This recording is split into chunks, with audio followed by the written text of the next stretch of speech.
Well, here we are, Fixing RWBY Volume 7. I'd be lying if I said this wasn't an ordeal. On paper, the canon RWBY Volume 7 isn't actually that bad in isolation. In fact, it might be one of the strongest volumes of the series in terms of writing. It's really a lot of the elements before and after that drag it down most severely. That's not to say that it doesn't have problems on its own terms, such as a massive amount of character bloat, some floating themes that are never quite capitalized on, and a strangely out-of-place political allegory for an incredibly divisive election here in the United States. Aside from that last one, however, it wasn't anything out of the ordinary for RWBY. But then comes into the fact that this is Fixing RWBY and the ever-increasing departures from canon necessitated by previous changes.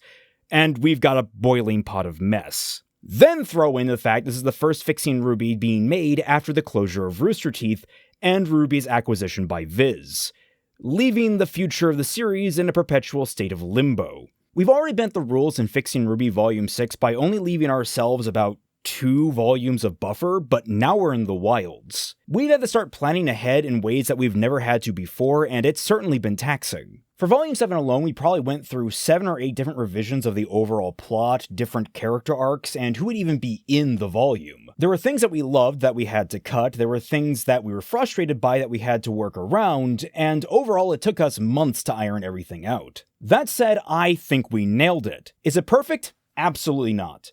But is it solid? I certainly think so. Is it entertaining? Hell yes it is. I want to send a special thank you out to JJ Bass and Mixed Coffee for the immeasurable help they've been in the writing process. They were instrumental in the last 2 volumes, but now they are downright vital for this one. Even more thanks goes out to Mupa Mova, I Know Nothing, and Twilight Guardian, who beta read this script and gave us their feedback, which was absolutely necessary. And as always, a massive thank you to the Sketchy Huntsmen, whose illustrations are going to bring this volume to life. Now then, let's get into it. Fixing RWBY, Volume 7. Kanpai, everyone!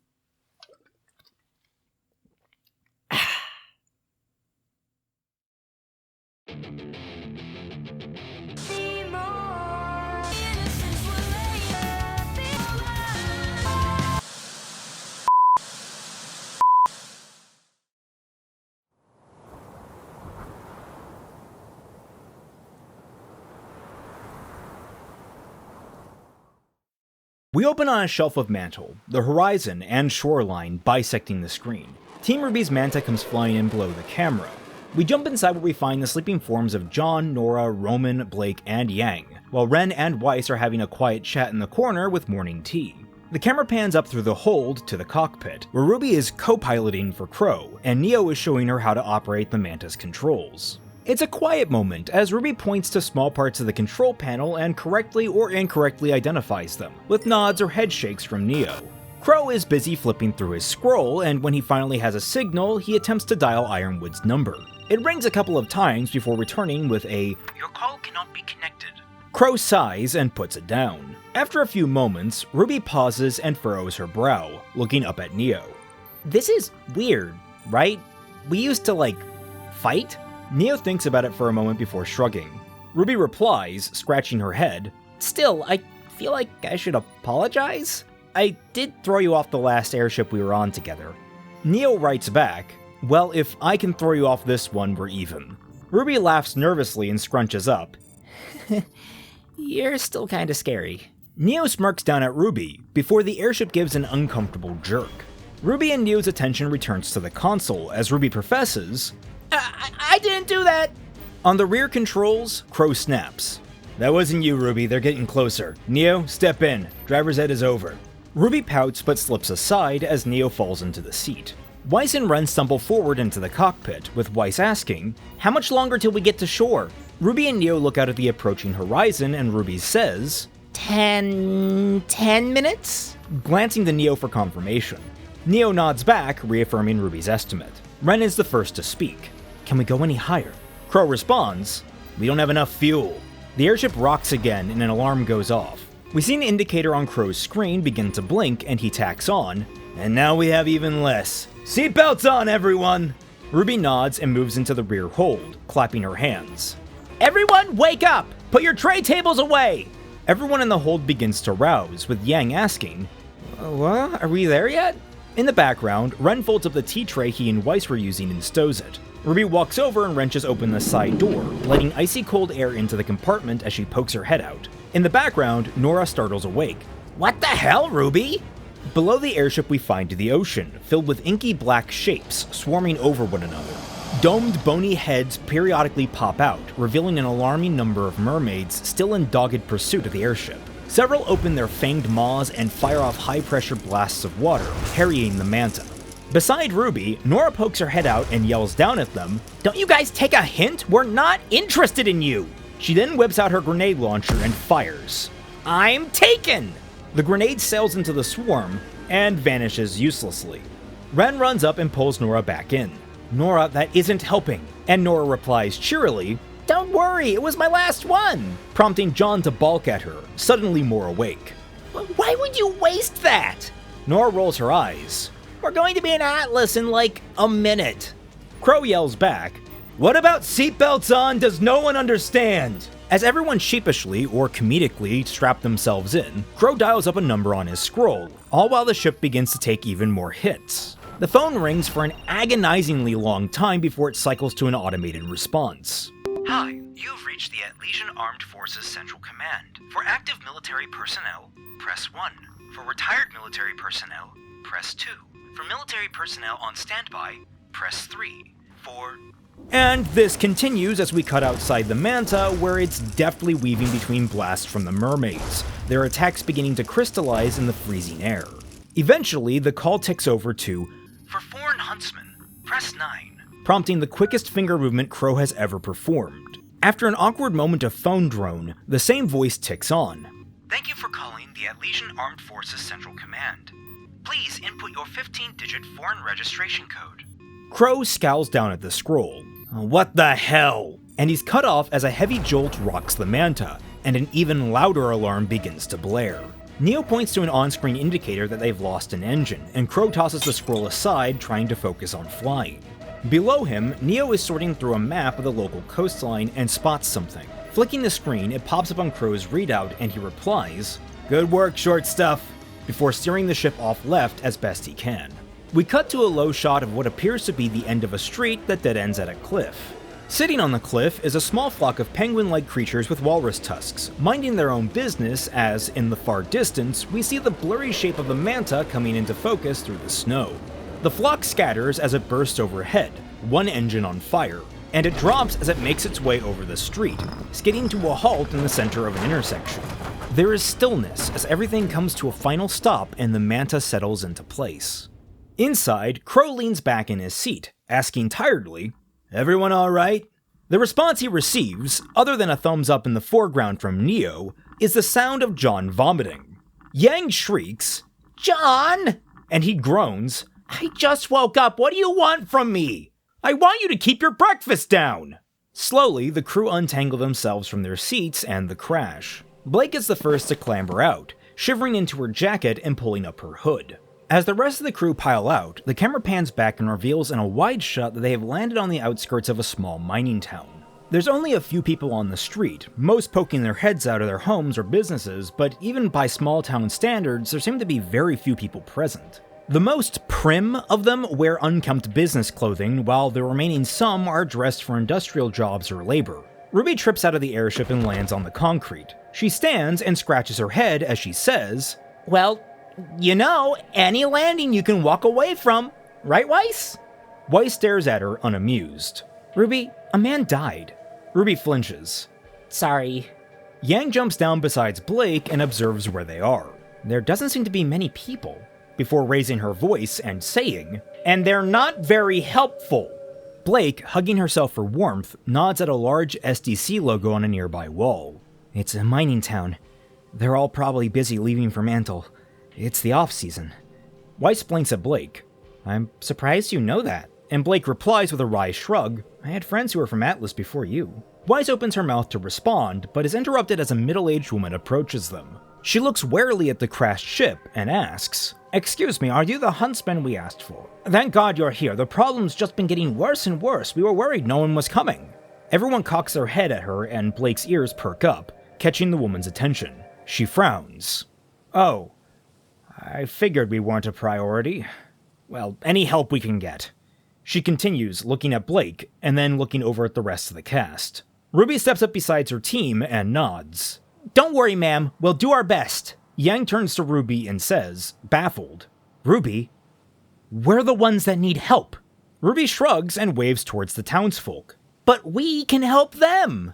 From behind, a voice cuts into the conversation. We should be helping ourselves! They all look back to find Roman, glaring at them as he pulls Neo from the wreckage, only to be blasted aside by a pressurized beam of water. Neo falls back into the ship while Roman tumbles over the cockpit, his head now encased in ice. Everyone drops into battle stances. The middle-aged woman runs off yelling, "Good luck!" And any townsfolk that had been outside quickly lock themselves inside. The crew find the mermaids behind them, crawling up the cliffside, scattering the penguin creatures and gunning right for the airship. Interestingly, some of the mermaids slowly lock up and freeze as they attempt to climb the cliff, falling back into the water. What follows is a desperate fight sequence between our protagonists and the Grimm.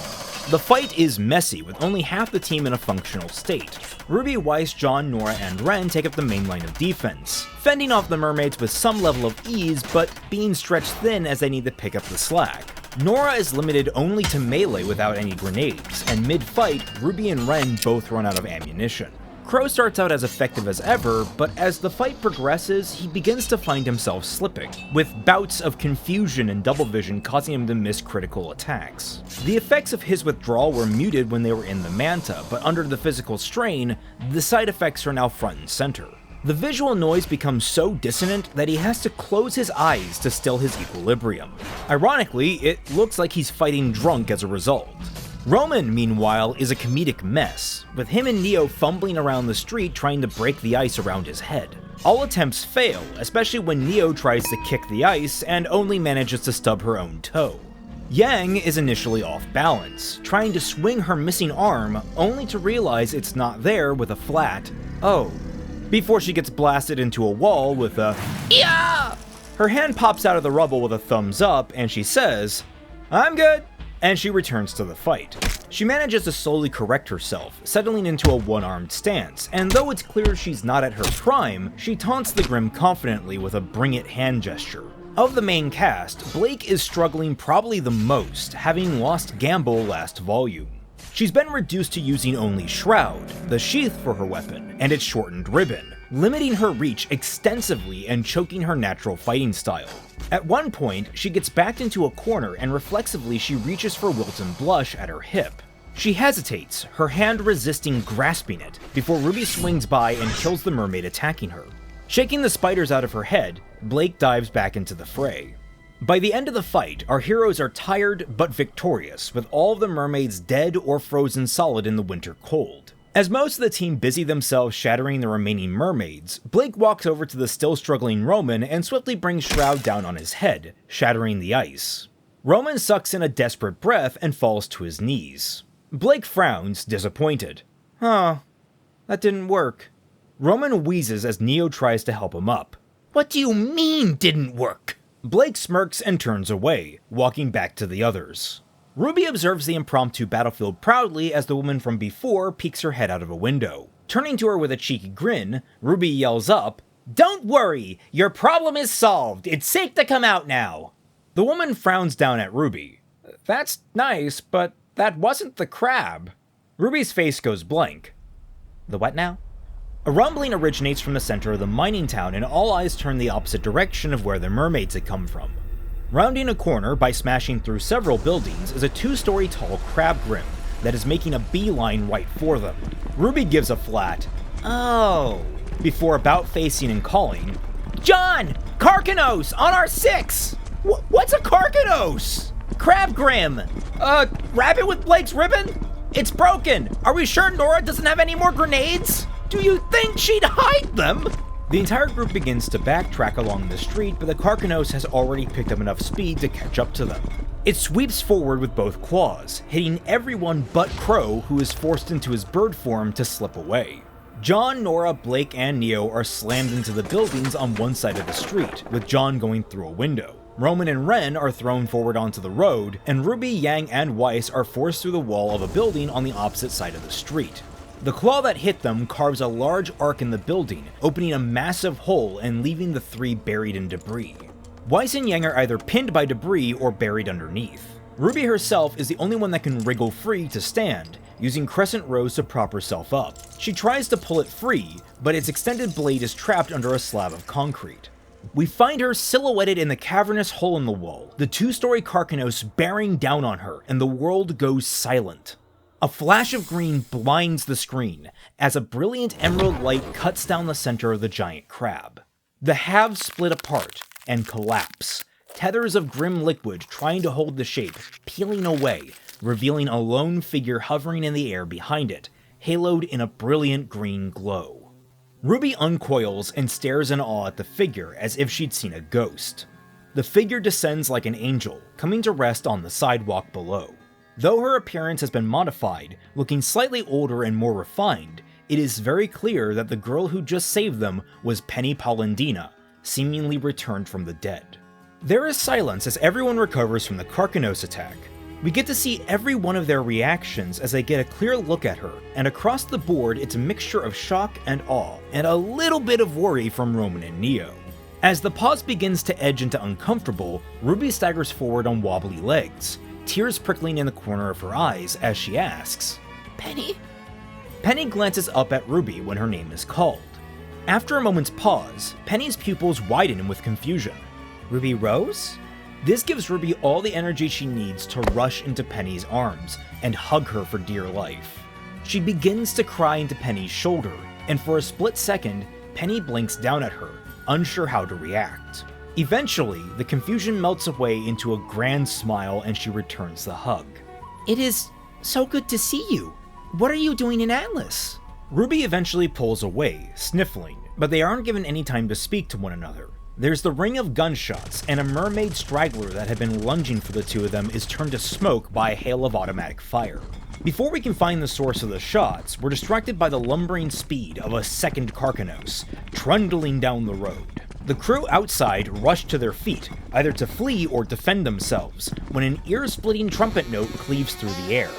From below the crab, a wave of sound launches it up into the air, and a moment later, a hooked whip sinks into its body, flipping it 180 degrees. It lands upside down, its legs flailing to stand up, only for a rainbow blur to streak across its body, cracking the joints between its shell and its limbs with heavy bludgeoning smashes. Coming to a stop atop its shell is Neon Cat, and walking out in front of it are Flint Cole and a handsome man wearing a confident grin.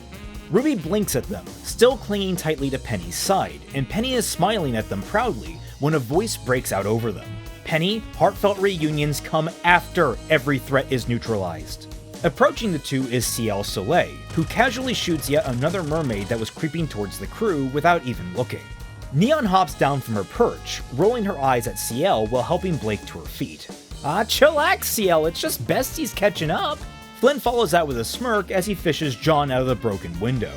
"Jealous the defender of Mantel has friends other than you?" CL glares at them, cheeks a dusty maroon. "Would you both pretend to act professional?" Penny giggles into her fist at the conversation, which prompts the teary-eyed RWBY to break into her own chuckles. The handsome man, older by at least a decade than the rest of the squad, steps into the center of the street, motioning with his hands to bring down the energy. Okay, let's keep focused, 32. Now can someone tell me who our guests here are?" John, brushing himself off with Flint's help, answers, "We're, friends of Penny from Beacon. Sir?" The man looks at them with some level of confusion and concern, especially Roman, who is helping Neo out of a snowdrift. Then he looks to their downed airship. "You're students? You came here all on your own?" Yang, walking out from the crumbling building with Weiss, clarifies, "No, we're traveling with..." She's cut off as Crow comes flying down in his bird form, shifting while inside an alley and sliding to a halt outside before completely face-planting thanks to his shot balance. Yang perks. "Oh, yeah, there he is." Crow pushes himself to standing, blinking away the stars in his vision. The handsome man stares down at him with concern. "You, don't look so great." Crow shrugs through a wince. "Then better." He glances around and gets a read on the situation. "Introductions, I take it?" Holding out his hand, he says, "Crow Branwyn." The man takes it and likewise says, "Clover Ebisu." Clover waves out over the other 4 members of the squad. This is Strike Team 32. We're Mantel's Rapid Response Unit. And I guess we're your welcoming committee. Mind telling me what you're doing here with, that? He motions over to the inoperable Manta. Ruby, finally divesting herself from Penny, wipes her eyes and replies, "We're here to speak with General Ironwood. We have important information for him." Clover nods neutrally. Do you now? Crow pulls out his scroll and holds it up. I'm a close personal friend of his. He's gonna want to hear what we have to say. Clover takes the scroll and looks at it, CL leaning over his shoulder as he winces and says, That's unfortunate."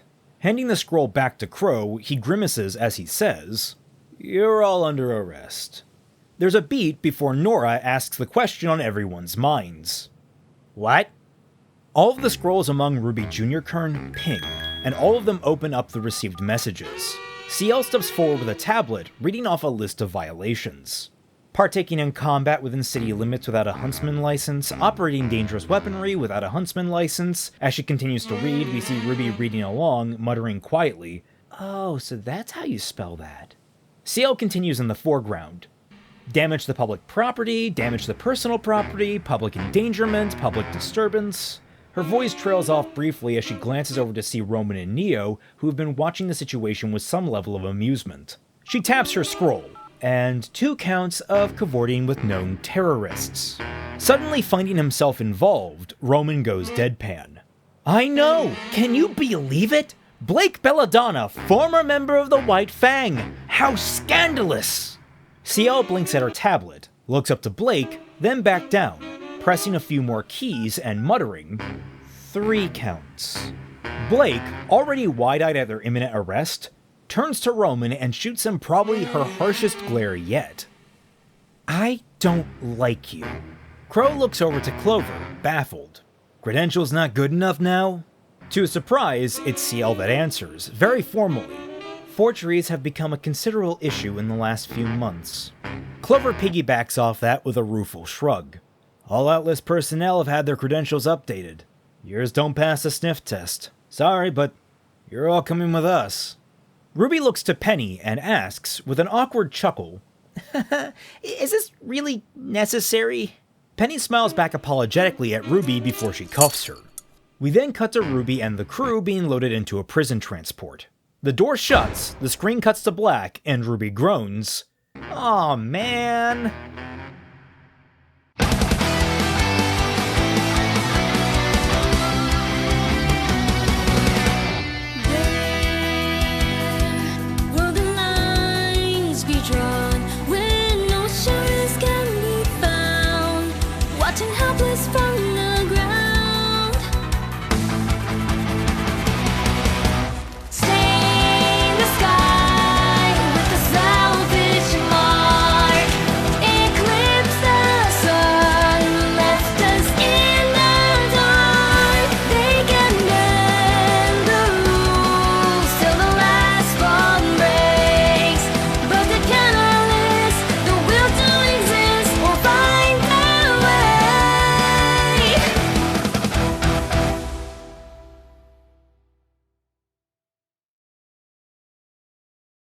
Episode 2 opens with the murmur of a crowd and soft beeping that carries over the air. As the camera fades in, we're treated to a broad cavern filled with people, all waiting patiently in line to board a well-used rustic train. Periodically, a person or a group of people are stopped by an Atlesian guard as a rudimentary security check. Shuffling along in line are 2 figures hidden under nondescript winter cloaks, who the camera dips down to focus on.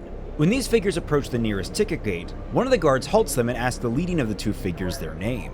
The figure raises her head, revealing Cinder, who is keeping a stony, stoic face as she replies, "Ember Harvest." She presents the man with forged credentials, and as he sorts through them, he asks the intent of their travel. Cinder answers calmly, "Just like everyone else, moving in with family and Mantel during the dark season." The man doesn't think much of it until he looks at the second set of papers. His brow creases before rising past his hairline.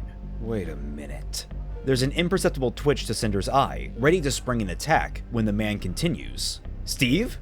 Is that you?" The guard looks up to the second cloaked figure, who slings a hand over Cinder's shoulder confidently as they approach. "You know it," the figure answers. We get a peek under the hood and we see the face of the ground crew member at the end of Volume 6. Cinder's face is stony as the two men shake hands and the guard excitedly says, "Son of a bitch, how you've been?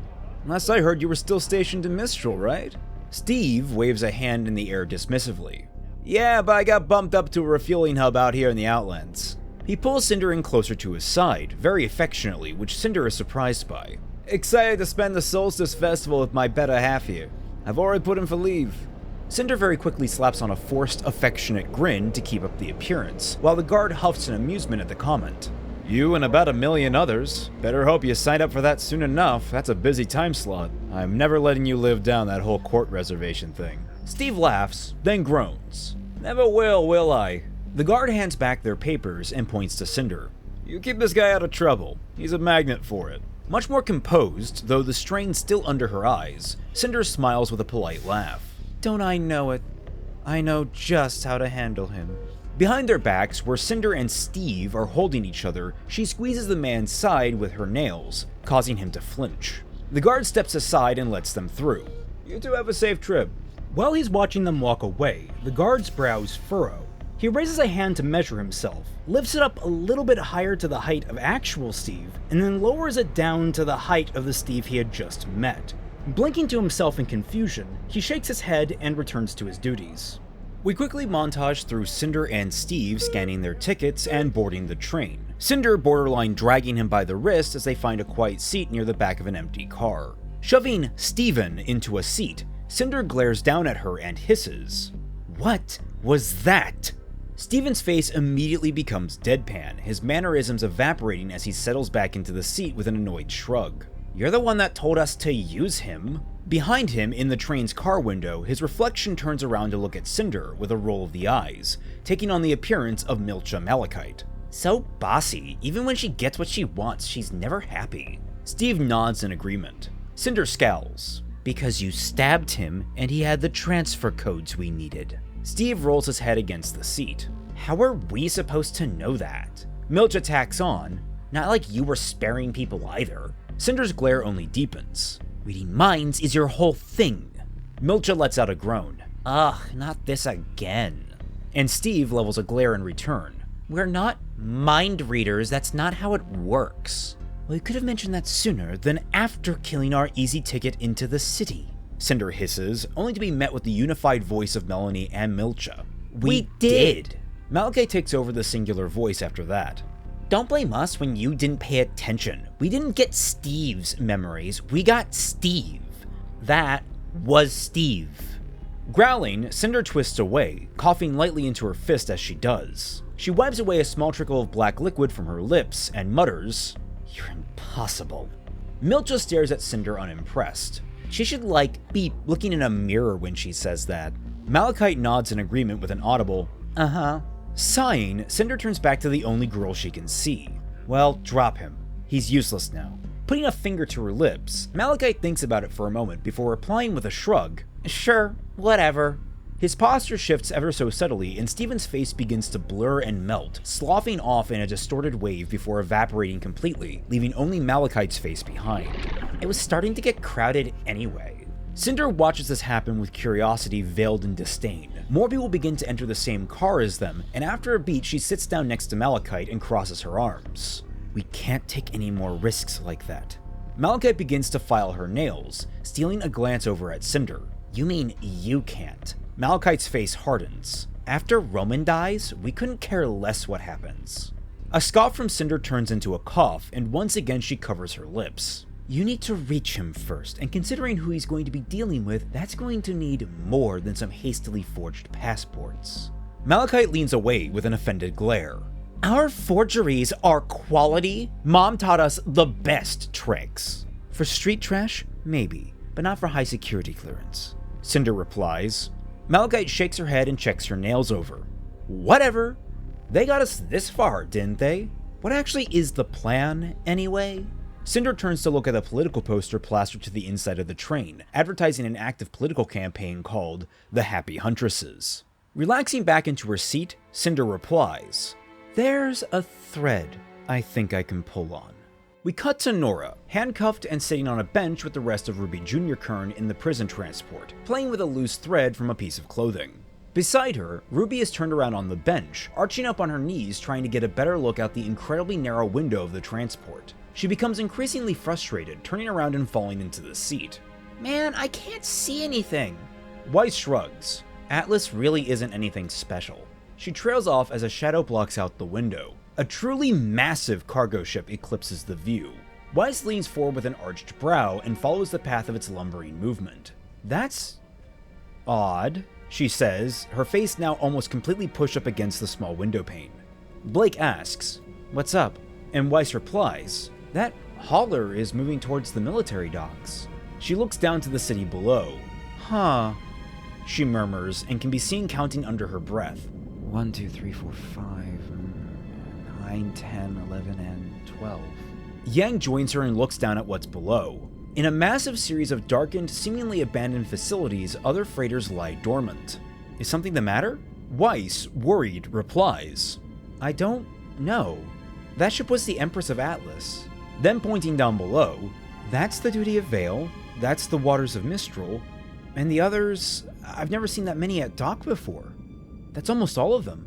RWBY asks, "Is that bad?" Weiss, still looking, only responds, "I don't know." John watches the exchange solemnly before addressing the whole group. "So, what are we going to tell Ironwood about Argus?"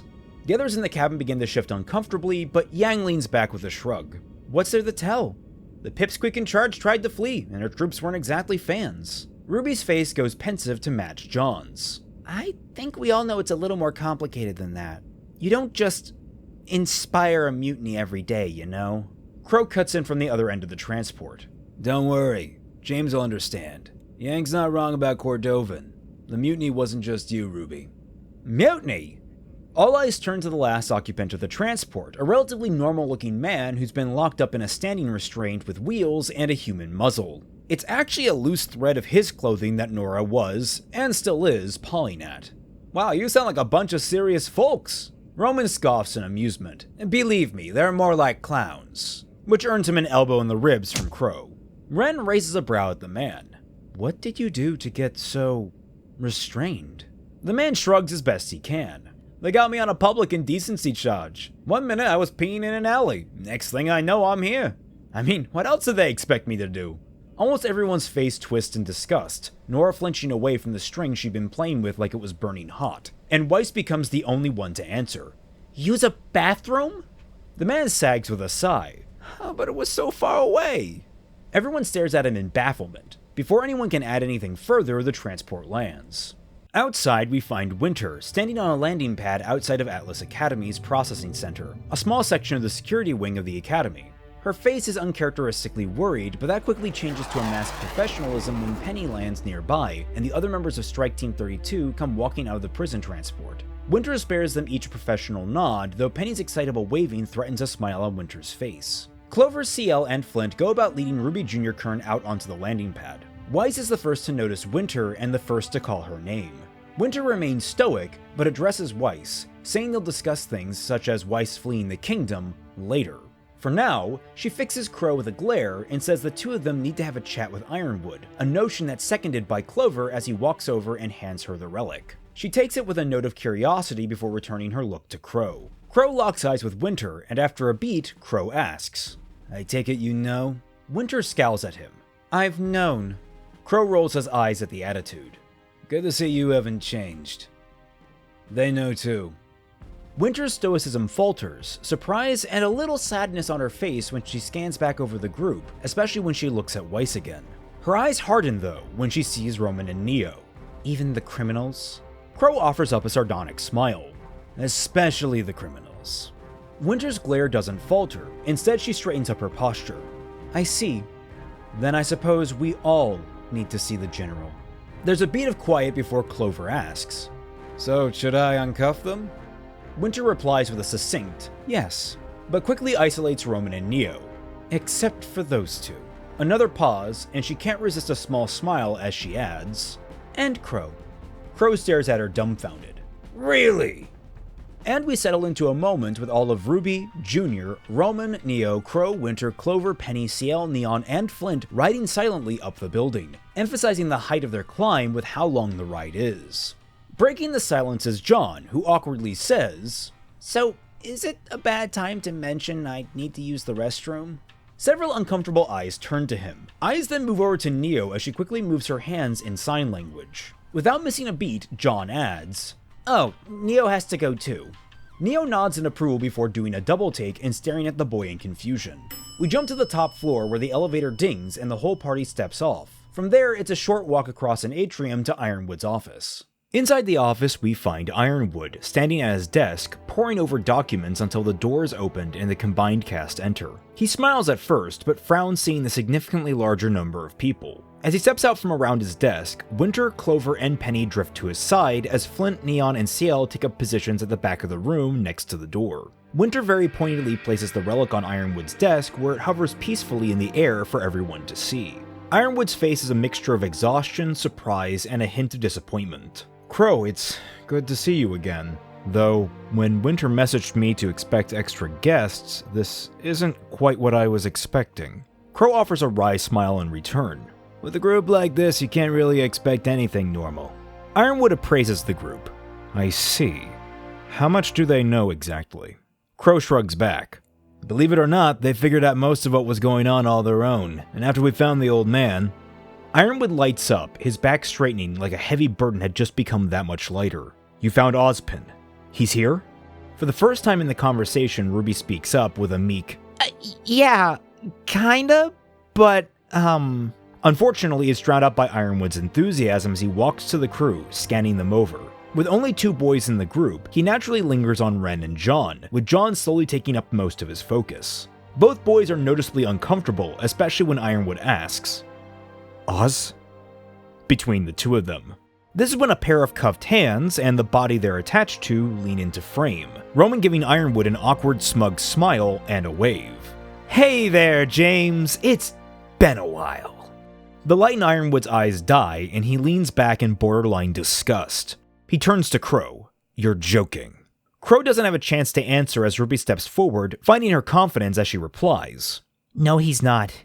Roman Torchwick is Ozpin's new host." Ironwood glares at Roman before looking back to RWBY. "He sounds nothing like Oz." Roman chimes in quickly, "And I'm happy to keep it that way, thank you very much." RWBY winces but offers Ironwood a sympathetic smile. "Ozpin and him have had a falling out. We haven't heard from the professor in a while. But he is in there. We've talked to him." Ironwood meets RWBY's eyes before turning to Crow, who again shrugs. "I don't know, James. Is this how it works? Did you meet Ozpin before, well, the last time?" With a sigh, he pinches his brow and looks at Roman and Neo. "You'd have to ask Glinda. This is uncharted waters for us. We'll need to figure out what to do with you and your sidekick." Roman grows cross. "Partner," which only further irritates Ironwood. Partner. Walking up to his desk, he turns to address the full team, giving them a kinder nod. "Misgivings aside, I'll consider all of you being here a windfall." Pressing a button, a holographic screen appears in the middle of the room, displaying one of the crabs from before. "I've been informed you've already encountered our current problem. The Grimm are getting bolder. Normally, they sequester themselves to warmer underground habitats like the mines, rarely striking out to the surface because of the cold, but more and more they're taking risks. They're becoming a problem and people are starting to notice. We've been managing to keep them at bay, in large part thanks to the efforts of Penny and her support team. Morale is high when people know the Defender of Mantel is out there keeping them safe." Penny hops in place with a cheery smile. "My team contributes just as much as I do, General. Support team doesn't do them justice." In the background, Neon and Flint give each other a proud, stealthy fist bump. Ironwood's tired face grows a warm smile. "Of course. How could I be so callous?"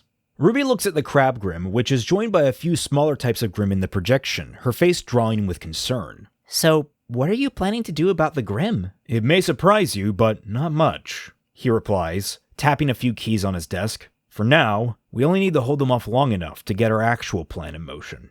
The Grimm hologram blinks out, replaced instead with a lumbering mass of rock and metal. Amity Arena, now fitted with a large, tubular construction that juts out the bottom spike of rock.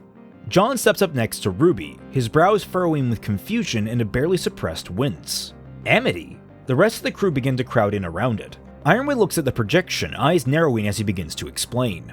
After the disaster at Amity, after Beacon, and after losing Oz, we were rudderless. I realized that were we to wait for Ozpin to reappear, it may already be too late, and another threat may come down on us, one we wouldn't be able to recover from. If anything, the attack on Haven only further proved me right. Sitting idle waiting for Ozpin's plans to come to fruition isn't enough. I needed to give us another option just in case. He begins to pace the room, circling the crew in the hologram, missing the uneasy looks on our heroes' faces when he mentions Ozpin's plans. This was my solution. The High Resonance Particle Neutralizer, or Harpoon for short. It is an energy weapon theoretically capable of evaporating anything it comes into contact with. The hologram pulls back and depicts the Harpoon in orbit over Remnant, hovering over an uninhabited portion of land and firing. By placing it in low orbit, we could have the capability of neutralizing any major threat on the planet. All we would need to know is where it is, and with a push of a button, we completely remove it from play. Ironwood reaches his desk and presses a key, swapping over to a close-up depiction of what the laser does to living cells on a molecular level. Salem may be immortal, but I'm willing to wager complete molecular disassembly might test her limits. Looks are shared between the crew, ranging from awe to discomfort to downright anxiety. Blake asks the obvious follow-up question. And if we assume Salem dies, what would you do with this afterwards? Ironwood throws her an understanding smile. World domination, of course. Looks of horror begin to ripple through the room. That is until Ironwood gives a dry, tired laugh. Sorry, gallows humor. No, nothing so nightmarish. In fact, quite the opposite. I hope to use Harpoon to cut out the nightmares from our world entirely, locate each and every other pool of Grim we can, and burn it all away, leaving only remnants safe for humanity. He offers a comforting smile to Blake and Neon. All of humanity. The hologram zooms back out to the basic schematic of the station. Crow marvels at it. You'd need a whole kingdom to make something like this. It's been a struggle to keep it under wraps. Especially with the embargo, resources have been tight, and it's led to some problems with the Round Table. Ones that are only getting more imposing on the development of Harpoon. Leaning his back against his desk, Ironwood's demeanor loses any levity it has left, leaving only exhaustion and grim determination. I've already come to the conclusion that, before the Harpoon is even finished, I'll need to invoke the title of Architect to see it through and end Salem once and for all. Of our protagonists, only Crow and Weiss react, the former with concern and the latter with clear alarm. The Architect? Weiss balks. The rest of the crew are simply confused, and Yang turns to Weiss to ask, what's the big deal? Weiss stares uneasily at Ironwood as Crow explains. It's the ruler of pre-war Mantel. Controlled everything. I thought Atlas got rid of that. Winter chimes in diplomatically. It's a foundational corner of the Round Table Code meant strictly for emergency powers. Weiss shifts uncomfortably to look at her sister. How can you say that so calmly? He's talking about making himself a dictator. Winter closes her eyes. Because I trust him to do what's right. Ironwood interjects, softening his tone as an olive branch. It would only be temporary. Just long enough to mobilize everything Atlas has to finish Harpoon, locate Salem, and eliminate her. If we're smart, we can accomplish the first two at the same time. Regardless, after she's been dealt with, I will resign from my post. If saving the world means the end of my career, I'm at peace with that. Everyone in the room looks at him with mixed levels of trepidation, despite his words sounding genuine. No one offers to add to the conversation, too lost in thought or stuck in shock, and Ironwood recognizes this. With the final recall of all of our forces and the completion of the Harpoon, we're optimistic we'll be able to go on the offensive in about 4 months' time. RWBY winces when he mentions the recall of Atlas forces, shuffling forward awkwardly as she says, About that, on our way here, Argus almost collapsed. The walls went down and the Atlas forces decided to stay and defend it. At least that's what we think happened. It was kinda hectic when we left. John adds on, casting his eyes to the floor. We did everything we could to help, but we had to leave or else things would have only gotten worse. A pall is cast over the room. It's clear the news is landing on Ironwood like a lead weight, but he weathers it with a confident posture, asking, worse how? RWBY nods to the relic on his desk. We learned from Ozpin. The relics attract the Grim.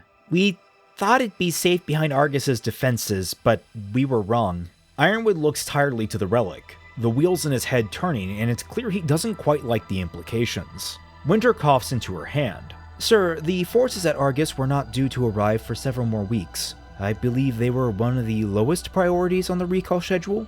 There is more than enough time to re-establish contact and ascertain the nature of this decision they're describing before Harpoon reaches completion. There may be some extenuating circumstance pertaining to leadership. Closing his eyes, Ironwood processes the information and reopens them. Do so. It'd be ideal if we could convince the personnel to return to us, but we're getting the technology and research notes they were working on. Winter nods and has already started to issue orders through her scroll. Ironwood looks back to the crew, glaring briefly at Roman. Did Ozpin tell you anything else? Anything that might help us? Ruby looks over to Roman, then back to the relic. No. Not really, no. Just the Grim thing. She winces, which isn't really helpful. There is an almost imperceptible ripple through Ruby Junior Kern as disquieted glances are exchanged, an unspoken question lingering between all of them. Ironwood accepts the news with a solemn sigh, crossing his arms behind his back and approaching the windows of his office. The important thing is that the relic is with us now, safe and secure. He doesn't stay there long, lost in thought only a minute before walking back to his desk and plucking the relic from it. He approaches Ruby, handing it to her. She accepts it, but is clearly confused. You're giving it to me? He smiles warmly. Opening Atlas's vault will take some time to prepare, but for now, I can think of no safer hands than the ones that saw it get here safely.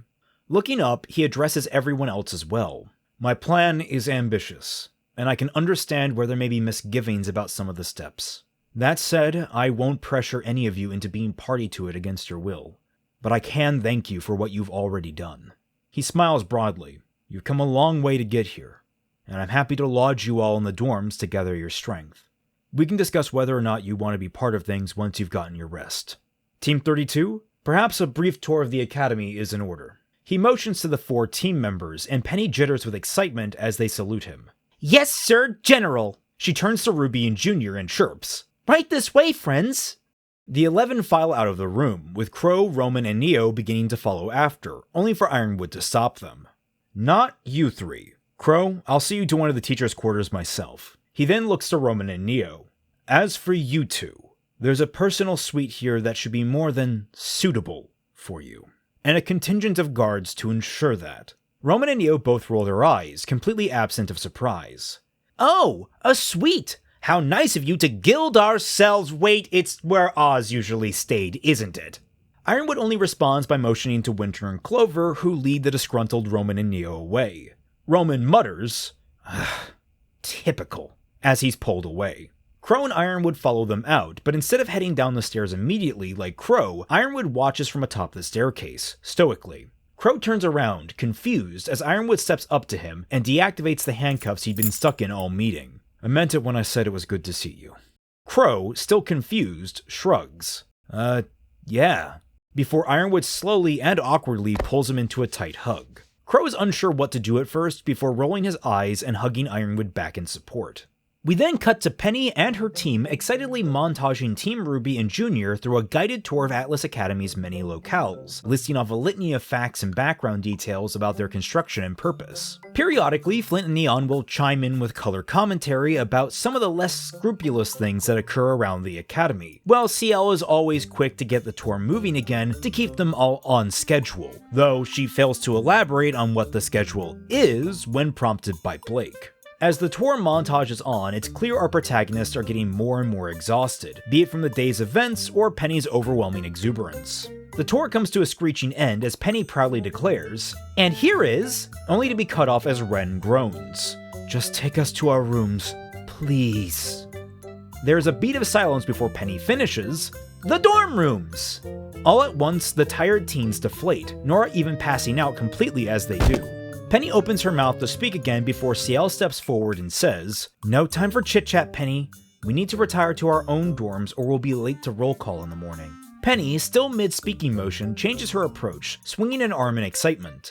"Then I suppose I will see you all in the morning. I'm so excited to have you guys here. It'll be just like Beacon. I think." She waves them goodbye and continues to do so as CL drags her away, with Neon and Flint waving their own goodbyes before following afterwards. The 2 exhausted teams are left in the corridor, staring after them. After a moment, Weiss tiredly asks, "Can someone lift Nora?"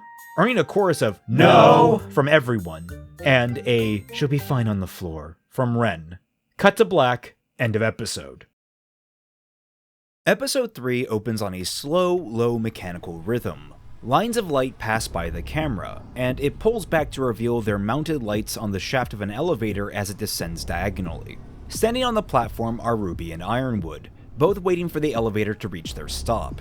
Ironwood is composed and calm as usual, while RWBY clearly has some anxious energy she's trying to keep in check. Eventually, Ironwood breaks the relative silence.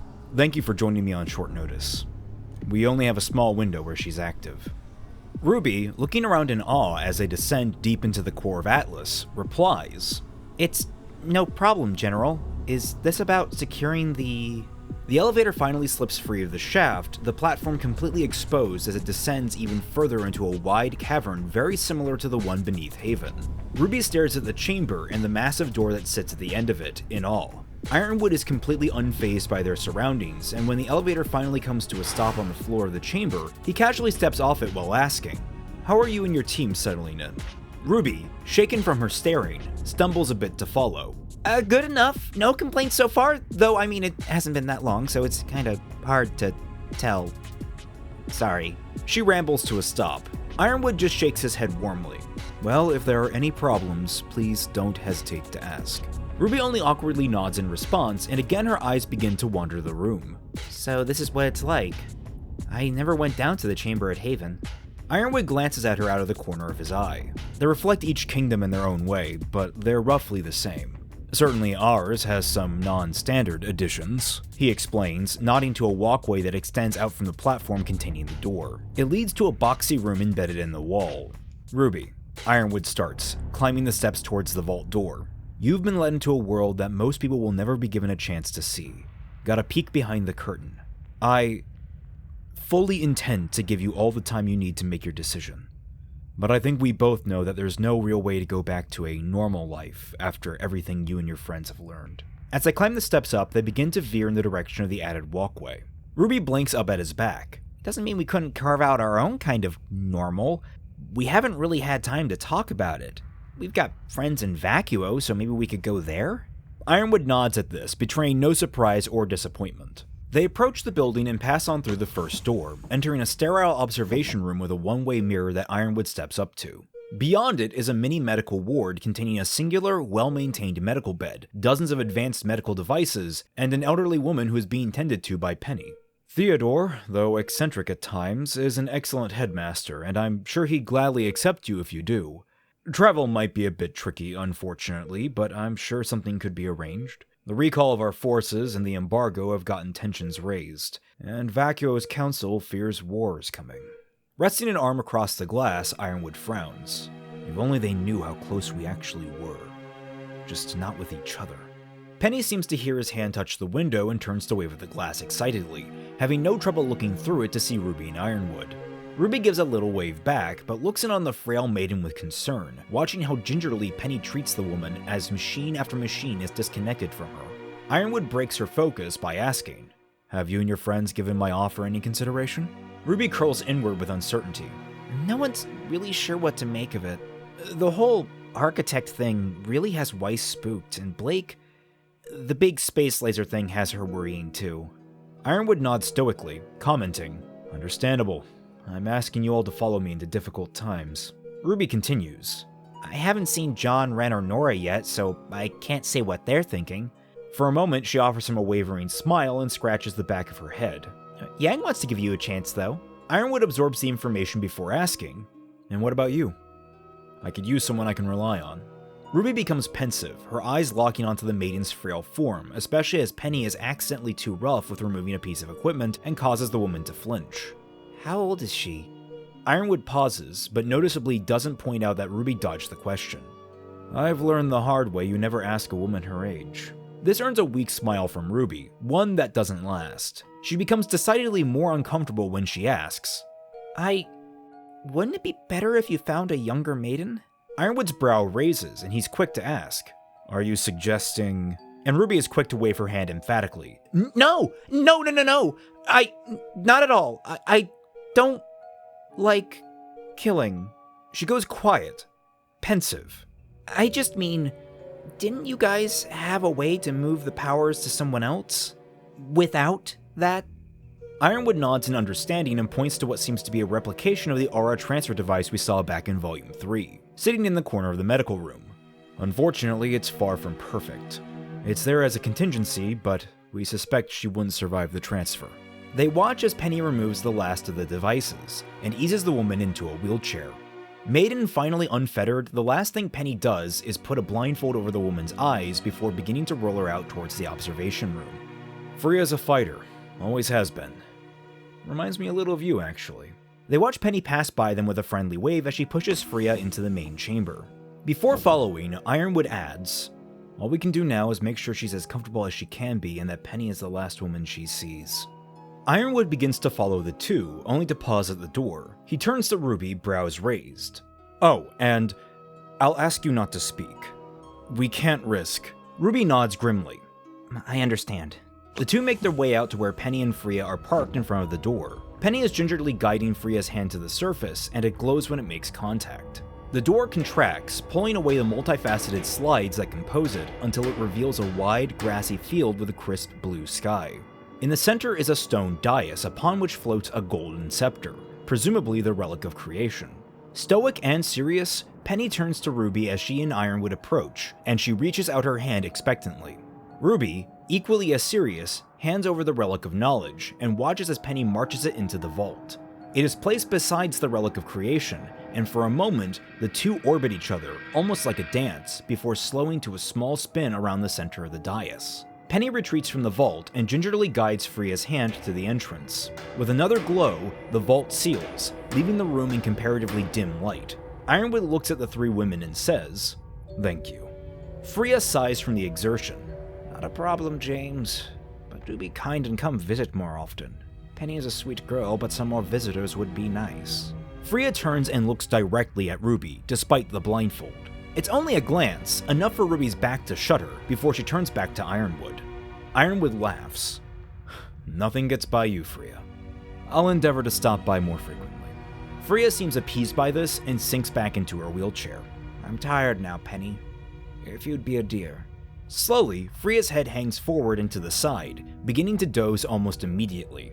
Penny smiles warmly at Freya and quietly wheels her back to the medical ward. Once the door to the ward is closed, Ironwood gives Ruby a glance and says, "You can speak now."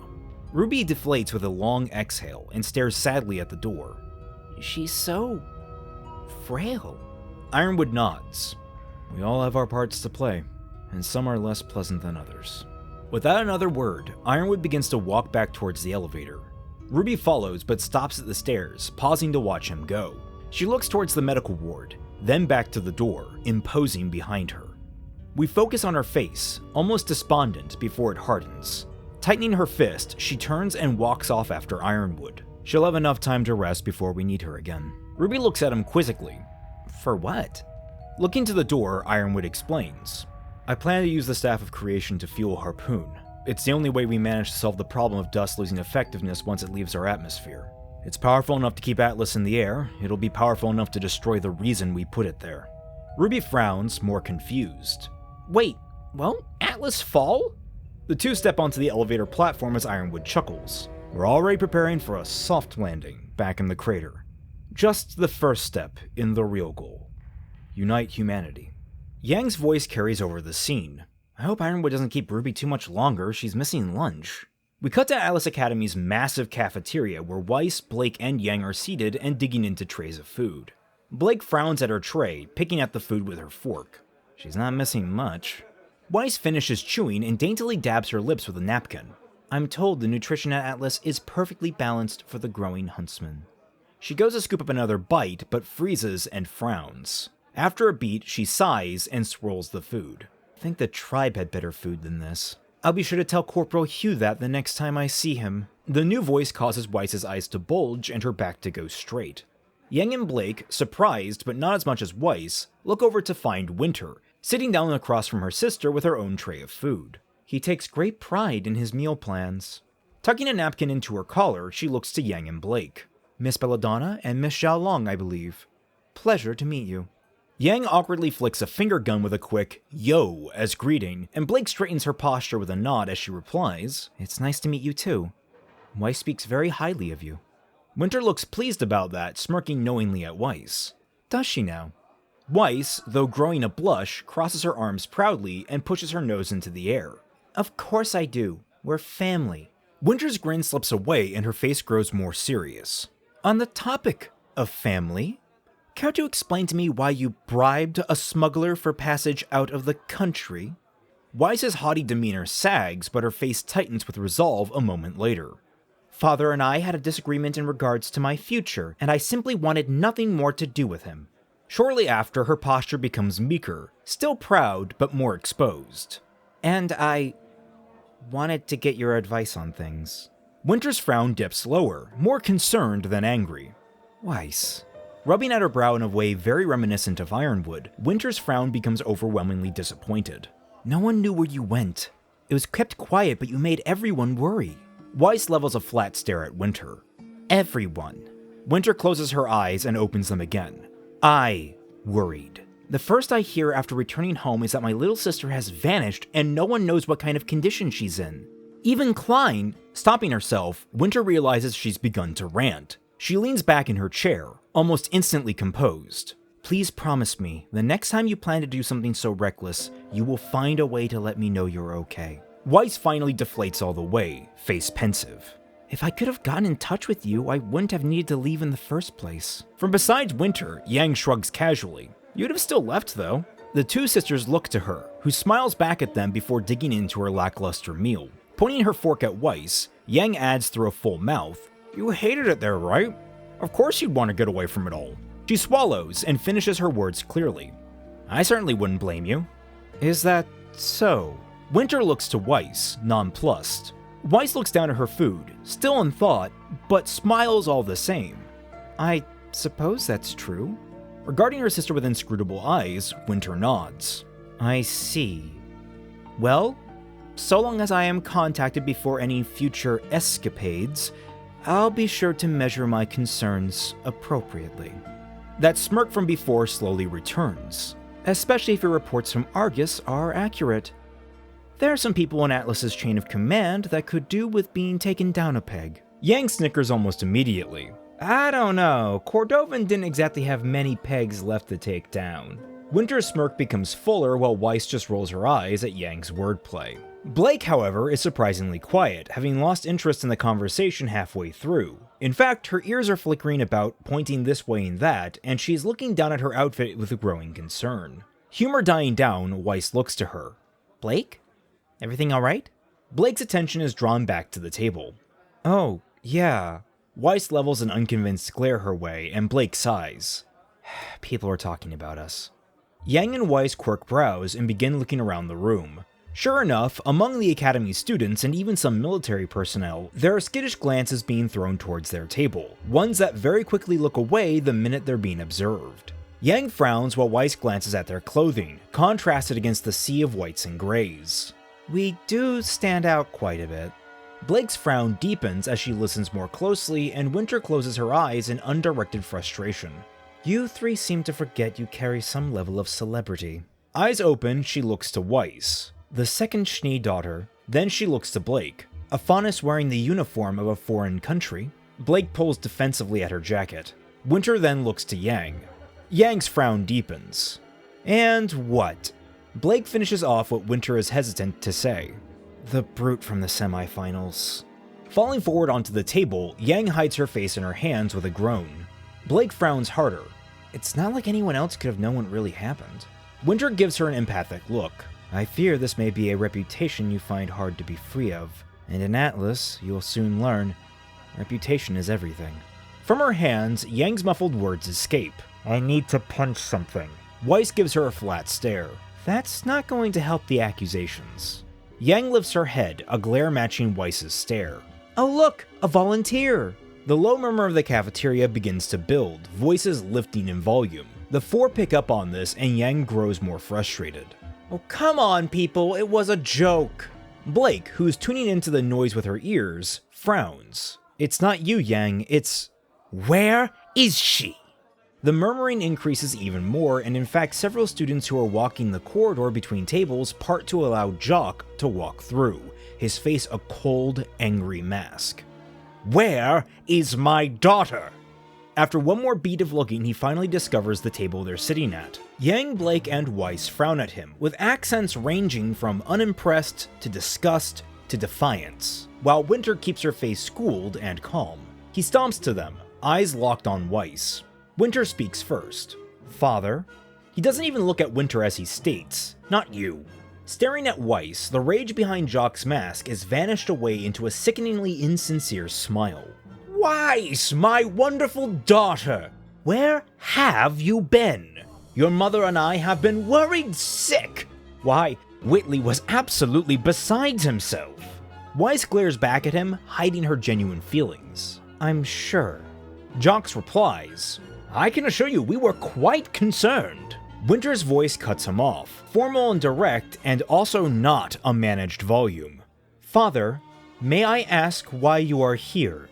Shooting Winter some of his residual glare, Jock slips even deeper into his mask, inspecting his fingers dismissively as he answers.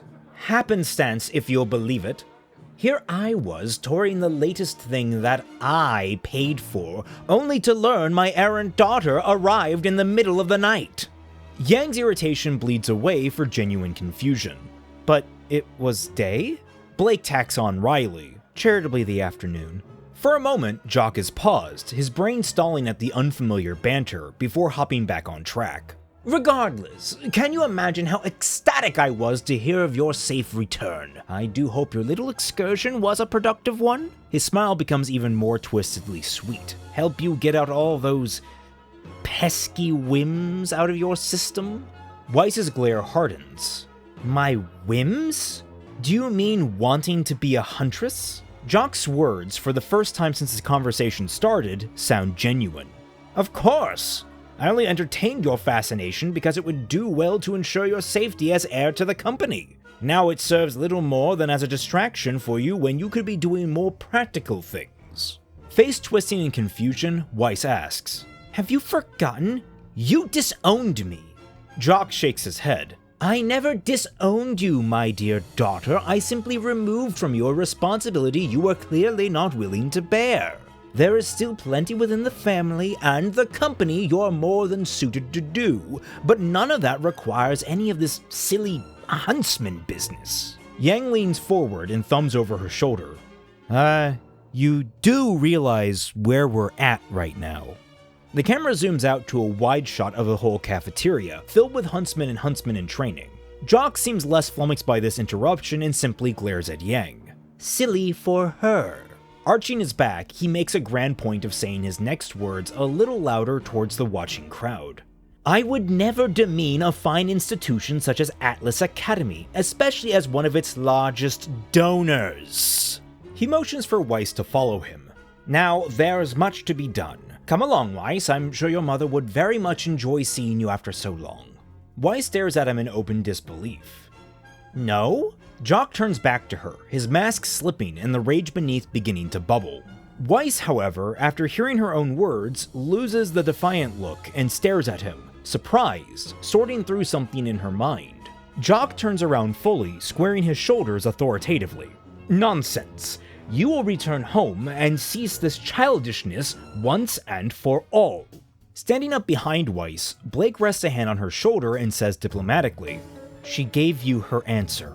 Yang also stands. His reply is quick and pointed. "I am sorry, girl, this is a private matter." To which Yang counters, "Yeah, we know. That's why we're telling you to leave." Jock scoffs. "You and your fondest friend have no say in this. This is a Schnee matter. That either of my daughters ever lowered themselves to associate with the likes of you is..." He is cut off as Weiss's chair scratches against the floor, her eyes like daggers. "Is completely and utterly your fault.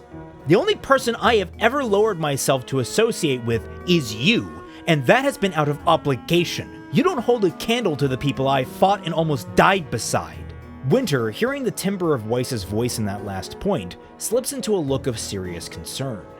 Weiss steps back to be beside Blake, and Yang steps forward in line with the table across from them, all three defiant. I will stay with my team, and I will become a huntress. She turns to Winter, self-affirmed. Winter's concern shifts to surprise, while Yang and Blake share that look of surprise, but also support for Weiss. Jox's anger begins to boil through his social mask. Through strained teeth, he hisses, "You will regret this, Weiss." Looking to her friends and then her sister, Weiss begins to walk her way towards the cafeteria exit, dismissively throwing her mussed ponytail over her shoulder. "The only thing I regret is wasting any more air on you." Blake and Yang follow after, with Yang shoulder-checking the seething jock on the way out. He glares after the three before turning his attention to Winter, who has also stood with her tray. "You did this to her!" Winter doesn't even miss a step as she walks past him. "Now who's talking nonsense, father?" The scene ends with Jock staring after them, his face a barely contained boil of emotions. John's voice splices in over the scene. "I think I want to enroll in the academy." We cut to what appears to be the dorm room Juniper was given, where John is leaning up against the tall sliver of the room's window. Flipping through a magazine on her bed, Nora looks up curiously at him. "You're on board with Ironwood?" Ren, reading a book at his desk on the opposite side of the room, also looks towards John. John sighs and looks back at Nora. "Not entirely? I mean, we don't even know if the laser will be enough to kill Salem, but he's the only person offering any kind of solution right now that isn't just sitting around doing nothing. Or worse." With a groan, Nora falls back onto the mattress. "Maybe that's my problem. Shouldn't we tell people about her? I don't know why it has to be just us fighting her." Ren offers helpfully, "It's not just us," to which Nora is quick to correct. "You know what I mean. Maybe if everyone knew, we could all band together and stop her." John, from the window, shakes his head. "More people would panic. There'd be chaos, or they'd think we're all crazy, and then it'd be too late. We might be on our own anyway." Yet again, Nora groans in frustration. Feeling the negative vibe of the room, Ren speaks, looking first to Nora, then to John.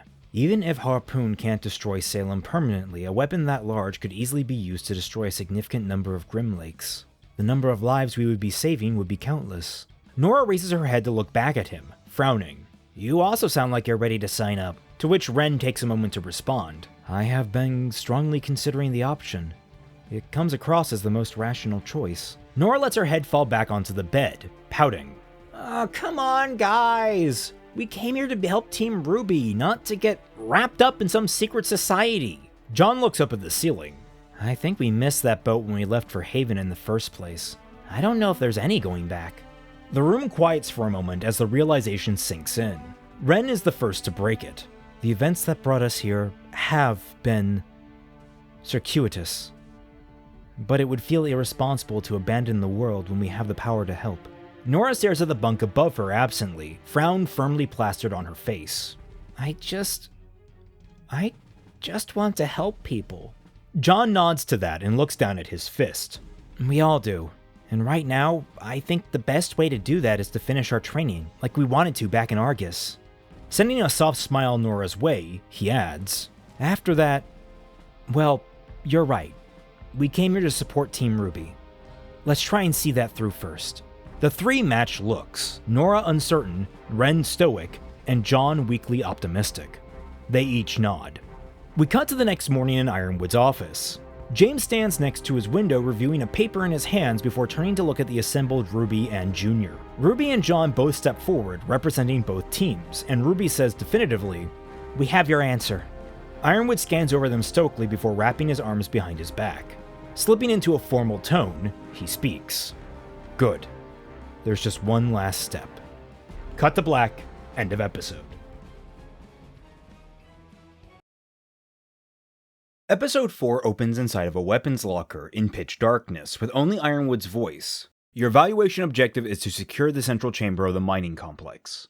Light appears around as the locker is opened, revealing neatly stacked ammo boxes. RWBY's hand reaches inside and pulls out one of the cases, setting it down on a bench in the armory and reloading her empty magazines. You will only be allotted resources to replace necessary utilities. We get scattered shots of Weiss reloading Mir and Naster's dust chambers, Nora resupplying herself with grenades, and Yang efficiently loading her remaining Ember Celica one-handed. The final shot is Blake replacing the ribbon on Shroud and walking towards a door, only to pause and stare at where Wilt and Blush are resting on a nearby bench. Otherwise, you'll be sent in as you are, to truly test your mettle. The next shot is from inside two different mantas, one transporting Team RWBY, CL, and Neon, while the other is carrying Junior, Flint, Crow, and Clover. The airship split apart to fly to opposite sides of an approaching mountain. Coming to a low hover, all but Crow and Clover jump out into the snow before different cavernous entrances into the mountain, sealed with large metal doors. Members of Strike Team 32 will be accompanying you as an emergency safety net. If you have to rely on them, you have already failed. At a higher point on the mountain, Crow and Clover are dropped off at a rusted access hatch. They waste no time in breaking it open and dropping down into the long, decrepit maintenance tunnel. The next shot has Crow casually kicking open a door and walking into a room with several monitors, all of which Clover smoothly flicks on. Crow and Clover will act as your operations, infiltrating the security center and keeping you up to date. However, they will not intervene unless absolutely necessary. Outside, Team RWBY and Team Junior stare at the entrances to the mines, weapons ready, faces drawn in determination. These are the parameters if you wish to graduate from Atlas Academy. Happy hunting. Clover's voice comes over the radio. Team RWBY, Team Junior, you may commence operations. Followed quickly by Crow saying, Good luck, ladies. And Ren. RWBY smiles at the quip as John's voice comes over the radio. Hey! She looks up at the door as CL and Neon walk forward, and she almost immediately turns to Yang. Yang, you're up. Yang rolls her neck and walks up to the door, past CL who raises a brow. At the door, Yang taps it gently with her knuckles, listening to the muted timbre of the metal. She nods to herself sagely, before screaming at the top of her lungs and punching the solid metal. The door's corners are wrenched open by the force, giving a clean entrance into the mines. Yang turns back to the crew with a cheeky thumbs up. Team RWBY are clearly proud of Yang's work here. Neon whistles in amazement. Wow, you should lose arms more often. Yang's smile flattens out when the joke doesn't quite land, but it's quickly forgotten when the shocked CL comments, That's one way of getting in. The rest of RWBY has already started to slip through the entrance, but Weiss lags behind to ask, What would you have recommended? CL pointedly raises her scroll, which is displaying Access Pass in big, bold letters on the screen. Blake, from just beyond the door, narrows her brows. We're not supposed to rely on you, remember? Which catches CL by surprise. CL straightens up and folds her hands behind her back to follow. Astute. Carry on. Neon skates past, ruffling CL's beret before passing through the entrance. Once inside, everyone pulls out scrolls to use the flashlight function, but even still, RWBY nods back to Blake. Blake, point. With a nod in return, Blake walks ahead of the group, her dominant hand resting on the hilt of Wilt. Yang takes up the rear of the group wordlessly, leaving RWBY and Weiss in the center for support. CL and Neon hang far back from the group and all proceed deeper into the mines. There's a brief montage of them treading through mineshaft after mineshaft. As they do, evidence of destruction becomes more and more clear with broken rail lines, busted support columns, caved-in shafts, and half-melted rail cars. As they pass a depot of damaged carts, Weiss narrows her brow, remarking, There are push carts here? Isn't that a little archaic? Blake chimes in from the front, surprisingly casual. The mine is nearly dried up. They probably thought it was cheaper to pay Faunus than automate. Weiss sighs and turns away depressingly. It's really not. RWBY, listening to the conversation, frowns and changes the topic by turning to CL and asking, So, Penny? CL doesn't respond, keeping her eyes forward. I'm sorry this is kind of out of nowhere, but thanks for keeping your promise. That gets a very slight reaction out of CL, who maintains her stoic face, but does give RWBY the briefest of glances. There's no need to thank me. Focus on the mission. RWBY waves off the comment. But I want to. I kinda hoped... Well, anyway, Penny's back because of you. Her voice trails off lower and lower, but she slaps her cheeks to break the creeping funk. Did you two end up becoming friends?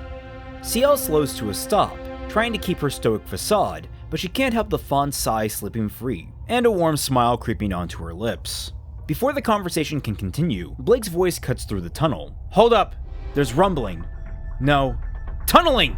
The group stop in place, and they all raise their weapons. RWBY, eyes flickering around the limited light, begins to mumble to herself, running through different details of the area, its history, the environment, the damage they've seen up until this point, before declaring, Sentinels! Eyes up! They drop from above! Everyone looks up with their flashlights, only for Blake to yell back, No! Whoa! There's a scramble to correct their aim, and RWBY looks down to find a melon-sized bug with a skull mask for a face leaping onto her leg and trying to scuttle up her thigh. RWBY shrieks, "Sulfurfish!" With the floor becoming filled with dozens of sulfurfish, Team RWBY drop into a fight, panicking briefly at the very start. Weiss is quick to shish kebab the Grim on RWBY's leg, revealing burn marks on her knee socks and skirt, and she yells, "Don't let them touch you!" We jump over to Yang, who's already covered in them, but seems largely unharmed by them. Ciel and Neon, who are forming their own little defensive perimeter, stare at her in horror. Yang flares her semblance and they all burn away. One more tries to jump on her and she catches it, looking it up and down before crushing it in her palm. She shrugs. I don't know, they're kinda cute. Hearing a noise, she turns to her left and finds a centipedal-like Grim, a sentinel, hanging from the ceiling at face level. After a moment spent staring at each other, Yang panic punches it, yelling, "Less cute, less cute!" It survives the punch and uses the recoil to flick forward a wad of green goo that coats Yang. She begins to panic, screaming, "Oh no, acid! No, my outfit!" What follows is an action set piece around the minecart depot, where Team RWBY is left to scramble at the very beginning and on the back foot, something Ciel is very neutrally documenting for the record. However, as they each get their footing, RWBY manages to take control of the situation, issuing commands that put her and Blake up against the centipedes and Yang and Weiss against the cluster of sulfurfish. The big finale of the fight finds Weiss freezing the sulfurfish into place for Yang to obliterate in one punch. Meanwhile, after having briefly lost track of Shroud, Blake finally resorts to using Wilt to surprising effect to finish off the last sentinel. As the Grim begin to evaporate into dust, leaving only bones, Blake looks down at the red blade with a quizzical expression. Yang walks up beside her, ready to ask her about it, when Crow's voice cuts through the radio. Good work. No time to catch your breath, though. Keep moving to the main chamber. Weiss, brushing some of the holes in her dress, remarks dryly, "Oh, Nora is going to love these guys." We cut over to Nora slamming a hammer down onto a sentinel, laughing maniacally as she's splashed with acid. "Oh, I am loving this! Come on, guys! So many more bugs to squish!" John yells up to her from a defensive position with Ren that is quickly becoming overwhelmed. "Nora, get in formation!" He doesn't get a moment to continue yelling, screaming like a girl. Off to the side is Flint, leaning on a wall and laughing as his clones use their trumpets to repel the sulfurfish back towards the fray. John points his sword over at Flint angrily. "Stop doing that!" We cut to a scroll receiving a message from Clover that says, "Exam is progressing as expected. Significant property damage." As expected. The camera pans up to the smiling Ironwood reading it. He passes the tablet off to Winter, and his face grows more serious as they approach a door at the end of the hallway. 4 guards flank the door, and one of them open it as Ironwood nears. Inside we find a lavish apartment, decorated in hues of green and antique clock decor. Sitting at a coffee table, leaning against one another with the most painfully bored expressions on their face, are Roman and Neo. They each take turns tearing out pages from a notebook, crumpling them into balls, and trying to toss them into a wastebasket halfway across the room. Roman has the latest throw, landing in the almost filled basket. Very little enthusiasm in his voice, he says, "Yes, that's 6 for me and 37 for you. I'm catching up." Neo just breathes and flops her head over the back of the couch. Ironwood watches them in mild contempt before approaching and sitting on the couch opposite of them. Roman is warm to greet him.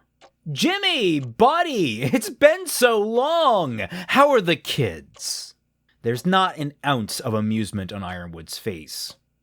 "Ozpin?" Roman shrugs, looking around the room as though he'll magically find Ozpin there, only to come up empty. Steepling his fingers and breathing harshly, Ironwood does his best to level with Roman. "I would very much appreciate his advice. And I would also appreciate your cooperation, Mr. Torchwick." Roman's face drops, leaning forward into the conversation. "You heard, Red. The old man and I are on the outs. I couldn't care less if he doesn't rear his head ever again. And besides, you got your plans, you got your armies, you got it handled. Trust me, his advice is not worth a lien." Ironwood's face grows cross. "Ozpin is a great man. He's protected the world for generations." Roman steels his eyes, leaning closer. "He is a sad, old man who's outstayed his welcome. You should be thankful he's not here to screw up your life, too." Squeezing his knuckles in frustration, James replies, "Mr. Torchwick, you don't need any help in that department."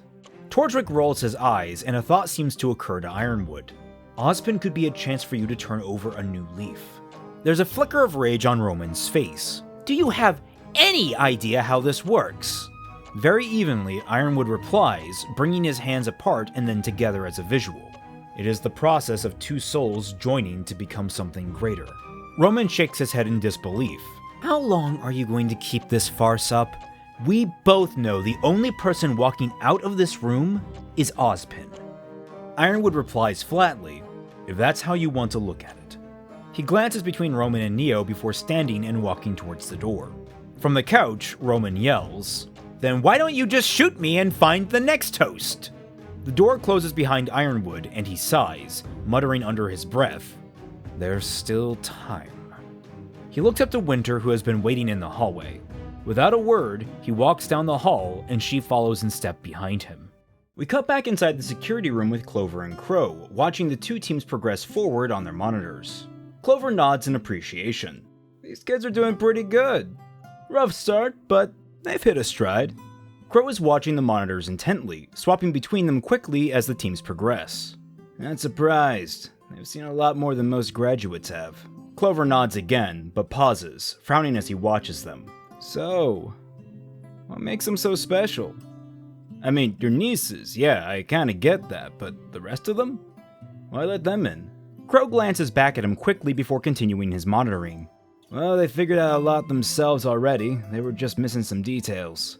So, when I thought I wasn't going to make it, I decided to put a little trust in them." Clover smirks and shakes his head. "We're huntsmen. You're not going to drop dead tomorrow." Crow replies very honestly, "No, I actually almost did. Poison. It was just my luck." Literally. That specific line piques Clover's interest. "Care to elaborate?" Crow holds up a hand to quiet Clover and presses the radio in his ear. "RWBY, John, you're getting closer to the main chamber. You haven't called a weapons check on your teams. There's still active dust veins. Watch your fire or this mountain will become a crater." RWBY and John both reply crispy, Roger! Crow leans back in his seat and marks down on his scroll while Clover keeps watching him. It takes a moment as a number of subtle expressions change on Crow's face before he finally says, "Probably best you knew anyway. I've got actual bad luck. It's my semblance." Still forming his thoughts, he continues, "It doesn't just stick to me either, so... sorry." Clover's face splits into a rapturous laugh, and Crow is quick to glare at him. Before Crow can comment, Clover waves it off. No, you got me wrong. It's literally your lucky day." Crow stares at Clover's grin, wiping away a tear. "My semblance is good fortune." Clover's words dawn on him, leaving him a little awestruck. He slides back in his seat. "No shit." Clover winks. "Never lost a card game in my life. In fact, there was this one time with Winter that..." His words are cut off as one of the monitors goes black. Crow frowns and leans forward. "We've lost one of the feeds in the main chamber." Clover leans forward as well and squints at the screen, tapping it. We can see small gaps in the darkness that briefly blink through, and his eyes harden. "No. They're swarming." The shot pulls back and more of the cameras begin to black out. Clover is standing in a split second, hand on his earpiece. Crow is beside him as they walk out the door. We cut to Team RWBY, CL, and Neon, the former having just dispatched another group of Grimm. The girls are scuffed up, but otherwise seem to be in good spirits, confident and still able-bodied. Blake, with her comparatively untouched oil-skinned jacket, shakes blackened dust off Shroud. "These sulfurfish are just annoying." RWBY commiserates, her boot dissolved down to the ankle. "Yeah, they're..." She's cut off as Clover's voice comes through their earpieces. Teams RWBY and Junior, you are to leave the caverns immediately and evac on the Mantas.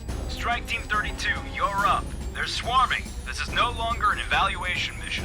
Almost like a light switch, CL and Neon confirm and nod to each other. Neon turns to Team RWBY. "You guys get out of here? It's going to be too dangerous for you." Yang looks at them, baffled. "What are you talking about? We've been handling swarms of them just fine." CL shakes her head and pulls out her pistols. "Your orders are to withdraw."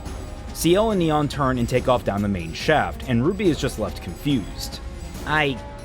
guess?" The four watch them round a corner. After a pause, Weiss asks, "We're ignoring that, right?" Yang gives a playful shrug. "No, yeah, this totally isn't part of the test." clearly walking down the hall after the two. With a smile, the other three are quick to follow. We shift over to Flint, having just gotten the order himself. He turns to John, Ren, and Nora, who are all knee-deep in sentinels, telling them, "Get yourselves safe." John bats aside a sulfurfish and looks at him, flabbergasted as he leaves. Help us, maybe? Flint squints at them before continuing on his way. "You guys got it handled." Behind the "I'm so done with this John," Nora cackles, slamming her hammer down into another batch of sulfurfish. "That only means more for me!" We follow Flint into the central chamber of the mines, a large space clearly carved by human hands thanks to the sheared, blocky stone walls, tiers, and pillars. Discarded, rusting mining equipment is scattered around the area, the largest two being an excavator on the lowest level and a massive crane higher up on the tiers of rock. Both the floor and the ceiling of the cavern are embedded with large, multicolored crystalline chunks of dust, giving the room an unearthly mixture of glowing colors. Flint's tunnel empties out onto the highest carved tier that's walkable, and down below we find Neon and CL engaging with swarms of Grimm that are digging their way out of the rock along the walls and ceiling. Neon has retained much of the same tactics and equipment we saw back during the Vital Festival, relying on her vibrant dust-powered nunchaku for offense and speed for defense, with the only major change being her skates. They can now transform between skates and blades, with various dust effects that allow her to accomplish a number of different feats, such as skating different terrains or even sticking to walls and ceilings for a limited time, provided she keeps up the momentum. CL, by contrast, has upgraded herself to a set of dual machine pistols, though unconventionally, both are based on railguns, using magnets instead of combustible ammunition. The minute he calls out his arrival, CL is quick to get a plan rolling between them. She orders Flint to spread out along the top rim of the chamber and uses wide area of effect to force the Grimm crawling along the walls down onto the floor of the central chamber. He does so immediately, calling upon his semblance. 3 clones of him spread out, a new evolution of his ability where they can actually act independently of him. Further emphasizing this, his trumpet has been modified into a transforming weapon, able to change into a horn, a trombone, and a sousaphone to further vary his attacks and tactics. With the Grimm being forced off the walls, Neon is sent forward to corral the Grimm into a specific corner of the room, the one directly under the crane, while CL hangs back to eliminate stray Grimm with controlled bursts of fire. It's clearly a stressful situation for them, but they're managing to maintain a modicum of control. That is, however, until one of the sulfurfish leaps at Neon, mouth open, exposing a chunk of dirty green dust lodged in its throat from when it had been burrowing.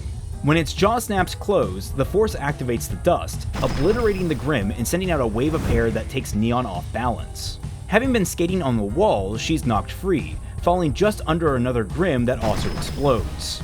She manages to land on her feet, skidding into a fresh skate, and calls out the exploding Grimm to CL.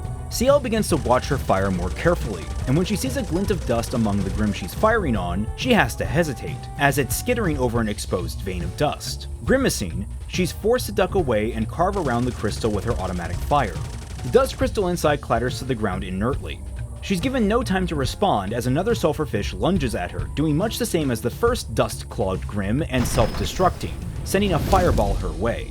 CL stays calm, however, and she's beginning to move when a blur of red swoops in and scoops her out of the way of the flames. Yang appears in her place, tanking the brunt of the explosion and almost absorbing it as if the flames were clinging to her hair. RWBY comes to a stop beside CL, pulling Crescent Rose from her back. CL turns to her furious. "You were supposed to leave!" RWBY waves a dismissive hand. "You look like you could use the help!" She glances to where Neon is now struggling and then looks back to RWBY. "For the record, I didn't." CL turns away and resumes targeting the Grimm chasing Neon as she speaks back. "If you're going to be here, you'll help. If you die or get reprimanded, that's not on us. You see that crane?" RWBY follows CL's upward nod, and CL doesn't wait for a response. "I'm going to drop it on them." Yang stretches her arm excitedly. "Ooh, nice! I was in the mood for some property damage!" Prompting CL to hiss, "This isn't a game, Xiaolong!" RWBY cuts down on any response, her eyes darting around them to form her own plan as she affirms, "Don't worry, we'll cover you." She looks to her team. "Yang, Blake, get that crane ready, wait for our mark. Weiss, we'll help down here." RWBY leaps forward into the battle, but Weiss lags behind, turning to Blake and Yang to ask, "Do you two need a..." What she finds is Blake wrapping her ribbon around the hilt of Wilt, rushing towards Yang, and firing the blade out of flush. Wilt embeds itself in the wall, and Blake smoothly scoops up the waiting Yang, swinging them both into the air as they begin their ascent. "Lift?" Weiss finishes, watching them, unsure how to feel. She flinches out of the way when she hears RWBY call her name, and dives into the brawl herself. What we get following this is some classic RWBY action, with RWBY, Weiss, and CL managing the Grim on the lower levels, while Flint, Blake, and Yang handle the upper levels, and work to dislodge the crane. Under CL's updated orders, Neon drifts between the two theaters of combat to focus on destroying the Grim with dust in their mouths, while offering support to whoever needs it at the time. The most notable instance of this is when Yang is trying to upend the crane all her own. Even with the support struts cut, she's struggling to lift it with only one arm, while Blake keeps her back covered from Grim attack. Neon slides in and asks what the problem is, irritating Yang, who scolds her, "Either do something or leave, cat!" Neon frowns at Yang's blunt call-out. "Now you're sounding like CL." Yang, still struggling, is about to respond when Neon twirls around her and drops to the ground while deactivating her skates. Jamming her feet under the lip that Yang is trying to lift, Neon uses her legs to push, grousing out, "You gotta lift with your knees!" Their combined strength finally gets it to budge, just in time for RWBY and CL to give the order to make it drop. The heavy machinery falls, and RWBY speeds out of the way at the last minute as it smashes down onto the massive Grim, destroying a plurality of the creatures. A wave of relief ripples through the group that they only have to deal with the stragglers, but a groan from the middle prevents that from sinking in. The remaining sulfurfish scurry over the metal, their steps superheated as they go. They meet in the middle where a growing hole is being burned into the chassis, and there's a brief silence as the last one crawls inside. A moment later, bursting out of the machine is an amalgamation of sulfurfish joined together into a singular tubular mass, headed by an almost draconic snout. The smaller Grim have fused into a sulfur worm. Through the narrow seams of the individual fish, glimmers of colored dust can be seen poking out, which RWBY and CL are both quick to notice. The two teams stare at it for a beat, somewhat horrified by this development, before the creature roars and begins to thrash around them. They're put on the back foot, the massive creature scarily fast, lashing out with every inch of its body to strike anyone nearby. As it does, it flings superheated goo from its joints, and the occasional dust crystal spills out, which our team have to scramble to catch before they impact any of the dust veins that line the cavern. As they're still scrambling, Clover's voice comes over the radios. "Come on, 32, you've seen worse than this." Up on the highest tier of the chamber, Clover is casually strolling around the lip, finger pressed to his earpiece as Crow follows behind while protecting the unconcerned Clover. Clover walks up to the original Flint and says, "You know, I hear the acoustics are good this time of year." Flint is confused and turns to ask, "This time of year?" before Clover casually kicks him off the ledge. Conveniently, Flint lands roughly, but safely, on a slope made of sand, his clones all zipping back into him as he loses his concentration. Clover continues to speak through his earpiece. "Neon, Flint needs a lift around the cavern. A good song will shake that beast apart. CL, find a way to pin that thing in the center. Team RWBY, since you're tagging along, why not join the ensemble?" There is little argument from the two teams, even CL who accepts the new orders instantly, and they get to work. Neon sets about picking up Flint like a sack of potatoes and starts to move, listening to his instructions where he needs to set down a clone. Meanwhile, CL and Team RWBY do their best to distract and corral the sulfur worm, either evading it like matadors or using clever tactics to hold it in place. There's a notable moment where Yang actually catches the molten jaws of the creature between one leg and her arm, while CL lines up the excavator to drill into the side of the beast, though that only lasts so long as the superheated goo melts through the metal. Neon, meanwhile, only manages to make it to one stop before the worm's flailing separates her and Flint. Flint, however, is caught by Clover's fishing rod thing. It's a complicated weapon. We changed it. It's more complicated now. It's also a ring blade, but you know, it's not that hard to understand, I hope. Anyway, but he buoys Flint just long enough for Blake to swing in and pick her up where Neon left off, moving him into position. She gets to two spots, but is thrown off when chunks of dust are flung by the worm in their direction, forcing the two to catch them instead. RWBY picks up Flint for the last stretch, helped along by Weiss forming a barrier of rock with the dust between them and the worm. With Flint in place, he and his quartet take only a comedic moment to check if they're all in tune before belting out a perfect harmony. The cavern begins to vibrate with a combined sonic energy, the dust crystals in the walls singing in resonance. Everyone is paralyzed by the sound, holding hands to their ears. Blake especially is hunched over in pain. Weiss, noticing the crystals in the walls shimmering, asks, "Is this even safe?" To which Neon screams back, "Probably not!"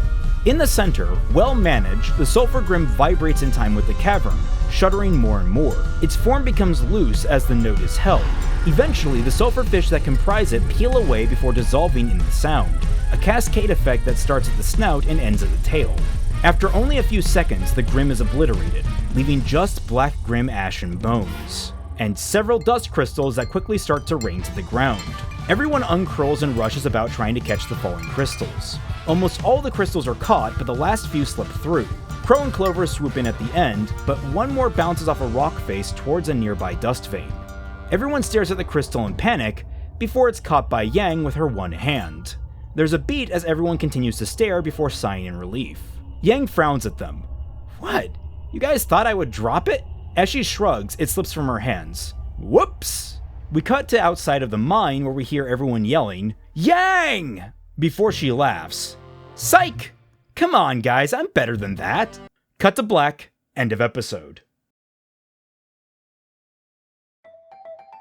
This content and the rest of the content on Celtic Phoenix is brought to you by the wonderful people supporting the channel through Patreon. For just $1 or more, you can gain access to the Tundra Discord server, where you can interact with me and a whole host of my fellow internet colleagues, such as the other members of Team Frostbite and the Team Jacked podcast. Become a part of our regular bad fanfiction nights that happen every Friday night at 10 PM Eastern Standard Time by joining our chat and adding your commentary to the reading. You can also join by becoming a member of the Celtic Phoenix YouTube channel, with the additional bonus of gaining access to a bunch of sweet emoticons during every one of our streams, such as the Team Jacked podcast, which airs every Wednesday at 6 PM Eastern Standard Time. But if either of those are too much for you, you can always subscribe to the channel, enable alerts, like this video, and share it around to all your friends. Thank you all so much for watching, and we now return you to your regularly scheduled fixing. Episode 5 opens on a shot that gives us a decent look at Atlas from a distance. A hovering mass of rock and metal, with a sprawling city on top and a dangling undercarriage that serves as the main docking port below it. Notably, our version of Atlas is smaller than the one in canon, because the one in canon is so massive, you could fit the entire state of Texas in it. Now it only equates to one major metropolitan city, like a New York or Chicago, instead of Neo-Tokyo from Akira, which accounts for like 12 of those. Proportionally, Mantel is much larger and more sprawling, which balances out the discrepancy in the number of elites versus the number of commoners in the setting. Anyway, the camera pulls back to find RWBY, staring out a window marveling at the city. In the background, the rest of Team RWBY are in deep conversation with Junior and Team 32, everyone tentatively celebrating their success in the mines. In fact, we can still see the scuff and battle damage on them, but everyone is in a really good mood. Weiss is the only person to notice the apartness RWBY seems to have from the rest of the group.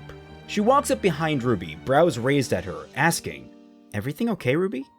With a bittersweet sigh, RWBY replies, "It's so surreal being back here." We cut to outside, where we see they're standing in a hallway of Amity Arena, looking out one of the many windows on its exterior. Back inside, Weiss nudges RWBY's shoulder with her own playfully. "It feels like forever ago. Hard to remember it hasn't been all that long." RWBY turns to look at Weiss, but over her shoulder sees Penny chatting animatedly with Ciel. With a sigh, RWBY says, "Yeah." Looking back to the distance, Weiss frowns harder. "You know, we haven't really had time to talk recently. If there's something on your mind..." Across the room, a door leading into the interior of the Colosseum opens. The assembled teams turn to look at it, as do Weiss and RWBY. There's a beat before Blake raises a brow at the dark maw of the corridor and says, "Well, that's not exceedingly ominous."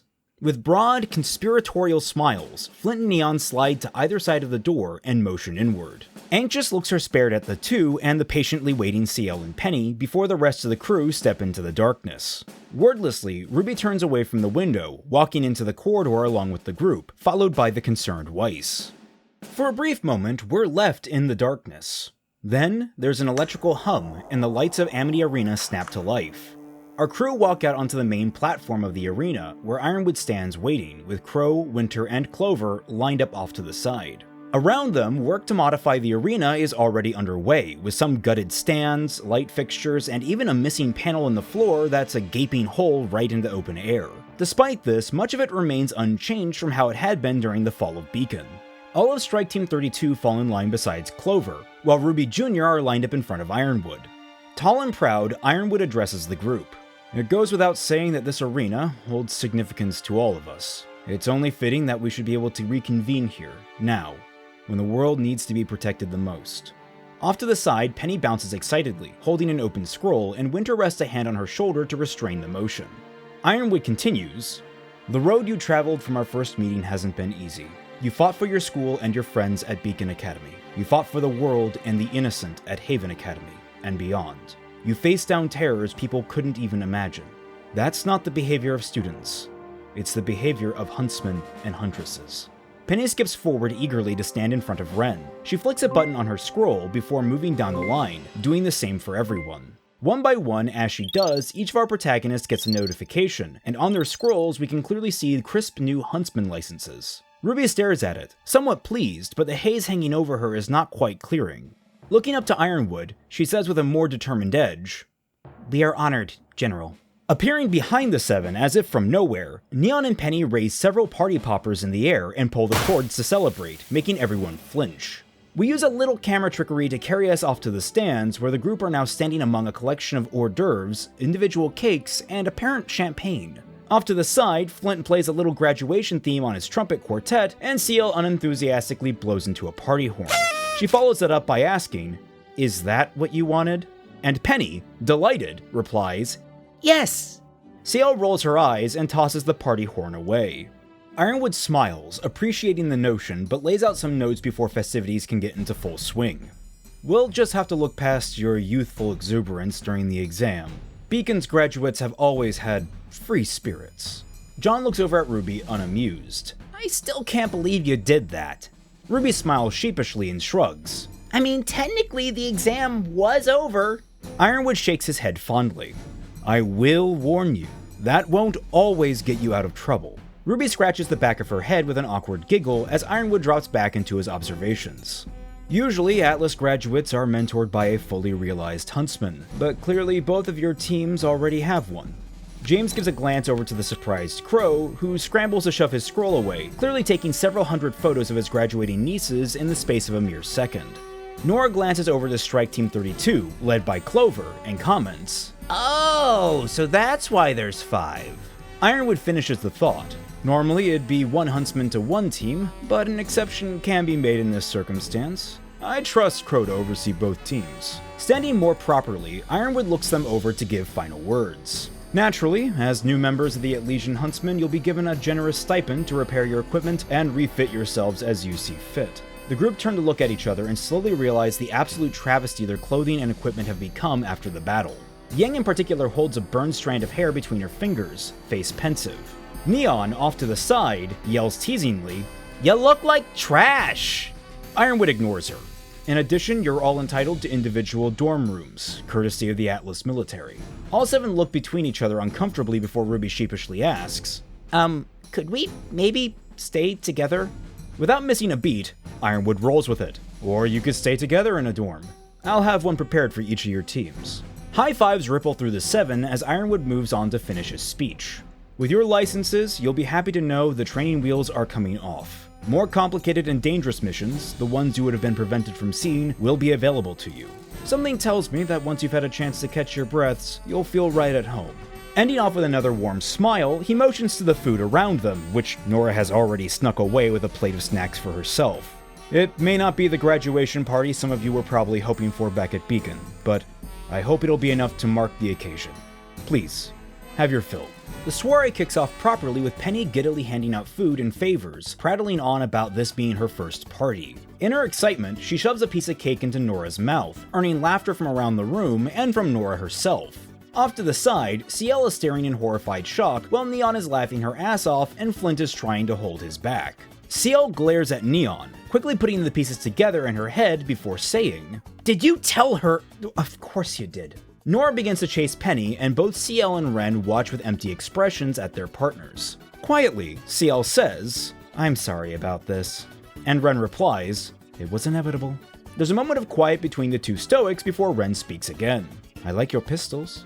To which CL responds with a, "Likewise." Nearby, RWBY and John fly into each other's arms for a bone-shattering hug, happily crying into each other's shoulders. "We're official!" Behind them, Weiss is wiping away a tear and looking at a statement on her scroll. "My bank account's back in the black." RWBY pulls back from John, a glimmer growing in her eyes. She begins to shuffle in place excitedly, squeeing, "Oh, I can't wait! I can finally make all the repairs I need to my baby! And maybe get some other nice stuff on the side too!" Her team watches her endearingly, only for her to glance their way, an even more manic grin appearing on her face. She zips up to them. Ooh, I know! I can help you guys fix your gear too! I've actually got some cool ideas for Mirror Master, and Blake, I know Gamble broke, so I had some thoughts on how you could modify Shroud to compensate. Blake's hesitant voice cuts Ruby's excited rambling off. Actually, Ruby, she holds her shoulder and sends a cautious glance to Yang. I was kinda thinking Yang could help me work on my weapon this time around. Yang starts in place, blinking Blake's way before answering. Yeah, sure. Ruby quickly deflates. Oh. But Yang is quick to catch it, giving her shoulder a light punch. Cheer up, Rubes. You can help me fix Ember Celica. I kinda need a new one, and that last fight gave me a few ideas I want to run by you. Again, that puppy-like energy returns to Ruby, who stares teary-eyed up at her sister. That'll all be easier with another arm, I imagine.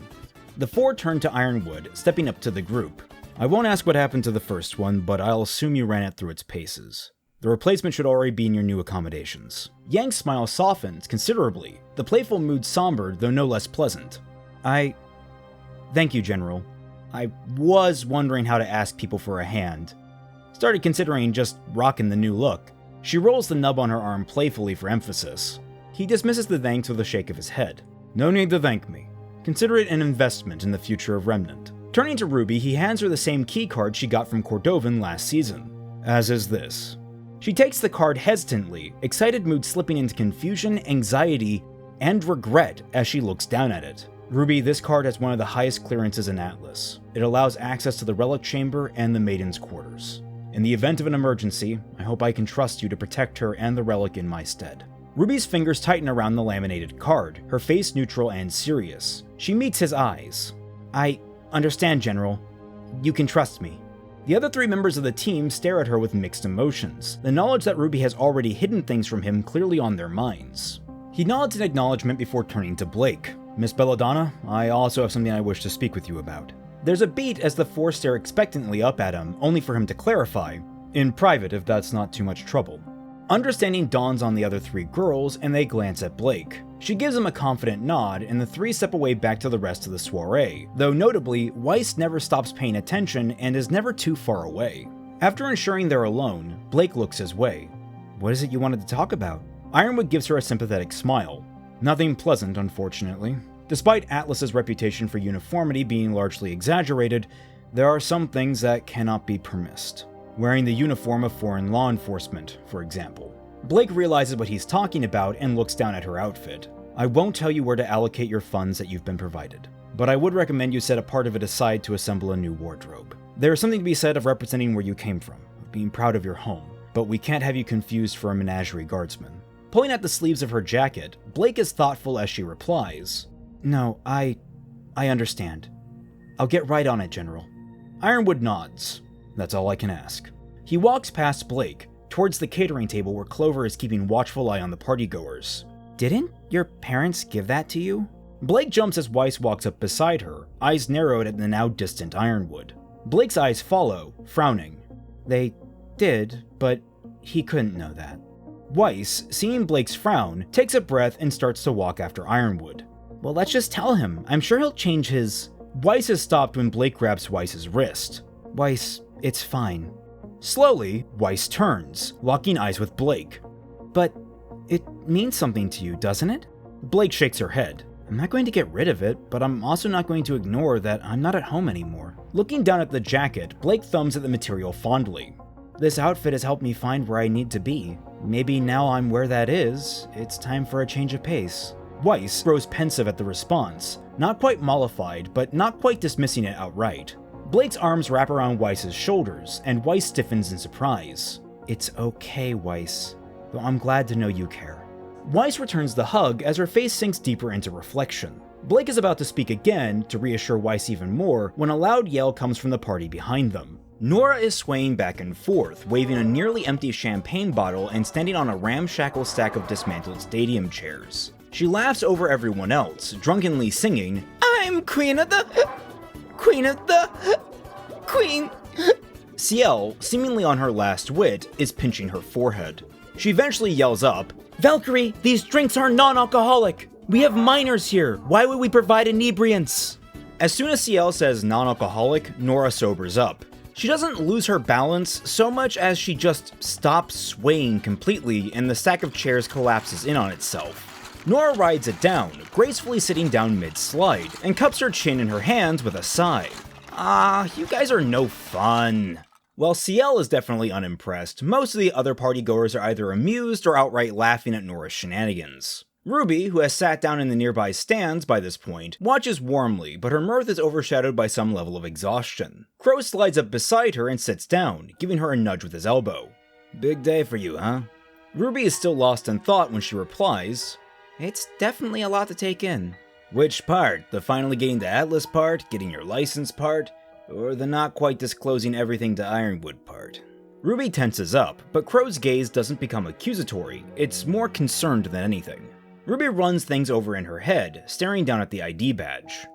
Everything we've seen, Lionheart, Cordovan, Ozpin, I'm trying to do what's best, but I don't know who we can trust anymore. Crow frowns. You don't feel like you can trust him. Both her and Crow look over at Ironwood, chatting amicably with Ren and Winter. RWBY shakes her head. It's not... He looked so tired. You saw how he looked when we told him we found Ozpin? He's the only person with a plan that might work. Telling him everything might... RWBY trails off, not quite sure how to finish the thought. Crow hums appreciatively. And the relic? RWBY frowns contemplatively. Maybe I am no different from Oz. Seeing the distraught look on her face, he rests a hand on her shoulder. You're not Oz. You're not keeping secrets for yourself. It sounds more like you're protecting him. RWBY looks up to him, a little more confident but still unsettled. Do you think I should tell him? Crow waves the question away with a shake of his head. If it were me, I would, but I'm hardly a good judge of character. But if you're feeling conflicted, well, there's a couple of people I think would be happy to talk to you about it. Crow suddenly shifts their attention to where Blake and Weiss are talking with John. RWBY stares at them, the conflict on her face beginning to still as she mulls over the suggestion. It's then replaced by confusion. Wait, where's Yang? A weight suddenly falls over RWBY and Crow's shoulders as Yang shoves into them from behind. Boo! RWBY is startled, lurching away and flailing her arms to ward Yang away, while Crow just rolls his eyes, reaches up, and pulls Yang into a headlock with almost no effort. She cries out, suddenly partly strangled. Gah! No fair! Crow smiles at her, shaking her around a bit in his grip. You're a huntsman now. Everything's fair. The words prompt RWBY to pull out her scroll and look at her official huntsman license, while Yang writhes in Crow's arms. She looks at it almost sardonically. This says I'm a huntsman, but honestly I don't feel like I know much more than I did at Beacon. Crow laughs and releases Yang so she can catch her breath in the seat beside him. That feeling never goes away. He looks between the two girls with a firm smile. Summer would be proud of you two. Both RWBY and Yang smile at him, though the smiles soon slip away. You have to wonder what she'd say, Yang muses, resting her chin on her hand.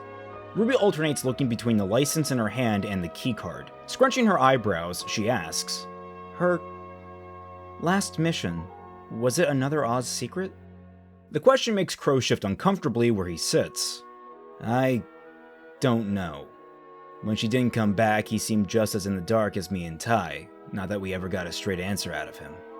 Now though, I don't know how much stock I would put in that.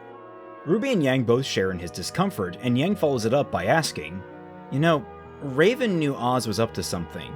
Do you think that Mom... Crow shakes his head. If she did, she never led on to it, at least not to me. Besides, she wasn't exactly Raven's biggest fan during the falling out. You'd think they'd be more on the same page. The sisters digest his words, and RWBY's face continues to twist in thought. Maybe Mom had a different idea of how to do things. Maybe she found a different way. Though her brow is pinched in distress, something dangerous begins to pierce through it. Hope. What if Mom is still out there, but she can't remember? Crow cuts her off, and though it starts harsh, it simmers into a dull, aged pain. RWBY, that's not a road you want to go down. Trust me. Silence lingers between the three, and Crow, realizing the mood is dead, tries to revitalize it. Whatever she needed to do, I know she did it. She would have pressed on until she did. Like you guys, she was always the best of us. Somber though it may be, some warmth returns to the girls, and Crow opens his arms for an admittedly awkwardly angled hug for the both of them. But they accept it all the same, and the three revel in that moment. Crow caps it by ruffling both of their hairs. Bit of a brat though, but hey, I like brats. Both girls playfully wriggle out of his grasp and slap his hand away while they laugh. The camera dips down, sliding into the ground before dropping out of the bottom of a maintenance tunnel. A shadowy figure walks through the cramped space, carrying a case in one hand and his scroll in the other. Doors that stand in his way, notably locked by digital pads, automatically open after their control panel displays glitch out. After a few short seconds, the last door opens and he emerges out, onto the streets of Mantel. Our first time seeing the streets, we get a good look of Atlas floating in the sky above, the buildings reaching up like fingers to grasp it. Water drizzles down from the buildings, melted snow from the overworked HVAC system serving as ersatz rain. The camera cuts to above to show the calculating gaze of Arthur Watts, having just emerged from what was labeled as an Elysian maintenance tunnel, built into the city's wall. Watts begins to stroll through the night, checking a map on his scroll that is directing him to something. A call from a blank number comes through when he does, and he answers it, though he transfers it over to an earpiece so he can stow it back in his pocket. He doesn't give the other speaker a chance to speak. Is it done? Tyrion's voice carries over the line, frustration absolutely seeping through every word. Of course it's done. We cut over to Tyrion in a dark apartment, illuminated only by the road lights outside bleeding through the window. He's covered in blood and pulling a body with one arm while on the phone with the other. A child could have slaughtered everyone in this building and not even broken a sweat. We cut back to Watts, still comfortable in his stride as he crosses a street. If that's the case, perhaps I should look into outsourcing your role in all of this. Certainly children would be more tolerable conversationalists. Tyrion's voice is harsh in return. Give me a real challenge. None of these people are any fun. All they do is beg for their lives, talk about some integrity bullshit, blah-de-blah. No wonder you wanted them dead. Your ego wouldn't fit in the city if they were still here. Watts is unaffected by the insult, rounding a corner and approaching an Elysian public safety kiosk. Casually, he opens a maintenance panel and inserts some kind of drive into the access port. His scroll chimes to confirm the connection and he pulls it out to view the incoming data. If my ego couldn't survive a couple measly reporters, I'd never be able to go anywhere. To begin with, I'd have to consider them human, and even my genius couldn't fathom such a possibility. He sorts through a number of different directories for the local security systems, landing on the cameras. Skimming through, something catches his eye. Oh, fascinating. We cut to his screen, where he enlarges one of the security feeds to show Cinder and Malachite, still cloaked, walking down the streets, and only just being picked up on the camera. Watts looks down at the timestamp for the video. Been here a few weeks, have you? He looks up to the city's skyline and the ominous rock of Atlas above. And look how little you have to show for it. Typical. Tyrion's voice cackles over the call. Mutter, mutter, what are you muttering about now? Watts rolls his eyes. A development to keep an eye on, no more, no less. Holding up his scroll, he drags open an overlay and begins to type into it. Though I shall be the only one keeping an eye on it. With one final press of a key, we see the footage of Cinder and Malachite, and see them dissolve in a wave of bubbling pixels. Watts looks up from where he is, right into the nearest camera. He smiles, broad and smug, before bowing. As he does, his form bubbles with pixels as well, before dissolving completely, leaving only an empty street corner. We cut to black and end the episode. Episode 6 opens with Team RWBY standing outside a door in one of Atlas Academy's many hallways. RWBY is looking up and down the hall for another door while Weiss points at the sign above the entrance indignantly. RWBY, it says armory. RWBY groans in frustration. Yeah, but which armory? There were like 4 of them on the tour. Did anyone catch which Penny said was the main one? Yang shakes her head. Gonna be honest, I zoned out after like 5 minutes? To which Blake adds sheepishly, yeah, same. RWBY slumps, whining. Penny said she'd meet us here. Where is she? Weiss rolls her eyes. It's 6:57, RWBY. Either she's just running late or she's already inside. Why don't we just step in and ask? I'm sure they'll understand. RWBY motions to the sign. It says it doesn't open for another 3 minutes. Weiss shakes her head and moves towards the door. It'll be fine, I promise. Weiss steps forward and opens the door, and the team enter a cavernous room laden with various pieces of hardware, equipment, and workbenches, ranging from rudimentary, though sleek, forges to incredibly advanced precision machining tools. To their delight, Penny is immediately visible, lying on one of the workbenches, while an obscured figure operates a futuristic-looking welding tool on one of her uncovered leg thrusters. She sits up with no problem, smiling and giving them an excited wave. Hello, friends. You may want to shield your eyes. Yang is halfway through a what?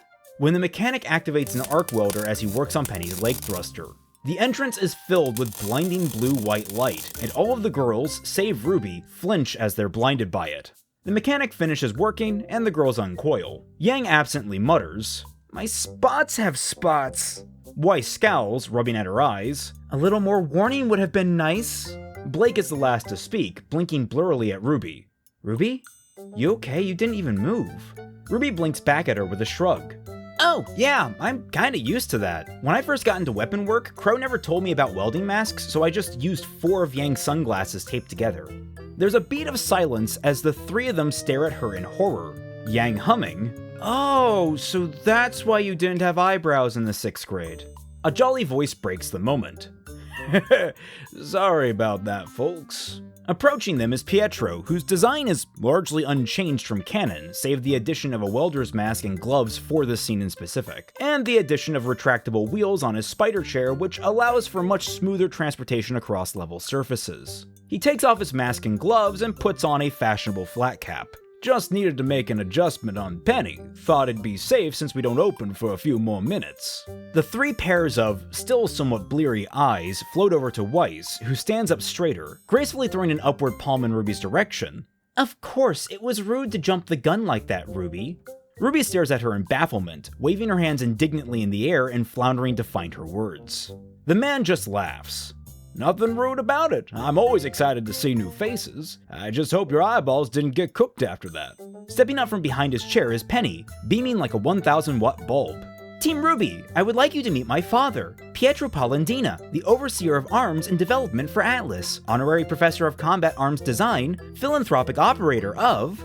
Pietro shines his own broad smile at Penny's clear attempts to show off her father. Shaking his head, he places a hand on her shoulder to calm her before he warmly speaks to the girls. "It's so nice to finally meet my daughter's friends. I hope Atlas is treating you girls well?" With his title announced, the 4 stand up a little bit straighter and Ruby rubs the back of her head. Yes, sir. It's nice to meet you too, sir. We're, here to fix our gear, sir." Pietro laughs at Ruby's fumbling. "Oh, don't worry about the title." He moves his chair back towards the table he was working on to clean up his equipment, with the 5 girls following after him. "Largely ceremonial these days. Got a younger generation with fresh faces that do all the heavy lifting. I'm just here to make sure nothing important explodes too badly. Most of the time, I'm actually helping the first years find their footing and doing clinic work down in Mantel." Stowing most of the tools and compartments along his chair, he turns to them and motions to the whole of the space around them. "I would message me ahead with all the permissions you need to work in here."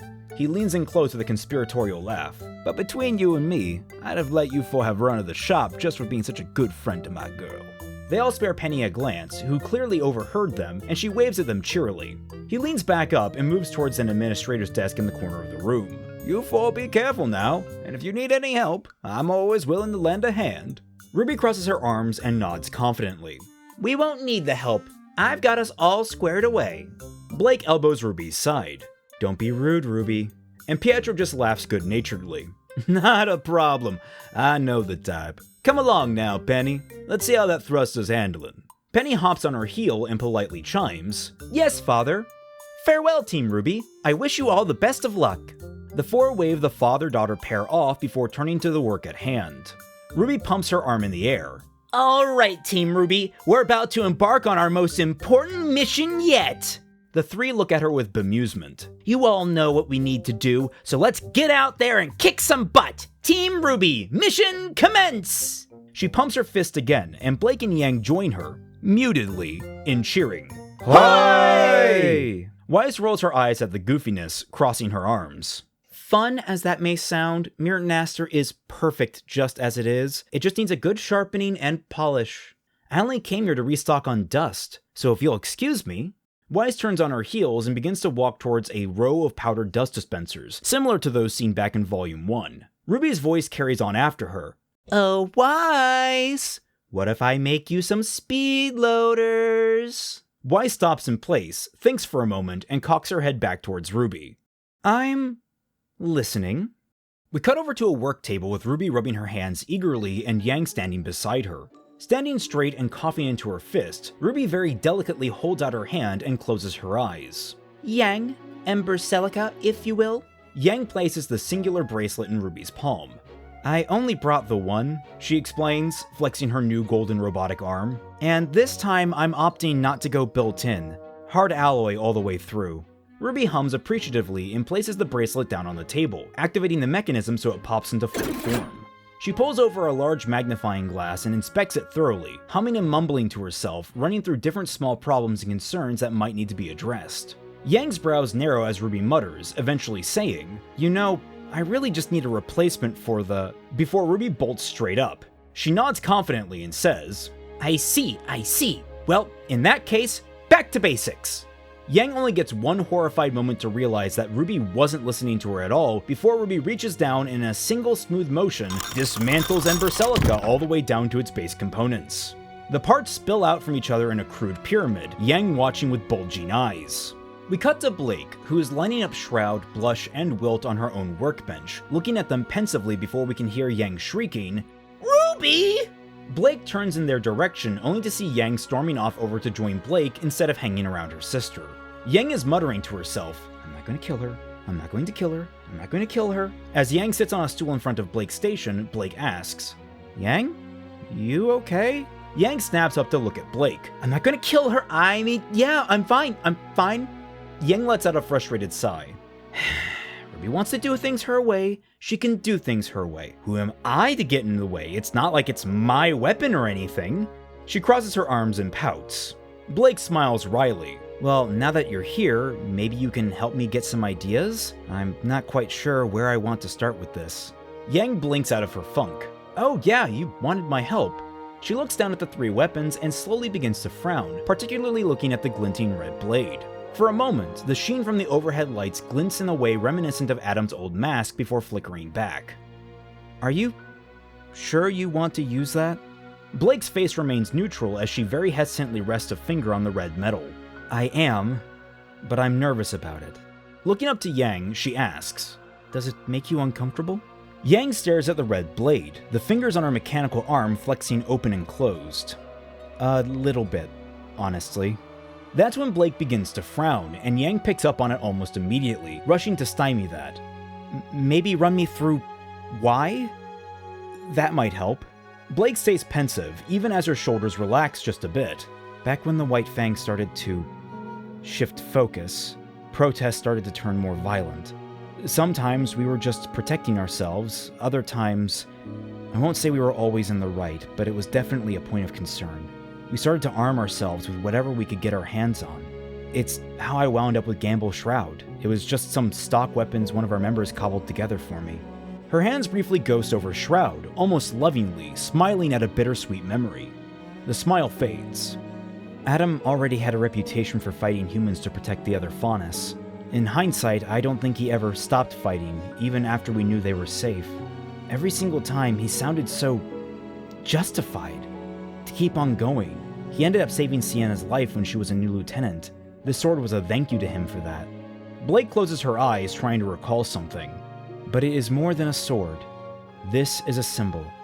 It is a warning of the teeth that we bear against the humans that would feed us lies, that would promise us equality and deliver us only scraps. It is with this blade that we will protect ourselves with one claw and drag our way to the top of the mountain with the other." Again, a bittersweet smile. She always gave good speeches. Yang watches this, clearly engrossed in Blake's words. "So, where are you going with this exactly?" Blake's face drops back to neutrality, re-examining Adam's weapons. "This blade was made to protect Faunus, to protect everyday people from the cruelties in the world, and it was twisted into a weapon of revenge."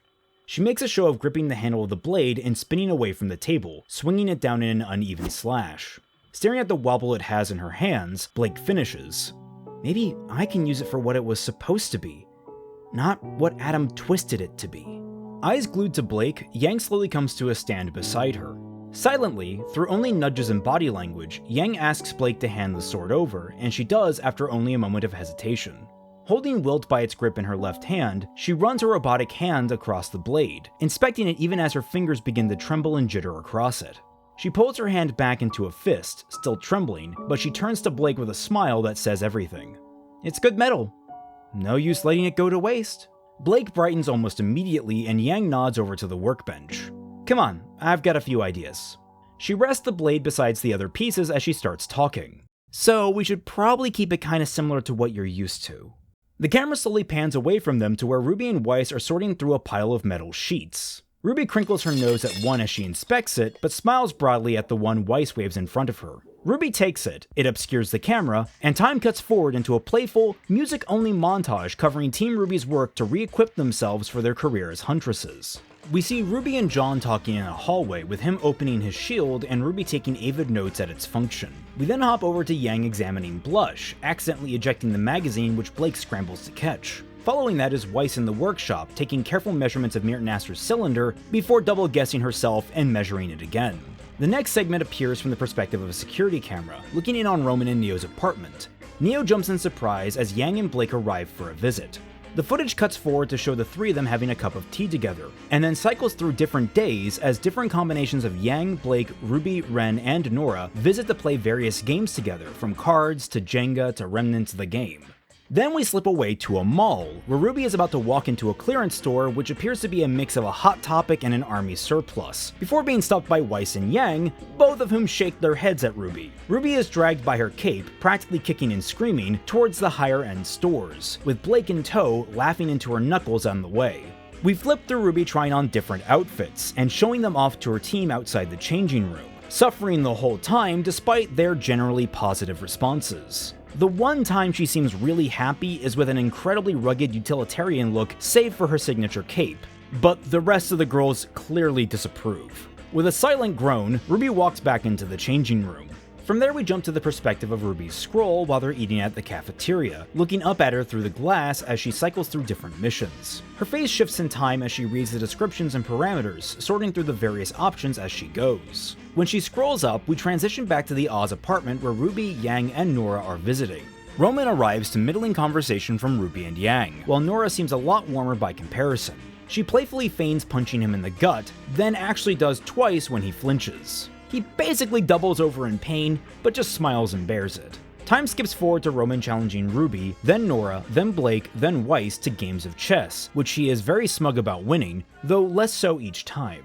We return to the armory, in particular its forge, with Blake. She is sitting at a drafting table, working on the schematics for her new weapon. Sitting back pensively, she chews on the end of a pencil after becoming stuck on some aspect of it. Yang, passing by with a crate of supplies, takes one glance at the schematic.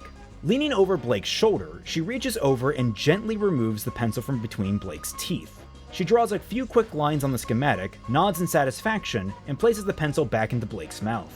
It falls out shortly after because Blake's mouth is parted in awe at the obvious solution. As Yang walks away, Blake shoots her an appreciative smile.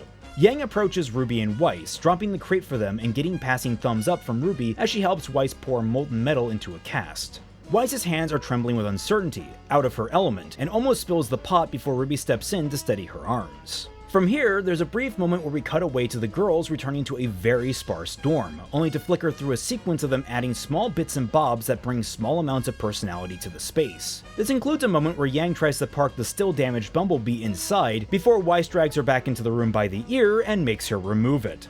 The next jump is to Blake examining a collection of one-headed firearms, carefully laid out on the desk of a shooting range by a proud-looking John. She draws one with a digital readout and lets loose a few rounds. She seems pleased until Ruby walks over to them, face clearly unamused. She lifts a magnet to the side of the pistol, and immediately the readout blue screens. Blake and John blink at Ruby as she takes the gun, points it down range, and demonstrates that it refuses to fire. Then Ruby drops the magazine, racks out the remaining round in the chamber, and carelessly tosses it before moving on, leaving John to catch the blue-screened firearm. We return to the changing rooms at the mall, where Weiss is trying on different outfits, always satisfying two of her teammates, but never all three. The only outfit that gets universal praise is a tuxedo. Weiss, however, finds it limits her movements, bunching up around her shoulders and knees when trying to do basic wide gestures. She shakes her head and rejects it herself, slipping back into the booth. We have one more visit to the Oz apartment lounge, as Neo is cheerily waving Yang and Weiss off. The guards outside close the door, and Neo physically slumps, as though drained. We can see her tired face when she turns to the side, and she stands there for a second disassociating, before her eyes flicker up towards the camera. A second later she rips her eyes away, and walks back into the room before we leave the scene. Back at the changing room, it's now Blake cycling through her own different wardrobe sets, the first set of which she's so heavily bundled she can barely move, and she soon falls over. This results in her teammates looking at each other, and they help her cycle through a series of more practical winter outfits, some with more layers, some with less.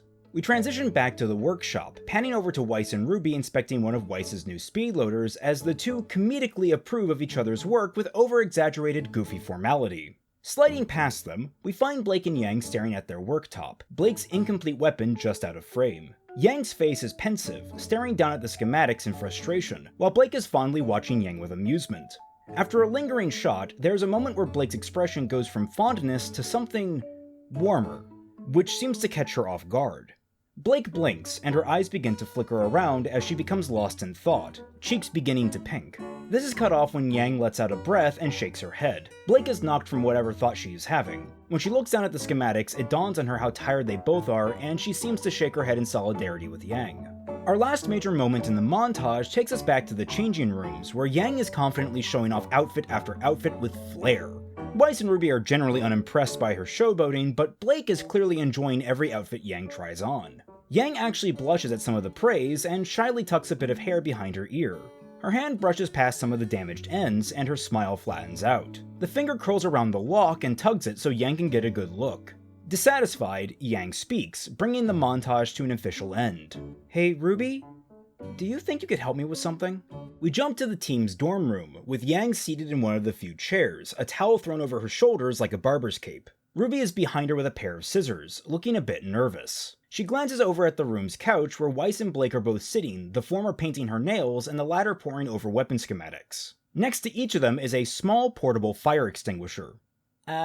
You sure you want me doing this? Weiss would probably be better." Weiss looks over at RWBY confused. "Why would I be better exactly? Besides, I just started my nails, I'm not ruining that with Yang's shitting." RWBY chuckles awkwardly and Yang matches it with an earnest laugh.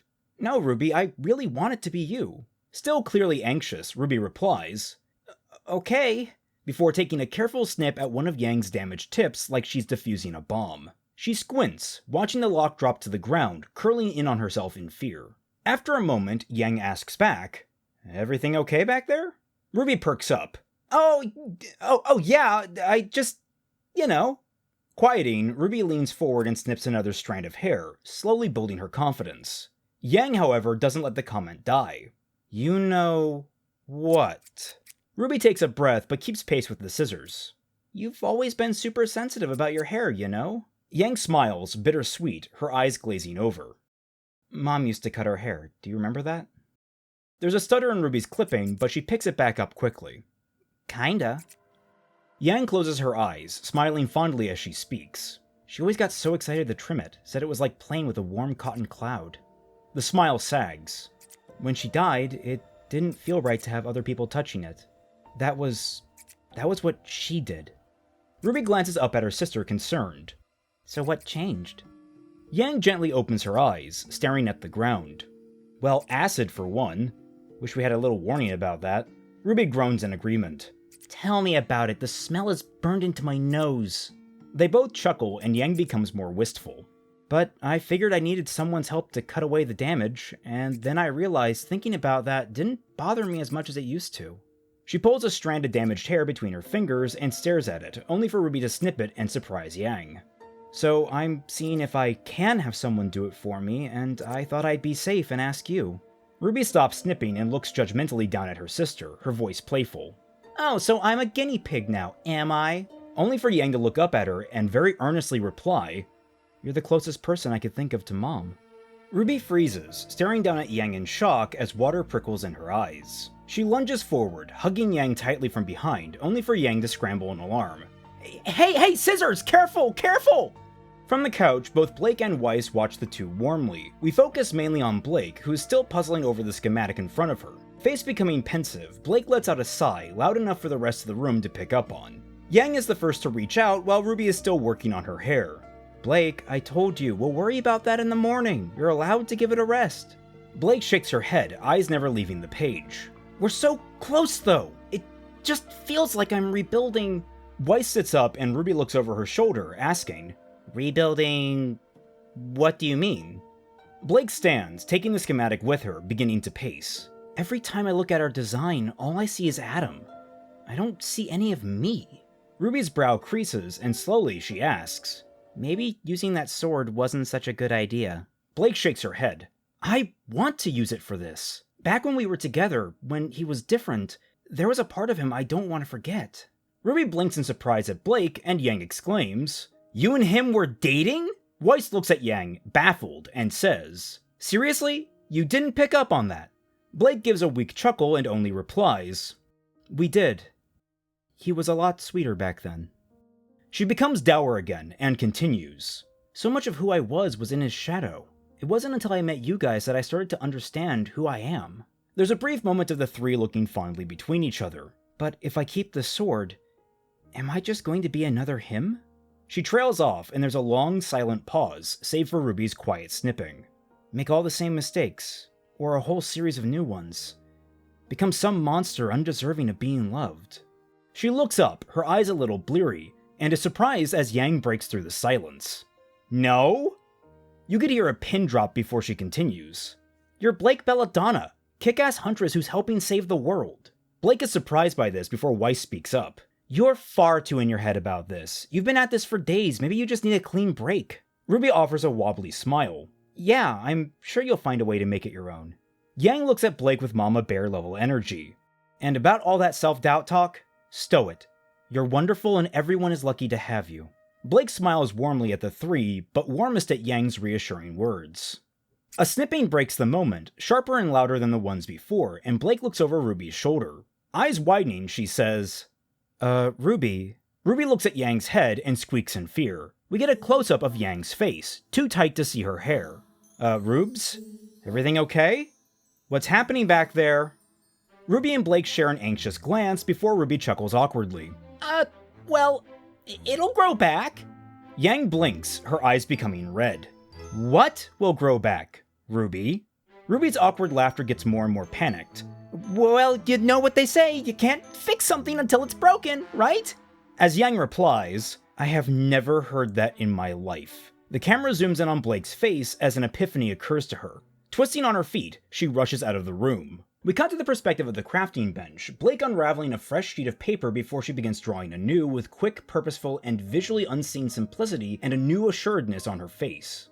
We crossfade to indicate a small amount of time has passed before Yang's voice cuts in over Blake's work. Hey, you know they're closing up shop soon, right? Blake looks up to see Yang approaching her and she double takes. We get the reveal of Yang's new haircut, significantly shorter than before. Yang catches Blake staring and rolls her eyes, clearly embarrassed. Don't say anything. Ruby, I said I was in for change. I'll live with it. Blake eases off the table. Oh, I was going to say it looks good. Yang blinks at Blake and scratches her neck awkwardly. Oh, thank you. You're not just saying that, right? Blake shakes her head emphatically. No, really, I think it suits you. Yang's face brightens. Really? Well, thanks. There's an awkward silence as the two stare at each other before Yang motions to the table. So... Blake looks back to the table and waves Yang over. Right, so I was thinking about our problem. Yang cocks her head, looking at the new design on the table. Blake then elaborates. I think we were overthinking everything. Yang nods, scratching her chin, and asks, This is what you want to make? Confidently, Blake answers with a grin. I'm sure. Yang, seeing the conviction on Blake's face, smiles back. One question. She grabs a plasma torch from the bench and lights the flame with a manic grin. Can I do it? We jump to outside Atlas, looking at the horizon where the sun is rising low in the sky, indicating the start of a new day. We get quick snippets of Team RWBY putting on their new ensembles, all to heroic, swelling music. It ends with them checking their weapons over, RWBY running crescent rows through its transformations before holstering it and sliding on a pair of high-tech goggles. Weiss adding her speed loaders to her belt pouch and checking the brake mechanism on Mutant Aster's cylinder. Yang opening and closing the improved Ember Celica 2.0, putting their triple barrels and buckler on full display. And finally, Blake, checking over the operation of her new weapon, Deadly Nightshade. Easily the most drastic change of anyone in the group, Deadly Nightshade is a synthesis that fuses the concept of both Adam's and Blake's previous weapons. It effectively serves as a longer version of Gamble's Shroud, using Wilt's red-stained sword as the base for a new folding gunblade design. The sheath is a combination of Shroud and Blush, becoming a secondary longsword for Blake to wield, while also housing a shotgun that can launch the main blade and be used independently. The change in length, balance, and armament will naturally require Blake to adapt fighting styles, which we'll get to see as Volume 7 progresses. The four, lined up accordingly, walk through one of Atlas's hallways towards a door. It opens onto an airship pad, casting them in daylight and letting us see them fully assembled as true huntsmen for the first time. RWBY smirks and turns to the other three. "You guys ready?" Receiving a round of nods, RWBY pumps her fist in the air and walks towards the waiting Manta, shouting, "Banzai!" The other girls follow suit, walking into the camera. As the camera frames RWBY's face, we fade in on a profile image on her scroll. Ironwood is in his office, looking at it, contemplative. He scrolls up, revealing full reports for each of the girls, as well as Junior, Roman, and Neo. Without looking, he asks, "This is everything you could find?" Winter, who is standing at attention in front of his desk, replies, "Yes, including everything I could find on my sister's absence." After a pause, she asks, "Are you worried, General?" He replies absently, almost a mumble, "Just being pragmatic, Specialist. That'll be all." Winter gives a salute and leaves as Ironwood turns in his chair to face the window, still scrolling through the reports. The episode ends as a manta flies off into the distant sunrise beyond the windows. Cut to black, end of episode. Episode 7 opens inside the main hub for Sketchy Huntsmen, a room featuring numerous mission boards and space enough for large debriefs. Huntsmen mill about the room, gathering assignments or coordinating or just having water cooler talk, but we focus in on the main entrance to the room, a large sliding double door. It opens, revealing Team RWBY, who are slumped with exhaustion and covered head to toe in soot. RWBY coughs, expelling a black cloud before dragging her feet through the entryway and lifting her goggles off her face. The rest of the team follow, and RWBY turns to them in embarrassment, pumping her arms as best she can. "That's one way to start our career! With a Yang!" Yang stares deadpan at RWBY before asking, "Weiss, is sororicide legal here?"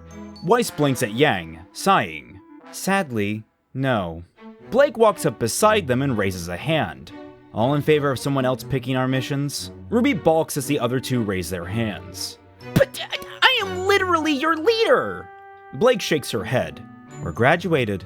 We're a democracy now." Yang hops up. "That's right. Weiss, you choose the next one." Weiss rolls her eyes in amusement. "That didn't exactly sound like a vote, but sure, whatever." RWBY pouts. "Weiss, please, I swear I'll pick a better mission next time." "Did you guys come out of a coal mine?" John's voice catches their attention, and the four girls turn to find Junior arranged like Team RWBY from the last episode, proudly showing off their new outfits. After a beat, RWBY asks, "Why are you standing like that?" John quickly deflates. "No reason." Weiss waves a hand their way. "You three are certainly getting a late start." Nora waves a hand back in dismissal. "What? Nah! We just got back. We're on break right now." John's excitement roars back to life. "Yeah! There's a whole bunch of great missions people don't want to do. We got our whole week filled out, no problem." RWBY cocks her head to the side. "So, what are you guys doing?" John's eyes light up. "Only the coolest thing in the world." We smash cut to John in a safety vest, holding a stop sign and leading a line of children across one of Mantel's roads on their way home from school. Ren and Nora help along the length of the line, with Nora holding one kid's hand and Ren carrying another on his back for a piggyback ride. John watches the kids march past in an orderly fashion, big smiles on their faces. Nodding to himself with a fond sigh, he says, "Community service." With the kids safely across the road, John joins them, where a few mothers or older sisters are waiting to pick up their kids for the rest of the walk home. Though, clearly, several of the women are very smitten by John's handsome appearance. One of the women steps forward and coyly shoves a casserole into his arms. He accepts it nervously. "Thank you so much." The woman takes her child's hand and walks off, leaving John to mumble, "Fifth one today." Nora and Ren wave off the last of the kids, one of whom gives Nora a surprise hug that she warmly returns. The three huntsmen stand and watch the kids go, proud at an honest day's work, when a new voice cuts in. "What are you guys doing? Pup Patrol? Really?" They turn to find Flint looking at them with a raised brow. Behind him we can see Mantel's wall, one of the large doors closing shut as a hover truck passes through. Neon is waving the driver off before skating up to Flint. She takes one look at the way Junior is dressed and chokes down a snort of laughter. What's with the getup? Did someone put you up to this? John frowns, confused. No? Flint and Neon share a look of disbelief before, very flatly, Flint explains, "You guys lose a bet? Huntsman wouldn't be caught dead doing cross-guard duty." John closes his arms. "Then why is it on the board?" Neon shrugs, skating forward into John's face. "At, like, the very bottom, right next to getting cats out of trees." Pirouetting away to skate circles around them, she continues. "City job ads get tacked onto Huntsman boards, but no one seriously does them." Nora scratches her head. "Well, someone has to." To which Flint responds, "Yeah, other people. First years, militia, whatever. Not Huntsman." He points back towards where the truck was. "We gotta focus on more important work. Leave small time to small time while we keep these shipments safe from Grimm." Shaking his head, John's brows narrow. This isn't really small time. It's important work, and there was no guarantee someone was going to do it. Neon, still lazily circling the group, waves her hand with a pshaw. "All those jobs get covered eventually, it's no biggie." Flint elaborates. "The important work is keeping people safe, and to do that, Atlas needs to be strong. Helping someone cross the street is nice, but that comes after making sure everything's stable." Nora looks around at the relative peace. "Things look pretty stable to me. Not entirely sure what you're talking about." Ren, surprisingly, speaks up, chinning his hands as he thinks out loud. "I suppose I can see his meaning. This may not be the best way to apply our skills." Looking to John, Ren raises a curious brow. "Perhaps we should consider taking on more substantive missions." Neon skates behind Ren, resting her paws on his shoulders and proudly grinning. "Tall, green, and handsome gets it. You guys could, like, shadow us if you want. On a real job." Ren locks up at the touch, and Nora pointedly glares at Neon, stepping up to peel the other girl's hands away. "These are real jobs." Neon grins and slips away, returning to skating her circles around the crew. John watches the exchange with a frown, and counters. "What we do matters. It's important that people see who's keeping them safe. It builds morale." Flint tilts his head in unimpressed disbelief. "Yeah, but you're trained huntsmen. Going out and killing Grimm will keep them actually safe instead of feeling safe." Skating backwards now, Neon adds, "Besides, that's what things like the Solstice is for. Big parties, festivals, the whole kit and caboodle." Flint nods approvingly. "Next time you're at the boards, maybe consider doing something in your weight class." John still seems a bit jilted by the conversation, brow creased. He goes to respond when Ren steps up beside him, putting a calming hand on his shoulder. "There should be no harm in exploring other jobs. There were plenty of openings for wall duty." Neon blinks at the three. "Well, if you want to be bored out of your minds, sure. It is better." Nora crosses her arms at the remark, replying, "So glad we finally meet your standards." Flint's sigh grabs everyone's attention. "Look, sorry guys, I keep forgetting you haven't been here so long. Probably tired after that whole trek up here too. I'm sure you'll pull your weight once you find your footing." The apology only partially lands, with John's jaw still a bit clenched. "Yeah, look, no problem. Differences of opinion and all that." Neon hops up beside Flint, resting her hands on his shoulders. "Plus, it doesn't help we've been working all day. We're starving, and Flint here gets a bit crabby after missions." She pinches his cheek playfully, and he swats her away just as playfully. Shaking his head, Flint looks over his glasses at the trio. Yeah. The real reason we came over here is to ask if we're all still on for practice with Team RWBY tomorrow." Wearing a teasing smirk, he adds, "That is, if you can fit it into your busy schedule." John bristles. "Hey!" A second later, he deflates. "You know, I thought when we graduated people would stop teasing me." Nora pats him on the back. "Ah, John, that's never happening for you," which gets him to groan in defeat.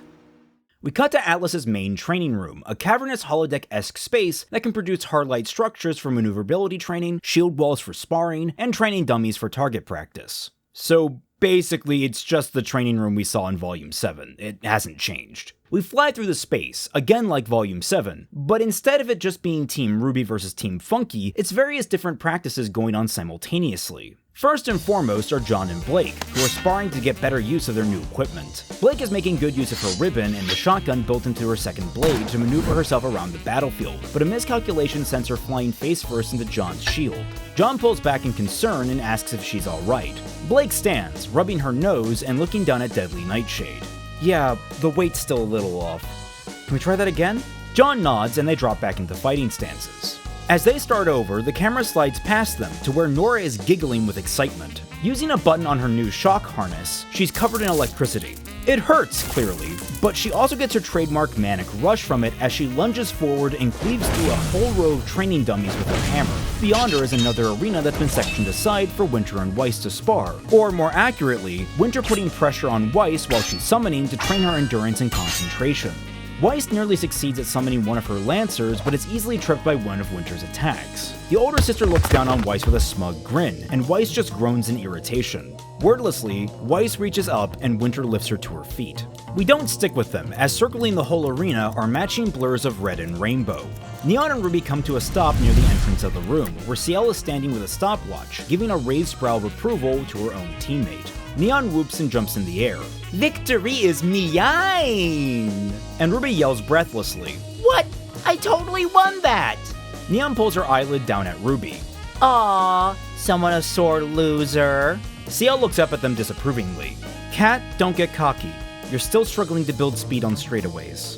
Neon slumps sheepishly, and Ruby crosses her arms smugly in response, only to be bonked over the head by Ciel's clipboard. The older girl gives a piercing glare. "Rose, manage yourself better. 200 laps and all of Neon's times were consistent. Yours, meanwhile, started strong, then degraded. Not only were you half as fast near the end, you've exhausted yourself." Ciel pokes Ruby with her clipboard, causing the girl to stumble. "See? You need to temper your efforts or become useless." Ruby pouts, and Neon slings into her side cheekily. "Listen to music while you practice. Try to stay on beat. It's a lot of fun. Just don't do tango. Made that mistake once." Ruby seems to genuinely consider the idea in earnest. Ciel shakes her head, resets her timer, and steps back to where she was. "Let's do 20 more laps, shall we, ladies?" Neon and Ruby grin competitively at each other, and when Ciel gives them the signal, they take off. We follow them until we hit the last sparring arena in the room, containing Yang and Neo. The two are in a deadlock of give and take, with Yang holding her own incredibly well and Neo acting uncharacteristically aggressive. We get to see Yang's shields in action, tanking several counters from Neo that would have previously been clean hits, though she shakes it up by becoming surprisingly evasive in a way that throws Neo for a loop. We also get to see her employ the triple-barreled function, switching to just one of her barrels, labeled Too Hot, that fires a heat-seeking round. Neo dodges it by an inch, but before it can go too far, Yang flares her semblance, bursting with flame, and causes the round to arc back towards Neo. Blindsided, Neo is struck and tumbles right into Yang's follow-up punches. She's almost struck by Yang, but dodges at the last second, using her momentum to deliver a counterattack and vault herself over Yang's head. Yang, having blocked the counter with her shields, snaps to turn to face Neo and whistles approvingly. "Oh, you are feisty today! What's gotten into you?"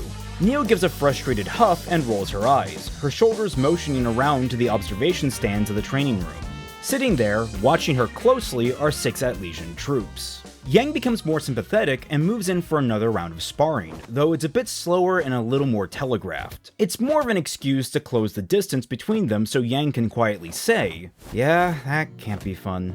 Neo falls into the more staged sparring easily, though through some of her strikes she manages to convey, "It's not fair." To that, Yang becomes a little angry on Neo's behalf. "I'm right there with you. You guys have had our backs this whole time. You shouldn't be locked up like common criminals." There's a pause when they're sparring, while Neo winces and bobs her head to the side, as if to admit, "Well, I mean..." Yang sighs and slips back into the fight.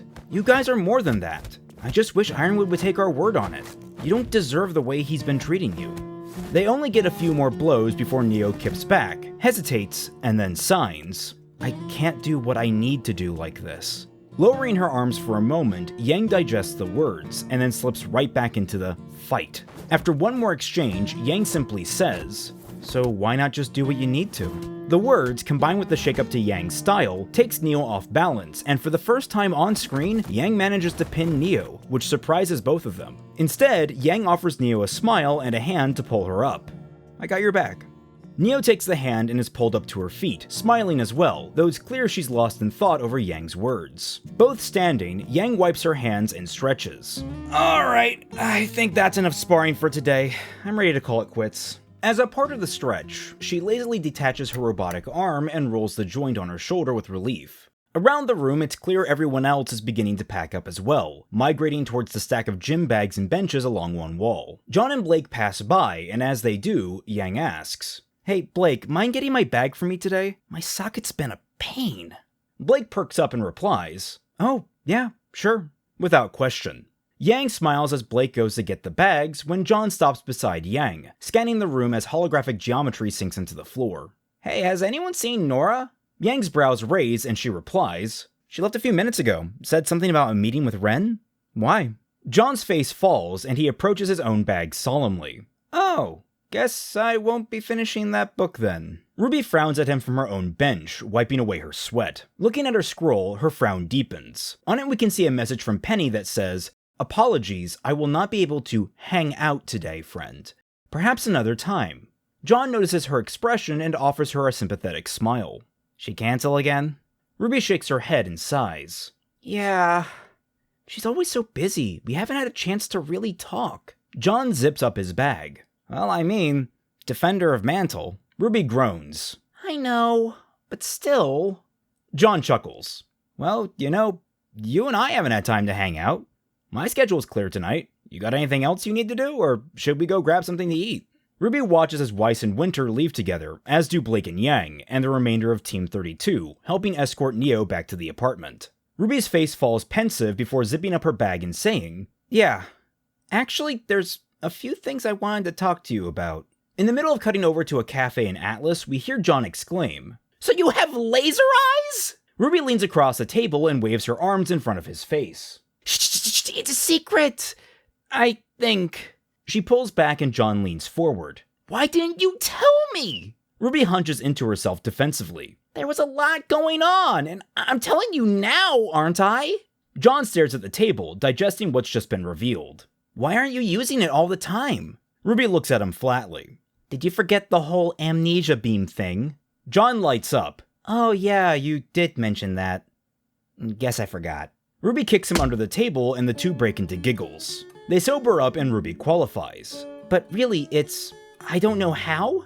I think I got the basics, but practicing it scares me." John leans back in his chair and puts a finger to his chin, thinking it over. "I mean, if you're worried about losing your memories, why not write a journal or something?" Ruby crosses her arms indignantly. "John, I'm not a little girl." As she says this, a waitress attends to their table, putting down a simple soft drink for John and an incredibly gaudy, colorful, cavity-inducing drink for Ruby, saying, "1 grape soda and 1 double choco-whipped strawberry mountain, with extra sprinkles."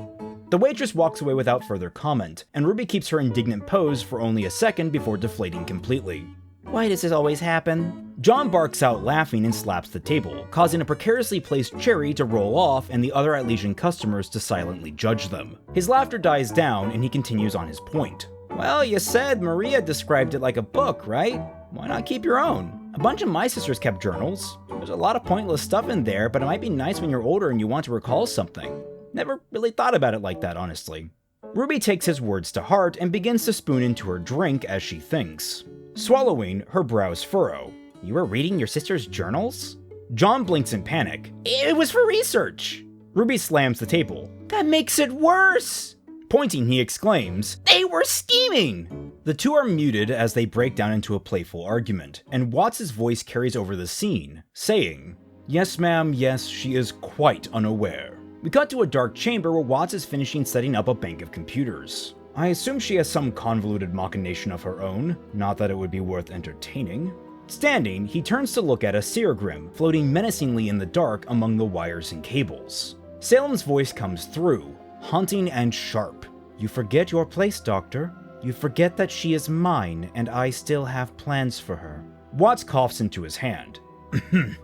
"Yes, of course. I merely meant we should focus only on what we can control from our own operation." There's a lingering silence as the orb stares pointedly into Watts' eyes. Then Salem speaks again, voice softer. "Be that as it may, it cannot be forgotten how valuable she is. For now, observe her, and if she needs it, instruct her. But only if she needs it. I want to see if she's learned control." Watts turns and smiles into the orb. "I couldn't have said it better myself. Consider it done." The seer slips backwards into the shadows, vanishing behind the ramshackle servers. Once out of sight, Watts' smile slips into a deep, frustrated frown. Switching the servers on, he grouses under his breath. Valuable. Concrete shoes in the middle of the ocean would be worth more. He walks through the room, pauses at a desk, and boots on a computer connected to several scrolls, all attached via neatly organized cables. Watts spends a moment reading the information on screen before stepping away and out of the room, into a dingy corridor.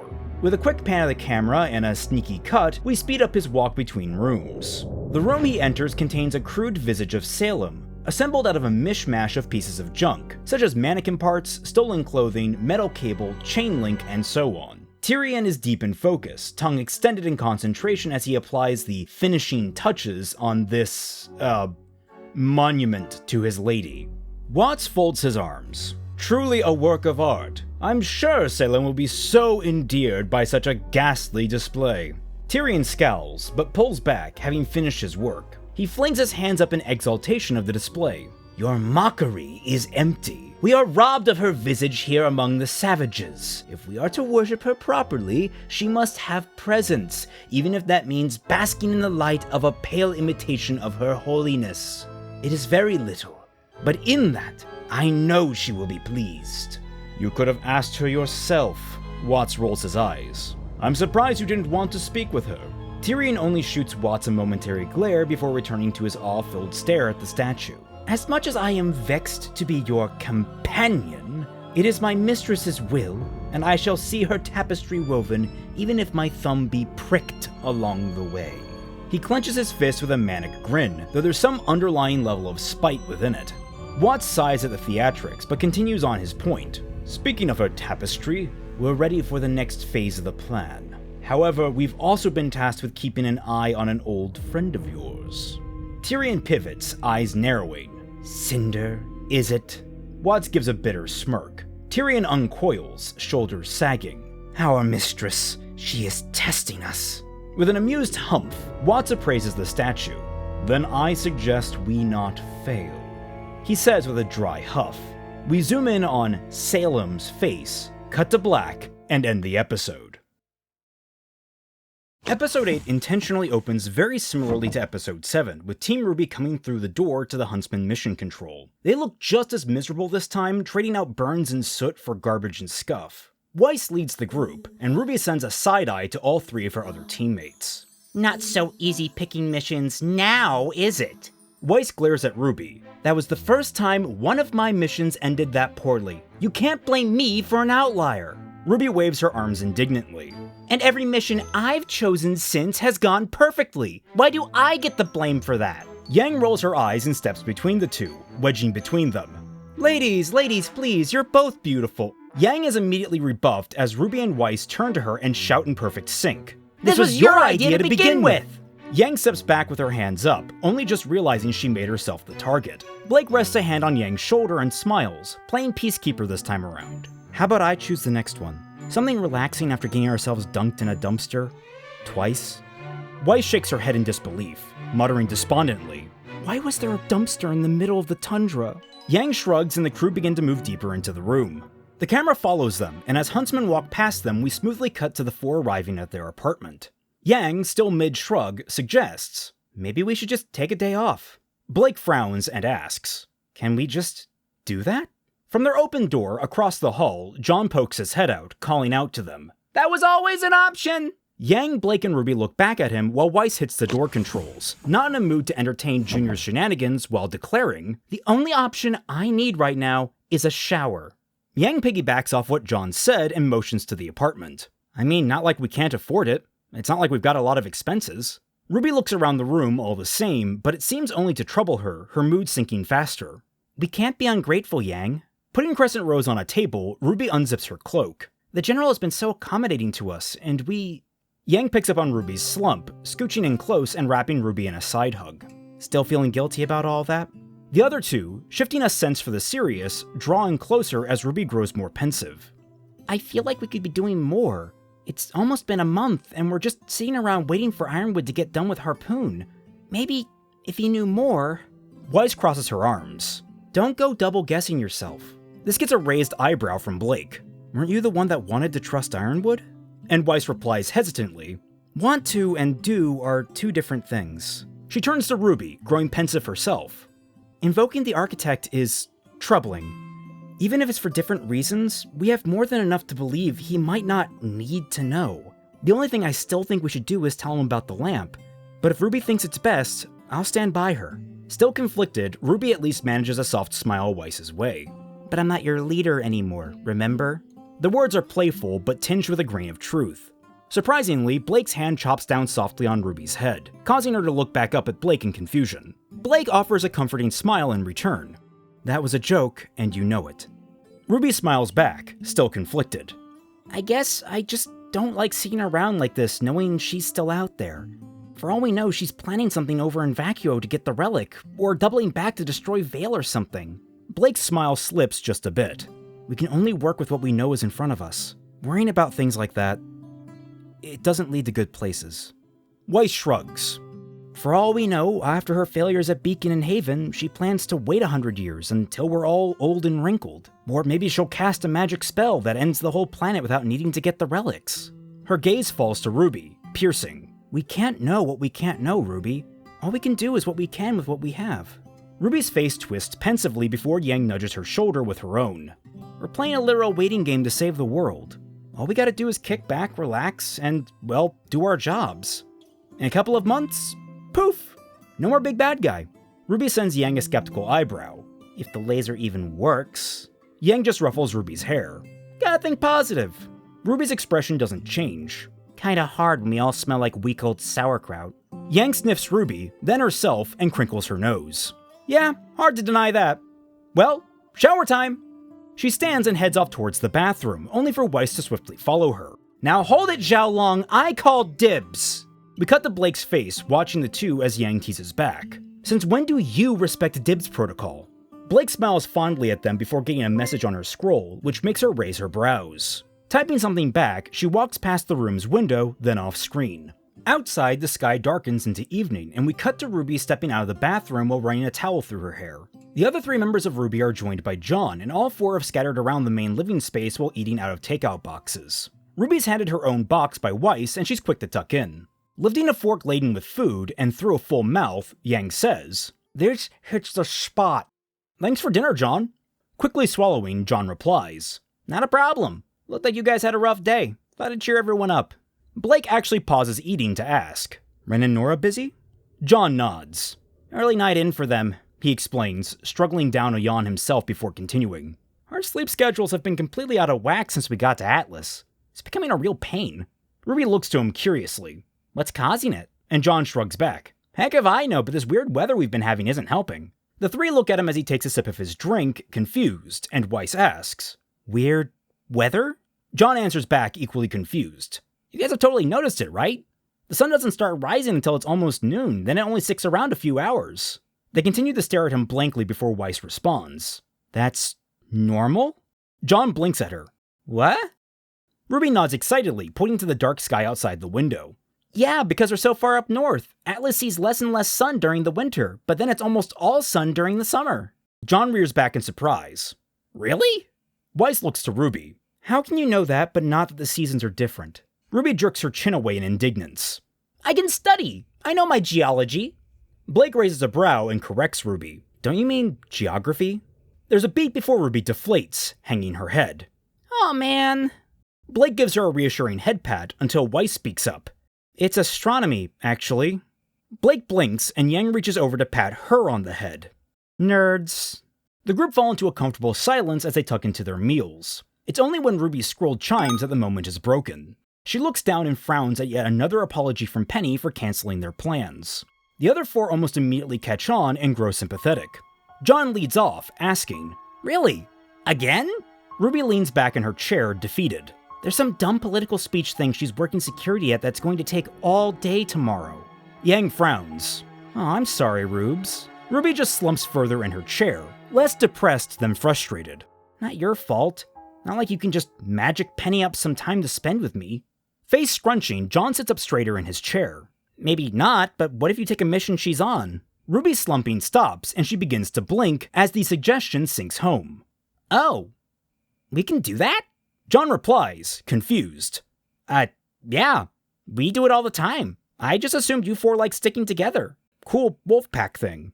The other three blink at the information and then look to Ruby, who smiles back at them in embarrassment. Weiss rolls her eyes, but grows thoughtful as she mumbles. The only thing I can think of is the Counselor Hill's town hall tomorrow. Blake becomes even more attentive, ears perking tall. Think they have any more spots on the protection detail? Looks are shared between the group, and Yang sighs with a sheepish smile and a playful shrug. Looks like taking a break will have to wait. Ruby smiles at her team, eyes watery. You guys are the best. John nods sagely. Yeah, I'm awesome. Only to receive a flick on the ear from Weiss. Don't ruin the moment. We cut to the next day as we're introduced to Fixine's version of Robin Hill, a confident and serious figure who strides with purpose through a somewhat dingy hallway. At her side is a perky sheepfauness, Fiona Time, who diligently runs through several talking points listed on a clipboard, and Robin nods to each one as she does. The rear guard is Joanna Greenleaf, a large, imposing mercenary despite her relaxed smile and the colorful flowers that dot her hair. At the end of the hallway, reviewing a number of security cameras on her scroll, is May Marigold. With one last check, she closes it, just in time to meet Robin's approach. The entourage pause, long enough for May to give Robin a once-over, which ends with a soft, approving smile from May. Robin matches it, and there's a lingering moment between the two that seems less than professional before they both snap into professional personas. May opens the door at the end of the hallway, and Robin is escorted outside into Mantel's snowy streets, where a podium has been set up. The street has been cordoned off to account for the sizable crowd, the front portion of which are reporters. The mood among the general populace is mixed, chatting amicably while waiting for the event to start, while a smaller but vocal portion protests near the back, with the most discernible slogans being, "Hold up Hill," and "Do something." Robin sighs seeing some of those signs, muttering, "They really expect me to work miracles in 2 months." Fiona grimaces through a smile. We kinda did sell you as a miracle worker in some of the ads. To which May adds, Told you that would backfire. Fiona perks, all strain erased from her smile as she points in the air. In the short term, all we gotta do is get out there and make them feel listened to. Hill shakes her head and taps Fiona on the shoulder. And solve all of their problems. To which Fiona nods in stalwart agreement. Joanna calmly coughs into her hand to catch the other women's attention and nods off to the side pointedly. The camera pans to find Ruby, Weiss, Penny, and CL waiting to greet the entourage beside the building. May steps up to them, reading from her scroll. Right, these are Strike Team 32 and Team RWBY. Awkwardly, Ruby corrects. That's Ruby. May doesn't respond, and instead Hill steps up to them. I'm honored to have the defender of Mantel herself. Wasn't aware Ironwood was so concerned with my safety. Penny is about to respond cheerily, only for CL to step over her. Naturally, the General considers the protection of all members of the Round Table a high priority. CL winces as Penny bounces on her feet behind her, giving an enthusiastic salute. Don't worry, ma'am. We'll be sure you're completely safe. May appraises the four with a flat stare. The confidence is appreciated, but I was looking for more seasoned huntsmen for the job. CL glares back. Everyone who took up this assignment is a fully trained, certified huntsman. You needn't worry. May's gaze doesn't soften. In fact, it grows more doubtful. Forgive me if I retain my reservations. Robin finally speaks up, firmly. May? May sighs and recomposes herself. Right. I was told there'd be 8 of you. We cut to a shot of the crowd where Yang, Blake, Flint, and Neon are patrolling alongside some Elysian Knights while CL answers. Half of our number are already in position. May sighs. At the very least, you have the basics down. We'll need 2 of your people on Fiona as she fields the questions, then 2 in the crowd. Joanna and I will split the rest of you and take the ends of the stage. CL nods in approval. Sound plan. Penny and I... CL trails off when she turns around and finds Ruby clinging to Penny's arm, having effectively claimed her as her pair. Penny shows no outward expression this is a problem, and even gives a small wave when she realizes CL is staring. Rose, this is a mission, not social hour. Ruby just responds with a chirpy, "Yep," and continues to stare into CL's eyes challengingly. CL's eyes begin to twitch when Weiss walks up to rest a hand on her shoulder. Come on, let the adults talk, they'll be fine. Shifting her glare to Weiss doesn't work, and CL eventually relents. Fine, she says before narrowing her eyes pointedly at Ruby and Penny. So long as you both stay on mission. Penny responds without a moment's pause. Understood. May watches this exchange and grips her forehead in irritation. With a nod, she sends Joanna off with Ruby and Penny, while she herself steps closer to Weiss and CL. As diplomatically as she can, while still very much struggling, she formally introduces herself. I'm May Marigold. Let's try to get through this without any problems. Weiss's face twists with disgust. Marigold. I thought I recognized the hair. May squints at Weiss before growing a bit of a wry smile. Let me guess. Henry? Weiss blinks in surprise, the standoffish hunch in her shoulders relaxing. So it's not just me? May shakes her head. It's not just you. He's a real blockhead sometimes. The entourage moves towards the stage in unison, splitting off to flank it as May described. RWBY watches May, CL, and Weiss walk over the stage, her brow furrowed as she scans over all of Robin's posse. She pulls out her scroll, muttering, You know, I could have sworn the person that gave us the mission was a guy. Penny leans over and corrects. I believe Miss Marigold's license hasn't been updated since she left the academy. I believe it was only after that she identified herself as a woman. RWBY nods along absently before snapping up at the last words in earnest shock. You can do that? We follow Robin up the stage to the podium, confidently grabbing its edges as she leans into the microphone. Hello, people of Mantel and Atlas. Thank you for waiting for me. Unlike my fellow Roundtable members, I am not content to just sit in my seat and ignore the people that elected me. It is one of my primary goals to make town halls like this a regular occurrence, where the public has a chance to voice their concerns, to ensure you are being heard. I'm more than happy to answer your questions at this time. In the center of the crowd, a smaller podium has been erected, next to which are Fiona, Blake, and Flint. A crowd member, a haggard-looking middle-aged man, steps up to the microphone to ask, You promised to end the trade embargo if you were elected, but that hasn't happened yet. Things are only getting more expensive down here. I can't feed my family if this keeps up. If the question upsets Robin, she doesn't show it, and she answers with no hesitation. Other members of the Roundtable are still convinced the embargo is a necessity. One of them is amenable to reopening trade to a limited extent, but the other two are firmly entrenched. Rest assured, I am working tirelessly to get a third vote on this matter. Mantel's struggle is Atlas's struggle, even if they don't realize it yet. Thank you for your question. Fiona shuffles the crowd member away from the podium as Flint leads a new one forward. The questions from the crowd fade into the background as we focus on RWBY and Penny, standing attentively behind Joanna, though it's clear RWBY is a bit restless. So? She starts, her voice low so as to not travel beyond them. Just who is this Robin lady? Joanna looks over her shoulder with a raised brow. Do you not know? Realizing Joanna could hear her, RWBY scratches her head in embarrassment. There was a blurb on the mission page, but it didn't tell me much. I was more focused on the logistical stuff. Penny smiles and quickly recites. Robin Hill is a councilwoman who was controversially elected in Mantel's 11th representative vote, notable for her open trade policy in light of Atlas's embargo on the trade of goods. RWBY blinks at Penny and asks, Why does it sound like you were reading that from an article? To which Penny replies, I was! Joanna shakes her head in amusement and turns her attention back to the crowd. RWBY, smiling wistfully, stares out over the crowd, though it's clear her attention is anywhere but there. I miss spending time with you. Kinda sucks we have to do it on the clock. Penny nods in agreement. I'm sorry I have to keep rescheduling our plans to hang out, but I am glad you made the effort. I too miss spending time with you. The brief hesitation in her last sentence goes largely unnoticed by RWBY, who smiles in return. So, what's it like, being Defender of Mantel? Penny hops on her heels and pumps her arms proudly. It is an honor to serve Mantel on behalf of Atlas, to protect the people and all that is theirs to love and cherish. RWBY's face is unimpressed by the clearly rehearsed spiel and follows it up by asking, And what's it really like? Penny collects her thoughts, her smile waning. It is very rewarding. There is nothing I love seeing more than people happy, but it is also very demanding. CL, Flint, and Neon have all done their parts to involve me in leisure activities in my limited free time, but I am never sure if I am participating properly.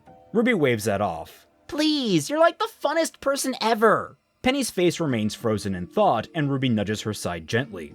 There's not another person on the planet that could have made learning to walk in heels fun. RWBY shifts and takes on a respectable posture, holding a dainty hand to her chest. Weiss was always like, No, you don't. You're doing it wrong. Here, watch me. She sinks down with a shrug. And Yang would just laugh at me and tell me I should go with flats. Her eyes sparkle at Penny, barely resisting a laugh at the end. But describing it like the action of a 275 Klingsum hitch barrel axe? That was hilarious! RWBY's enthusiasm slumps, muttering, Shame I never really cracked, walking in them. But I had a blast! Listening to RWBY ramble, Penny can't help but crack a smile and devolve into giggles. That description is very apt, she replies. Though I cannot help but think that my past self was incorrect. Your attempts at walking in heels was more akin to a Shellman cold-pressed hinge muzzle. There's a pause as RWBY stares at Penny, and then struggles to contain a full-on guffaw. Penny? RWBY hisses, biting one of her knuckles. You can't just say that. That's mean. The reply stirs another wave of giggles from the girls, and though RWBY seems quite content, a level of tension never quite leaves Penny's face. In a rare moment, Penny seems almost lost in thought. RWBY gently bumps shoulders with Penny, whispering gently, "It's good to have you back." Penny smiles broadly, the tension still buried beneath. "It is good to be back." They stand in amicable silence for a moment, listening to the speech before RWBY speaks again. I like your new look. Penny blinks for a moment and cocks her head towards RWBY. "New look?" RWBY nods. Yeah, the ponytail's a good look. Penny's brows furrow and her eyes scan from side to side, as if trying to read something cryptic. "My hair is different." RWBY chatters on, looking out into the crowd. Yeah, it's really cute. And you're taller now. Not gonna lie, kinda jealous. Penny's reply follows immediately. "RWBY, please stop speaking." The words are distant, measured, and while it's technically a demand, it sounds almost like a request, a plea. RWBY flinches at the abrupt conversation closer. Her face fluctuates through a number of worried expressions, several times opening her mouth to say something before frowning and doing as Penny requested by staying silent. We focus back in on Robin's town hall as an older woman asks, Do you know anything about the disappearances lately? We don't even know if Atlas is investigating. As the woman speaks, we focus on a cloaked figure shifting through the crowd. Robin nods solemnly to the question. I've been doing my best to keep up to date with crime statistics in Mantel, and the rise in disappearances has been troubling. The figure that snuck into the crowd mutters, just loud enough for the people around him to hear, Troubling my ass, she's done nothing for months. All she cares about is that council seat. While it doesn't pick up right away, a few people begin to scowl at Robin. Unawares, Robin continues, eyes firm. I've been assured by the officers in charge of Mantel security that there is an open case file. But considering several of the missing peoples were reporters less than favorable to Atlas, I've tasked members within my own staff to conduct their own investigation into the matter. The cloaked figure has moved to a different portion of the crowd and whispers loudly, Wait, are the Atlesians targeting us now? which then provokes a different crowd-goer to say, My cousin, she was working on a paper like that, do you think? Around them, more and more people become agitated, and we pan back to see several instances of this rippling through the crowd. Robin frowns, reading the crowd's mood dropping, and grips the podium microphone. I too am worried after what happened at Beacon, but we are doing our best to find the true culprit. A voice shouts from the crowd, Why are you protecting them?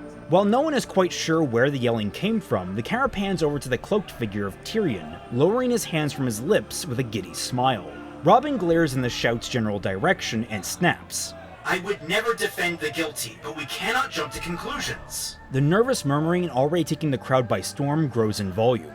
We cut away to the perspective of a security camera and pull back gradually to a tight shot of Watts' wicked smile.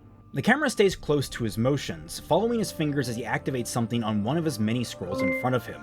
We jump to a park in Mantel with a freestanding stone arch as its centerpiece, the frame of the main gate to the old wall, left as a relic of the past. A larger metal wall stands a few hundred feet away, adjacent to the park, with smaller utilitarian industrial gates serving to defend Mantel from outside threats. And then the gates begin to open. A wide shot gives us perspective that this is only a few city blocks away from the town hall, and we're given yet another vantage point on the event to see that the crowd has begun to devolve into speculative shouting, growing panic, and misplaced anger. All of this is egged on by Tyrion, who becomes a floating provocateur within the crowd. We cut back to the industrial doors as they finish opening. A pair of Atlas Knights are oblivious to the open gateway until it's too late. Several Grimm streak out of the dark passage, bowling them over and destroying the robots simply by accident. We cut to their perspective, seeing the faint miasma of negative emotion that coats the city, but also the hotspot of the town hall. We cut to RWBY and Joanna eyeing the now rowdy crowd with anxiety, both of them tensed for a fight. Penny seems attentive and still, but it's clear there is still a distance in her eyes, so much so that when people start screaming about Grimm, she's actually startled to awareness. The shadowy monsters charge towards the crowd, bowling through the hastily assembled Atlesian Knights, and as the chaos erupts, Tyrion slinks into the shadows to vanish from sight, eyes bulging and grin wide. The first to really react are RWBY and Neon, who open with hit-and-run tactics on the Grimm to slow their advance. It gives enough time for Flint and his clones to sprint to the front of the crowd and create a wall of sound that repels most of the Grimm. The crowd begins to flee in a panic, and Fiona is knocked to the ground in the shuffle. Blake manages to grab her and swing them out of harm's way before she can get trampled, something Fiona is incredibly grateful for when they land on the stage. May and Joanna circle around Robin and Fiona, giving Blake a thankful nod before she swings off to help the other huntsmen. Flint's wall is holding, though some of the Grimm manage to slip through. Those that do are met by Yang, Blake, Ruby, and Neon. Deeper back, Weiss summons up her armored Gygus as a last line of defense for the fleeing crowd, and while holding that concentration, she calls upon a slow glyph that encircles Flint, extending how long he'll be able to hold his breath while holding a sustained note that can keep up the barrier. This provides ample time for Penny to dive into the fray and begin to absolutely dismantle the Grimm forces. Ciel runs up beside Robin's posse, providing cover fire with her weapons, and gives them a curt suggestion to leave, which the four are more than eager to accept. Ciel flips her visor down over her eyes, and we see through its heads-up display as it analyzes the still oncoming Grimm horde. It calculates the multiple routes the Grimm may have taken, the distance from which they can sense, and the nearest entrances to the city. Overlaying a map of Mantel, she quickly determines which entry points the Grimm came from. She compiles the data and with a flick of her hand over the virtual interface, shunts it off towards Penny, instantly delivering the information to Penny's mind. "Penny, we need these gates secured." Penny gives a resolute, "Roger," before blasting off into the sky and over the rooftops towards the gates. We follow Penny as she arrives at the gates and locates the doors. She cuts them free of the clamps holding them open, letting gravity slam them back down on top of the Grimm hordes. Swooping down, she begins to clean up the remaining Grimm while we cut back to the rest of the teams, doing much the same. With the last of the Grimm gone, all anyone can do is share looks between each other, confused how an attack like that even happened. When Penny swoops in, Ciel is frowning, borderline furious. "Penny... Polendina, where were your eyes?" Penny looks aside, clearly ashamed and uncomfortably quiet. Ciel's glare falls to Ruby, then back to Penny before motioning between them. "You two can't be paired up together anymore." Ruby throws her arms to the side. "Oh, come on!" But Ciel is adamant. "No, Rose. People almost died." To everyone's surprise, Penny's voice cuts through the burgeoning argument. "It wasn't her fault. It was... mine." Ciel stares at Penny, at her clearly conflicted face, before sighing in frustration. "My point stands." She looks back at Ruby with a side-eye. "You two clearly don't work well together." Ruby's frown turns into a glare at Ciel, who motions to Penny to follow. "Come on, 32, we're tracking down stragglers. Team Ruby, you get to stay on site to clean up this mess." Watching Penny leave, Ruby's face softens with concern. We cut to the same security feed from earlier, showing the damage left in the panic's wake, before the screen cuts over to a news report interviewing a citizen. The panic and confusion is evident in their voice, and we flip between different interviews from different news channels about the incident. While all the accounts are unique, and some are even wildly out of proportion, there's a clear thread stringing them together. The people from Mantel at that town hall are growing wary of Atlas, and their speculation about why the Grimm got in suspects some kind of inside job. In his chair, Watts leans back, kicking his feet up on the desk and plucking his mustache with glee. A door opens to the side, and Tyrion's ecstatic voice comes pouring in. "That was exhilarating!" The Scorpion Faunus waltzes into the room and drapes his back dramatically over Watts' desk, staring wildly at the ceiling. "I was absolutely beside myself! Your plans are always so dreadfully boring, but here we are!" Rolling over, Tyrion pinches Watts' cheek. "You're back in the swing of things!" Watts, eyes enraged, calmly reaches up and wrenches Tyrion's hand from his face. "Never touch me again." Tyrion shakes out his hand with a grunt of disdain before moving on. "Though I do wonder, why didn't you just open all the doors at once?" Watts stretches and flips through his screens, analyzing dataset after dataset displayed to him. "We're only on step 1. He answers smoothly. "To open all the gates would show our hand. The volume of Grimm would be nowhere near enough to overwhelm the populace. The military would sweep in, save the day, and it would be obvious there was some external tampering." His screen switches over to some sort of glass building complex. "Today was us merely planting a seed. The logs will show the doors had a timer malfunction, the military takes the blame for the faulty equipment, and the fomented hatred is simply the way things are." Tyrion flips around to squat on Watts' desk, scratching his chin in appreciation. "I see. And when do we water these seeds?" Smiling to himself, Watts taps away at his scroll. "Soon. You know what they say. No society is more than 3 meals away from revolution." His finger comes down hard on one of the scrolls, and we cut to black, ending the episode. This content and the rest of the content on Celtic Phoenix is brought to you by the wonderful people supporting the channel through Patreon. For just $1 or more, you can gain access to the Tundra Discord server, where you can interact with me and a whole host of my fellow internet colleagues, such as the other members of Team Frostbite and the Team Jacked podcast. Become a part of our regular bad fanfiction nights that happen every Friday night at 10 p.m. Eastern Standard Time by joining our chat and adding your commentary to the reading. You can also join by becoming a member of the Celtic Phoenix YouTube channel, with the additional bonus of gaining access to a bunch of sweet emoticons during every one of our streams, such as the Team Jacked podcast, which airs every Wednesday at 6 p.m. Eastern Standard Time. But if either of those are too much for you, you can always subscribe to the channel, enable alerts, like this video, and share it around to all your friends. Thank you all so much for watching, and we now return you to your regularly scheduled fixing. Episode 9 opens on a television commercial for a Schnee Dust Company subsidiary company called Snowfield, a major food producer in Atlas that utilizes state-of-the-art technology to maximize crop yield and, allegedly, quality. It touts dozens of vertical farms and greenhouses, a fully automated workforce, and precision pest control, all of which goes towards producing as much as 40% of the food consumed in Atlas and Mantel. As we get clips of the sprawling towers, repurposed Atlesian knights called Green Thumbs, and employees studying crops in a lab, they're sporadically cut by static and replaced by new scenes. The robotic staff tearing crops out of the ground, smashing expensive equipment, breaking windows, and all around causing mayhem and havoc. By the end, we're left lingering on a camera shot of the ruins of one of the greenhouses. All of the Green Thumbs deactivated and scattered throughout the plant, the moon bright as snow begins to drift through the holes in the building. Punctuating this is the commercial's last line, asking, "What can green do for you?" The footage glitches, and a script in the bottom left corner says deleting footage, paired with the pixels of the screen bubbling with the effect signature to Watts' method of tracking down images. As the screen gets partway deleted, we fade in on the same scene and camera angle, though now it's day and it's clear we're no longer stuck from the perspective of security footage. The entire greenhouse is in shambles, and just about everything, green or otherwise, is buried in a layer of snow. Walking into frame is CL, her visor over her eyes as she sweeps the scene. We get a shot from its perspective and the data it's feeding her, calculating things like specific impact points, temperature fluctuations, and the percentile of living biomass among the dying plants. She takes off her visor with a frown. This is worse than the initial reports said. Turning around, we find Penny, Flint, Ruby, and Weiss are all part of the investigation team, spreading out amongst the rows of crops. Weiss and Flint are the furthest back, inspecting an overseer's desk and the documents within. Penny is examining one of the Green Thumbs with a distinct look of concern, and Ruby is awkwardly trying to stay busy by sifting through one of the troughs of plants. Occasionally her eyes flicker over to Penny, and words try to make their way to her throat, but she falls short of saying anything, especially after CL sends her a pointed glare. Weiss scowls at some of the documents. You know, just because I am a Schnee doesn't mean I have meaningful insight on everything my family owns.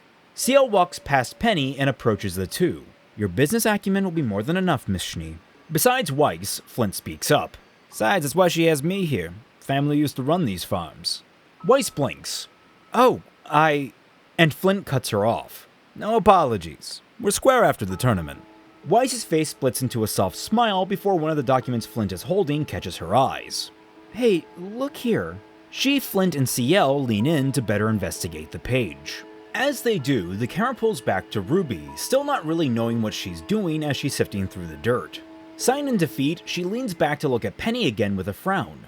Penny is still busy inspecting the robot, manually moving its limbs and joints, paying particular attention to the hands and knuckles. Ruby glances over at CL, Weiss, and Flint, all locked in deep conversation, before hesitantly sliding up beside Penny. What are you looking for? Penny stays focused on inspecting the robot, answering with little inflection. I am ascertaining the exact damages and their cause. My suspicions are not promising. Ruby looks around the room warily. And those are? Penny gingerly lets the robot's arms fall to its sides before standing fully. My current hypothesis is that these knights were the perpetrators of the damage. We are either looking at a form of internal sabotage from a company employee, or an external hack. It would be the simplest explanation for the damages in the missing security footage. Ruby frowns in concern. Like what happened to you? Back at Beacon? Penny's face becomes more pensive, and Ruby realizes she's put her foot in her mouth. She scrambles. Oh, sorry, I didn't. Just forget I said anything, okay? Penny shakes her head, her words forcibly cheery. No, it is not a problem. Truly, much of that time is missing from my memory logs. I had to be informed of what happened to me after I was rebuilt. Penny looks up into the robot's reflective screen of a face. You needn't worry about my safety. My code is far more robust, but I am afraid that my siblings haven't received as much attention. RWBY cocks her head to the side. Your siblings? Before the conversation can continue, CL's voice shouts over them. Rose! What did I say? RWBY scowls, turns, and folds her arms in CL's direction. I was asking her some questions about the damages, or are we not even allowed to talk about the mission now? CL blinks in disbelief at RWBY's indignance, while Weiss looks up with a frown. Penny jumps in to steer the conversation away from the brewing argument. CL, initial findings indicate that our original supposition was correct. CL presses a knuckle to her lips in thought, and Flint hangs his head with a scowl. Means we're gonna have to talk directly to the suits. Weiss scowls as well, thumbing through the papers. It's gonna be pulling teeth with them. No company wants to acknowledge a loss this large, let alone my father. RWBY looks around them at the destruction, and beyond the windows to the other facilities that seem equally damaged in the distance. How much of a loss was this? CL, having pulled out her scroll, replies. Early estimates point to a cumulative loss of 2,500,000 tons of produce. RWBY blinks at that number. In people numbers? CL and Penny both pause before answering almost completely in sync. Around 25% of Atlas's yearly food consumption. Blinking, RWBY looks between them, not sure how to respond. Flint whistles as he and Weiss make their way out of the busted open double doors to the facility, followed closely by the other three. That's enough to crater most companies, though more like a drop in the bucket for the SDC. Weiss stops in the doorway, arms crossed, the edge of Atlas's floating island visible only a couple hundred feet away from the facility. Please, we aren't that rich. In the background, as she says this, a massive airship begins to rise past Atlas's lip. The letters SDC are written in big, bold font vertically along the support strut. We cut between the other 4 huntsmen, watching it rise, and the ship itself on its ascent with Weiss in the background, each letter coming into view only when the camera cuts back to it. Weiss sags, sighs, and says, Let's just go. We cut to Schnee Dust Company corporate headquarters, a massive skyscraper in the heart of downtown Atlas. The crew approach the receptionist, who's busy handling a matter on the desk when Weiss says, We're here to see Jacques Schnee. The receptionist gives a defeated sigh and begins to recite. Mr. Schnee does not take unsolicited meat. She looks up and sees Weiss crossing her arms with a glare, and Weiss pulls out her scroll. Check again. We're penciled in under Atlas security. We cut to the 5 in an elevator, being led by the clearly nervous secretary. They arrive at the appropriate floor, and the woman swipes her scroll to open the door. She lets them all out into the comfortably furnished hallway, fervently muttering apologies for inconveniencing them before swiping her card and taking the elevator back down. RWBY, Flint, and Penny wave the woman off, while CL and Weiss are busy approaching the doors to Jock's office. Stopping at the room's buzzer, Weiss composes herself, sucking in a breath with her eyes closed.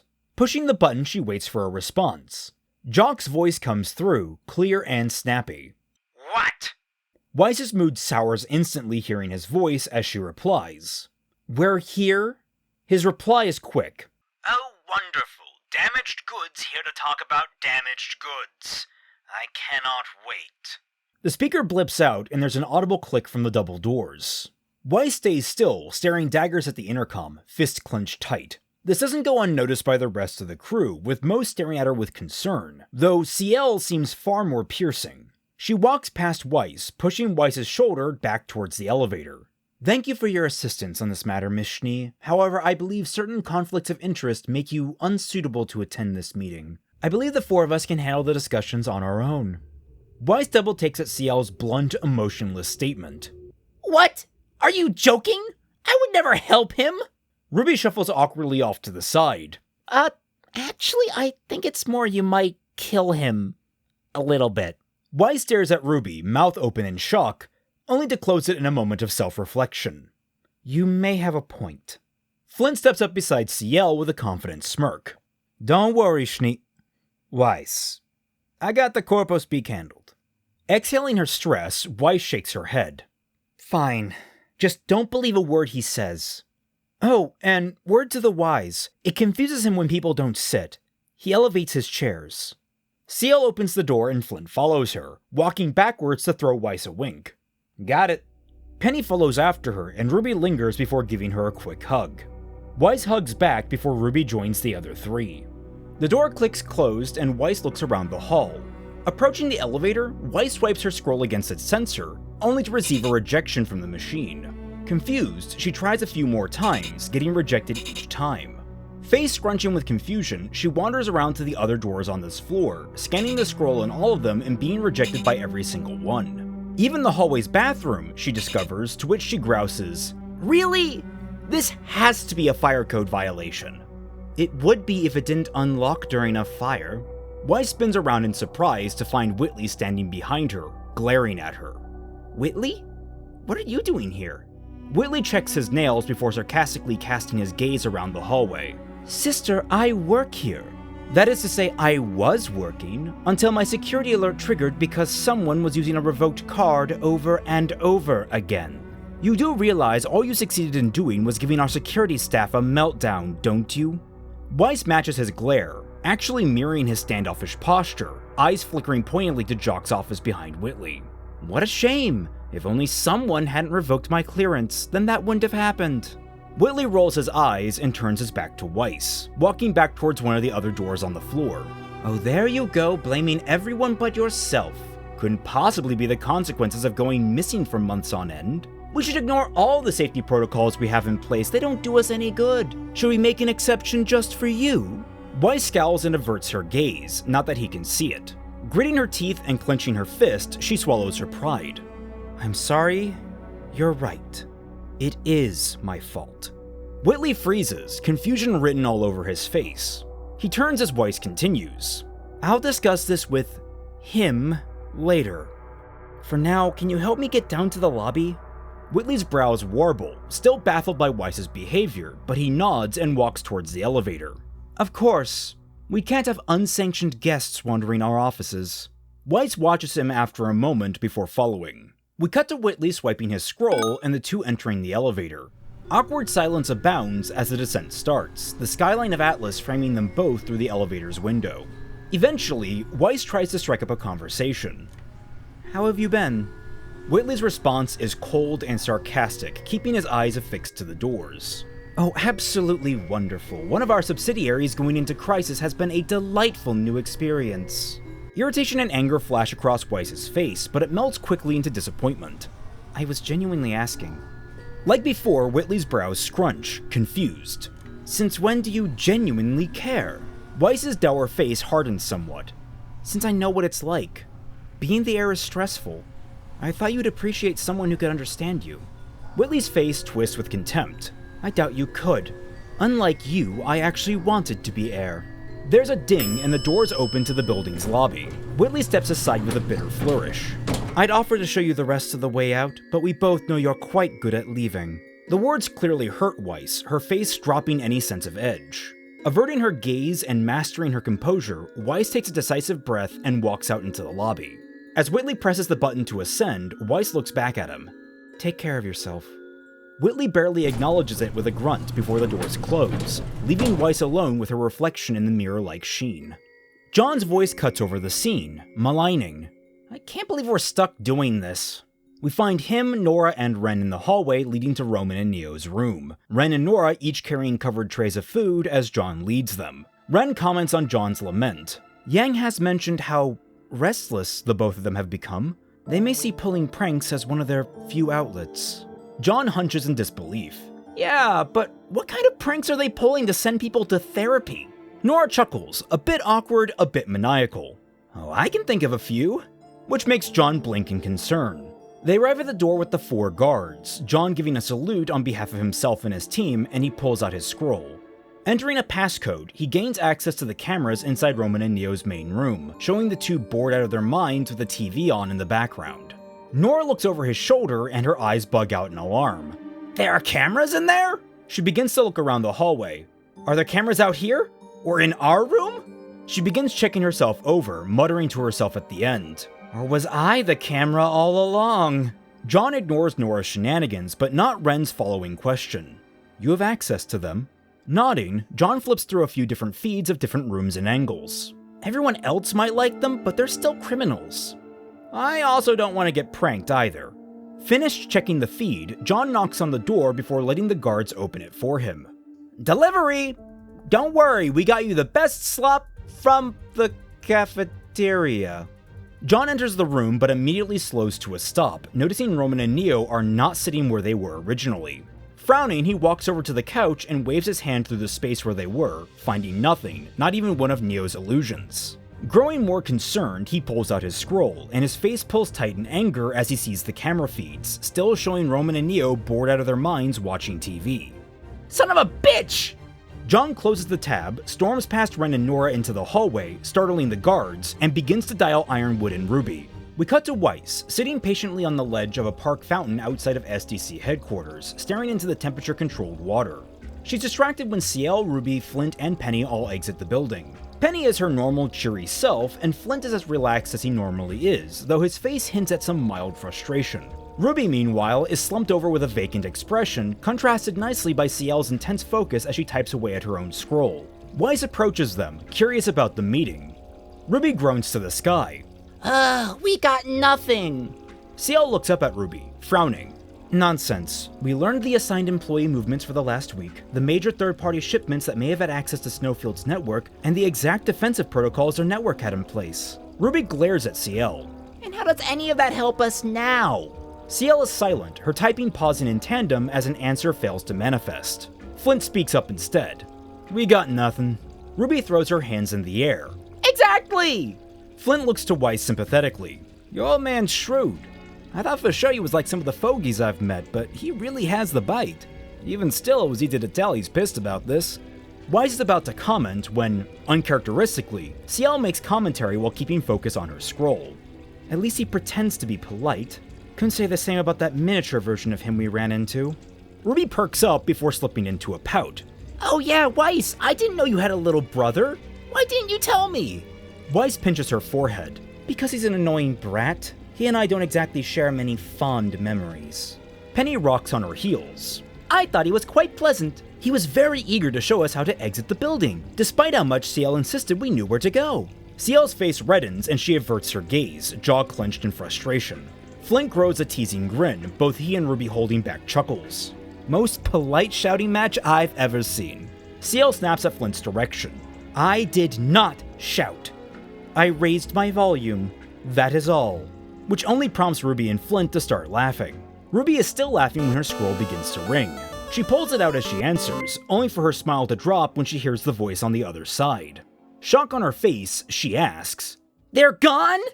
Our last scene of the episode follows a pair of Atlesian guards walking off a train in the heart of Atlas's downtown district. They make their way across a few city blocks before taking a turn into an alley. The glass illusion around them shears away into ghostly shards, revealing Roman and Neo, stretching their limbs and relaxing into their more natural gaits.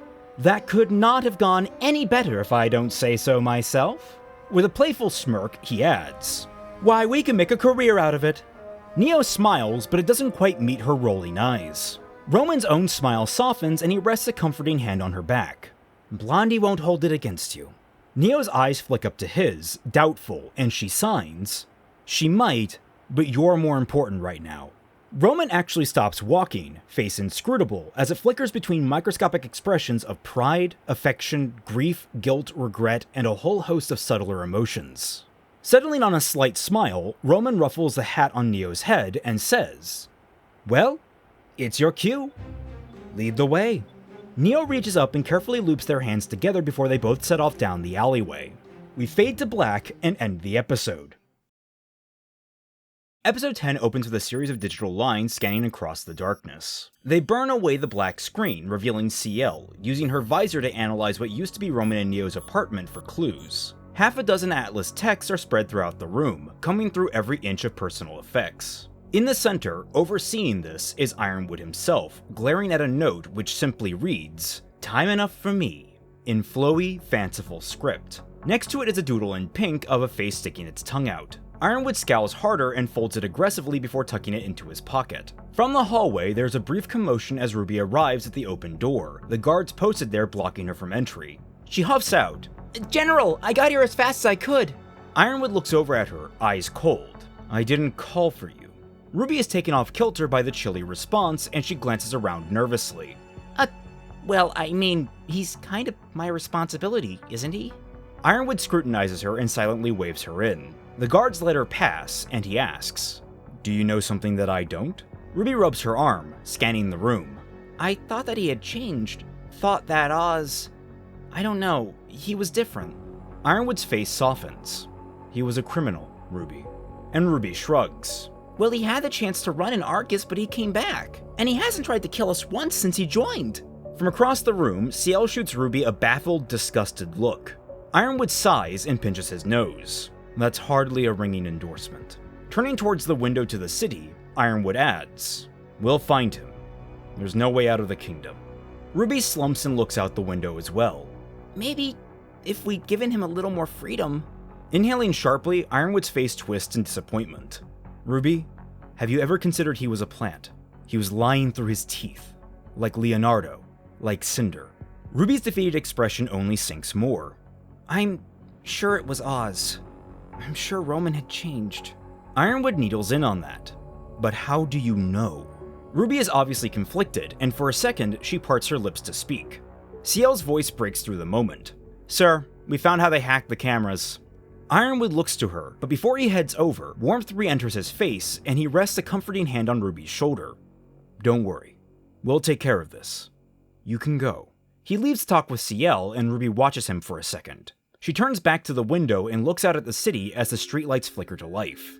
We pan down to Mantel, to one of said streetlights switching on. With the darkness washed away, we're treated to an image of Penny staring towards the camera. The camera pulls back and the world begins to lighten up, revealing Penny looking at us to be a reflection of the real one, staring into a well-kept storefront. Beyond the glass is a display of Penny-themed merchandise, boldly celebrating her as the Defender of Mantel. She steps forward and rests her hand on the window, eyes never leaving the cheerful pictures depicting her flying through the sky with a smile on her face. After a moment of lingering, Penny pulls herself away and steps back from the window, and launches up into the sky, vanishing around one of the buildings down the street. The camera pulls back in the opposite direction, revealing the opposite crossroads to a novelty bar called -451 that sells itself on being completely outside in the cold. Yang and Blake are standing on the sidewalk beside it, the former reading over the day's specials before they're approached by Flint and Neon. Greetings are quickly exchanged and the four begin to head off together down the road. Flint glances over at the duo and asks, "You girls ready for some hard labor?" Yang rolls her eyes and flexes her arm. Please, have you seen these guns? This will be a cakewalk. Blake tilts her head at Neon and Flint. "I'm surprised you're interested in volunteer work. I heard you two like to focus on the bigger picture." Neon shrugs the comment away. I don't mind helping with the small stuff from time to time. And Flint adds, "Helps the pay is good. Dr. P knows how to treat his volunteers." That earns a flat stare and a wry comment from Blake. "How noble." Flint shrugs and motions to his trumpet. "What? Upkeep is expensive." Neon laughs and poses playfully. You don't end up this cute and a complete ass kicker without shelling out for the best. Taking a more dignified pose, she goes from playful to prideful. Gotta set a good example and all that. Yang raises a brow. "Who are you trying to impress?" Neon tilts her head. Well, everyone, I guess. She skates along, her mood sobering. Might not look like it, but it's still pretty fresh to have Faunus at the academy. People still aren't really used to it, so there's a lot of pressure. Giving Yang and Blake a glance from the side, Flint elaborates. "We had to kick up a fight for her to make it into the semifinals. Meeting after meeting." Spinning around to face them, Neon groans. An absolute slog. But Flint, Colt, and Ivory had my back. For a moment, Neon is thoughtful, but perks up with determination. And because of them, everyone in Atlas had no choice but to cheer for a Faunus. Because it wasn't just a Faunus up there, it was their Atlesian champion. Neon pumps a fist in the air victoriously. Yang can't help but snicker. "Until Weiss and I kicked your butts." Neon rounds on her with an exaggerated scowl. Oh, and don't you think I've forgotten about that. You got lucky. Resting a hand on her hip smugly, Yang replies, "Any place, any time." Blake is quiet during this exchange, mulling over what Neon said, and finally asks, "Are you really okay with that?" Neon breaks from her stare down with Yang and blinks at Blake. "What?" Frowning, Blake elaborates. "They weren't cheering for you, they were cheering for their team.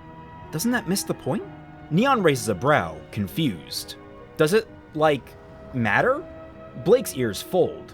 "They should have respected you as your own person." Neon blinks before realizing what Blake is trying to say. Well, yeah, but it's just part of the process. You can't rush it. Neon spins to a flourishing halt next to a bus stop where a large Atlas recruitment poster has been placed, one featuring only Faunus. Neon is a second in line, between an otter Faunus and a familiar-looking dog Faunus. See this? Worth more than its weight in dust. A decade ago, we were kicking our Faunus out of the kingdom. Now, we're a selling point. Blake blinks at the poster. Isn't that just exploitation? And Neon shrugs before linking back up with their group. Well, duh, of course it is, but it's showing us off as a positive. I'm not some token Faunus, I'm a poster girl. Blake is skeptical, but Flint elaborates. The guy in front saved a lot of lives a couple of years back in a mining accident. He's a local hero. Neon retches. He's a real goody two-shoes, but he's great with the camera. You want a real hero? She slaps the otter Faunus. Protected a whole Outland village by herself when the Grimm started acting up last year. People love her outside of the city. Looking directly at Blake, she shrugs. My point is, we're getting there. Sure, it sucks at times, but you gotta keep plugging along. Slow and steady, you know? Blake goes quiet, face pensive, as she mutters out uncertainly. Maybe. I don't know. Silence stretches out between them all, so much so that Yang absently comments, "So, this is awkward." Flint very smoothly waves his hands through the air. "Let's mix up the beat. You guys got any plans for the Solstice party?" Blake raises a brow and Yang blinks. "Solstice party?" Which prompts Neon to skate up to Yang, dumbfounded. Don't you know? It's only the biggest party of the year. Flint nods. Everyone gets together to see the sun off for the season. Bunch of partying across both cities.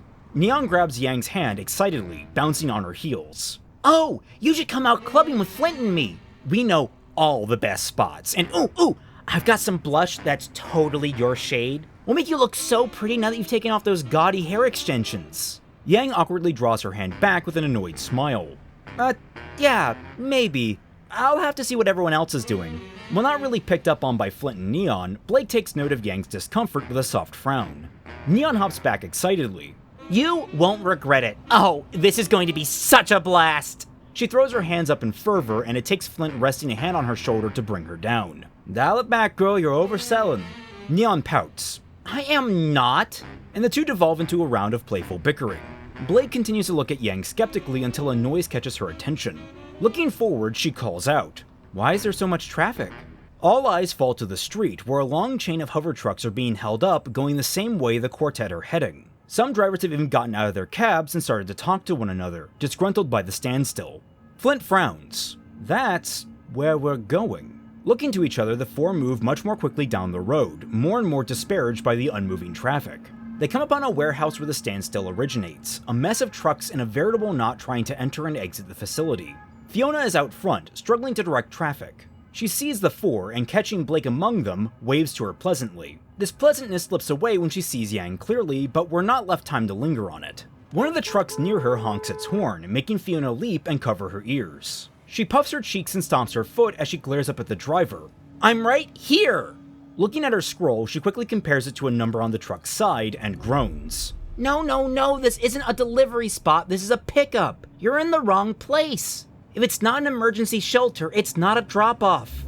While she says this, a different man comes up to her to show her a scroll. When she sees it, Fiona's eyes almost bulge out of her head, and she swipes the man's scroll to stare at it. That's not right, we're supposed to be Mantel only! Rubbing a temple, she points to the first driver. You get to Zell Street. Then to the second driver, she walks back into the warehouse. You come with me, we have phone calls to make. Only to stop when she sees someone loading crates onto a truck. No, you stop! Green labels only! Growling in frustration, she shoves the second driver's scroll into his hands and stomps over to the boxes. Where's the Garv Boulevard crew? They get the red labels! The second driver, unsure what to do, meekly follows after. Yang, Blake, Neon, and Flint watch the flurry of motion curiously. Dozens of workers zipping in and out of the warehouse, all wearing eclectic outfits not normal for this line of work. Brows furrowing, Blake asks, "Are these people huntsmen?" Neon nods. Probs? The Happy Huntresses are a local militia thingy? Flint rolls his eyes. Not a big fan of how Atlas does things, so they group together to do their own thing. Yang shrugs. Weird. The four approach cautiously, catching sight of Pietro in his bulky chair out front, rubbing his brow at the backup while trying to square it away on his scroll. They walk up to him, all curious. Flint is the one to ask, What's going on, Dr. P? Pietro's worried face lightens seeing the four, but not much. Just doing a bit of outreach. With the shortages that are on their way, I figured people would benefit from having stocked food stores before it hits. Neon blinks at the long line of trucks. All of this? Which gets Pietro to laugh. I don't want for much, and most of my lien is just building dust in my bank account. Decided this would be a better use for it. From just inside the bay doors he's sitting beside, we hear an enraged voice carry out. You had no grounds to give that reroute order. Walking out, staring daggers at her scroll, is May Marigold. On the other end is a well-dressed man who responds coldly. We need those supplies. May cuts him off. Everyone needs these supplies. You can't just go over a councilwoman's head. He sneers back at her. I can't when the councilwoman wants to waste her time on tanneries. They don't need anywhere near as much as you're delivering to the... Again, May cuts him off. Everyone in Mantel is under Robin's protection, human and Faunus. They get the same share, Alderman, and you will not go above her head again, am I clear? After a moment of silence, the man straightens his tie with a grimace. These supplies will go to those who need them. To which May responds coldly, they certainly will. Almost breaking her scroll as she ends the call, May pockets it and looks over to Pietro. Her mood only seems to sour more, if that's even possible, when she sees the other four standing there. Frustration on her sleeve, she asks, what are they doing here? Flint shrugs. We're here to help, only to be cut off. I didn't ask you. Pietro? The man waves to them, tired but relaxed. I thought they could be some help, since we're short-staffed. Another glance to them, and May shakes her head. We don't need help from at Legion Hunters. To which Neon asks, wait, didn't you go to Atlas? May just rolls her eyes like Neon said something incredibly stupid before continuing with Pietro. Let's talk. Uneasy, Pietro looks to the four apologetically. Sorry, kids. Be just a moment. Pietro and May walk deeper inside the warehouse to have an animated discussion, which eventually draws in the already stressed Fiona. The quartet watch on, trying to listen in over the noise of all the honking. What's her problem? Yang asks, and Flint shakes his head. Told ya, the Happy Huntresses have always been uptight with Atlas. Neon slumps over his shoulders and rolls her eyes. If you ask me, I think it's trouble in paradise. Flint rolls his eyes back and peels Neon off his shoulder. Come on, you know the Marigold Hill thing is just tabloid rumors. Neon dismisses it with a wave of her hand. Please, it's all the talk of the town. Towns, even. We all know Marigold is as romantic as a rock. Blake's ears rotate at the idle gossip, and she glances over to Yang to say something. Instead, she finds Yang uncharacteristically engrossed by a message on her scroll. We get a good glimpse of it, and it seems to be a message from Neo, a single line confirming, had to bail, watch yourself, will be in touch. Yang stares at it with concern before Blake gets her attention. Yang? Yang looks up with alarm and awkwardly tries to hide the scroll. Yeah, everything's fine. Great, just, Staring at Blake's face and seeing the doubt never once leaving her eyes, Yang slowly sags in defeat. Nervously, she peeks over Blake's shoulder, where Flint and Neon are still locked in a heated gossip session. Looking between them and Blake, she grabs Blake and pulls her in close before showing her the message. It takes a moment for Blake to process before she hisses. Did you know? Yang's shoulders rise. Of course I didn't. Well, I may have maybe said something. Blake's eyes harden even more. It was your idea? Yang has to shush Blake as their volumes begin to climb. I didn't know she would do this. She was miserable. They were both miserable. Blake blinks in disbelief. Yang, they're criminals. Yang's frustration grows in mirror to Blake's. They saved our lives like ones of times. Besides, it's not like we're much better. We were all ready to break into Argus to get here. Blake pushes back. We needed to get here. All they needed to do was stay put until Ozpin returned. Flint's voice calls from overtop their huddle. What are you two whispering about? They both turn around, Yang smiling with faux innocence while Blake is still clearly frustrated. Nothing, Yang says, looking for an escape topic. We were just talking about how you two would be a great match yourselves. You know, the gossipers never think to gossip about themselves. Her words end on an awkward, hopeful chuckle. Neon rolls her eyes. Please, he's way too high maintenance for my tastes. Which earns a raised brow from Flint. High maintenance? Please, you just know you couldn't afford me. The two devolve into a small bicker match, and Yang sags with relief. But Blake still looks conflicted, glaring sideways at Yang, when Yang gently takes Blake's hand in her own, whispering, "I trust her. So trust me, okay?" After a moment of hesitation, Blake exhales the tension and elaborates. "It's not her I don't trust." Thinking it through, Blake amends. "Actually, I don't trust either of them." This earns a chuckle from Yang, and they both look up to enjoy the playful argument spiraling out of Neon and Flint. All this comes to a stop as May returns, with Fiona and Pietro in tow. "Leave," she says bluntly, which prompts Pietro to maneuver his way off to the side as a physical mediator. Now, Miss Marigold, there's no need to be rude. I did ask them to come here." May closes her eyes crossly, but doesn't bite back. "Please, leave," May says diplomatically. "We don't need any of Atlas's help to make this happen, and we especially don't need any bad publicity from hot-headed foreigners." At this, Fiona shrinks a little bit behind May, eyeing Yang judgmentally. This doesn't go unnoticed, and Yang is taken aback by the insinuation. Pietro finally chimes in with his own opinion. "I think it would be best if you all go home. Don't worry about the pay. I made a promise and I intend to keep it, even if I don't have any work for you to do." Flint and Neon perk at that, and seem somewhat pleased, while Blake and Yang are clearly less so. Flint asks, "I mean, we're not gonna turn that down, but you don't have to." Pietro shakes his head. "Least I could do for bringing the four of you all the way down here." Neon and Flint share a look, then look to May and Fiona before shrugging. "Well, guess we'll head back. Call if you need us." May, still staring at them coldly, replies, "We won't."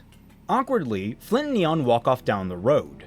Blake, very uncomfortable, turns and says, "So, Yang," only to realize Yang is no longer beside her. Instead, Yang is walking right past May and Fiona, who are baffled as she brazenly approaches a pile of crates. Fiona screams after her. Hey, didn't you hear? Yang interrupts her by hefting one of the crates over her shoulder almost effortlessly, and asking, "Red Label Cigar Street, right? Which truck is that?" May and Fiona stare at Yang, not sure how to process it, and Yang nudges that forward by explaining, "I came here to help, so I'm going to help." Blake smiles wryly at Yang and walks past May and Fiona as well, lifting a box, though with much more effort than Yang. After a moment, May sighs. Fiona hops in place, confused but scrambling to look at her scroll. Truck 33. Wordlessly, Yang directs her and Blake back towards the parked cargo trucks, and the two walk off to deliver their crates. May and Fiona watch them, scrutinizing them, only to turn and find a smug, smiling Pietro. Shaking her head, May tries to ignore it. Maybe having them help will be good, Fiona expresses nervously. As scary as that Xiaolong girl is, we're struggling. All the girls are pretty tired. May's foul mood returns. Fine then. You deal with them. Looking down to Fiona, she nods up towards the trucks. I have a call to make. Tiredly, Fiona nods and rushes off to instruct traffic once more. Walking back towards a lonely corner, May dials up Robin on her scroll. Robin appears, seemingly at a different distribution site teeming with workers. She seems equally as tired as May and Fiona, especially when she asks, "Please tell me it's going more smoothly with your team." May scowls. Not when there's an alderman breathing down my neck and sniping our shipments for his own districts. Cursing under her breath, Robin is apoplectic. That makes 3. We're already stretched thin. We can't afford to be losing shipments anywhere. May asks back, is there any way to stop them? And Robin responds, I've got connections pushing back where they can, but everything will be said and done by the time anything happens. May scoffs at the situation. So we just have to bite down and deal with it. Great. There's a second of silence before Robin speaks up. Well, we have other options. May's eyes widen, horrified. Robin, no! Not them! Robin shakes her head, her exhaustion coming through clearly. I know, but we're in a corner here. People are already starting to panic. If we don't do something before the food runs out, we could see riots. Or worse. Closing her eyes, May seems almost in pain at the prospect. They're dangerous, Robin. If word gets out... After a moment of quiet, Robin replies, softly. I'll be careful. I promise, May. Considering the option, May allows her shoulders to relax in defeat. If you think that's best, you know I have your back. Before she hangs up, Robin replies. That's how I know it'll be alright. Call ended, May stares at the blank screen with sunken eyes. She pockets it and walks away towards the camera, obscuring it. We cut to Robin walking away from the camera in one of Mantel's grungier parks. She approaches a bench and sits down. Soon enough, someone else joins her on the other side of the bench, though they're obscured at first by the camera angle. Robin starts, the two never looking directly at each other. Thank you for meeting me on short notice. A clawed hand comes into frame as a familiar voice comes from the other figure. Oh, not at all. Supporting you is our only goal. In fact, I'm surprised you haven't made more use of us. Our colleagues have been getting restless. Robin's eyes harden in frustration. Too dangerous, too volatile. The donations have been enough. I still think Sienna was crazy to send anyone up here. The camera pulls back to reveal Cinder as she shrugs, leaning back into the bench with a confident grin. Her arms are guised in long gloves, each bearing animalistic claws that appear to come out of her fingertips. Looking out for a friend isn't crazy, especially with the Mistral CCT down. My employer does, however, applaud and appreciate your reservation in her letters, even if I don't think it's quite so necessary as you think. Robin frowns at Cinder. That reservation is what got me elected. Cinder is unfazed. And yet, now you need our help in a more direct way, I take it? Robin turns away and threads her fingers together tightly. The greenhouse disaster is being downplayed, but the resource shortage is going to be more extreme than the people realize. I'm the least likely person on the council to break the deadlock, so I need to find a way to help people through other means. Cinder's claws click together. Our means. Robin's face remains stoic. There's one last major SDC shipment coming home in a few days from now, and more it's looking like they'll be split between a couple of corporations and the military. If we could get our hands on even a fraction of those supplies... Cinder hums in consideration. The Schnees often have pretty tight security. Robin nods subtly. Normally, the military secures those transports. It's one of the reasons they have such a strong claim to the supplies. Cinder's head cocks to the side slowly. I'm sensing a but. Fingers tightening around each other, Robin's jaw hardens. The ship doesn't have an escort. The returning Argus air fleet was supposed to do it, but for some reason they're not. I tried to figure out why, but my sources couldn't say, and it's impossible to trust anything on the network with 2 of the 4 towers down. Rumor and speculation are making things impossible to get a read on globally. Inspecting one of her nails, Cinder agrees smugly. That they are. You needn't worry, though. If everything is as you said, you can rest assured our colleagues will make all of your dreams come true. Despite retaining some tension, Robin sinks with relief. I'll send you more info over the encrypted line. Cinder nods. Much appreciated. She rakes one of her claws through the air performatively. If I scratch your back... The tension begins to rebuild in Robin's shoulders, but she answers with resolve. Ironwood's inner circle has grown. I don't have much on them, but they're eclectic. A veteran huntsman, some greenhorns, and some criminals. Almost all of them are from out of kingdom, which baffles me considering the embargo. As Robin speaks, Cinder's smug grin melts away, eyes sharpening and lips becoming a terse line. Little Bird seems to know quite a lot about this group. No names, though? Robin shakes her head. I don't know what to tell you. Little Bird only tells me so much. Cinder tries to re-establish her confident charm and only partially succeeds. I'm sure if I were to talk with this bird of yours, I could get us both all the information we need. At this, Robin raises a brow.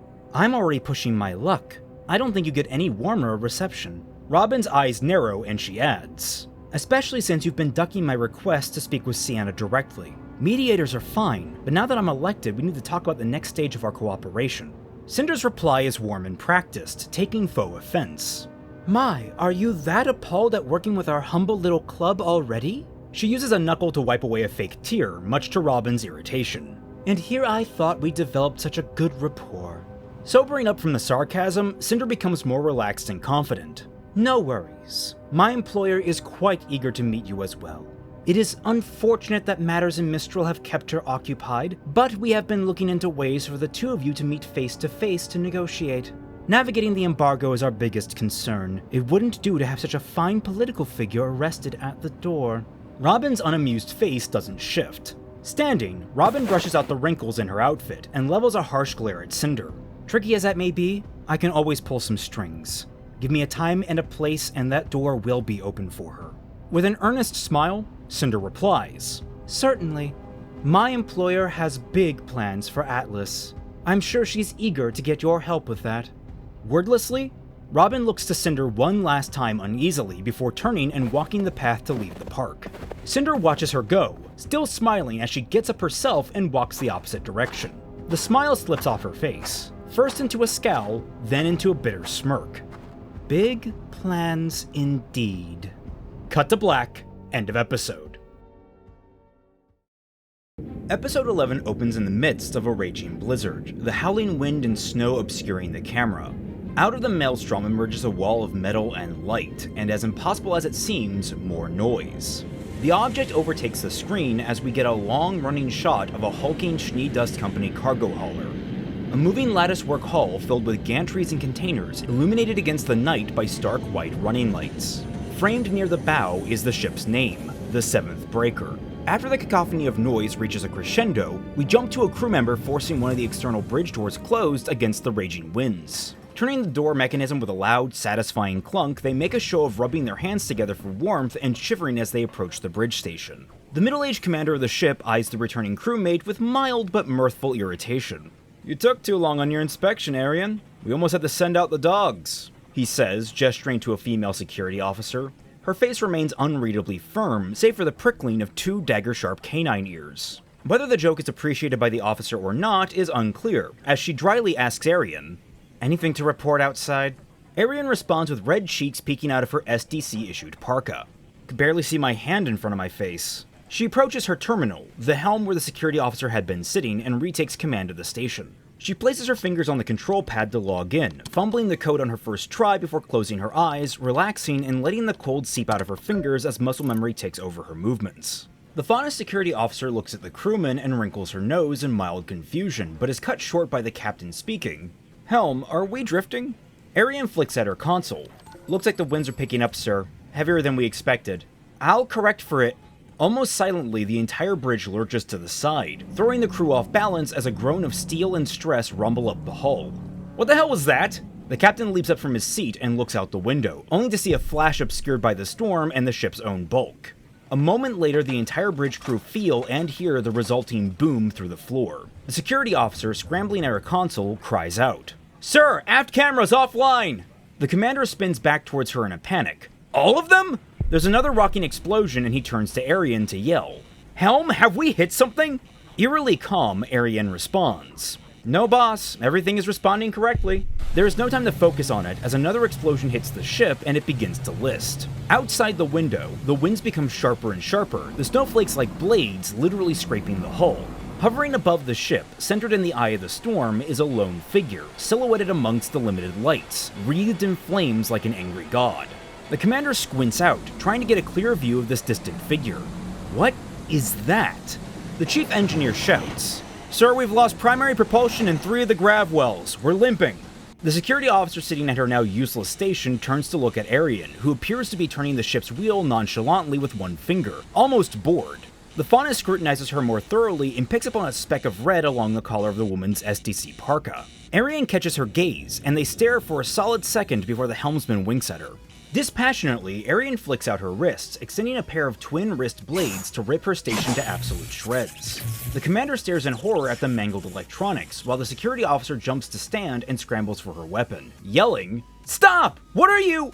The seemingly mad helmsman spins the wheel with a delighted flourish, smiling all the wider as the twisted metal death throes echo up through the now rolling ship. Horrified, the captain looks to his other bridge crew, yelling, "Abandon ship!" Only for the engineer to yell back, "Sir, all lifeboats have already been launched!" The security officer fires a shot at Arian, but it goes wide as the ship rotates and everyone not buckled down begins to slide quickly towards one of the walls. Keeping the momentum of her slide, Arian charges forward to attack the security officer. They clash for only a second as the ship goes sideways and the wall becomes the new floor. Arian is forced back by the officer, and for a second, the two are left in a standoff. Then, the officer fires 2 more rounds at Arian. The first is deflected by the claw blades, but the other was actually aimed at a fire extinguisher, which explodes to create a smokescreen. The two engage again, the officer scrambling between shots to reload her revolver as Arian presses her. Eventually, one of the deflected shots hits the steering yoke of the ship, causing it to right its orientation and giving Arian an opportunity to knock the officer aside. Tugging at her disguise, Malachite reveals herself with a flourish, grinning smugly at the terrified bridge crew. Wiggling her fingers goodbye with one hand and opening the door with the other, all she says is, "Laters," before being sucked out into the maelstrom. The officer gives chase and finds Malachite leaping into the wind.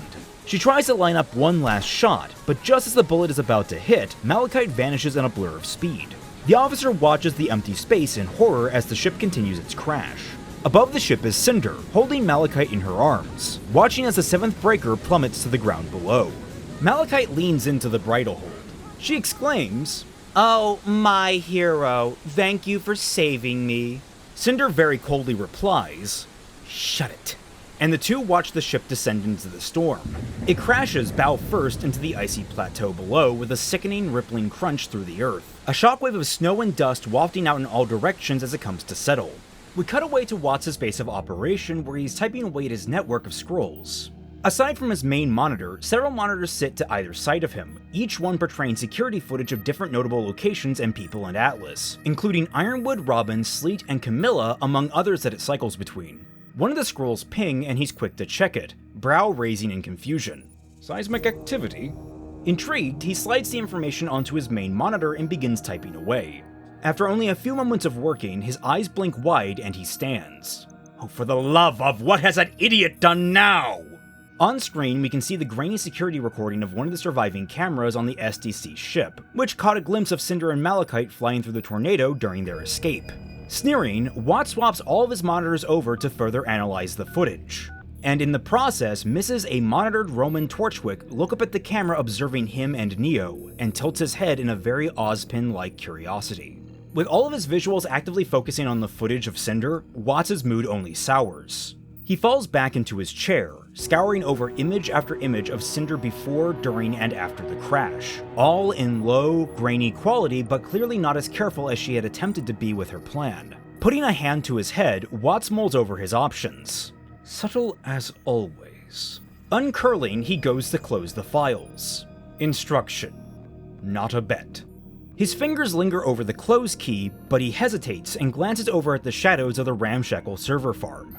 With a resigned sigh, his finger moves away from the close icon. How is it that I am always the one cleaning up someone else's messes? Best to nip this in the bud quickly. His finger trails down and hovers over a large icon marked Delete Logs and presses it. All at once, the video files of Cinder begin to dissolve, turning into nothing but static after only a short moment. The camera pulls back as this happens, and we use the static as a focal point when we fade transition to Ironwood grimacing at the corrupted video playback. A pale hand comes slamming down on the desk, though Ironwood doesn't even flinch, merely looking up at the owner with a fixed stare. Jock looms over Ironwood and his desk, face screwed tightly in rage. "What have you been doing up here? That ship was supposed to be escorted. Not only that, but it's taken an entire day for anyone to realize it's crashed." Ironwood locks into a stoic facade, keeping his voice measured. You were appraised of the limited escort weeks ago, and you'll remember it's only because they failed to make rendezvous with our local forces that we even knew it was off schedule. Jox leans in closely, snarling. "That doesn't help me, James." And Ironwood replies, "The huntsmen we can spare are already en route to secure the area." Jox is not appeased by this. "Oh, and I suppose you'll also be reimbursing me for all of the lost product? Scalpers have had hours to pillage the ship. There's already reports of my goods being pawned off on the black market. I'll be surprised if there's anything left by the time your tin soldiers get there." Rubbing his brow, Ironwood finally pushes back. "Take it up with your insurance." This only causes Jock's face to scrunch even further. "Insurance? You and your damnable military were the insurance. I don't mean to be reimbursed with empty currency. I need supply. I am losing business. I am losing reputation, and that cannot be bought back in Lien." Ironwood is cold as he suggests, "If the risks aren't to your liking, perhaps you should consider a new business model." The room goes cold, and Jox pushes away from the desk. "Mark my words, James. This academy won't get another coin from me until that debt has been repaid." Without another word between them, Jox exits, leaving Ironwood glaring after him. The camera cuts to the pistol at Ironwood's waist, his hand twitching but otherwise not moving.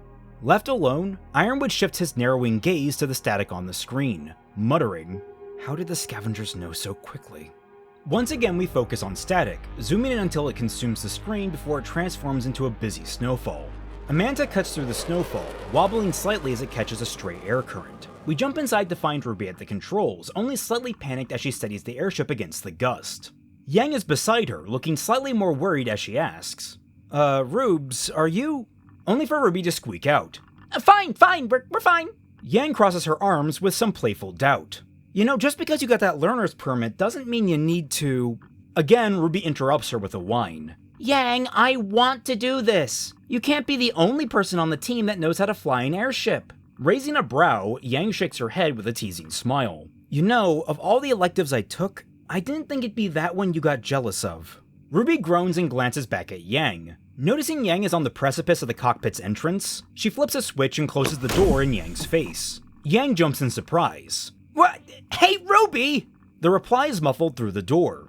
If I need your help, I'll ask for it. Yang rolls her eyes and turns back to the main compartment. Blake is on one of the backmost seats, quietly reading an ebook, while Weiss sits near the cockpit door, watching Yang with some amusement and some trepidation. With a wry grin, Yang says to Weiss, 10-1, in 5 minutes, we start nosediving.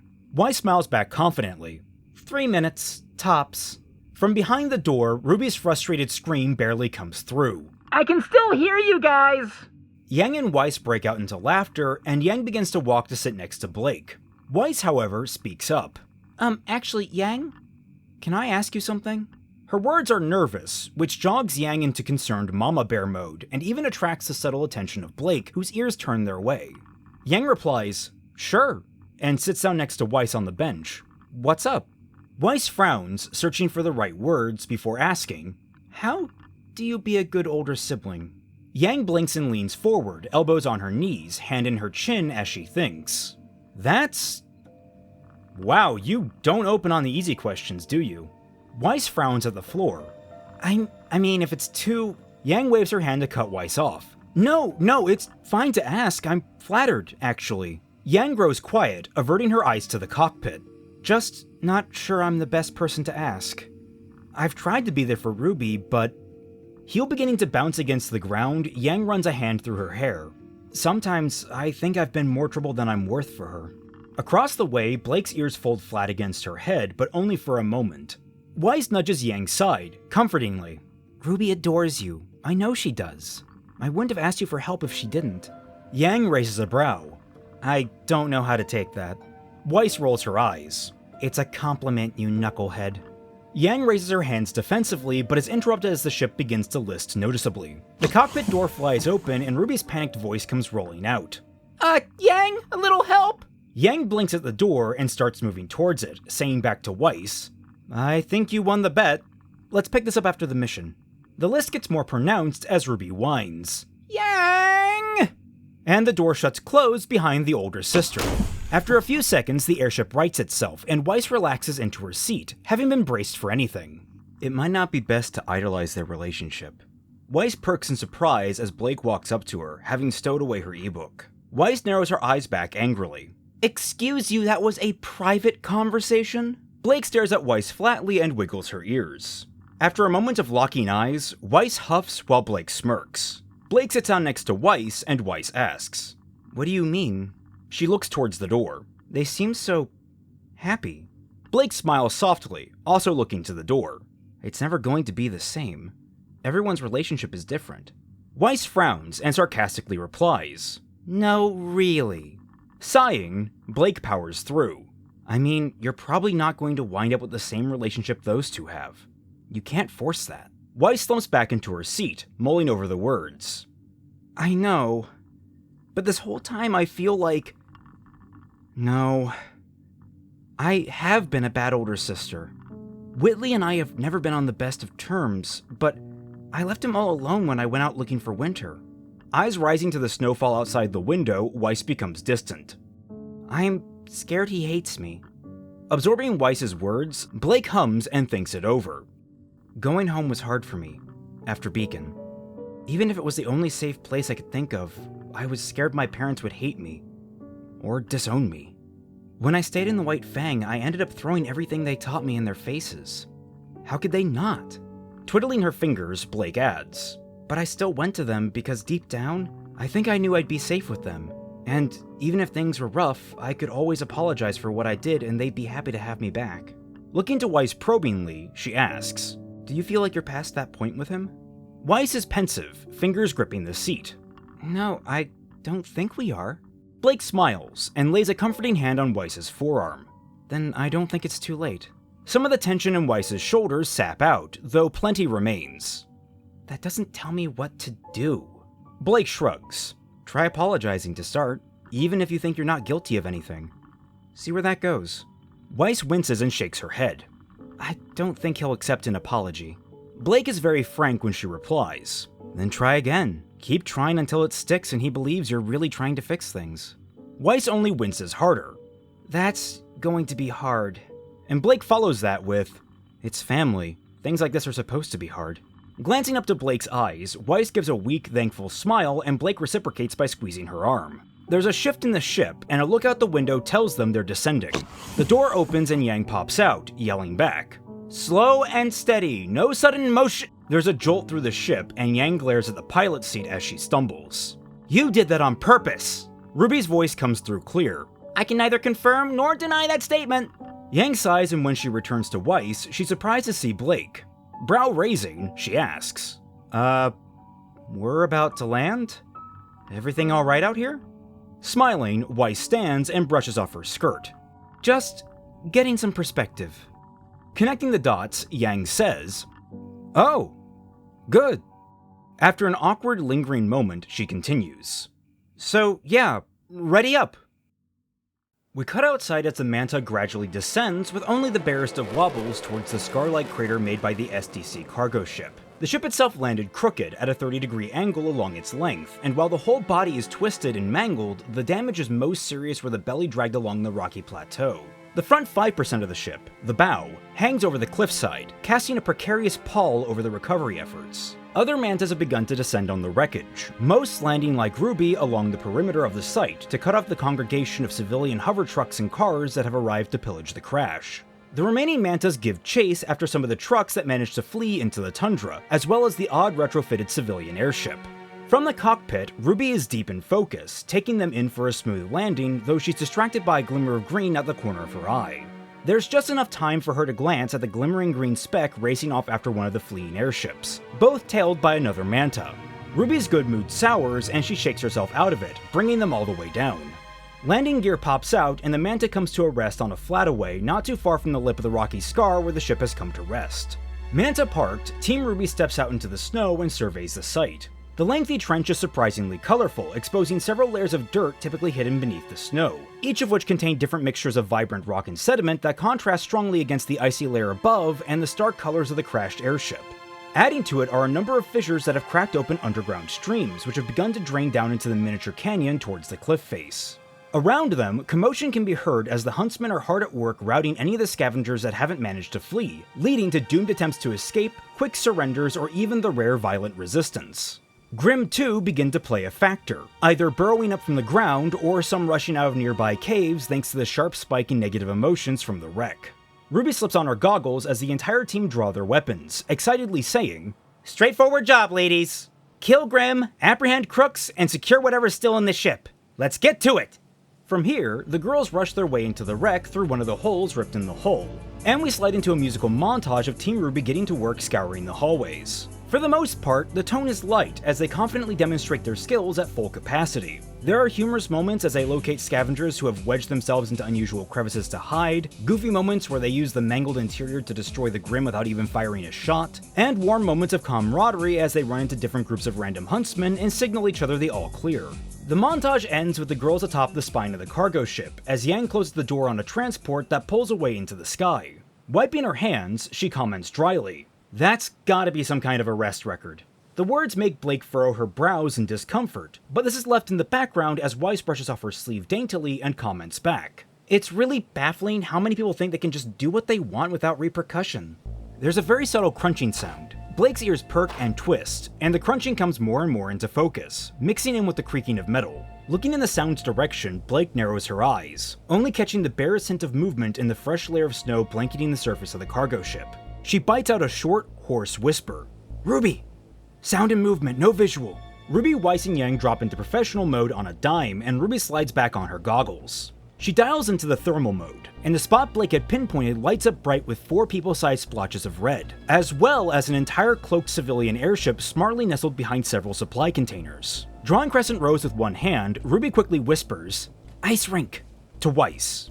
Behind Ruby, Weiss draws Mirror Naster, spins the cylinder to her ice dust, and stabs it into the ground. An intimidating wall of ice lances forward, growing larger and larger as it goes, and curls around the location.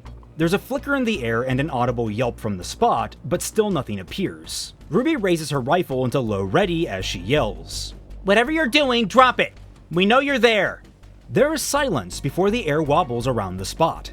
The invisibility field projected by May Marigold shudders and collapses, revealing herself, Fiona Time, Joanna Greenleaf, and a fourth figure hidden by the open door of the airship. All four of them are frozen still, having not moved a single muscle since Blake first started detecting them.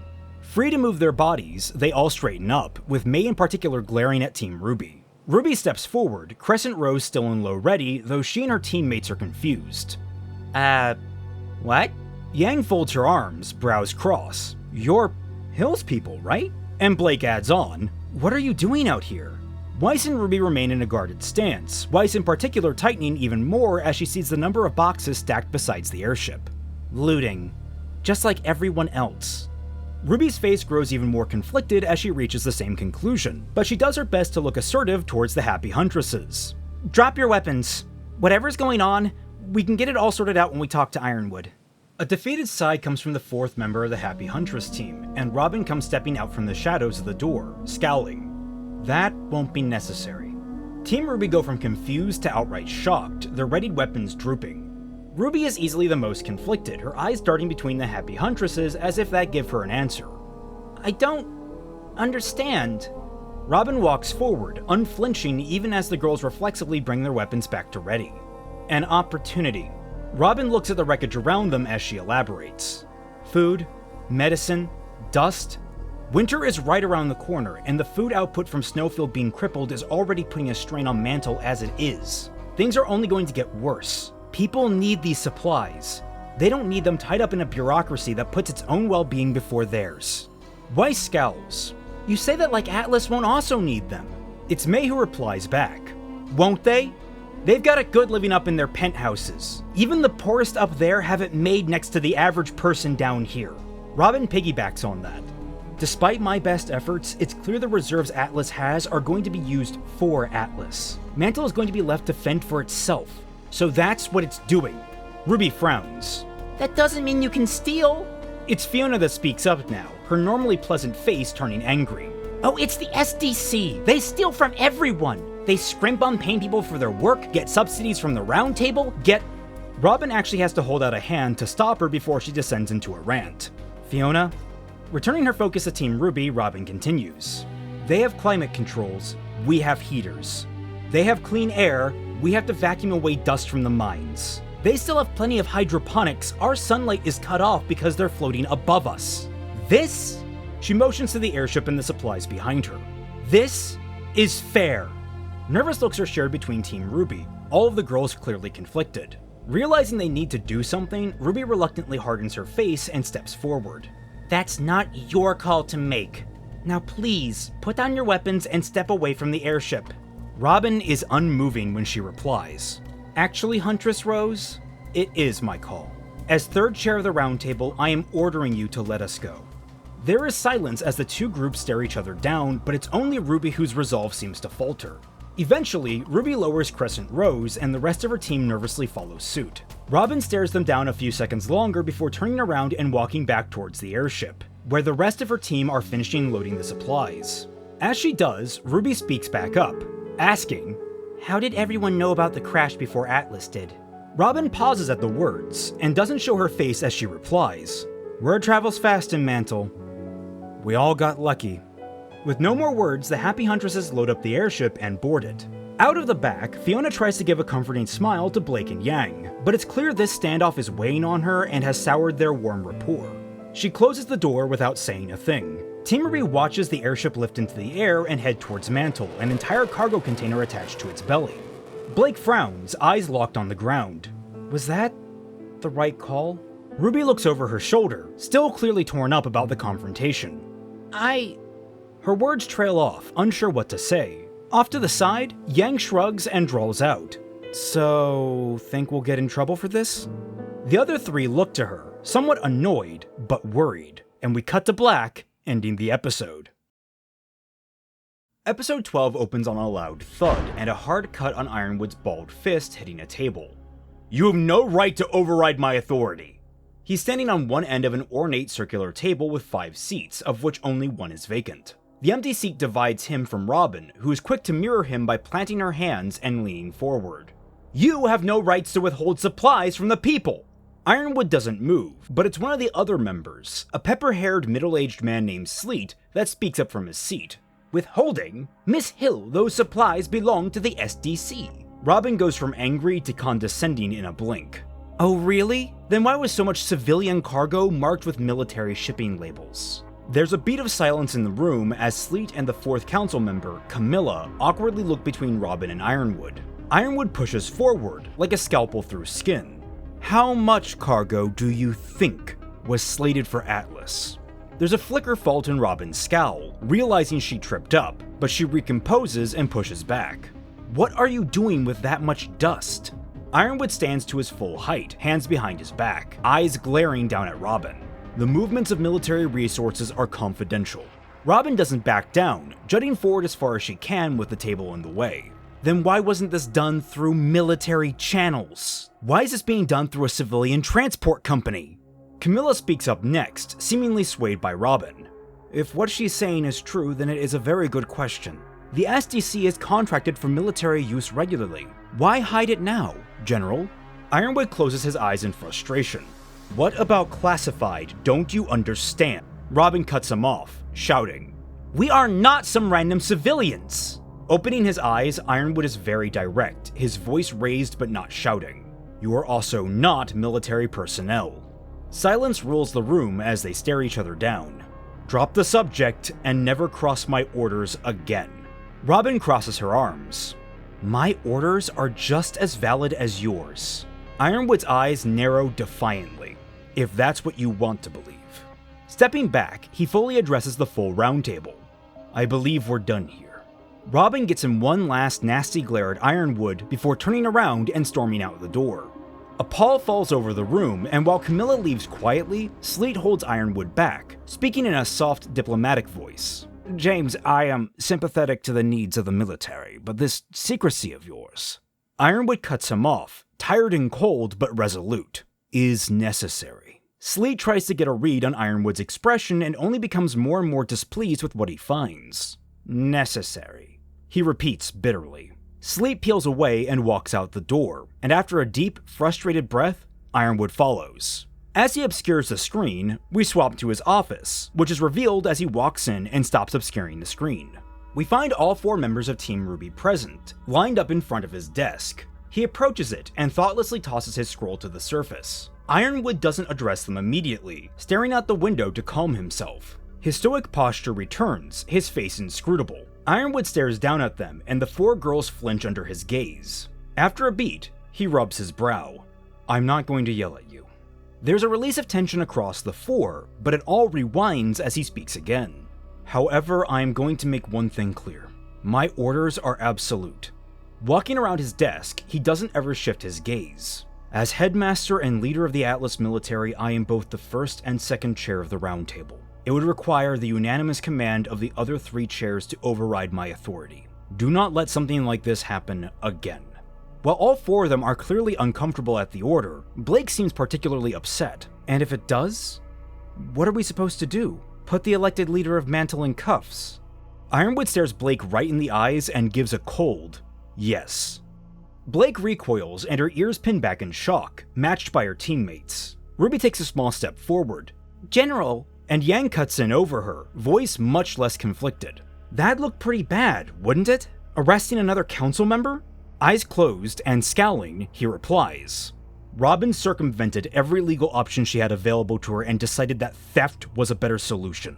Her position on the Round Table does not grant her an exemption to the law.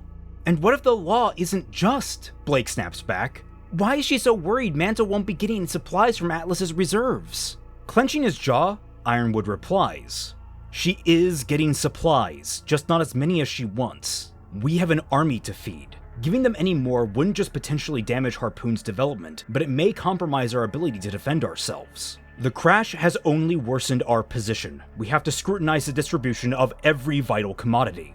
Blake balks at this.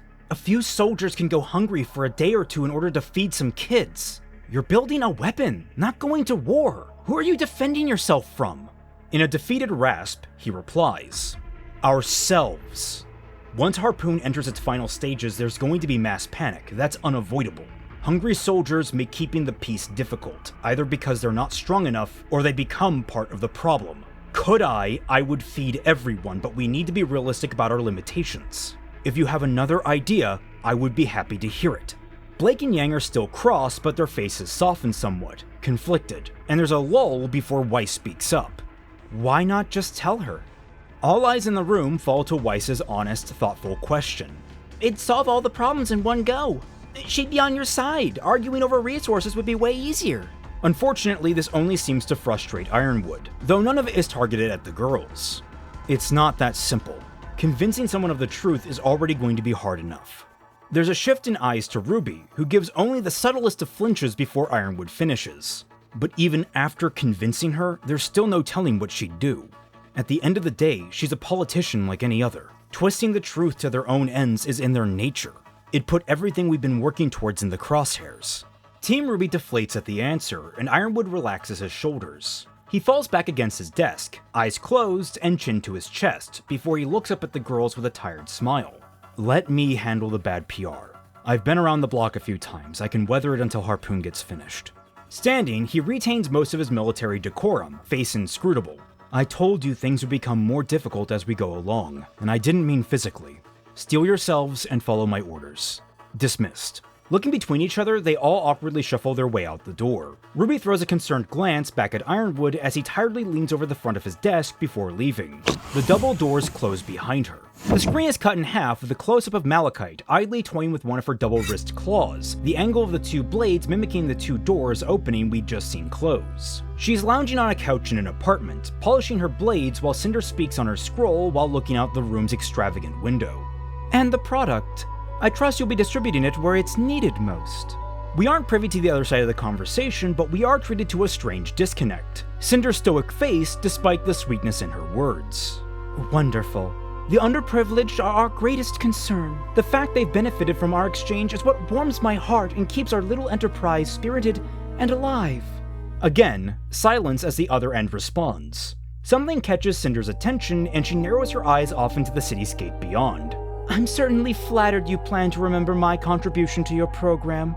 I'll look forward to your next call with bated breath.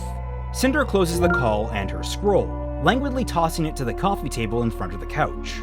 And that, as they say, is that, Cinder says smugly, though it doesn't seem to show on her face. That birdie of ours is so impressed, she's looking into putting us into contact with her source. Malachite sets down one of her blades and picks up the other, looking them over before spot polishing them. We can see her reflection in the blade as she responds to the news. All that work, and what do we get? Some person's email address. Boring.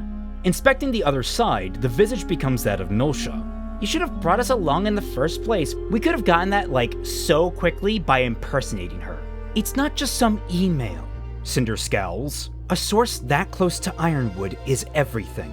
We get them, we get into the academy. We get into the academy, we get everything we want. Malachite looks away from her blades to glare at Cinder, bitterly replying, assuming this isn't some kind of trap, for all we know that Hill Lady is walking us right into one. How do you know she's not playing you like you're playing her? Now it's Melanie's reflection that mirrors Malachite's glare at Cinder. You're more naive than expected if you think you're the only smart person playing the game. A voice cuts through the air, alarming both women immediately. That is where I come into play. Their eyes snap to the side, where Watts is admiring the bowl of fruit on the table near the entranceway, picking up an orange and looking it over. I would make a comment about the mighty falling, but that implies there was far to fall. Cinder's expression goes from 0 to 11, the rage exploding off her as her grim arm thrashes about wildly, gouging the nearby wall. Cinder grips that shoulder with her human hand to still it, and hisses out towards Watts. How did you find us? Finding the orange uninteresting, he polishes the skin against his coat and starts tossing it to himself. You pretend like it was difficult. An entire cargo ship. Gone. A brick to the head would have had more subtlety. Cinder takes a step forward, raising her blade. This is my operation, not yours. If you don't like it, you can leave. With a casual cock of his head, Watts flatly replies, Actually, it's not. It's my operation. Cinder squeezes down on her shoulder to control her twitching arm and somehow scowls harder, locking firmly onto Watts. Malachite, if he's not gone in 3 seconds, kill him. Watts stares back at Cinder, unimpressed, and waves an idle hand in Malachite's direction, just as Malachite croaks. We're a little busy.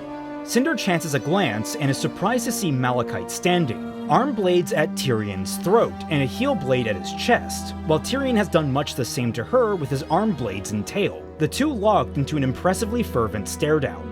Tyrion turns his head towards Cinder with a manic grin, letting the blades glance against the aura at his neck. Ooh, this one's sharp, he coos, nodding towards Malachite. Then he shifts his torso to scratch against the heel blade. And this one is too! Cinder, who is this guy? Malachite, by way of Melanie, asks. There's a shift, and it's Milcha that says, Are these people friends of yours? Cinder ignores the question and turns to Watts with a growl. This actually prompts Tyrion to look back at Malachite with some level of sympathy. How rude of her! Tilting his head back, he speaks loudly over at Cinder. These young ladies asked you some questions! In a flash of movement, the two, or three, break apart, clashing blades before returning to a fresh locked position with each other. Excitedly, he looks back at Malachite with a cheery smile. Allow me to introduce myself. I am Tyrion Gallows. Think of me like Cinder's fairy god uncle. Malachite's dangerous expression relaxes a touch, and she actually turns to glare at Cinder. At least someone here has manners. Tyrion bobs his head emphatically, crying crocodile tears. I have only myself to blame. I raised her so wrong. Cinder's eyes bulge in rage as she hisses. Would you both shut up? Both Tyrion and Malachite gear up for a retort, but a miffed Watts speaks over everyone.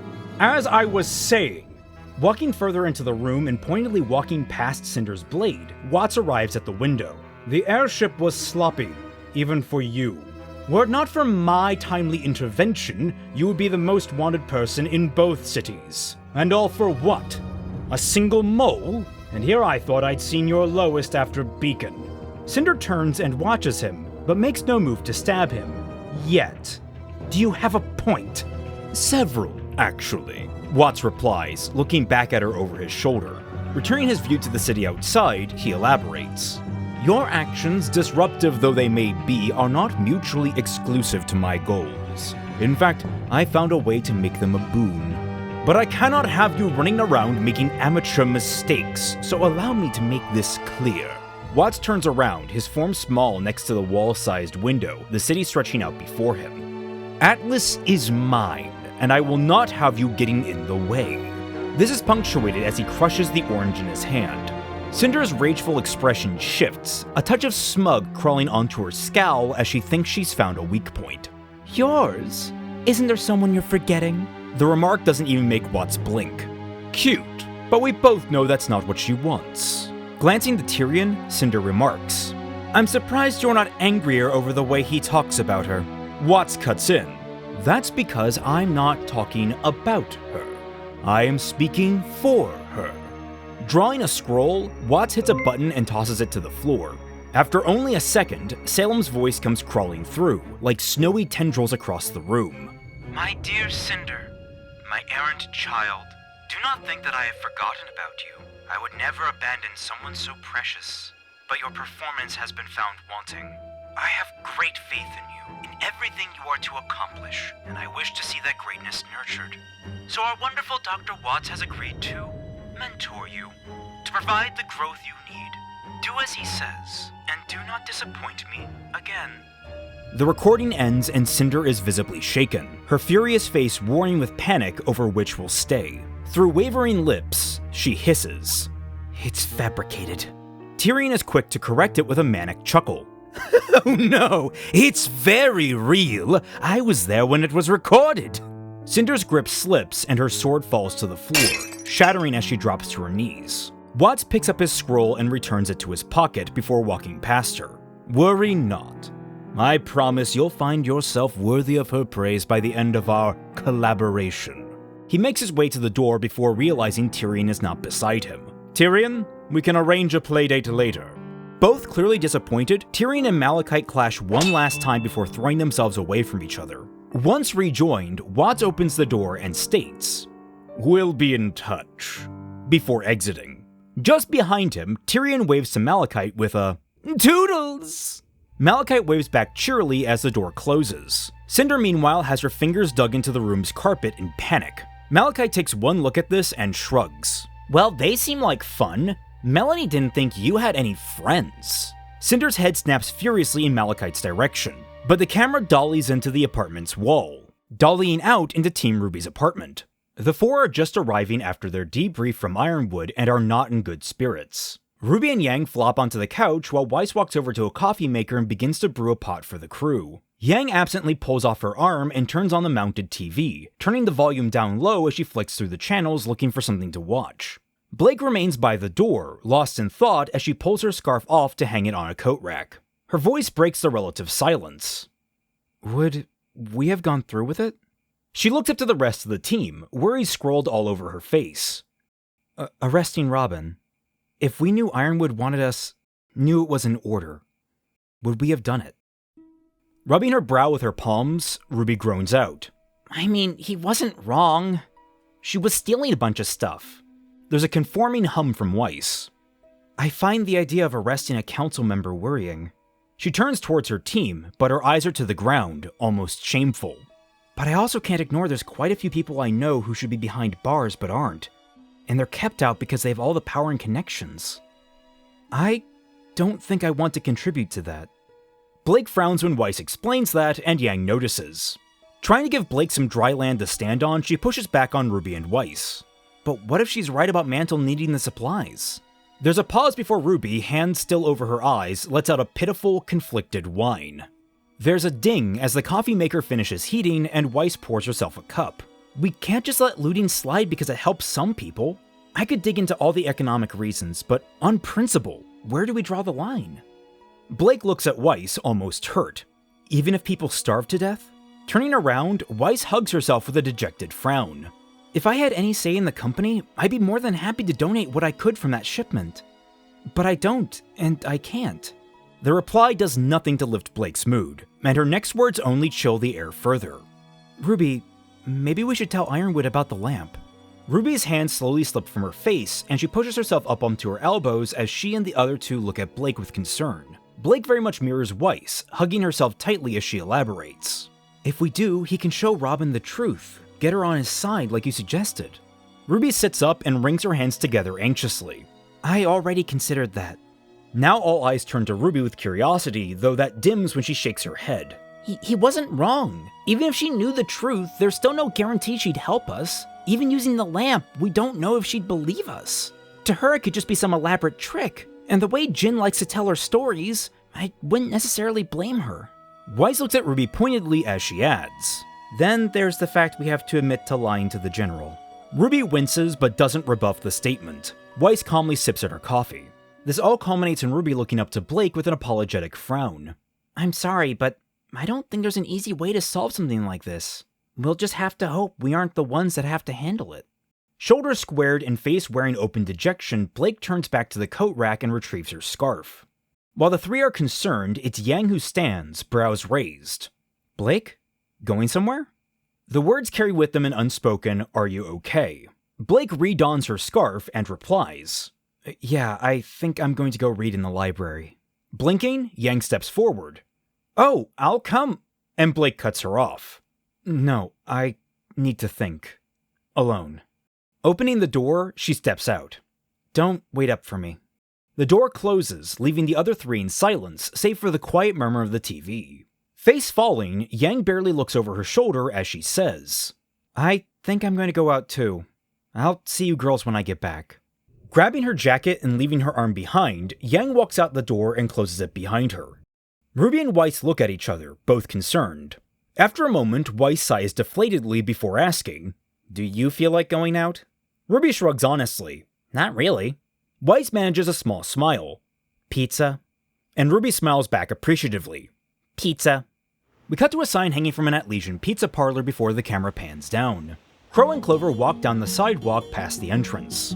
Crow is laughing, and Clover is telling a story excitably, gesturing with his arms and wearing a wide smile. So now I'm running for my life from this badass Mastodon Grim, right? My teammates nowhere to be found. This ice gully seems endless, and that monster is pissed. And suddenly, the gully just stops. Great big wall of ice for a dead end. I turn around and see the Mastodon charging me, and he knows he's got my number. I cast my hook out in the overhang, think maybe I can somehow swing past it and keep running the other way, but when I pull, the ledge suddenly gives way and the whole side of the gully collapses in a small avalanche right on top of the Grim. I was completely unharmed, and with the Mastodon pinned, I was able to finish it off right then and there. Crow's still laughing and chortles out. You had no idea what the hell you were doing. Shrugging smugly, Clover agrees. Obviously, but somehow when we got back to base, everyone was convinced I'd done it all on purpose. Got another commendation and everything, another plume in my cap for not getting trampled. Crow is half amused, half bitter as he says, You really do just have all the luck. I just wish my semblance worked for me half as well as yours does. Closest I ever got was almost knocking my sister off a roof when she was trying to cut my head off. Clover waves a warm hand his way. Well, there you go. That's something. It worked, didn't it? Crow rolls his eyes. Yeah, because I was the one that fell off the roof. Clover laughs and slaps Crow on the back as the tone sobers. Sometimes luck just works in weird ways. I never quite know how my luck's gonna turn out. Contrary to popular belief, my semblance kinda has a mind of its own. Crow's amusement quickly simmers into bitterness. Wish I could say the same. My semblance is a one-track mind. Screw me over. Humming, Clover crosses his arms. You can't tell me that all your life you've only had bad luck though, right? I mean, what? The last few months haven't been that bad. I've seen you on missions, you've been having a good time. Dare I say, I've even seen you smile.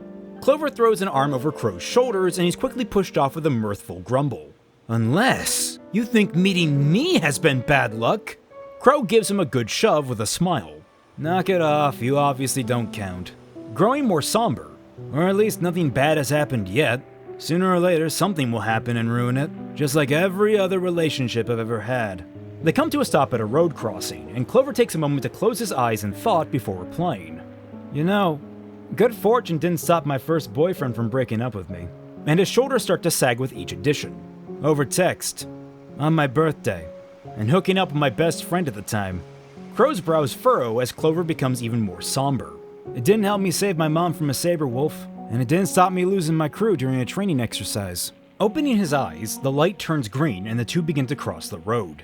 Some warmth seeps back into his words as he adds on more examples.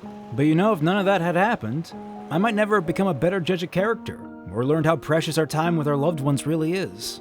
The smile becomes even more full, even though a bit of sadness still lingers. Even the exercise, if it weren't for that, I'd have never been assigned to Mentor 32 or come to understand the way Ironwood is trying to save the world. I'm proud of those kids. I wouldn't trade them for anything. Crow slows as they reach the curb, deep in thought. They stop, and Crow finally looks up into Clover's eyes. I know what that feeling's like. Clover leans into Crow conspiratorially. You see, luck is just a matter of perspective. If you've got something to be thankful for, you're lucky. Crow ponders this with a fond expression, and Clover wraps his arms around his shoulders again. As for us, we're huntsmen. Every day we can wake up in bed alive and well is lucky. Today is not that day. Stepping apart, Clover opens his arms smugly and points to a nearby street pub. And today, I choose where we eat. Crow immediately frowns, glaring at the pub sign. Clover. Clover is already behind Crow, pushing him to the door. Come on, you can handle it. It's my treat this time anyway. Neon tells me they have a killer battered cod. The upscale pub is pretty busy, with packed table space and a partially filled bar. The two stand near the entrance, searching out for a place to sit when their eyes fall upon a shock of yellow hair among the bargoers. Clover points it out, asking, Hey, is that your niece? Crow immediately locks onto her, and affirming it is, he sags and watches Yang tuck into a drink. Over with Yang, she stares at her glass, idly giving the liquid a swirl. The two men walk up behind her, taking seats on the stools to either side, surprising her. Crow offers a sad smile.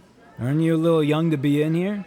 Yang looks at her glass, expression unchanged. She puts it down with a shrug and the tweak of a smile. Atlas has a lower drinking age than Vale. My age is finally just right for this kind of thing. She takes a sip for emphasis, though there's a moment where she's setting the glass down that she becomes genuinely mindful of Crow's presence, glancing over at him worriedly. Crow, meanwhile, has settled onto the stool fully, elbows on the bar. Hope you don't make a habit of moping in bars. I can't have been that bad of an influence on you girls. Yang shakes her head. You weren't a bad influence at all. Crow shoots her a doubting look as the barkeep approaches. She relents with a roll of her eyes. Okay, so maybe a few bad habits here and there, but you were better than I know you think you were. The honesty genuinely touches him. I'll take that to the bank. The barkeep approaches them, and Clover quietly orders for himself and Crow while Crow keeps his focus on Yang. Mind telling me why you're moping in here? Yang stares down at her drink. We got chewed out by Ironwood. Clover nods in immediate understanding. The cleanup of the crash site, right? Heard things got complicated. Her brows pop up in emphasis. You could say that. The barkeep returns with Crow and Clover's drinks before walking away again. Yang continues. It's a lot. I never thought we'd get wrapped up in politics, but when you're trying to save the world... Crow leans back. World tends to get in the way of us saving it. Yang nods absently and raises her glass to cheers with both men. The three take a drink and sit quietly for a bit. The other reason I'm here is because of Blake. Yang finally starts again. Crow motions towards her with his glass.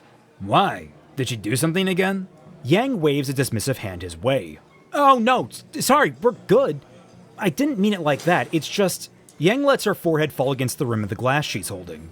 She's just doing her own thing. Clover chimes in, confused. Is that a problem? Yang's shoulders hunch, quick to reply. No! But the defiant energy fades. She sighs and her shoulders sag. Okay, sort of. I mean, it's not a problem, but she just ran off when we were talking about everything. Like she wanted to avoid us. Avoid me. I'm worried she's backsliding and she'll leave. Crow nudges Yang supportively. You really think that? Yang slams down her drink and cries. Yes, of course I think that. That's what she does when she gets confused. And she's confused right now. Heck, I'm confused. Extending a finger towards Clover, she tacks on. Your kingdom's kind of messed up, man. Clover shrugs casually. Name me a place that isn't. Crow rests a hand on Yang's shoulder. Don't you think that's a little extreme? It's pretty normal for people to want to be alone to think things through. Yang's head falls to the bar, her voice muffled. I know that, and that's why I'm so pissed. Where's the line? Am I being pushy? Is she being evasive? I can't tell. Crow rests a hand on top of her head and gives it a good shake. You're being a big baby. You've both had a really bad day today, and have had just as much time to think it through. At least she's not in a bar drowning her sorrows. Yang peeks out from under his hand with a red eye. Didn't you do that for, like, decades? Crow laughs. And look where it got me. Living half a world away from home with a bratty niece trying to save the world. Yang snorts. When you put it that way, it sounds ridiculous. Clover chimes in with a smile. Cool though, right? All the stress, none of the reward. Yang gives a grunt of acknowledgement as she pushes herself up, and Crow adds, Look, sounds like you guys just need a break. Maybe find something to do together. Clover leans forward smugly. Solstice is coming up. You'll find our messed up kingdom has a lot of things to take your mind off. Well, our messed up kingdom. It's a great time. At first pensive, Yang looks to Clover, then to Crow, then to her drink. Not a second later, she downs the rest of it and slams it to the bar. Screw it! Better than doing nothing. Clover laughs as Crow ruffles Yang's hair, saying, There's my niece. Yang rolls her eyes and shoves him off. Yeah, well, thanks for the pep talk. Crow shrugs. Anytime. Got any ideas what you're gonna do? Clover asks, leaning forward to see both of them. Slamming her fist down into her missing hand, Yang replies, Not a clue. Clover nods and throws a thumb over his shoulder towards a table near the back, freshly empty of customers. Plenty of time to come up with ideas over dinner. I'm sure Crow would be happy to have the company. Both blink at him before Crow offers. If you're up for it. Thinking it over for only a moment, and exchanging a look with Crow, who rolls his eyes with a shrug, Yang perks with a 1,000-watt smile. Sure, I got time to kill. As the three stand to move over to the table, the camera pulls back to watch them through the pub's window, the inside a pleasantly warm contrast to the cold outside. Still, we hear Yang comment, You know, I always wanted to share a drink with you after I got my license. Huntsman to Huntsman. Crow replies with an amused hum. Did you now? Hope I don't disappoint. Yang shakes her head warmly. You? Never. But I was expecting a cute barmaid or two. Clover threads in there. What? I don't count? The three erupt into laughter as the screen cuts to black and the episode ends. Episode 13 starts on a computer screen, over which we hear Pietro's tired voice. I can't see any other explanation. We pull out to find him, Ironwood, and Penny talking in Pietro's office on Atlas. Ironwood is leaning over Pietro's shoulder, trying to parse out the screen, while Penny waits patiently off to the side. With a groan, James rubs at his brow and walks away from the console. After Beacon we had everything reinforced, how did we not catch this? Pietro keeps his eyes on the computer and plugs away at the keyboard. Our focus was external, not internal. Theoretically, they're one and the same. Clicking a definitive key, the data on screen vanishes and a series of data port schematics appear. Someone with the access to the hardware could spoof a program and send messages out untraced. But with how it's coded, it shouldn't be possible to gain more than surface-level access to the city's subsystem, no matter how good they are. Unless... Grimacing, Ironwood scratches at his beard. Unless they had direct access to a core function. In other words, a mole. Pietro smiles at Ironwood proudly, holding up a finger to add. Possible, yes, but there are other ways. A shifting target already inside is just as valid a theory. With another few keystrokes, he pulls up a map of a massive server node within Atlas, inside of which rest dozen upon dozens of red dots. They're smart and moving around the connection point. Turns our server farm into a haystack and them into a needle with legs. Stern, the general asks, can you find them? Pietro leans back in his chair and lifts his hat to rub his scalp. Finding the footsteps was hard enough. Finding the feet they belong to, well... Unsatisfied, Ironwood turns to the room's other occupant. Penny? Penny hops to attention.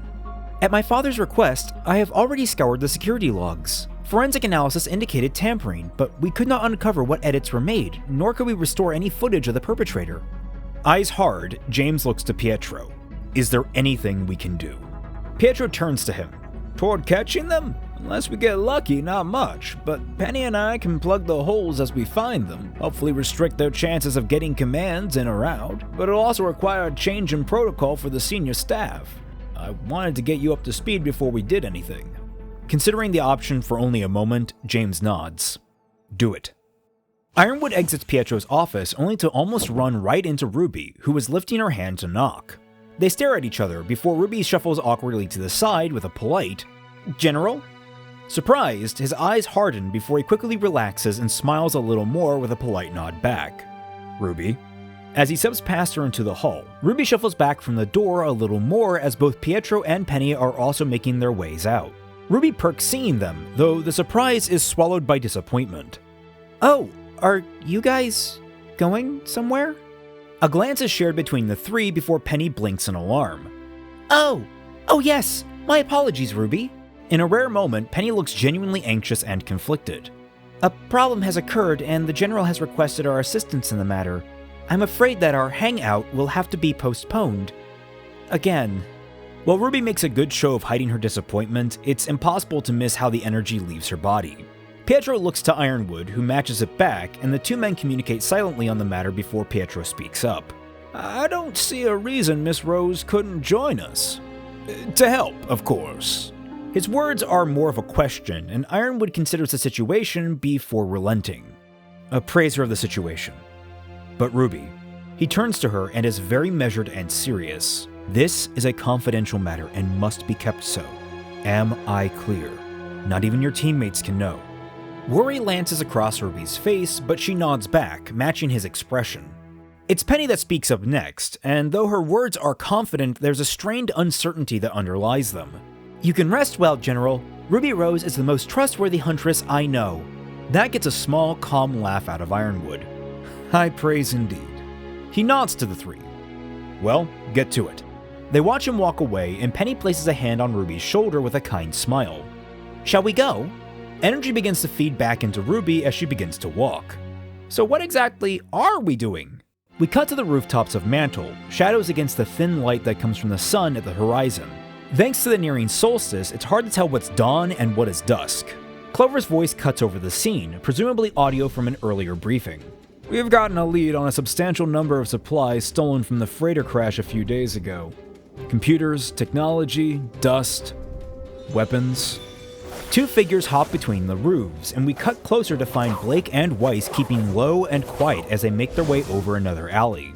They've been turning up on the black market, and one of our informants let slip that extremists have set up a distribution network in the brackish district of Mantel. Code markers matching possible White Fang are reported to be involved. These new factional elements have become our lead suspects in the airship crash, so this mission is top priority. The two slide to a stop in a thin layer of snow, resting against the concrete lip of a roof, Clover's voice crackling over their radios. All teams in position. Wait for signal before commencing operation. They peer over the lip towards an unassuming industrial building along a side street, one that lacks almost any foot traffic comparable to its neighbors. The Clover explanation from earlier concludes, saying, "They're currently set up in the old water purification center, but we know they've moved locations at least twice before. The supplies themselves are secondary. Primary focus is on apprehending these bad guys and gals." Blake and Weiss don't move, eyes trained expertly on the location.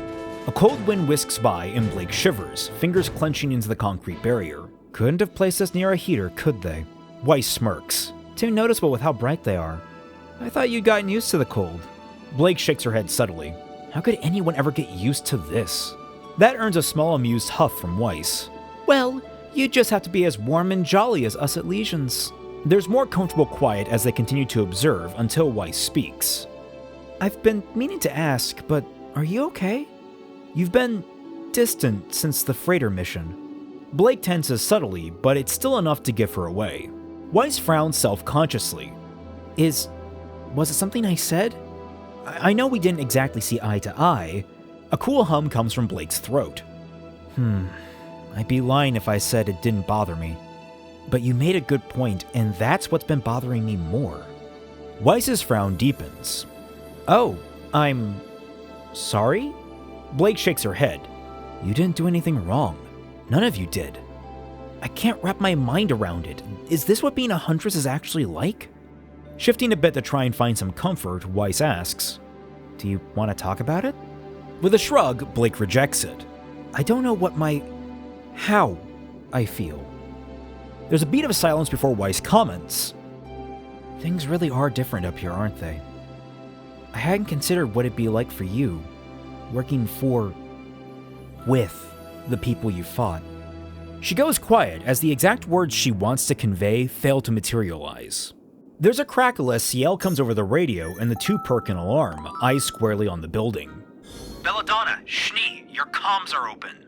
Their eyes widen and both faces become flush with embarrassment. Right afterwards, a pitiful whine comes through the radio from Neon. No, Ciel, they were just getting to the good part. Ciel's frustrated tone bleeds through as she replies, Cat, don't start with me. Belladonna, Schnee, no chit-chatting on the job. Both press into their earpieces with a quick, sharp, yes ma'am, before tapping the earpieces a second time to mute themselves. With a sigh, they return to focusing on the building, though the tension from earlier still lingers. Weiss exhales, her breath a cloud in the cold weather. For what it's worth, I don't like it any more than you do. Blake frowns, drawing into herself. Just drop it, Weiss. I appreciate it, but this isn't the time.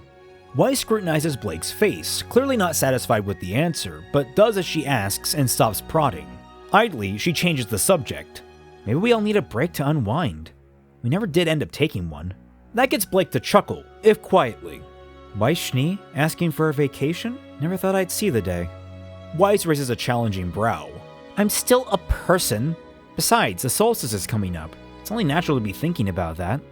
Mention of the Solstice makes Blake pause, and gradually her tentative smile fades. Maybe we really do need a break. Flint and Neon invited Yang and me out to go clubbing that night, and Yang seemed uneasy with it. Weiss narrows her eyes in concern. Really? Did she say anything?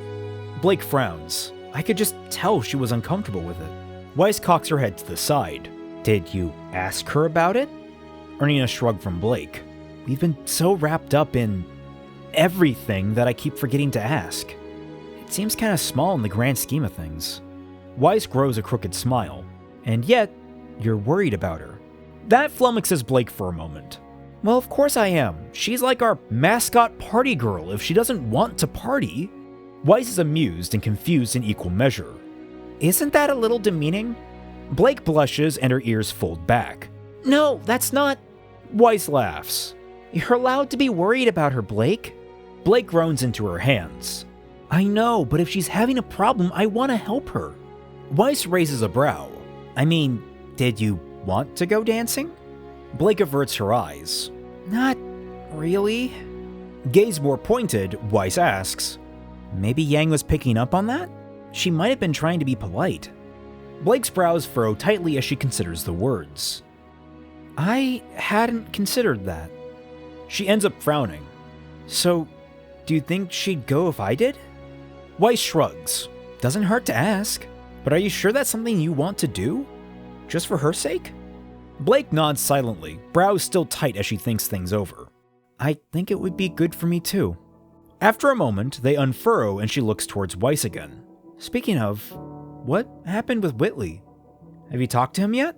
Immediately, it's easy to tell Weiss's feathers are ruffled, her posture sinking. All of my calls keep getting routed to his secretary. Blake's eyes widen. He has a secretary? And Weiss shakes her head. Not the point. She sighs and leans her chin on her palm. Can't very well apologize if I can't even get through to him. I keep working up the nerve to call for nothing. Blake shrugs back. Go see him in person then? Weiss groans in frustration. Oh sure, I'll just walk into one of the most well-guarded homes on the planet and say, hello, uninvited. At this, Blake becomes even more concerned. They won't even let you back in your home? Weiss waves a demonstrative hand in the air. Daddy Dearest wasn't exactly thrilled being humiliated in the cafeteria. My clearance was revoked not even an hour after that. Blake winces in sympathy. Ouch. Weiss rolls her eyes. You can say that again. After a beat, Blake leans back, looks around the street, and irritatedly asks, We've been sitting here for like 10 minutes. When are they going to start this operation? I'm freezing my ears off. The camera slides away from Blake and Weiss, dipping behind the roof exit of the building into a new scene. We slide up between two rows of servers that form a curved hallway, where RWBY is dutifully shadowing Penny and Pietro. We get a nice wide shot to establish the server farm radiates out from the center of the room in large rings, with the outer rings incomplete in some spaces for future expansion. RWBY is quietly taking in the grand scale of the computer system that keeps Atlas running, and bumps into Penny's back when they finally stop in the center. After a quick, embarrassed apology, the two watch Pietro access the central pylon and begin to run a program on it. Okay, he declares, turning to look at them. From here, we just need to ensure all the nodes are synced up. Penny and I will be in charge of that. RWBY blinks between them. So I need to... Pietro waves it off with a smile. You and Penny can begin searching. Her sensors and your young, keen eyes should be able to spot anything that seems out of sorts. RWBY blinks again, this time at the complicated series of wires and servers around them. Laughing, Pietro begins to go off in his own direction. Don't fret too much over it. If you see something that doesn't look right, point it out to Penny and she'll let you know. RWBY nods. Right. And they watch him leave, his spider chair climbing over one of the nearby server racks. Penny, facing her standard smile, wordlessly turns and begins to walk the other direction. RWBY notices this a moment later, thinks nothing of it, and stumbles after her with a casual, Oh hey, wait up! Keeping her head on a pivot, RWBY continues to take in the room around them as she and Penny walk through it. This place reminds me of Signal's library. I mean, I don't think it was quite this big, but it had the whole circle shelves thing. Penny looks over her shoulder as RWBY almost trips over a thick cable running along the ground. Signal? The combat school in Patch Vale? That is where you trained before Beacon. Catching her balance, RWBY's brows scrunch at Penny's phrasing. Yeah, I told you that, didn't I? It's where Uncle Crow worked before, well... I think he said he took a vacation, but I guess he doesn't work there anymore after we left for Mistral. RWBY puts a finger to her chin in thought.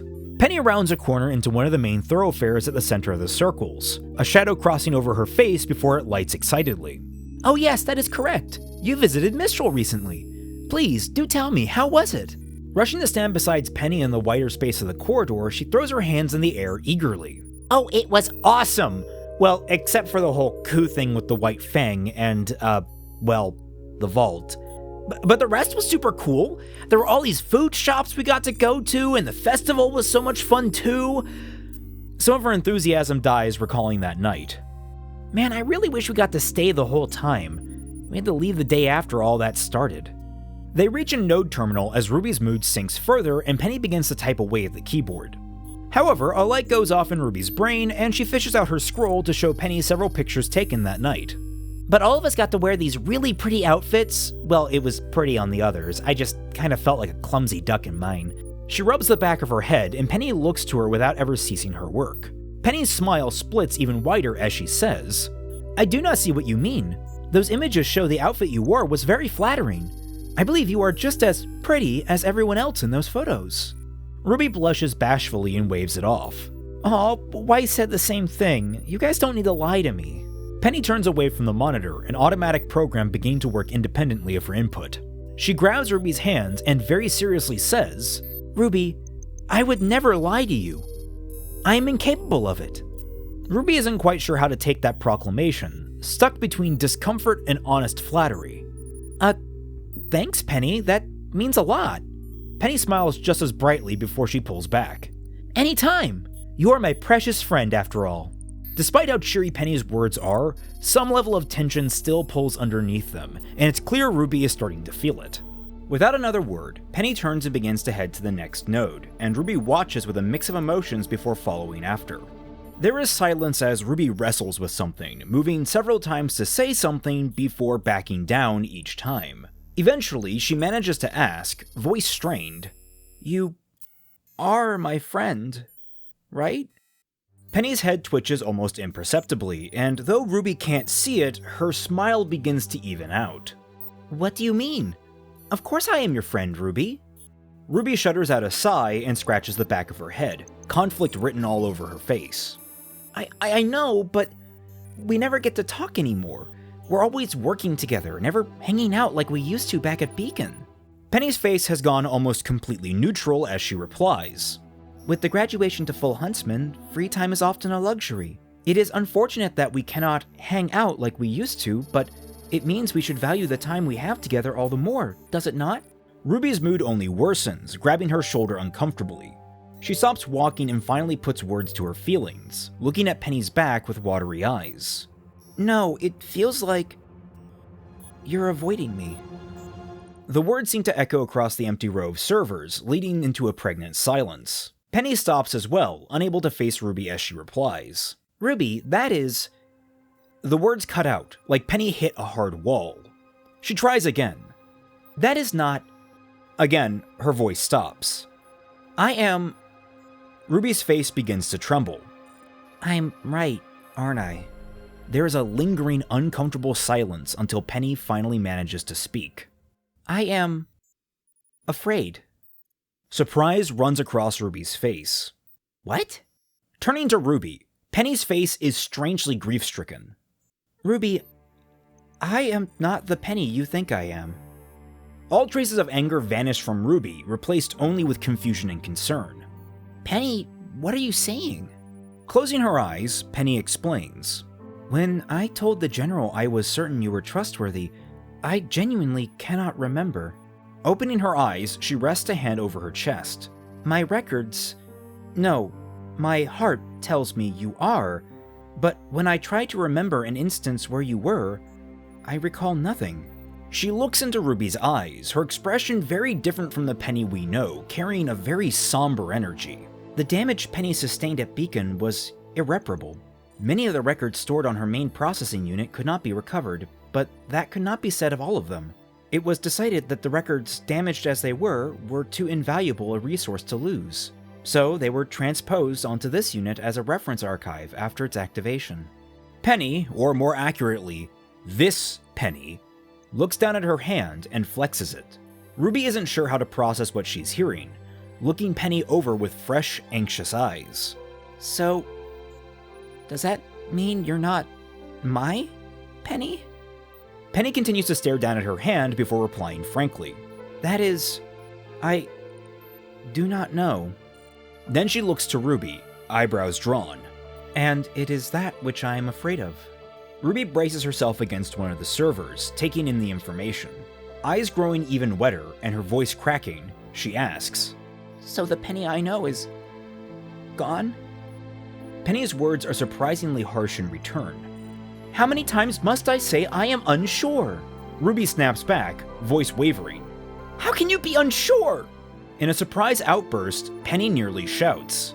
Because... Pausing, she reels herself back in. I still feel like I can trust you. That I trusted you was something very important and you kept your promise. And that feeling, Clutching a hand to her chest, she finishes out the thought. it is precious to me. And I can't remember why. Ruby's shuddering breaths are the only sound to fill the air. Eventually, she pushes herself off the server, wiping the tears away from her silver eyes. Wincing as she looks Penny over, a thought comes to her. It was your secret. Who you really were. Letting the words linger, she follows that up, asking, You really don't remember that? Penny stares at Ruby despondently before looking away. I am sorry. Ruby stares back. After a pause, she looks away. Don't be. It's not your fault. Nothing is said, the two lost in thought. Ruby rubs at her eyes, sniffling. Eventually, Penny asks, face pained, Ruby, are we still friends? She looks at Ruby earnestly, lost and despondent. Ruby matches eyes with her, equally as pained, before she steps forward and hugs Penny. Penny is surprised, but slowly lowers her arms around Ruby to reciprocate. I'm scared too. Ruby finally says into Penny's shoulder. But we're still friends. Even if it's not the same. Hearing those words, Penny closes her eyes and hugs Ruby a little bit tighter. Eventually, they separate, and Ruby rubs away the last tear from her eyes. I wish you'd said something earlier. I'd have tried to help. Penny smiles back sadly. I am not sure you can. And Ruby returns it, though hers is bolstered by some underlying optimism. You kidding? We put our heads together, there isn't anything we can't solve. She punctuates this by gently punching Penny's shoulder. Just let me know if you want to talk and try and sort things out. I'm here for you. Whichever you that ends up being. Penny's smile becomes fuller and warmer. I would like that, Ruby. Friend, Ruby. Ruby cringes fondly. Just Ruby is fine. Seemingly reinvigorated, Penny stands taller and asks, Well, Ruby, shall we continue our mission? Ruby is still recovering emotionally, however, and waves Penny forward. You go on ahead. I'll catch up. Penny gives an understanding quirk of her brows before nodding, turning, and walking on her way. Ruby slumps against one of the server banks and stares at the glass door of the one across from her. Her reflection stares back at her, and we zoom in on her silver eyes. Using the blinking server equipment behind the glass, we fade into a similar but shoddier server bank. The camera wheels out from behind the janky equipment to focus on the door to Watts' lair. It opens as both he and Tyrion step through mid-conversation. And after that, it should be easy enough to keep her under our thumb. Tyrion barks out a laugh. If you hadn't noticed, her relationship with extremities is tenuous at best. Always a disappointment, never the crown jewel. Watts gives him an unimpressed side-eye. Are you questioning Salem's decision to loop her in? Tyrion sticks a finger in Watts' face, teeth gritted. Don't play your mind games with me, dear doctor. I'm not as pliable as that pathetic wretch. I do as she commands, but I am ever vigilant for those that would impede her glory. Watts shakes his head. And she'll have her glory, just as soon as I have mine. Slowing to a stop in the middle of the room, Watts frowns, scanning the dark chamber. Noticing something on his desk, he mutters out, "That is not how I left it." There's a sound of shattering glass, and Tyrion hicks in surprise. Watts turns to find a stiletto blade to Tyrion's throat, and the small pink figure wielding it pinning his tail to the ground with her boot. Alarmed, Watts doesn't get a moment to react before a voice carries over from his desk chair.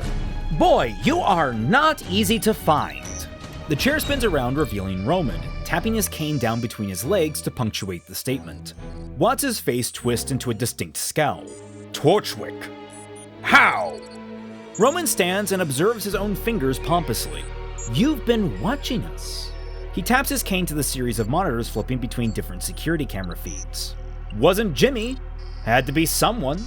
Rolling with the punches, Watts tries to relax. So you've come here to what? Complain about the privacy violation? Tyrion, meanwhile, chafes against Neo's blade and bends his neck backwards, dipping his torso with it to look Neo in the eye with a scowl. Neo, in response, goes to stab him, only for Roman to shut that down. Neo, we need him alive if we can help it. Neo glances at Roman, then back to the now manic grin of Tyrion. Ooh, defiant little spirit. Nothing to say being ordered around like that? Neo's glare sharpens, and it's actually Watts that answers. She's mute. Tyrion snaps back. That's not an excuse. Watts rolls his eyes and returns his attention to Roman, who has stopped only a few feet away from Watts. Torchwick, what is it you want? Putting a hand to his chest, Roman smugly responds, Why, Dr. Watts! I'm a businessman. I'm here to bargain. We cut back to the Atlas server farm, where Ruby is now wandering the long expanse of corridors. Penny? She calls. She wanders a little while longer, calling Penny's name a few more times before Penny finally responds. I am over here. Follow the sound of my voice. Ruby does so obediently, doing her best to step over a series of cables scattered amongst the ground.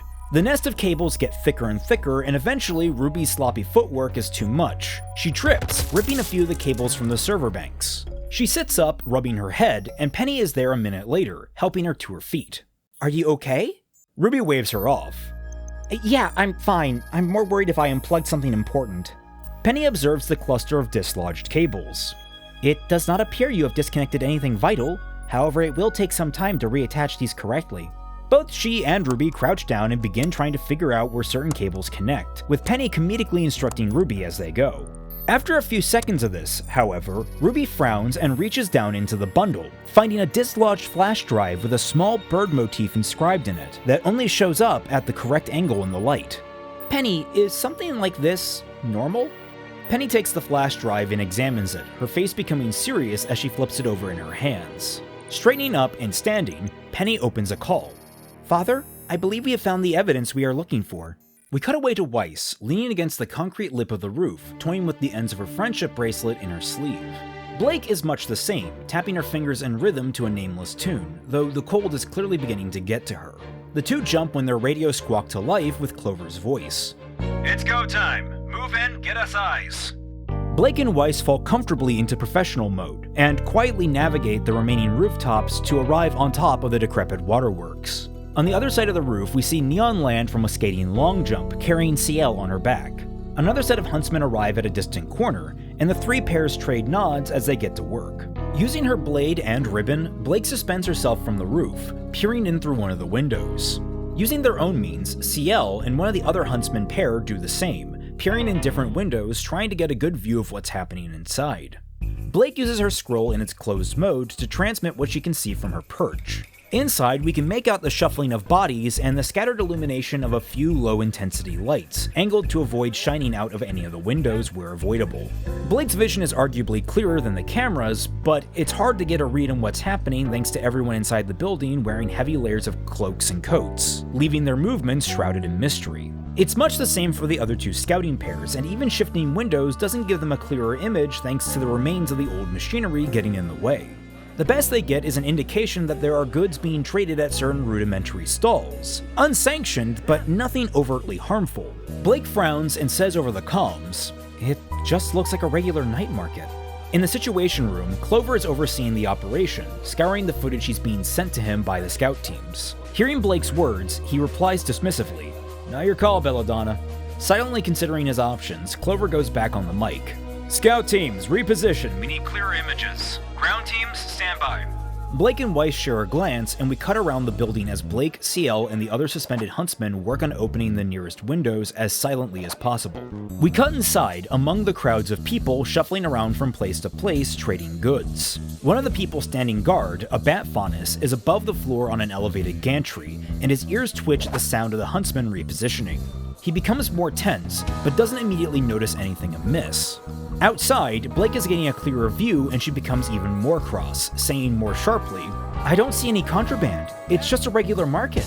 The bat guard's head snaps to look up the window, seeing the shadowy form of Blake just as Clover orders over the radio, "Belladonna, shut it!" The faunus's ears hone in on the ceiling, and he notices the other huntsman in CL next. His and Blake's eyes meet for only a moment, and dread crosses her face. Panicked, the man cups his hands and yells out, "Atlas! Scramble!" The crowd shudder and shift, and suddenly the floor becomes a flurry. Stalls are collapsed, lights shut off, goods are grabbed, and every single person rushes for the nearest exit. CL hisses over the comms. We've been made. And Clover makes the call. All teams, move in now. Blake, hearing the order, kicks off the wall and swings herself through the partially opened window, smashing the glass and rolling to a stop in the middle of the hysteria. Weiss is quick to follow, jumping from the roof onto a glyph that springs her in after Blake. What follows is Blake and Weiss doing their best to arrest every person they can, employing their best non-lethal tactics to disable or trap people who are fleeing. The scene only gets more chaotic when the other Huntsman squads burst in from the ground entrances, accompanied by Atlesian Knights. As exits become points of conflict, many of the people begin to surrender, but a good portion still resist, and violently at that. One cloaked figure in particular lashes out at one of the background Huntsmen, marring him with a brilliant green hard light claw. Another appears from their other sleeve, and they fling it towards Blake. Blake deflects it, but the claw is on a chain, and the figure uses this to great effect to try and batter Blake back. After a brief, intense duel, where Blake is on the back foot for most of the fight using her traditional acrobatic methods, she manages to win by sheathing her blade and firing it out hilt first, getting a clear shot in on her opponent's head. The rebellious combatant is left disoriented enough for Blake to slide around and pin them to the ground.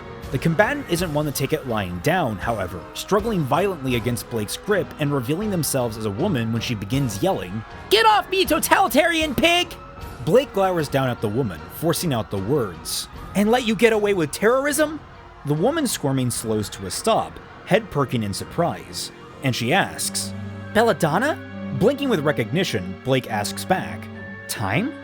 Fiona shrugs off her hood, craning her neck to glare confusedly up at Blake.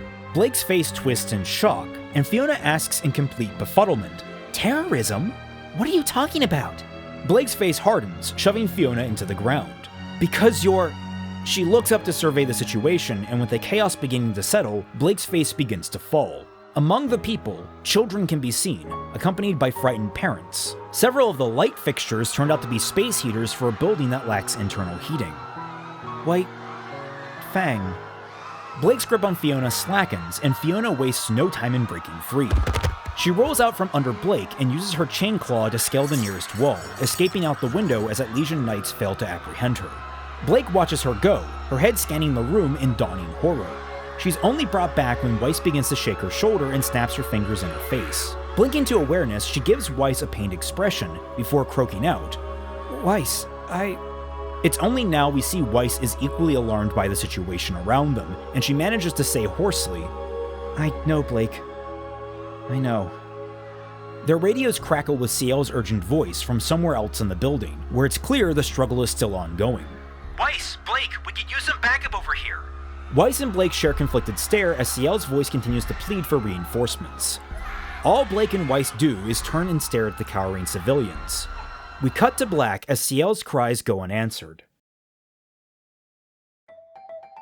This content and the rest of the content on Celtic Phoenix is brought to you by the wonderful people supporting the channel through Patreon. For just $1 or more, you can gain access to the Tundra Discord server, where you can interact with me and a whole host of my fellow internet colleagues, such as the other members of Team Frostbite and the Team Jacked podcast. Become a part of our regular bad fanfiction nights that happen every Friday night at 10 p.m. Eastern Standard Time by joining our chat and adding your commentary to the reading. You can also join by becoming a member of the Celtic Phoenix YouTube channel, with the additional bonus of gaining access to a bunch of sweet emoticons during every one of our streams, such as the Team Jacked podcast, which airs every Wednesday at 6 p.m. Eastern Standard Time. But if either of those are too much for you, you can always subscribe to the channel, enable alerts, like this video, and share it around to all your friends. Thank you all so much for watching, and we now return you to your regularly scheduled fixing. Episode 14 fades in on Winter, waking up for the day in her apartment. Sitting up, she opens the nearby wall-sized window that overlooks the city of Atlas beyond, blinking away the grogginess of sleep. Standing and heading into the next room, we continue focusing on the skyline as a call from Weiss plays over the scene. Hello, Winter. I wanted to make sure we're still on for sparring later. I was hoping we could talk about things like last night. Winter's scroll appears on screen, transparently superimposed over the room, displaying an article from the Atlas News Network about the crashed airship and the number of reported casualties. It switches over to her inbox as a message comes in with new meeting times related to the raid debrief and parasite meeting Schnee Estates. Wedged in between there is a time slot for Winter spar with Weiss that she deftly moves around the other engagements. Winter responds, "My schedule hasn't changed all that drastically, though we'll need to bump it an hour if that's alright." It's almost audible how Weiss perks up on the other side of the call. Oh, excellent. Yes, that should be fine. I'll look forward to seeing you then. I will look forward to it as well. Stepping out fully dressed, Winter leaves the apartment, and next we find her walking into Atlas's cafeteria. Her scroll is in her hand, checking the schedule over one last time, lingering on Weiss's sparring session, which is the only event highlighted in a more vibrant color than the rest. She puts the scroll away as a nearby news broadcast on one of the cafeteria's monitors catches her eye.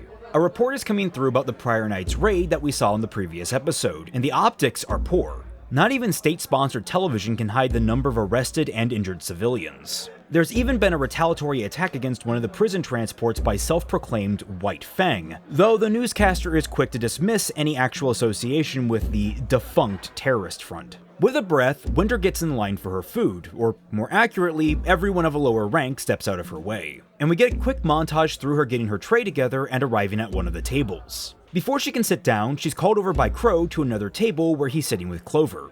Winter is confused, considering her bad blood with Crow, but he's insistent, to which Clover seems annoyed.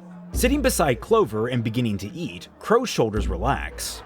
Finally, someone who can talk some sense into him. To which Clover rubs his temple tiredly. Crow. Winter appraises Clover, who has bags under his eyes and his clothes don't look as freshly pressed. Tactful as always, she highlights this. You look terrible, Clover. Have you gotten any rest since last night? Clover isn't given a chance to respond, Crow speaking for him. No, he hasn't. Which is why I need your help convincing him and Ironwood to cut him a break. Clover is unimpressed. There are a lot of reports I need to take care of, Crow, a lot that needs answering for. Winter closes her eyes, considers what's being said, and in short order, speaks. Loath as I am to admit it, I believe Crow is correct. Sipping his coffee, Clover elaborates. Only I can answer for the orders I gave, no one else.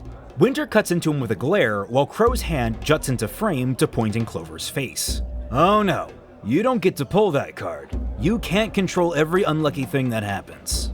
Clover is irritated by the shiting, but acknowledges Crow has a point. It opens the door for Winter to dab her lips and round out the conversation. We have a few hours before our meeting later. I'd offload any non-essential work onto an aide and get some sleep before we attend. Staring down at his half-finished coffee and swirling it around, Clover sighs. Though it's somewhat wistful. Twist my arm. Fine. I'll see you guys at the meeting. Standing, Clover abandons his breakfast and walks off towards the exit. Crow shakes his head, watching Clover go, commenting warmly, "That guy's a real piece of work." Winter smiles at that. It's amusing to see the shoe on the other foot. Normally you're the headstrong one. Crow raises a brow her way. Still am. But when you have people to look out for, you make some compromises. Winter raises a brow back. Compromise. Since when did you start using big boy words? Crow makes an exaggerated, irritated face, which only further amuses Winter. She continues, more earnestly. Once upon a time, I thought you only capable of looking for miniskirts. Crow leans back in his chair with a shrug, though his words are slow to come out, thoughtful. Life throws curveballs our way all the time. I got a reminder I should probably still try swinging even if I don't manage to hit. Winter pauses in thought. Surprisingly wise words. From an emotionally stunted man-child. We focus on her sitting at the table from over Crow's shoulder, and a student passes behind him. When the student passes, we find Winter behind the observation window in Freya's attached medical facility down in the vault complex. In the room beyond, Penny is delivering Freya breakfast, though it's clear the older woman isn't in the best mental state. She's staring despondently at a half-painted canvas on an easel, and doesn't even react to Penny's presence. Hello, ma'am. It is time for your meal. Today, we have an assortment. Winter watches, eyes growing distant staring at Freya while Penny's words fade into the background. She is startled to awareness as the door to the chamber opens and Penny steps through. It closes and she offers an awkward smile to Winter. It was not a good day for her. Winter walks up and rests a hand on Penny's shoulder, reaffirming her. You did your best.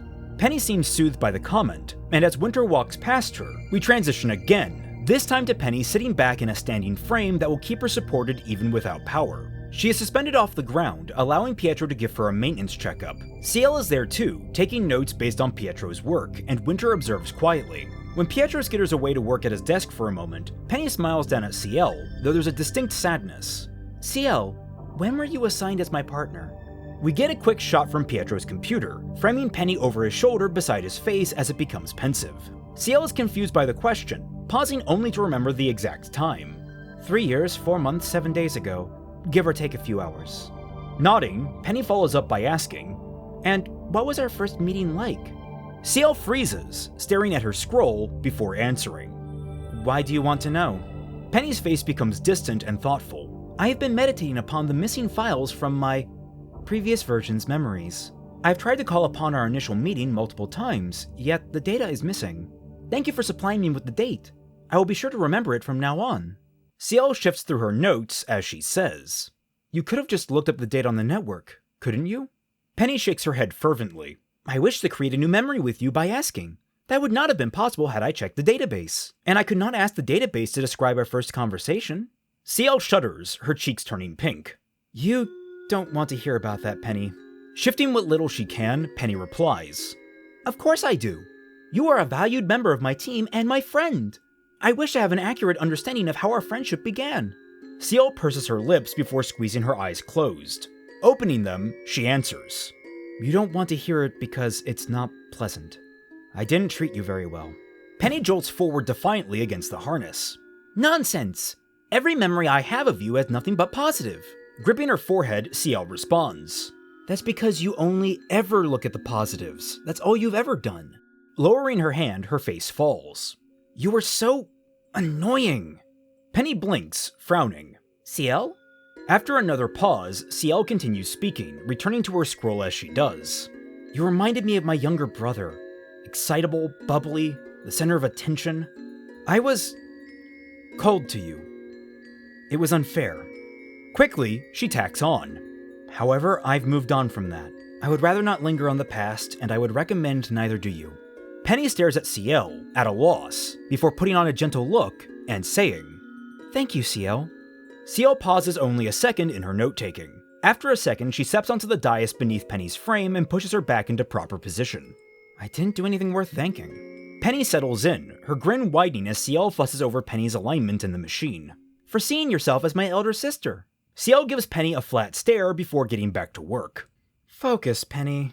Winter has watched all of this stoically, absorbing the strange, stilted, yet warm way the two girls interact. Eventually, Penny shifts only her eyes in Winter's direction. What about you, Winter? When did we meet? Winter offers a sad smile in return.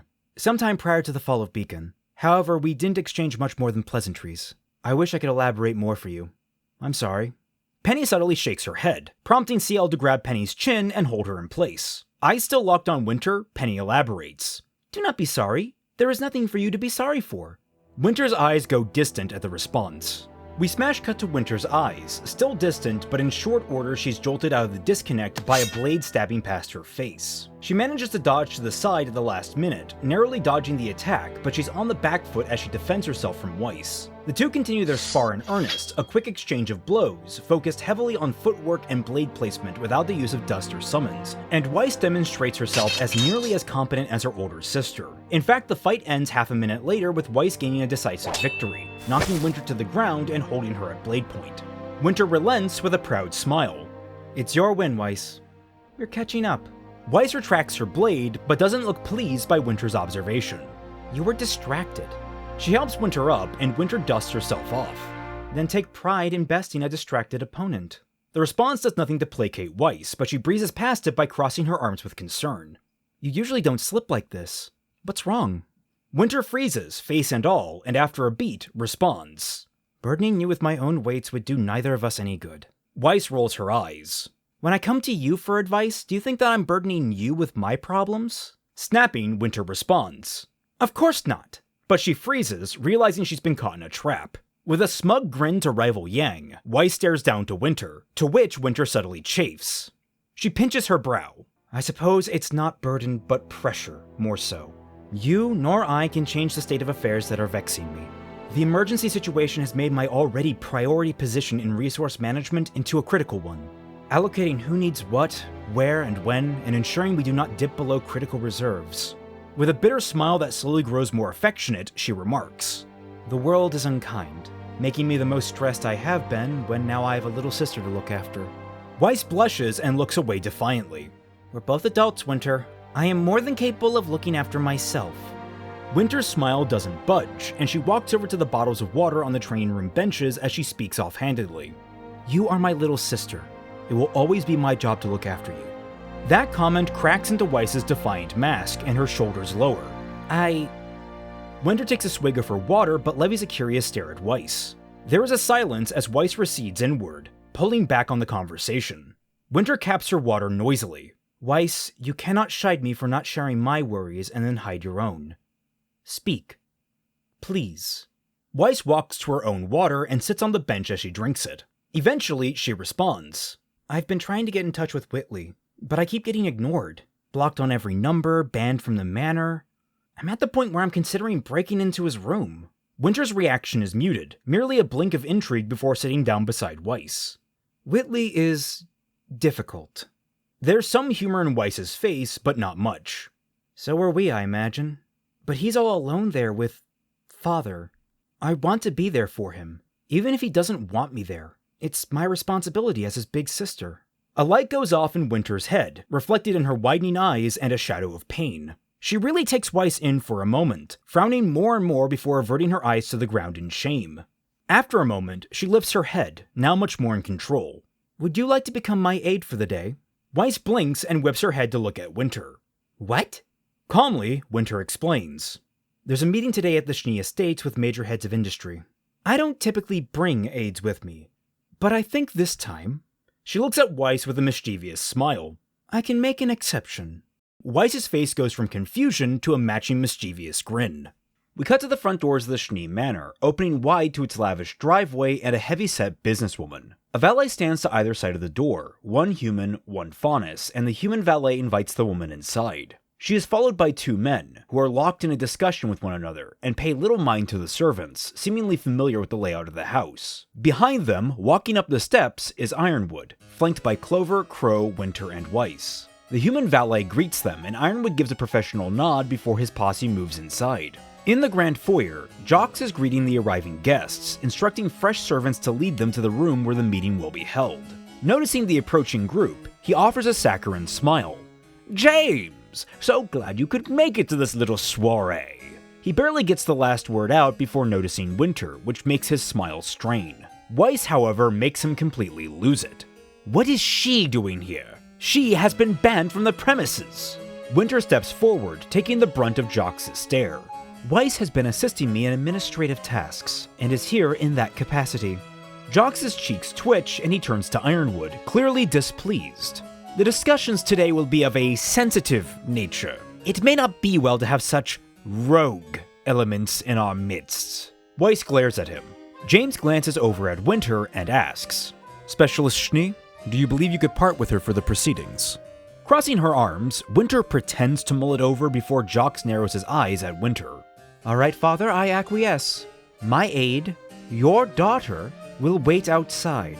Primed for an argument, Jock launches forward, finger raised. "Now see here!" before his brain catches up with what Winter has said. He coughs and regains his composure. "All right then." She faces Weiss. "Do nothing to inconvenience our hosts." To which Weiss gives a dutiful nod. Jock stares at the two with contempt. With a snap of his fingers, a new servant appears at his side, his words equal parts instruction for them as they are for Weiss. "Excellent. She can wait in the guest lounge." Reclaiming some of his slippery warmth, he motions the rest of the party towards the doors through which the other servants and guests left. "Shall we now?" Weiss watches them leave, standing in the center of the hall, alone with the servant. The awkward-looking servant tries to direct her to the guest room on this floor, but Weiss simply brushes her ponytail aside and walks towards the main staircase. "No need, Alice. I know my way around." We cut to a cold, tall dining hall with an exceedingly long table. Seated along its length are almost a dozen different people, each one wearing exceptional finery or being incredibly well polished. Among them are also Sleet and Camilla, the last two council members of the Elysian Round Table, who are genially talking with several of the other guests. Ironwood and his crew enter, led by Jocks, who smugly motions to the seat at the head of the table with one smooth hand. "Please, have a seat." Ironwood stares at the seat, so centrally focused, and flicks his eyes up as the ambling conversation dies down. He becomes the center of attention for the table, even as Jocks confidently takes his own seat at the opposite head. James glares at him, fists tightly balled. Winter steps forward, unfazed by the attention, and her presence seems to bolster James. He takes the seat while Clover and Crow take matching positions on either side of the door. Winter remains by Ironwood's side, standing stoically beside his chair. The room remains in silence, which Jocks seems to revel in just long enough to make some of the other guests antsy. Then, finally, Jocks speaks. "So, James, tell us, when is the war starting?" Ironwood's brows knit, and a quiet murmur from the guests begins to build. Jocks continues, fingers dancing in speculation. "I would assume Mistral, but I could see designs on Vale." Sleet jumps in with his own suggestion. "Perhaps Menagerie. There are mining interests there. We would only need account for the feral elements at play." That elicits a round of laughter from most of the table, though some notable figures refrain, like Camilla and one of the two Faunus among the group. Ironwood, eyes never breaking from Jocks, finally cuts in. "If you've only invited me to make light of our citizens, I'm afraid you've grossly misjudged how I prefer to spend my time." The humor in the room is killed instantly, though Jocks doesn't lose his levity. Leaning forward on his elbows, he pushes back. "I rather thought you liked a laugh, James, since you've been treating our economy as a joke for the last year." James matches Jocks' pose, holding the stare. "Every decision I've made, I have treated with the weight and respect it deserves." Leaning back in his chair, Jocks motions to different people from around the room, his arm only bending at the elbow glued to the arm of his chair. "Several billion Li yen worth of construction equipment between Argonaut, Atlas IEC, and Viridian, taken on credit. Regular in-scene rush jobs to half a dozen subsidiaries, all without warning or explanation, all unpaid. Every researcher and engineer in the damned kingdom, working on some unexplained and oh-so-secret mystery project. And of course, your damned embargo." Slamming his hand on the table as his words become more and more bitter, his face twists into a snarl. "Every day we are seemingly told to keep the kingdom together, and we are told nothing as to why. Stonewalled at every turn with secrecy and suspicion." Returning to his lean-forward state and resting his chin on his knuckles, Jocks' eyes bore into Ironwood. "The only logical conclusion is that we are going to war, and you want to keep that quiet." We smash cut from Jocks' face to Weiss, drawn in disappointment. The camera pulls back, revealing her to be standing in the doorway of her old room. Every inch of personal effects, what little there had been to begin with, have been removed, leaving behind nothing but a completely sterile room. Even most of the furniture has been removed, leaving only the bed.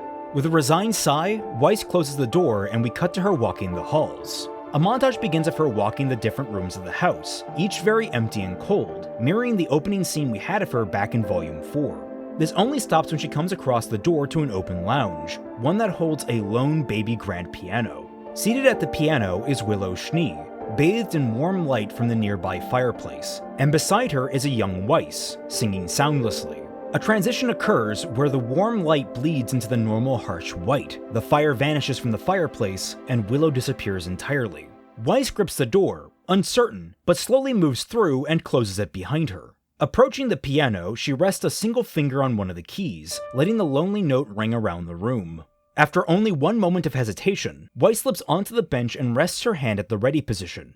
Then, she plays.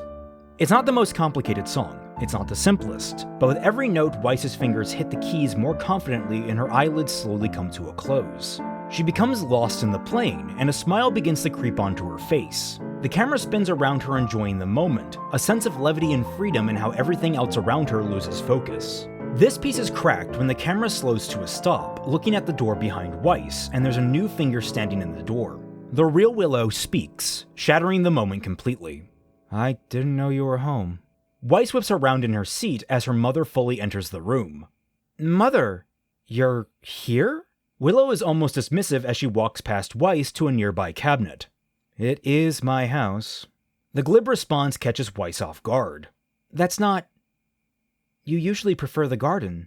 Willow gives a non-committal, and fishes into the cabinet to pull out a bottle of rusty brown liquid. "I was in the mood for bourbon." Weiss blinks, almost sickened as she watches Willow pop the cap off, pour a generous amount into a tumbler, and take a swig. Eventually she averts her eyes entirely, staring at the piano keys. No words are said until Willow finishes her swig. Swirling the liquid in the bottle, Willow asks absently, I thought your father barred you from coming back. Weiss looks to the wall. I'm here on official business, with Winter. Willow looks at Weiss and the piano, doubtful. I see. Very official. Scrunching her face with irritation, Weiss elaborates. I was looking for Whitley. Now it's Willow's face that scrunches up. Why? I'm worried about him. Quieter, she adds. I was hoping we could reconnect. Willow gives a hearty snort and takes another sip from her glass. Huh. Reconnect. Knuckles curling against the bench, Weiss leans forward emphatically. Mother, About to take another swig, Willow is amused by her own words. How very foreign. Before Weiss can respond properly, there's an interruption from the hallway. Mother? Sister? Both women turn to the door where Whitley is standing in his signature condescending pose. Whitley only looks at Willow for a short moment before turning his attention to Weiss. Curtly, he says, Your presence has been requested. I have been sent to retrieve you. Weiss looks to Whitley, confused, then back to Willow, who is making light dance through her tumbler. Awkwardly, Weiss stands. Goodbye, Mother. Willow gives another, but otherwise says nothing. We cut ahead to the door closing and the two making their way down the hall. Who wanted to see me? Weiss asks. Without missing a beat, Whitley replies. It was my request. It's the middle of the day. We both know how Mother gets around this time. I wouldn't subject that to my worst enemy. The comment brings a subtle, impressed smile to Weiss's lips. You lied. Whitley rolls his eyes. I requested a last-minute audience with my sister and neglected the details. Don't make a big deal of it. They cross into a hallway bordering the outside of the house, lined with window after window. Weiss glances at them and mulls something over in her head. Looking at Whitley's back, she asks, Where are we going? Whitley cuts her off by stopping dead in his tracks, a question of his own on his lips. Why? Weiss blinks, but he elaborates before she can ask, his voice genuinely confused. You're worried about me. You've never been worried about anyone but yourself. Why now of all times? She sits down on a cushioned bay windowsill, now looking up at her brother with an earnest expression, almost teasing as she replies. I spent some time outside my room. Whitley stares at her, silenced by the statement, his eyes falling to the floor as he becomes lost in thought. Weiss sits there, watching him, wearing a gentler and gentler expression as the seconds pass. Eventually, Whitley looks at her, suspicion and hurt still on his face, but also some level of curiosity. Would you like some tea? Weiss's smile brightens considerably. Cutting back, Ironwood's gaze remains steady, keeping Jock's gaze pinned in place. I'm afraid you've been reading too many tabloids, Jocks. Jock's snide glare has only intensified, even as he relaxes back in his chair. Then what have you been doing? There's a major food crisis, the Elysian military can't seem to guarantee the safe transport of our goods, and now the public is prattling on about rioting in the Undercity after that botched raid of yours. Off to one side of the room's main entrance, Clover winces imperceptibly.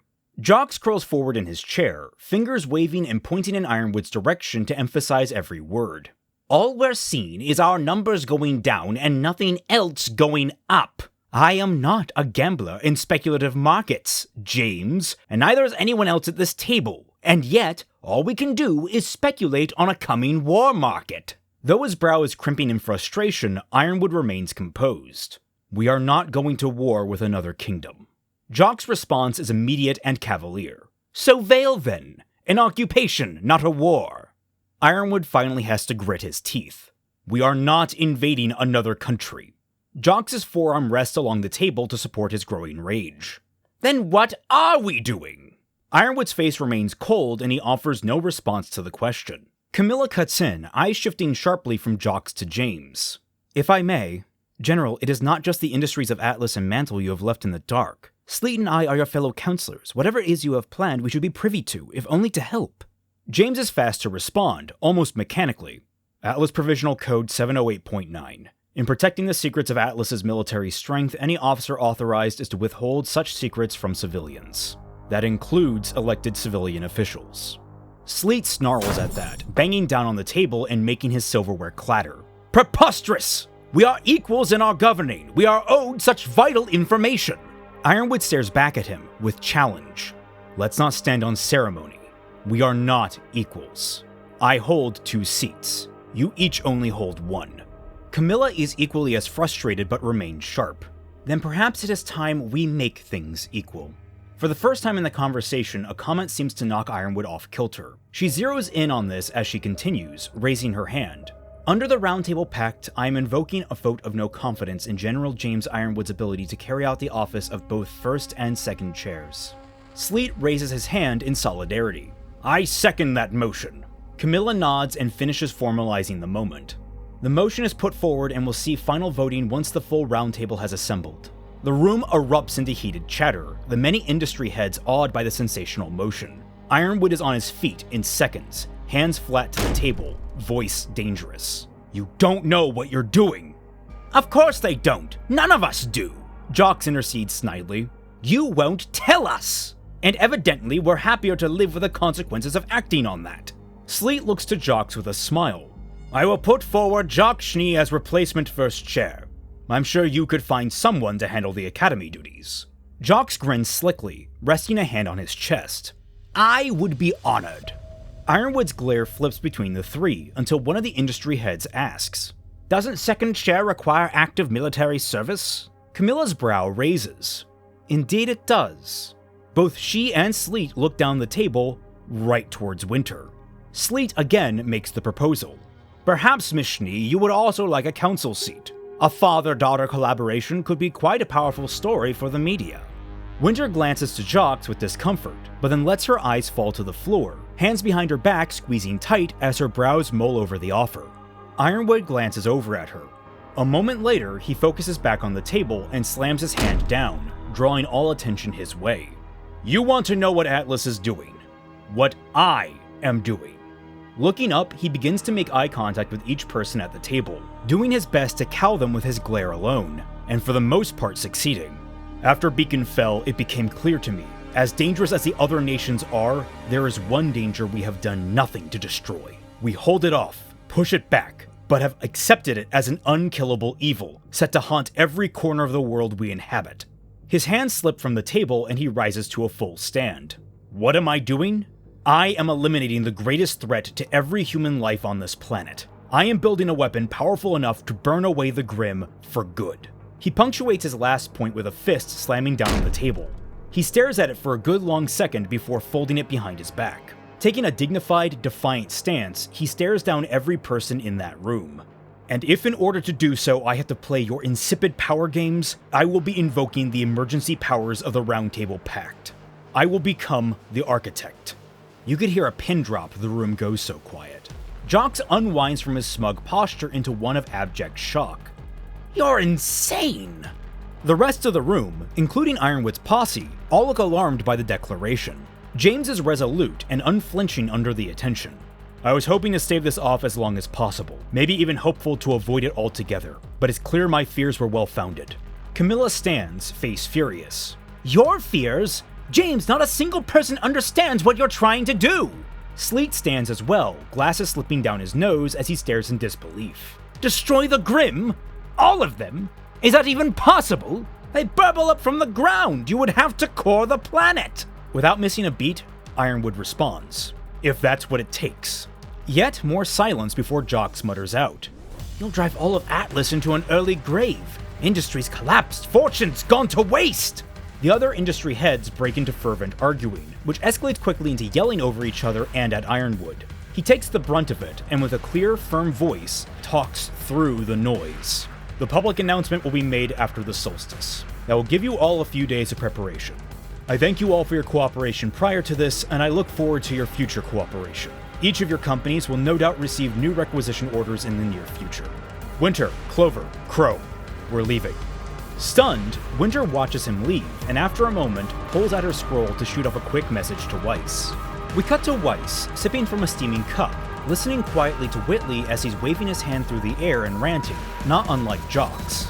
And then he has the gall to say it was our error, that some intern must have gotten the amounts wrong. I'll tell you, I picked apart those documents meticulously, not a single decimal out of place, and they want to shunt off blame like we hired a single intern that didn't know what they were doing.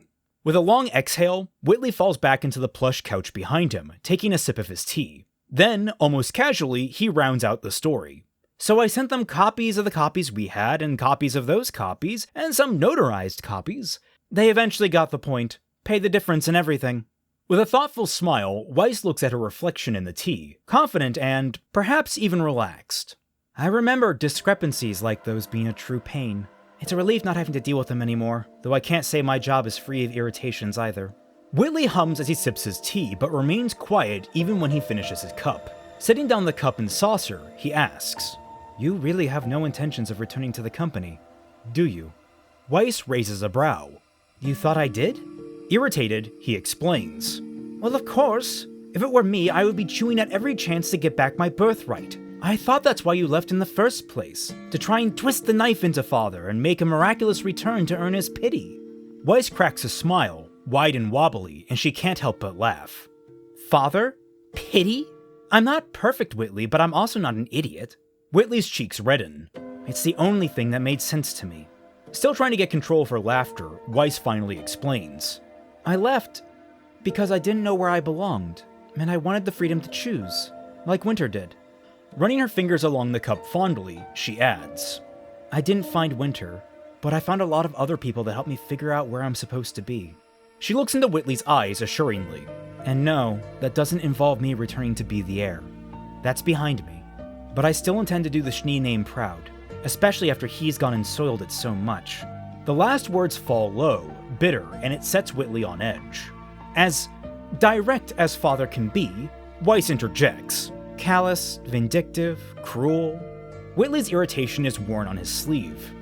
Be that as it may, the highs of our successes are due to him. Weiss sets her cup down in her saucer. At what cost, though? The question is earnest, and Whitley can only give her a perplexed stare in return. He goes to ask what she means when Weiss's scroll pings. She checks it and frowns. It's Winter. Looks like the meeting is over. Whitley stares at her and looks almost disappointed. Ah, I see. The two stand quietly and Weiss pleasantly offers. It's been nice talking with you, Whitley. Whitley averts his eyes. I find that doubtful. Which prompts Weiss to frown. After a moment of mulling over his words, he follows that up with, However, if you do not find yourself averse to another chat, I would be willing to pencil one in. Weiss brightens, her smile cutting through his tsundere routine. I would like that. I would like that a lot. We cut to outside the manor, where Winter is typing into her scroll as Ironwood boards into his car with Crow and Clover. Winter frowns at him, but is distracted when Weiss emerges, being escorted out by the unreadable Whitley. When the doors close, Winter looks to Weiss and asks, Any luck? Weiss thinks it over and smiles softly. First rule of business, just get your foot in the door. Winter smiles back, but it slips off as they walk towards the car. Please don't. I've heard enough of his voice for today. The ride back is uncomfortably quiet, Ironwood sitting in the middle between Crow and Clover, lost in thought as he stares at his clenched hands. Weiss glances around, confused, and asks, What happened? Crow is quick to shut down any lengthy conversation by simply saying, I'll tell you later. Weiss is left confused and uneasy as a result. We jump ahead to Atlas, heading into Ironwood's office. Winter stands at attention and salutes him. General, I'll return to my duties now. James doesn't immediately dismiss her, staring at his door with sunken eyes. And then he says, You didn't say no. The silence lingers. Winter replies, It would have been foolish to. If, in the event they succeeded, I could at the very least act as your proxy. Better they think they have control than to lose yours. The answer is short, sweet, and to the point, and it helps Ironwood's shoulders relax, if only slightly. Thank you, Specialist Schnee. May your day be productive and well. Dismissed. Winter snaps her salute down and walks away as Ironwood enters his office. She pauses in the foyer, watching the door close behind him, face drawn and conflicted. She pulls out her scroll and the message she was typing earlier. She hesitates, but finishes typing it and hits send. We follow the signal as it's picked up by the main tower in Atlas, slips through the server farm, and is transmitted out from the tower to a relay tower in Mantel. There we find the servers have a familiar white thumb drive installed, and it's a short order before we follow the message back out, where it arrives as a ping on the scroll of Robin Hill. Robin reads what's been sent, her eyes growing more fervent and furious as she does. Closing the message, she scrolls through her contacts. She hesitates just a second before tapping down on one that has remained unlabeled. There's a few rings before a familiar voice comes over the line. To what do I owe the pleasure? Cinder asks, to which Robin replies, "There's been a development." Cut to black. End of episode. Episode 15 opens on a wave of soft beeping. The camera cuts in as a random Atlesian soldier is pressing away at their scroll, a huntsman profile appearing a moment later. He looks up to a matching huntsman and waves him through. Pulling back, we find ourselves in an atrium of Atlas's military complex, through which are the main doors to the huntsman boards and briefing rooms. Team RWBY are in line, along with dozens of other huntsmen, who all have to get cleared on their way in. Even Team 32 are in their own line, slightly ahead of Team RWBY, all noticeably unhappy for having to wait in line except for the ever-pleasant Penny. In a small moment, Penny, idly looking around the room, sees RWBY. A mix of complicated emotions rush over her face, from discomfort to fear to sadness to determination to tentative joy, before she raises her hand and gives RWBY a friendly wave. RWBY, not at all missing the hesitation or the expressions, also looks a little daunted, but smiles earnestly and returns the wave in kind. It's Yang that breaks the relative silence, standing on her toes to see over the line, only for Weiss to yank her down by the lapel. "There's 5 people ahead of us, the same as when you looked 30 seconds ago." Yang sighs impatiently. "I don't get it. What's even the point of all this? Security's never been this tight." Weiss frowns, disquieted, and the line marches forward. "I think something happened after Ironwood met with my father and the other major business heads. Winter wouldn't tell me what, but everyone that was present was tense on the way back." RWBY scratches her chin. "Uncle Crow seemed pretty on edge during game night, now that you mention it." Yang shrugs. "Weird. Aren't we meant to be in, like, this inner circle or whatever?" As this conversation happens, Blake sinks behind them, reading a book while they wait. However, in between spurts of talking, her ears twitch and she picks up on something. Her eyes rise over the pages to scan, and what we notice is that the few faunus littered throughout the crowd are being slowed down much more than anyone else. We get a closer inspection of this as Neon is stopped and asked to present any weapons on her person. She produces her nunchaku and is cleared to go through, but it still eats up a little more time. Blake's unease only deepens. Team RWBY's line eventually reaches the front. RWBY is scanned in quickly enough, as are Yang and Weiss. Blake, however, is stopped and told to present her weapon. Her brows sink further, but she complies with no small amount of irritation. The soldier lifts up Deadly Nightshade and gives it a look over, carefully pulling the blade out of its sheath. Seeing the red blade, he nods to himself and resheathes it, adding a tag around the grip. "You can come pick this up on your way out," he says, waving another soldier over to collect the blade and offering Blake a matching card for the tag. Not just Blake, but all of Team RWBY are shocked by this, though Blake is the only one that speaks. "What? You're confiscating my weapon?" The soldier's response is very matter-of-fact. "New protocols, ma'am. Materials indicative of certain terrorist groups are to be withheld. White masks, certain logos, red blades. You know, like the White Fang." He drops the card into Blake's stunned hands and tries to wave her along, motioning for the next person to step up. RWBY slides up behind the man. "But she's a huntsman. She's been cleared." The man, now irritated, dismisses them. "I'm just doing my job. Next!" Blake's ears pin back, and with gritted teeth, it's obvious she's gearing up to start arguing, only for a hand to grab her wrist. Her angry yellow eyes fly over to a disheartened Neon, who is tugging for Blake to follow. Scowling deeper, Blake lets herself be led towards the main doors. Instead of heading into the main briefing room, the two teams find themselves in one of the non-populated overflow rooms. Once inside, Blake finally lets loose. "What is going on?" Rounding on her friends, she waves a hand back in the direction of the lines. "You saw that too, didn't you? They were clearly signaling out faunus." Awkwardly, Flint rubs the back of his head. "I mean, not to be that guy, but the White Fang have been real sour the last few weeks. What with the airship and the raid the other day." Blake's ire turns to Flint. "The White Fang weren't even there!" Holding his hands up defensively, he responds. "I haven't heard that." Baffled, she turns to the rest of Team 32. "Didn't you tell him?" And he cuts in to explain. "I've been on a solo mission, only got back last night, so we haven't really had time to catch up." The rage towards him cools in Blake's eyes, but the rest still burns, and she grabs her forehead.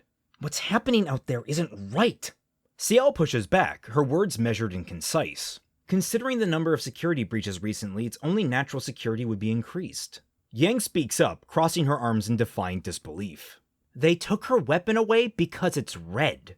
RWBY's face matches, pulling out Crescent Rose and unfurling it into its scythe mode with a thunk as its tip sinks into the ground for emphasis. CL is only mildly fazed by the weapon's presence. The blade was red, thank you very much. And she's former White Fang. Weiss rests a hand on her hip. Semantics. And that's not public record. Blake glares at CL. It's not semantics, it's discrimination.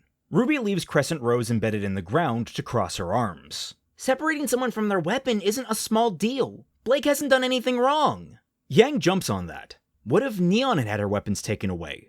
Neon, who's been suspiciously quiet, shrugs uncomfortably. I'd get them back when I left? All of Team RWBY blink at her in surprise, prompting her to elaborate. She squirms under the attention as she does her best to explain. It's bad, yeah, but it's just a precaution. I get it, it sucks, but I can't just deck someone for doing what they're told. Yang seems almost disgusted by what Neon said. What? So just lay down and take it? Which prompts Neon to recoil in shock herself. What? No, that's not what I'm saying. Blake, now standing beside Yang, stares Neon down with a similarly sour expression. She's saying not to rock the boat when it's not sinking. Neon clenches her hands and juts forward. I'm saying don't sink the boat just because the furniture is uncomfortable. Penny looks between them, looking more and more confused. But why would you have uncomfortable furniture in the first place? Would it not be more efficient to have more comfortable accommodations from the beginning? Or does the ship serve a more utilitarian purpose, such as the transport of goods? CL, pinching her brow, steps back in. This analogy is breaking down. Point of the matter, Atlas keeps everyone safer by tightening security in times of crisis. Even if some people are inconvenienced, it is a price worth paying for everyone's security. Blake crosses her arms, staring daggers into CL. The tension in the air holds, the argument at a stalemate until RWBY breaks through, pensive. But we don't get a choice. It's not fair. CL swivels on RWBY. Your choice is to follow the rules or leave. Rules, order, and safety. We need the first two to have the third. If you have a better suggestion, I'm all ears. Flint steps forward between the two groups glaring at each other, or more accurately, Team RWBY glaring at CL. Okay, so this conversation ain't exactly being productive. How about we move on for now? What's done is done. CL partly ignores him, saying coldly, I've said my piece. Come on, Penny. Let's go get our assignment for today. CL stomps her way out the door, and Penny is left awkwardly looking between Team RWBY and CL. She gives a weak wave to RWBY before following after. Everyone watches the two leave, and Flint deflates. Sorry about CL. Think you guys hit a sore spot. Yang's glare doesn't vanish as it trails out the door. Yeah, well, she's a bitch. Weiss shoots up.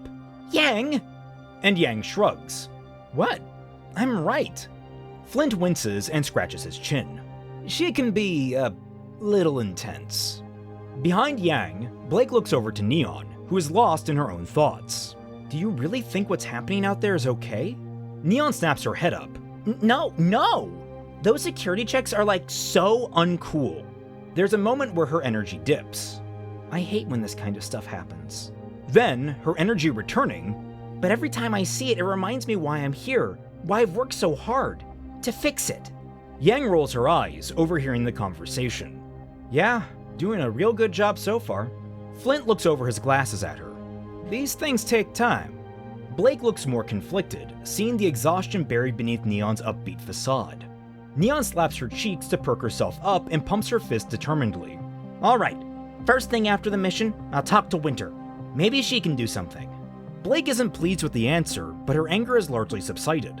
RWBY continues to stare at the door, face conflicted.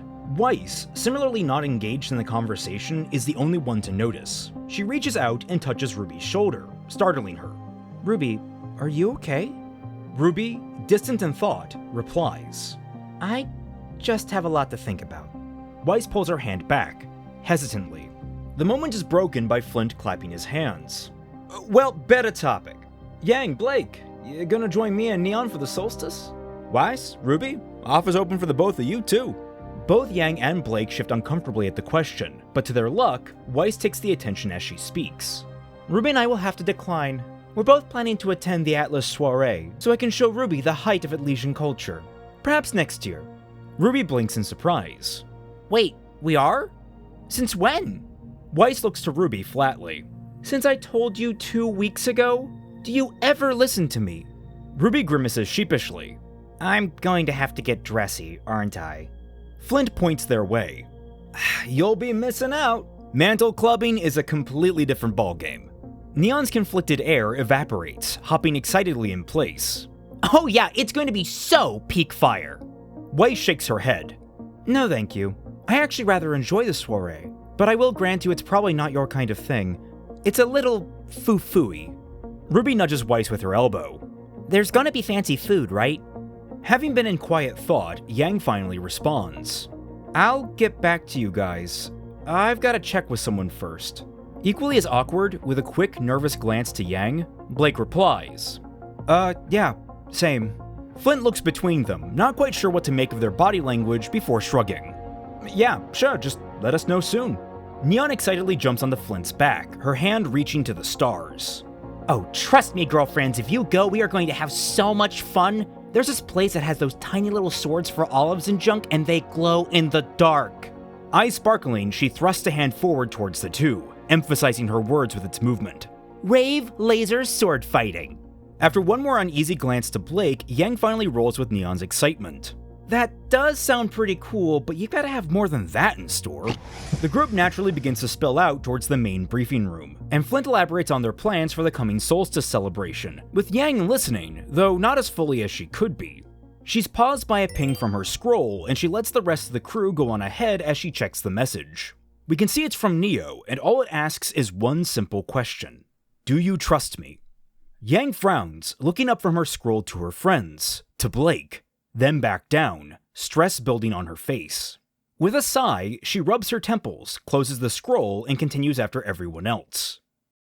We fade from the folded scroll at her hip to one on Watts' desk and his and Tyrion's hideaway. Arthur is hard at work, typing away at as many different open scrolls, observing the information flying across as many screens. We're shown a program of his that quickly generates a news article, decrying the violence at the raid a few days prior, and calls out the increasing restrictions being felt by both the military and the general populace around the sibling cities.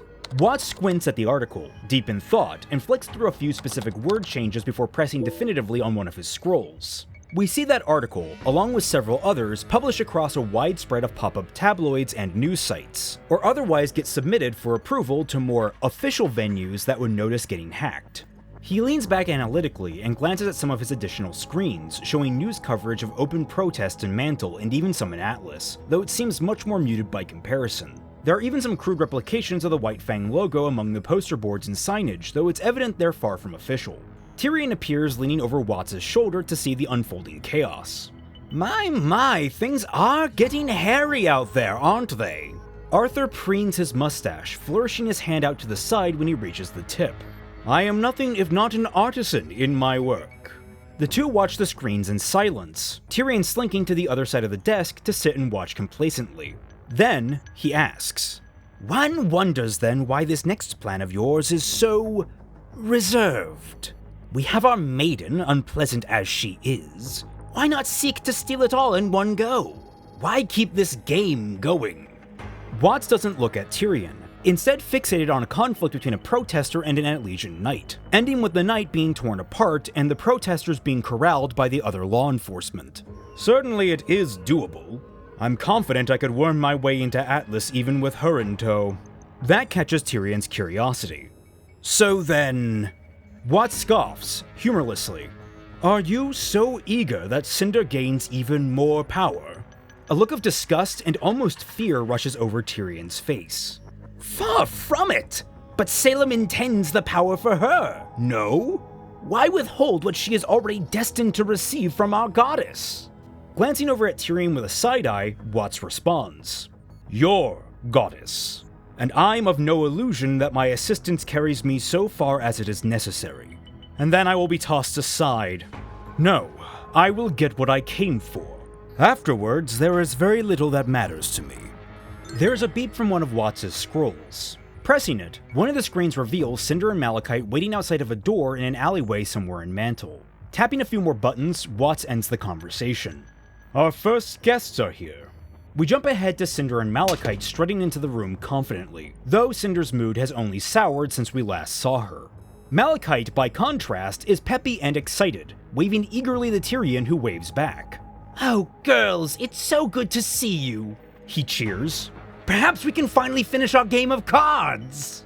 The camera swivels over to a nearby table, which houses a game of cards mid-progress, with 3 sets of hands. Hand to her hip, Melanie speaks first. "Bring it, old man, you're both going down." Only to swap over to Milcha as she says, Like as if... Watts rolls his eyes and turns to address the room. "Work first, play later." Tyrion rolls his eyes back at him. "Of course!" Holding a hand to his chest, he mocks out. I am nothing if not a consummate professional. Cinder glares between the other 3. "The only thing you are is crazy. All of you are." Focusing on Watts, she asks through gritted teeth, "What's the job?" Watts glares back at her. "Patience is preferable in my subordinates, and I'd like to avoid needing to repeat myself." The same chime from before rings out, and Watts gratefully swivels to check the camera. "And that would be them." To his irritation, when he looks at the door, it's already swinging closed. "Oh, they are cheeky." A moment later, Roman and Neo both enter the room, the former carrying a paper box.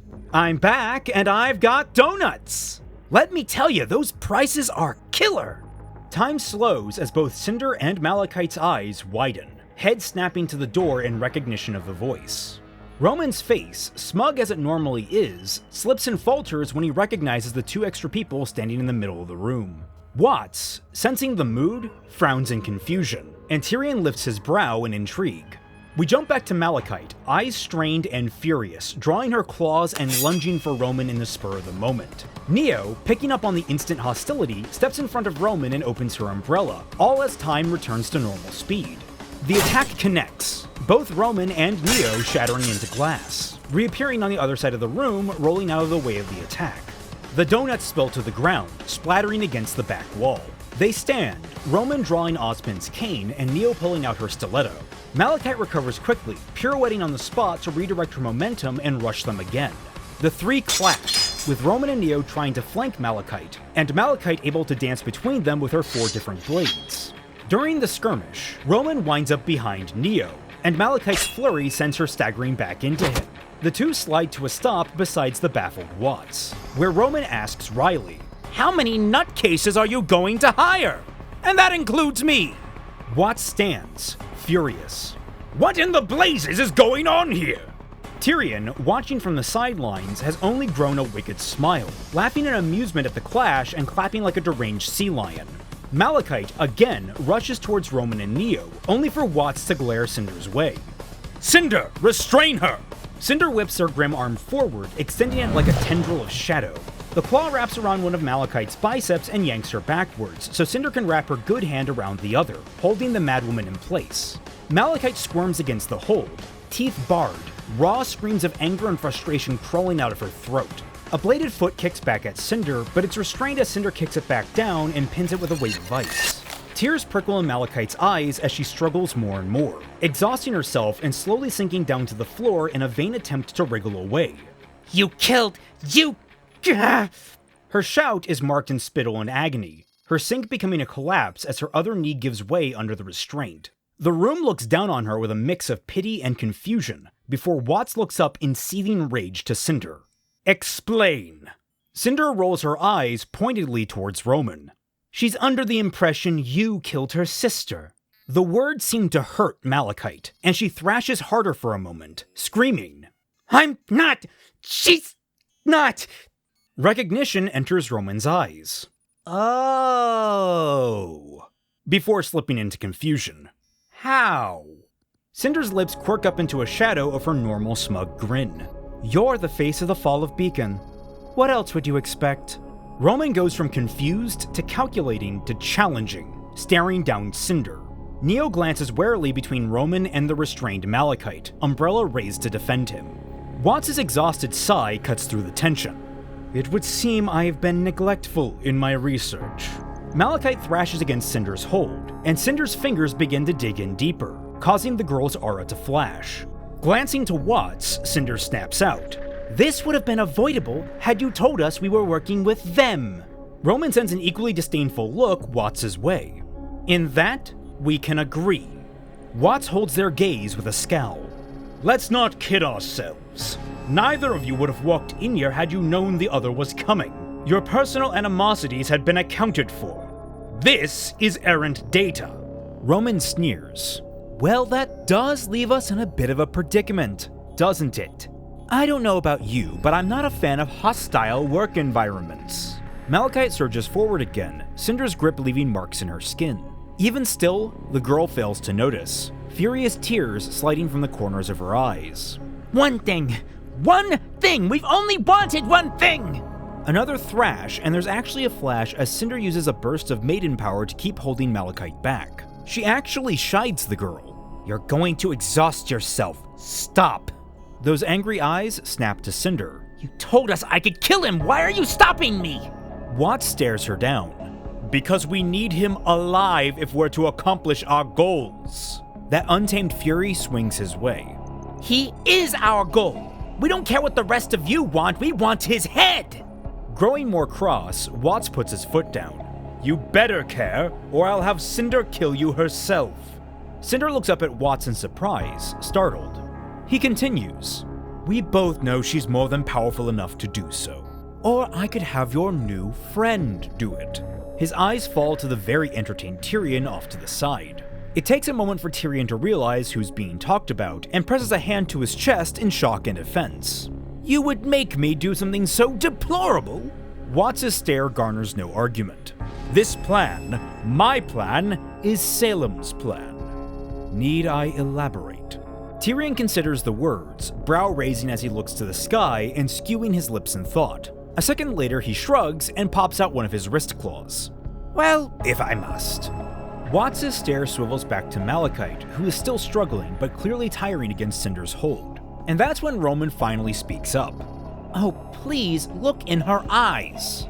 The others in the room look to him with confusion as he walks towards Malachite, nonchalant despite her now struggling harder to break free and kill him. Only a few steps away, he crouches down to eye level with her. Threats don't mean anything to someone who wants to die. Malachite's brows tighten, especially when Roman gets closer, eyes scrutinizing her face.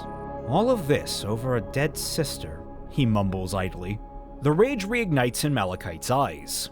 I'm not dead! She lunges forward, forcing him to lean back as Cinder holds her in place. Cinder hisses down at him. Don't taunt her, or I will let her go, so help me. Roman waves a hand up at Cinder, his face unusually serious looking at Malachite. After a second of study, he asks, what if there was a way to get her back? Malachite's eyes widen, then narrow sharply. You're lying. Very pointedly, he replies, I could be. I could also be wrong. But for both of our sakes, what if I'm not? What if I'm telling the truth? There's a stare down between the two, the room silent. Then Malachite's face begins to scrunch and waver, her eyes falling to the floor. There's a tense moment of Malachite staring down at the concrete, eyes sunken and hollow, before she slumps forward, all fight leaving her body. Roman stands and walks back towards Neo, who stares at him in uncertainty. There's a release of pressure in the room, though they all maintain a distinct wariness around Malachite. Cinder even remains beside her, fingers tight around her arms. Though, Cinder doesn't remain silent. Her next words travel right up to Watts. The plan. What is it?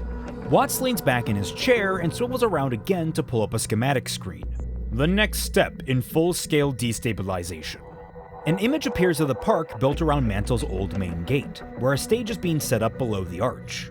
Thanks to our dear friend Cinder here, we know that Robin Hill intends to give quite an exhilarating speech during the Solstice celebrations. We're going to make it a memorable holiday. He flicks over to a schematic of the Academy. Torchwick's little valet and the littler Miss will infiltrate Atlas's main control depot, where they will infect the system with a virus that will kill the power across both cities and jam communications. With an added focus on Malachite, he adds, do refrain from killing anyone if you can. It would make things much more burdensome to manage. Malachite glares at him defiantly before ripping her eyes away. Back to his computer, he shows the square once again, flicking his eyes to Tyrion. Kalos, I've already informed you of your role. I have faith you'll put a fine point on the resulting chaos. Tyrion leans back on the workbench nearest him, groaning in disgust. It's so impersonal. Watts doesn't even look at him, already moving on to the next slide. But it will be done. The only response is a disgruntled hiss and a curt bob of his head. Taking the irritated affirmation, Watts smiles. Excellent.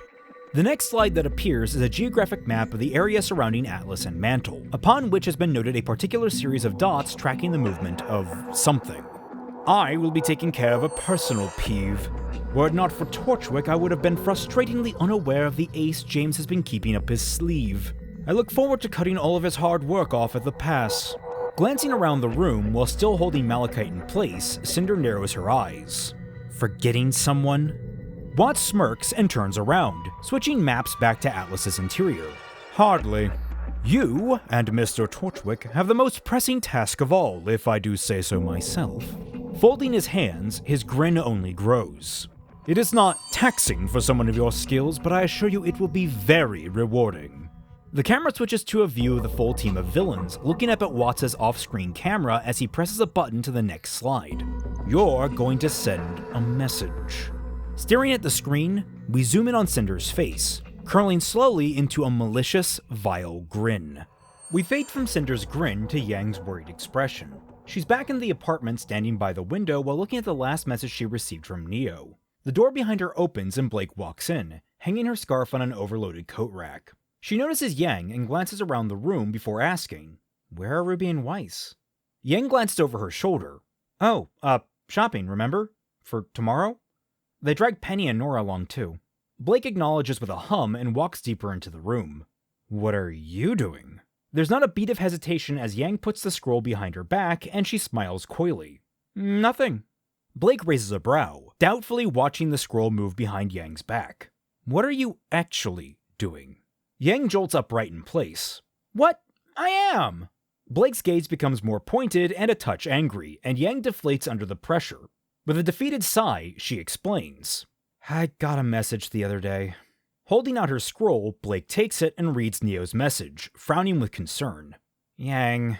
Yang shakes her head and leans back towards the window, unable to look Blake in the eyes. I know, but what am I supposed to do?" Blake hands the scroll back. "You could turn her in?" Yang shakes her head. "Blake." And Blake rolls her eyes. "Thought I'd try." The room is quiet, and Blake leans against the opposite frame of the window, angling at a good view of Yang's conflicted face. "Are you gonna reply to it?" Yang scrunches her face. "I've thought about it." Pushing gently, Blake asks, "Why haven't you?"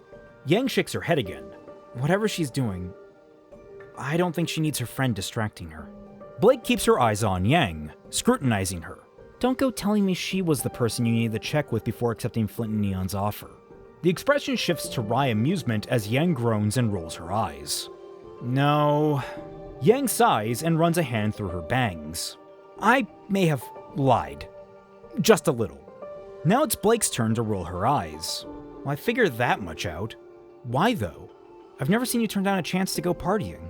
Dropping her head against the window, Yang replies hesitantly. "Would you believe it's because I don't like neon?" Blake coughs up a laugh. "What? That can't be it." Yang shrugs. "No, really. She just grates on my nerves." Shaking her head, Blake doubles down. "I cannot believe that's the whole reason. You went out clubbing when you were sick as a dog second semester. I don't believe for a second something that petty is keeping you away from it." Yang rolls her back to the wall, staring up at the ceiling as she collects herself.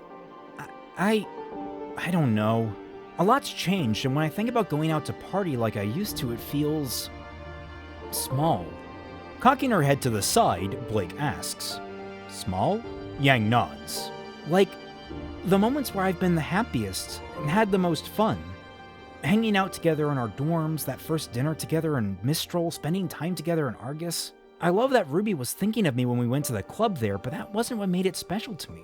And the more I think back on all the other times I went out clubbing, none of them stand out to me like that one."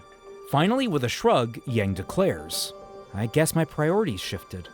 Blake listens attentively, face growing more pensive as Yang speaks. When Yang finishes, Blake takes a second before speaking, letting her eyes rest on Yang when she does. "You know, I also had a lot of fun at that club in Argus." Yang's distant expression remains relatively neutral as she shrugs. "Then why not go with Neon and Flint?"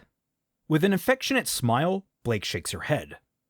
"Because they won't be what makes it special to me."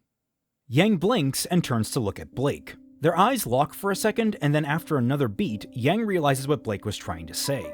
Cheeks pink with embarrassment, she looks away and scratches at them. Oh, well, I see. Yang smiles at the earnesty good-naturedly, and furrows her brows in thought before laughing to herself. This prompts Blake to ask, "What?" And Yang replies humorously, "You know, after the Robin Hill thing, I was trying to find a way to pull you out of your head, and here you are pulling me out of mine." The mention of Robin dampens Blake's mood, but her face still holds that warm affection from earlier.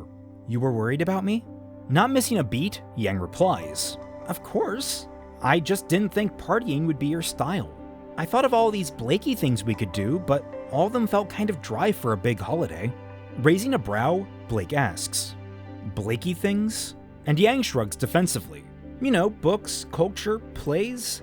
I had a whole list." Blake snorts as her smile returns full force, and she takes a moment to reply. "Those sound delightful, Yang. I wouldn't mind doing some of those together at some point." Yang relaxes a bit as Blake clarifies. "So, would you like to go out on the Solstice?" After a moment of thought, Yang sighs and drops her chin to her chest. "I really don't like the idea of spending a whole night with Neon." Lifting her head, she smirks at Blake. "But I think the other company will more than make up for it." Blake blushes in return, but smirks as she says, "I'm sure Flint will be flattered." Yang laughs as Blake pulls out her scroll while pushing off the wall. Smiling, Yang watches as Blake pulls up Neon's profile to message her, before turning her attention to her own scroll where Neo's message sits unanswered. Smiling at it sadly, Yang types out a brief message, sets it on a nearby table, and walks away. We linger on the closed scroll, and the camera fades in on Pietro's lab. Pietro himself is staring at his screen, looking at a mirror of Neo's message to Yang and her brand new reply. It reads, "With my life." Frowning, he mumbles out, "Oh dear." Pressing another button, a call opens on his screen to Ironwood. "James, she's made contact." Cut to black. End of episode. Episode 16 opens on Mantel's old gate, decorated up and down with an elaborate series of lights and streamers, complete with stage below it and the modern wall behind it. Beyond that are the tundra and mountains dividing the horizon. The sky is dark, save for the faint shimmers of pink and orange along its edges. We cut to an apartment in one of Mantel's towers where Robin Hill is overlooking the sliver of sunrise before returning her attention to her scroll.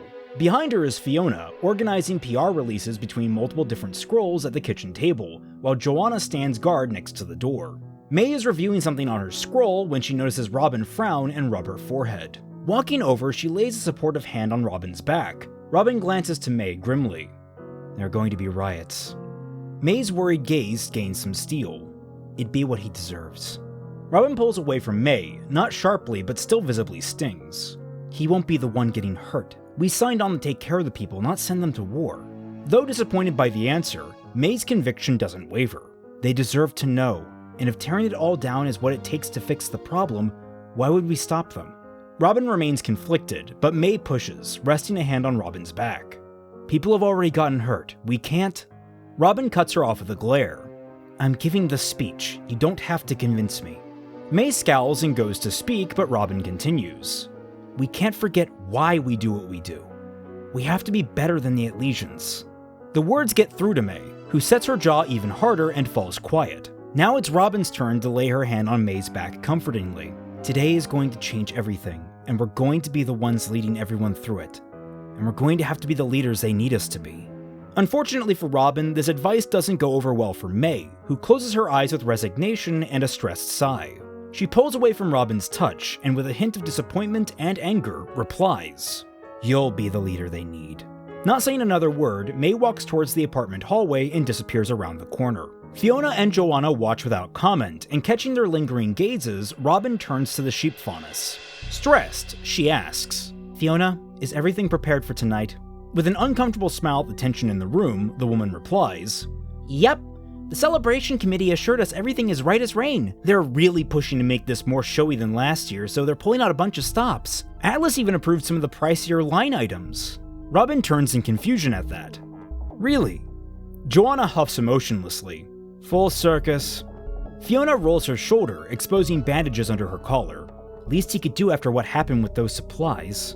Robin doesn't respond, Fiona's words doing nothing to ease her. Robin returns to looking out the window, then back down to her scroll. The camera pans back out the window, and we focus down at the main gate as the light on the horizon begins to dim and fireworks flash up into the sky.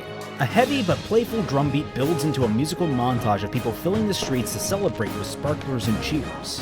Food stalls and snow-themed games are set up for the festivities, and almost immediately the former are swamped, while the latter are enjoyed but also more sparsely. On stage in front of the gate, a band is already rocking out to the music, and patrolling in front of it are John, Nora, and Ren. John smiles warmly at the energy from the crowd. The camera cuts inside to a number of different celebrations around Mantel, all of which keep an eye on the main festivities thanks to nearby screens. There are families spending a comfortable night in, around fire pits with friends in secluded backyards, celebrating with their loved ones on the whole. There are crowded dive bars that are already thrumming with life, including Blake, Yang, Neon, and Flint, all of whom are having a fun time laughing and dancing together. There are loungegoers clinking glasses on high-rises overlooking the city. And one grouchy-looking guy who's already in bed struggling to get some sleep in his apartment with all the noise outside. We then jump around the high-end lounges and the more regal, quieter dinners of the average citizen before coming to a rest inside of Atlas Academy. It's here that we see the matching gate to the frame down in Mantel, a relic of a bygone age that was moved up to Atlas for historic preservation, now a centerpiece of the Academy's main hall. The hall is well decorated and packed to the brim with people. Students, huntsmen, military, and even the odd business person looking to mingle and recruit.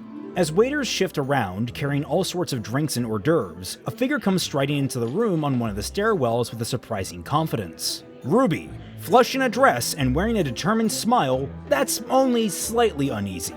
She holds up a fist and curls to talk to it. Okay, RWBY, you can do this. This is your first big chance to be a fancy socialite like Weiss and Yang. You're a huntress now. You can lead people into the maws of bloodthirsty monsters. And most importantly, you decided to wear flats to this party instead of clown stilts.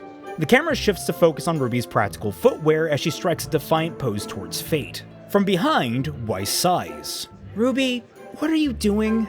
RWBY turns and finds Weiss walking forward with no fanfare, adjusting the cuff of her outfit that appears to be a cross between a tux and a dress. She laughs awkwardly.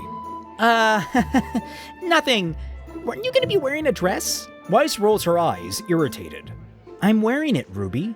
RWBY blinks at her. But you're wearing pants. Confused, Weiss asks. And? Shrugging and scratching her head, she just says, Pants. Shaking her head, she walks past RWBY down the stairs. Honestly, you and your sister are so fashionably stunted. You're both bad influences on each other. RWBY bristles and stomps after Weiss. No, I've got my own style, and Yang wasn't responsible for any of that. Weiss shakes her head. It'd be better if she was. Then you could just blame her. RWBY crosses her arms. I'm badass, thank you very much.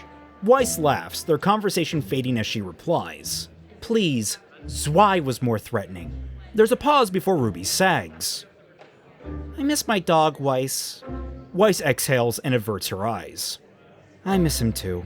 As they walk down the stairs, a quartet of Legion guards walk up, passing by the two for only a moment. This otherwise innocuous moment is highlighted as the two groups pass one another in slow motion before normal time resumes. RWBY pauses, feeling something off, but shaking it off before she continues her bickering with Weiss.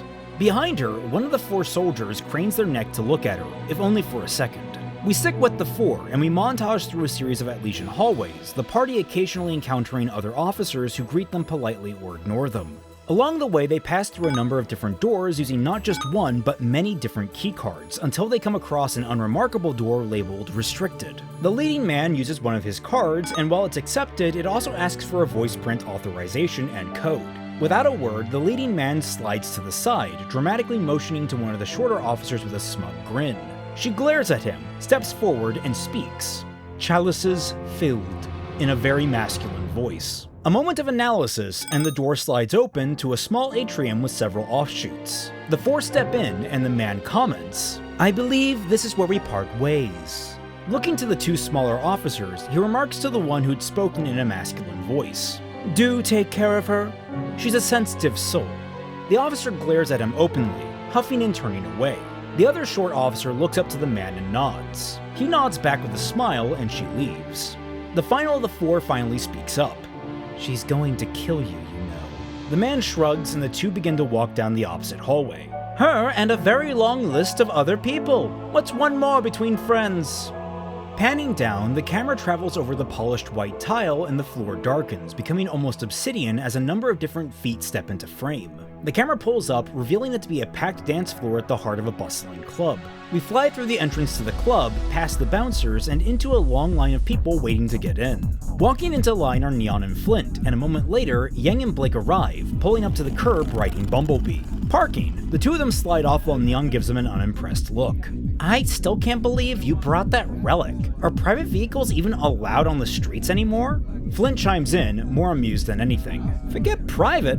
I don't even think I've ever seen anything with actual wheels on these roads since I was 3. Yang is stoic, closing her eyes as she self-righteously proclaims, "Look, club hopping was what Bumblebee was built for. They can try to take her from my cold, dead hand." Blake smirks at Yang's pomp before saying, "We got the permits from Pietro." And Yang immediately echoes that. "And we got the permits from Pietro." The line shifts forward as Flint remarks, "For real? Since when has he given you two special treatment?" Blake, sharing a smug look with Yang, retorts, "Maybe if you had asserted yourselves more at the donation drives, you'd have gotten special treatment too." Neon waves a hand through the air. Nah, you're super lucky. For realsies. You can get into a lot of trouble pushing your nose into the Huntress's biz. We got paid and didn't have to move a muscle. Worth. The line shifts again in the four near the front. Noticing this, Neon grows even giddier, her tail swishing excitedly behind her. Flint swats it away, partly annoyed, partly amused by his partner. "Hey, calm down there, girl, we'll be inside soon enough." This only makes Neon jitter more excitedly. "Oh, but we're so close!" Blake raises a brow. "Something special about this place?" Neon looks at her with a determined glimmer in her eye. "It's only the newest, coolest, most lit place in all of Mantel." Clasping her hands together, Neon begins to daydream out loud, her descriptions turned into images above her head.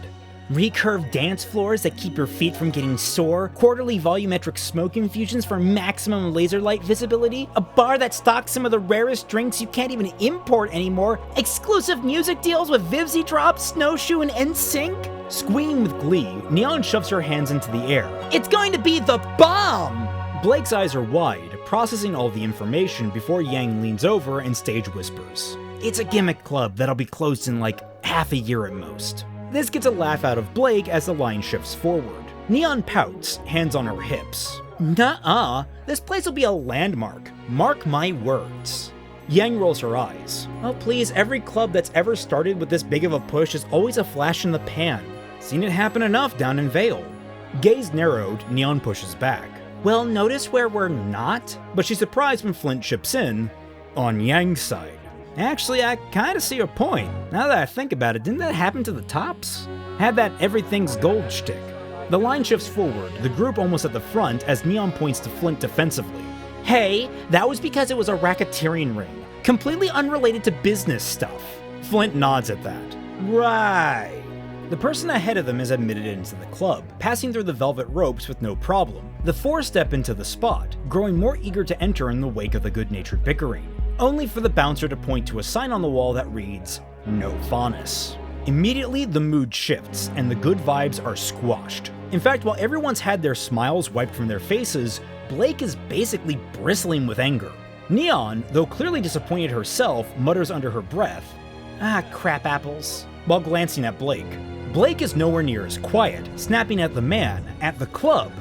"Really?"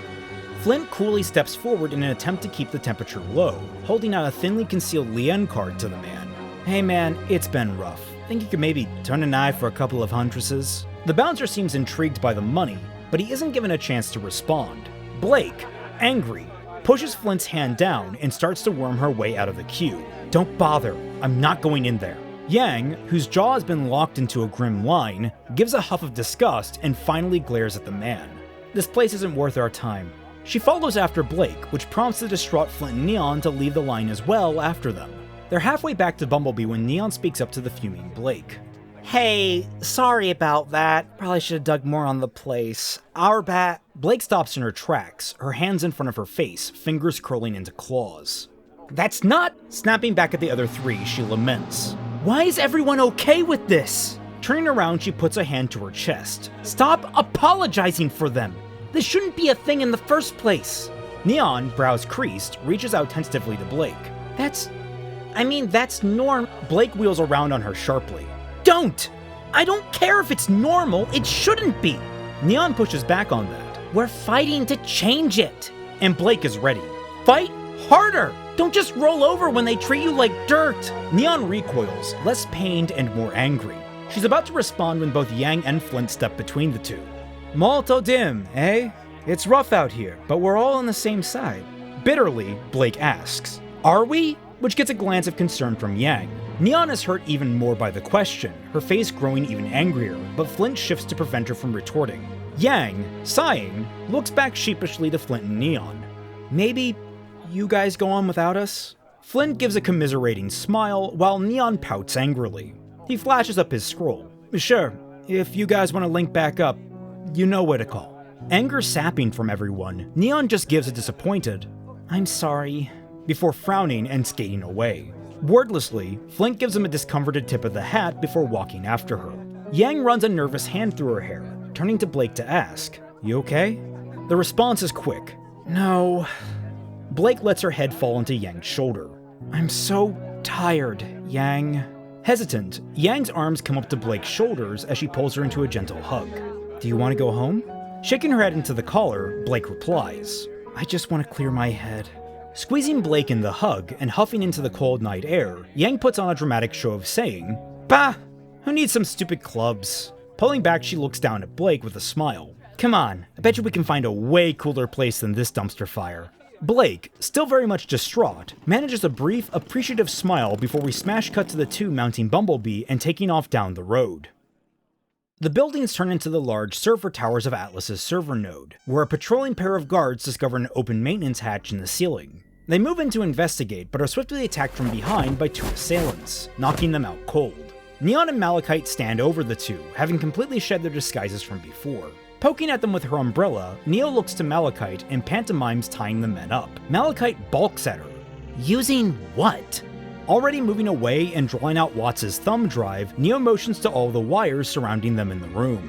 Scowling after her, Malachite is left alone with the unconscious guards. We continue following Neo as she approaches the central node. She sticks the thumb drive into the machine, and a basic command prompt branded with Watts' logo appears, the text reading, Stage 1 initialized. Around the server farm, the cameras turn off. And we cut to a distant hallway where the still disguised Roman and Cinder are waiting besides a double door.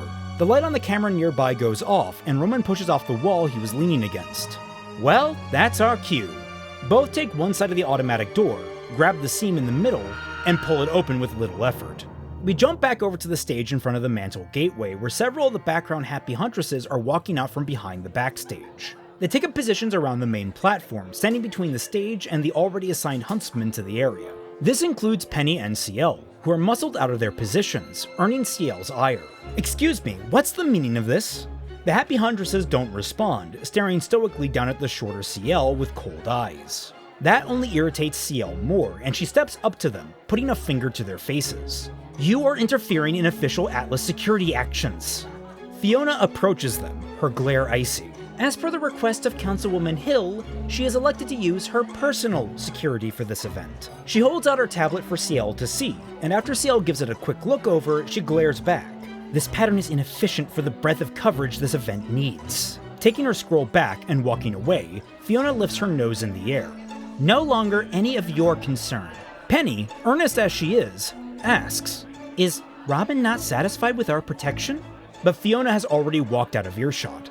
Scowling, CL makes to follow, only for the happy huntresses to stand in her way. With a bitter tch, CL twists and walks away from the stage towards the sides of the courtyard. Penny follows her, and soon they've linked up with John, Nora, Ren, and a few of the other scattered huntsmen who are in attendance as security. CL pulls them away from the stage and their happy huntress counterparts, leaving them all confused. "What's going on?" John asks, earning a glare from CL. He's confused by the unearned hostility, but Penny explains. "Miss Hill has brought her own security detail and dismissed us for the night." It's Nora's turn to ask, "Can she do that?" To which CL spits out, "No, she can't. Not without prior approval." As she says this, CL has pulled out her scroll to dial a number. We cut to Winter in her apartment, staring down at her scroll as it begins to ring. She sets the scroll down on her coffee table and lets it ring. CL looks at the unanswered phone with consternation, looking less and less sure how to proceed with each ring. On the final ring, before going to voicemail, she ends the call. Taking a moment to recenter herself, she looks to the small crowd of huntsmen and military members under her command. Pinching the bridge of her nose, she makes a choice. The councilwoman has informed us that she no longer wishes for our direct protection. We can't abandon our posts, so we'll be smart about this. Squad leaders, hang back and find good overwatch locations. Uniforms in the crowd will just make people uncomfortable. Huntsmen? CL looks to the huntsmen, who are on the whole wearing clothing that appears far more casual. Mingle in the crowds and stay alert. Nora and Penny off to the side begin to hop excitedly as CL explains the plan. When the spiel ends, the two begin chatting together about all the different stalls they're going to go see, ignoring CL as she scolds them that they're on the clock. John, along with most of the other huntsmen, merely nod in silent agreement. The huntsmen begin to converse with one another, coordinating approaches. While John joins in with this on behalf of his team, CL is left rubbing her forehead and scowling at the unanswered scroll. Ren, who is waiting for instruction from John, idly comments to her, I've always been impressed by the ability of leaders to make spur-of-the-moment decisions like that. It is something of a talent I wish I possessed. CL is flattered by the remark, but does little to relieve her stress. Thank you, but it's not as impressive as you think, I promise. Tilting his head, Ren disagrees. On the contrary, a decision like that would take me some time to arrive at comfortably. Growing a wry smile, CL comments back. Unfortunately, there's nothing comfortable about it. Nodding, Ren replies. I see. Noticing movement in the crowd and John returning, Ren asks, Would you be willing to discuss this later? I would be greatly interested in your thoughts on leadership. A little surprised by the offer, CL's brows raise. I wouldn't be opposed. Still chatting with Penny, Nora only picks up on the conversation between CL and Ren halfway through, her energy deflating as the two talk more and more. By the time John returns to the fore, Nora is bidding farewell to Penny with a feigned excitement, and falling in besides Ren, strangely uncomfortable and demure. The moment passes when John speaks to Nora and Ren. Alright, we're sticking together and heading northwest through the crowd. Neutral expressions, Ren and Nora nod, and the three melt into the crowd. The camera pans down to the curb as they vanish, and travels along it until it passes the wheels of Bumblebee. It slides out from the stationary bike to reveal one of Mantel's parks, covered in a fresh layer of snow, and the lamps already lighting it with a warm orange light. Blake and Yang are both walking down the path, with Yang watching the closed-off Blake cautiously. Looking to the sky and catching a snowflake, Yang tries to spur conversation by remarking, "Guess they turn off the heaters around here. I can see why, the snow is nice." Blake hums in agreement, but otherwise doesn't really add to the conversation. They continue on in silence. Halfway to the center of the park, Blake finally speaks, disappointment clear in her voice. Why didn't you say anything? Yang furrows her brow for a second before answering. What? With Neon and Flint? Blake nods with a hum, and Yang replies. Because I think I get where they're coming from. Blake eyes Yang warily, but frowns when Yang goes to hand over her metal arm while elaborating. When something seems impossible, you grow numb to it. Every tiny step feels like a hard-won victory worth celebrating. But when someone points out how big the problem still is, it becomes exhausting to see how far you have to go. You start to drown after barely treading water. Blake looks to the sky now, letting out a cold puff of air. Maybe. You're probably right. Yang smiles now, still with an underlying tension. Don't go thinking you're wrong. Crap like that shouldn't happen to anyone, and I'm with you on that. I just, get it. Blake actually laughs a little at that, growing a wry smile. I was going to say, maybe I should relax a little. Neon and Flint didn't deserve me snapping at them. Yang shakes her head fondly.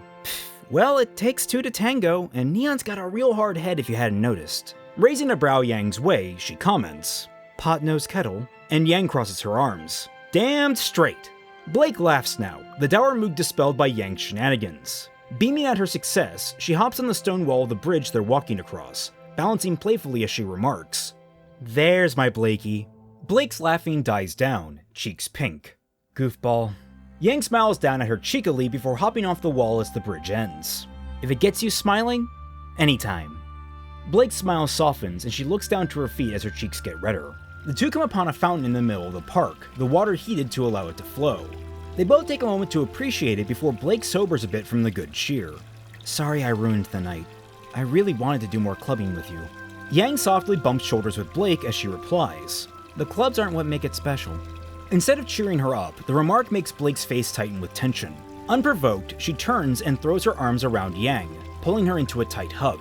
Yang is surprised, but cautiously returns it as Blake pulls deeper into her collar. Confused, she asks, "What's this?" And Blake replies weakly, "You're too nice."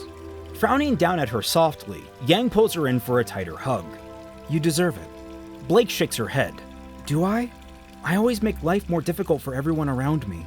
"I told you to cut it out with that negative self-talk, remember?" Yang says firmly. "You're the kick-ass Blake Belladonna. You deserve to have nice things." Blake's fingers curl into Yang's clothing and her eyes close, clearly contemplating something very deeply. After a lingering moment, she asks, "Even if it's something selfish?" Yang smiles comfortingly. Everyone deserves to be a little selfish from time to time. Slowly, Blake pulls back, just enough to look up at Yang, her mouth parted as she searches for something in Yang's face. Her neck stretches, inching their lips closer to each other, and the dots connecting Yang's head. Eyebrows rising in surprise, Yang breathes heavier, and her eyes become half-lidded as she slowly dips down towards Blake. Back at the celebration, CL watches Penny cheerily mingling with the folks in the crowd, attracting quite a bit of attention with her celebrity status. As she poses with a couple of kids, CL checks her scroll, revealing 3 unanswered calls to Winter that make her frown. On stage, the equipment from the previous act, a rock band, is being shuffled off by stagehands. A podium is set up bearing the seal of the Atlas Roundtable. John, Nora, and Ren are shuffling through the crowd. Nora has actually gotten herself some cotton candy, but she's not very enthusiastic, picking at it absently. Out of the corner of her eye, she sees CL making another call on her scroll, frowning deeper as CL walks out of sight. A few more seconds of silently walking beside Ren, she uncomfortably asks, "So, you and CL seem to get along?" Ren hums, completely missing the subtle distress in Nora's voice. "I'm finding Atlas's command structure refreshing. We've been on our own for so long, it's nice to have someone giving us a clear direction to move in." Blinking, he realizes, "Oh, not to say you've been ineffective, John." John shrugs through a mouthful of peanuts. No, I get you. I'm glad not to be making life or death decisions every other day." After a moment, John slumps, face confused. "I think I should see a therapist." Ren and Nora both chuckle, and though Nora seems happier, her mood hasn't escaped her earlier upset. "That's nice, but..." Looking off to the side, she catches a glimpse of a pair of Atlesian knights walking through the crowd, given plenty of berth by the wary Mantel partygoers. "I don't feel like we're making much of a difference here." Ren raises a brow. "In what way?" "We're here to keep order and peace. That's what huntsmen do." Nora frowns. "Is that all?" Now picking up on her distress, Ren turns and warmly grips her shoulders, a loose embrace. Looking at her worriedly, he says, "Nora, is everything okay?" And she averts her eyes as she replies, "It's like all we do is follow what Ironwood wants. Like, we're not helping everyone else." Ren moves closer, and John takes that as a cue to wander off and give the two some space. Placing a hand on Nora's cheek to turn her head, Ren motions to the crowd. "Look around us, Nora. Even in a time of strife, everyone is working together to make the celebration happen, to keep everyone happy. Isn't this what we always wanted?" Nora wrinkles her brow. "Something just doesn't feel right, Ren."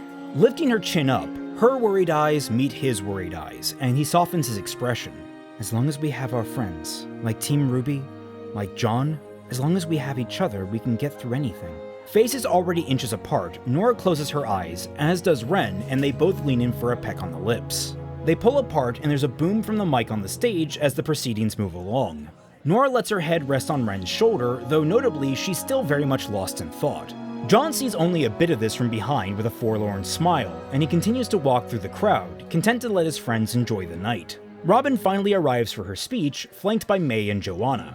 She steps up to the podium to cheers and excitement. Robin waves to her constituents, a smile on her face, the strain of putting it on impossible to tell on the large screens that flank the stage. Good evening, Mantel! She raises her hands, and the crowd begins to settle down, enough for her to speak. I always look forward to the Solstice. This is the time when Mantel comes to life in a way no other kingdom ever could. I cannot tell you how strange it is for me to be seeing it from atop this stage, but it leaves me in awe of how great our city and our people truly are. There's a wave of cheers, but even as Robin feeds off the energy to fuel her smile, it threatens to droop. She staves it off as best she can, but eventually her face becomes grim. I wish that was all I had to say tonight, that I could celebrate with a liberated heart, to be your ballast in difficult times. But to do so would be to lie to each and every one of you. The crowd simmers down quickly, caught off guard by the sudden mood change. The Elysian Huntsmen are no different, with all of our recognizable faces frowning, CL especially, as Robin continues. Atlas has long been Mantel's protector, a crutch upon which we lean, but the last few months have not only called that into question, but outright countermanded it. Embargoes that rob us of our jobs, famines that leave our families starving, raids that treat every citizen as guilty until proven innocent. The message is clear. We are not equals to them. We are their subjects. The murmurs build into heated words, the crowd around them at first confused or conflicted, but quickly unifying into anger. John, Nora, and Ren look out at the crowd with clear concern, both fearful for themselves and for the people. CL, meanwhile, is furious, staring daggers at Robin, face red and fist trembling. Robin raises her hand, quieting the crowd, though the buzzing discontent still lingers. Eyes steely as she looks over them, she doesn't stop. You elected me to lead you, to protect you, to bring Mantel's concerns to an ignorant roundtable. But it seems Atlas has other plans. General Ironwood has made his intention clear to invoke the role of architect, enact martial law, and take power for himself. Off to the side of the stage, Fiona flicks her scroll, and an audio recording of Ironwood during the industrialist meeting bursts through the speakers, making his intent clear once the Solstice celebration is completed. Again, the crowd foments with anger, and attention begins to turn towards our Sketchy Huntsmen. John, confused and alarmed, begins to step back cautiously in a crouched defensive stance as some crowd members approach them. Ren and Nora linger behind him, while CL turns to Penny, furious. Paul and Dina, access their systems and shut this down. Penny blinks at her, unsure what to do. I am not sure that, but CL yells over her. Do it now! We cut away to the server room, where Watts' screen now displays Stage 1 as complete and has begun to initialize Stage 2.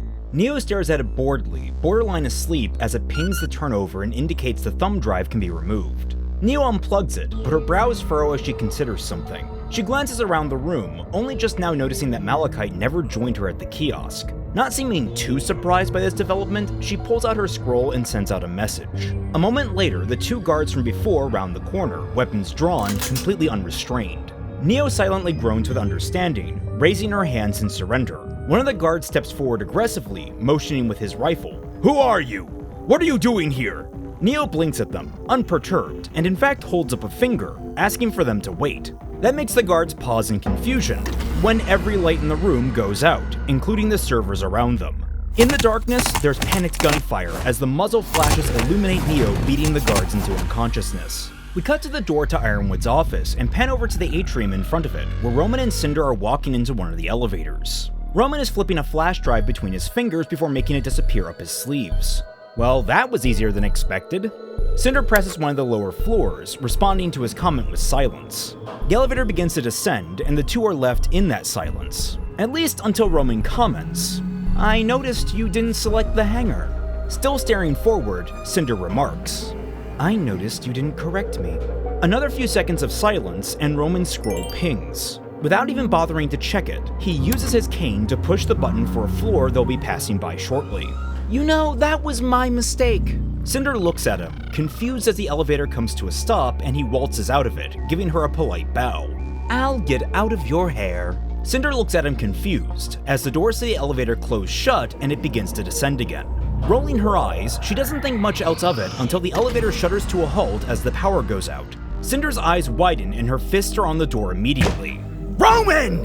In the blackness of the hallway, Roman lights a cigar, illuminating his face, and he begins walking quickly with purpose. Now the real work begins. We pick up back with Blake and Yang, still softly clinging to each other, faces almost brushing when the lights in the square around them go out.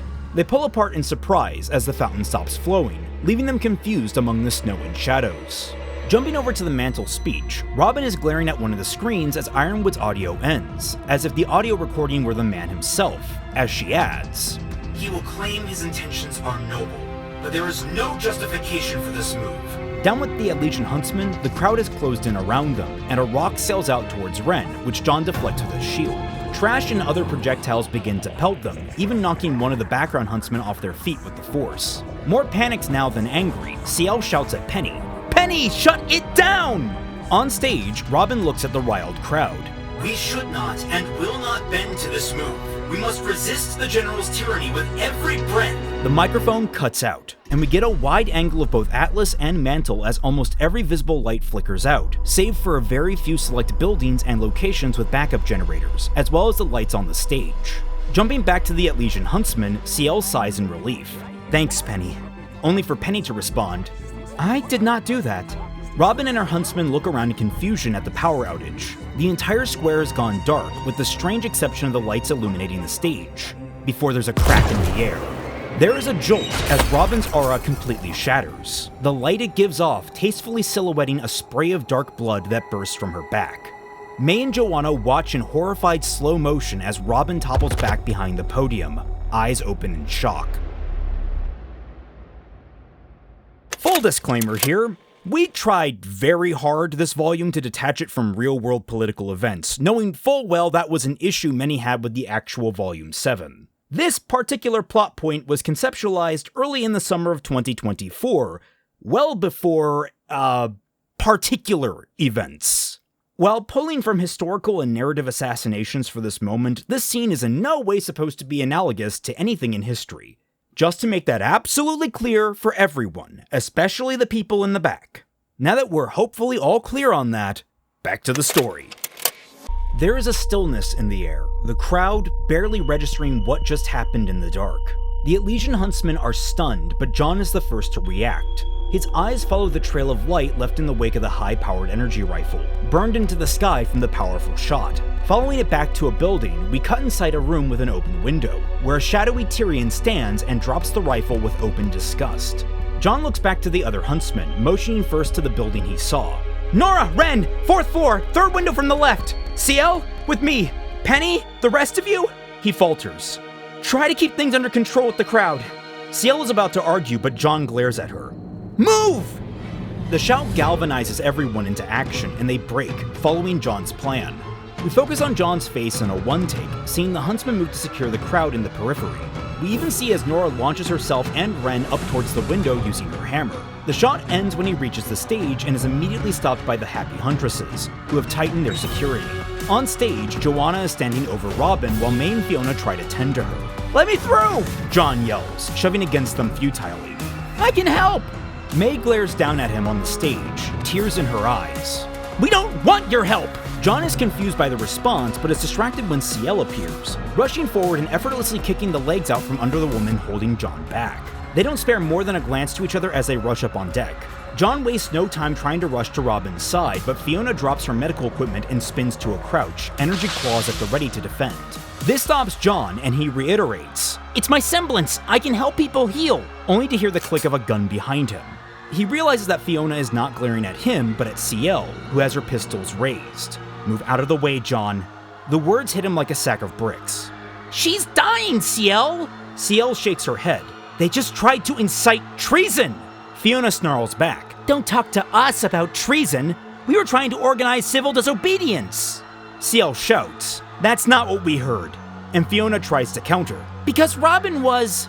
An oddly quiet but solid voice echoes over all of them. "Guys?"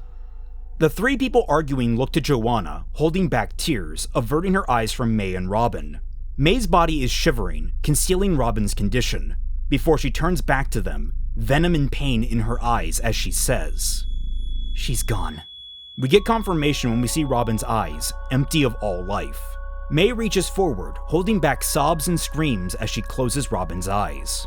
John is despondent and drops to his knees. We see him in profile, the crowd behind him growing into a full-scale riot that the Elysian Huntsmen are ill-equipped to hold back. With a shuddering breath, he mutters, "No." We cut to our last shot, a dark screen as Watts' words echo around a room. "Burn it all to the ground." The screen lightens to show us Watts standing at the entrance to the arena of Amity Coliseum, silhouetted in the dim light. Cut to black. End of episode. Episode 17 starts by rewinding the clock and showing us a moment in Pietro's office, where the genius is rapidly typing away at his keyboard. Ironwood comes storming in, holding a folded paper note in his hands, face alarmed and confused. "Pietro, you had better have a good explanation." Pietro can't even look away, acknowledging the general with a tilt of his head and a raised brow. "The situation is worse than we thought." He motions to the captured little bird thumb drive on his desk. "Whoever our mole friend was left the back door open in the system. Can't tell if it was intentional, but I think we were too late to remove it." Tapping another key, a visual diagram of different systems throughout all of Atlas are displayed on the screen. Ironwood processes this information quickly. We've been compromised. Pietro nods. On all surface level functions, even our scrolls, which is why I had you leave yours in your office. It's a progressive scan setup, so I've been doing everything I can to keep whoever's watching us from catching on that I'm aware. This room's clean for now, but I don't know how long it'll stay that way. Scowling, Ironwood tries to parse more of the information on the screen. How did you let this happen? And Pietro glances at him. Quite simply, they're good. Incredibly good. Squinting further, Ironwood asks, then what gave them away? Another series of taps, and a new diagram is displayed, this one a spectacularly detailed series of files, with a few key ones highlighted. Booby traps. Set up quite a few for specific information once we learned there was a mole. And surprise, surprise, someone's been awfully curious about sports recently. A definitive tap, and the screen is filled with images and documents pertaining to Amity Coliseum, presumably the files that were accessed. As you may assume, Ironwood is none too pleased. We cut away to a shot of Ironwood walking purposely down a corridor as the conversation continues. Our security personnel? Pietro's response is dour. Skeleton crew. The Solstice has got everyone tied up. On screen, Ironwood enters a weapons locker and adds a second pistol to his hip, as well as plenty of extra magazine pouches. His voice is steely. Can we dispatch? And Pietro returns grimly. The code's good. Insidious. Odds are we'd tip our hand. Visually, Ironwood walks another hallway before boarding a manta and stepping into the pilot's seat. Do we know who this is? Pietro's last words as Ironwood takes off are, I think we both have a good idea who this is. We cut to the shot that ended the prior episode, with Watts smugly smiling up at the partially constructed Amity Arena, his travel bag in hand. The most notable change sits in the center, where the central shaft of Harpoon is under heavy construction, leaving only about 2/3 of the original battleground intact. Crude, he comments, stepping onto the main plate. But effective. So like you, James, you have outdone yourself, and done yourself in. Staring at the main console, he flicks a hand, the ring on each finger flaring to life as he does. A shot rings out, and Watts is wrenched forward as a bullet splashes against the aura along his back and shoulder. He spins, just in time to raise one hand of rings, projecting a hard light shield to deflect the second shot. From the shadows, Ironwood emerges, pistol drawn and pointing right for Watts. Strange? I'm not the one that just cornered themselves. Watts glares at the man, both shocked and angered. You? How? Ironwood cocks the hammer and replies. You've always been a good black hat, Arthur, but you were never the best. Around them, and in time to the close-up of Watts' other hand of rings, the arena's lights flash to life, and the arena around them begins to thrum with energy, save for the central cannon. Ironwood's eyes flicker around the room warily at the sudden surge of activity. And here I was hoping Pietro had died by now, but I suppose sentimentality got in the way of me fixing that. Watts snarks, tossing his bag to the center of the arena, against the pillar-like cannon. He begins to pace casually around Ironwood, as if there isn't a gun trained on him, all while the floor begins to shift and shudder. How long has it been, James, since you and all of Atlas wrote me off? Ironwood wisely begins to circle in kind, keeping the gun level the whole time and being wary of his footwork as the arena starts to split apart. As dead or as a lunatic? Watts laughs, loud and bitter. A lunatic? Look around you. All of Atlas has benefited from my work. I was at the forefront of every field. The marvels of the stadium, of the city, of the mines, my accomplishments. And at the peak of it all, it was ripped away from me by you. Around them, platforms begin to float from the open sections of the arena, connecting and shuffling to form new shapes in the sky, all fueled by gravity dust. Ironwood's stare doesn't falter from Watts. You wanted to play God. Watts is quick with his retort. And our dear Pietro succeeded using my work. Tell me, that defender of Mantel you have, how does it feel stealing a dead man's legacy? The general's face hardens further, furious. So that's what this has all been about, because your inflated ego made you think that you had the right to play God and no one could tell you no. Another laugh from Watts. Inflated ego? Ha, James, look around you! Your work stands upon my shoulders. I've always been in control.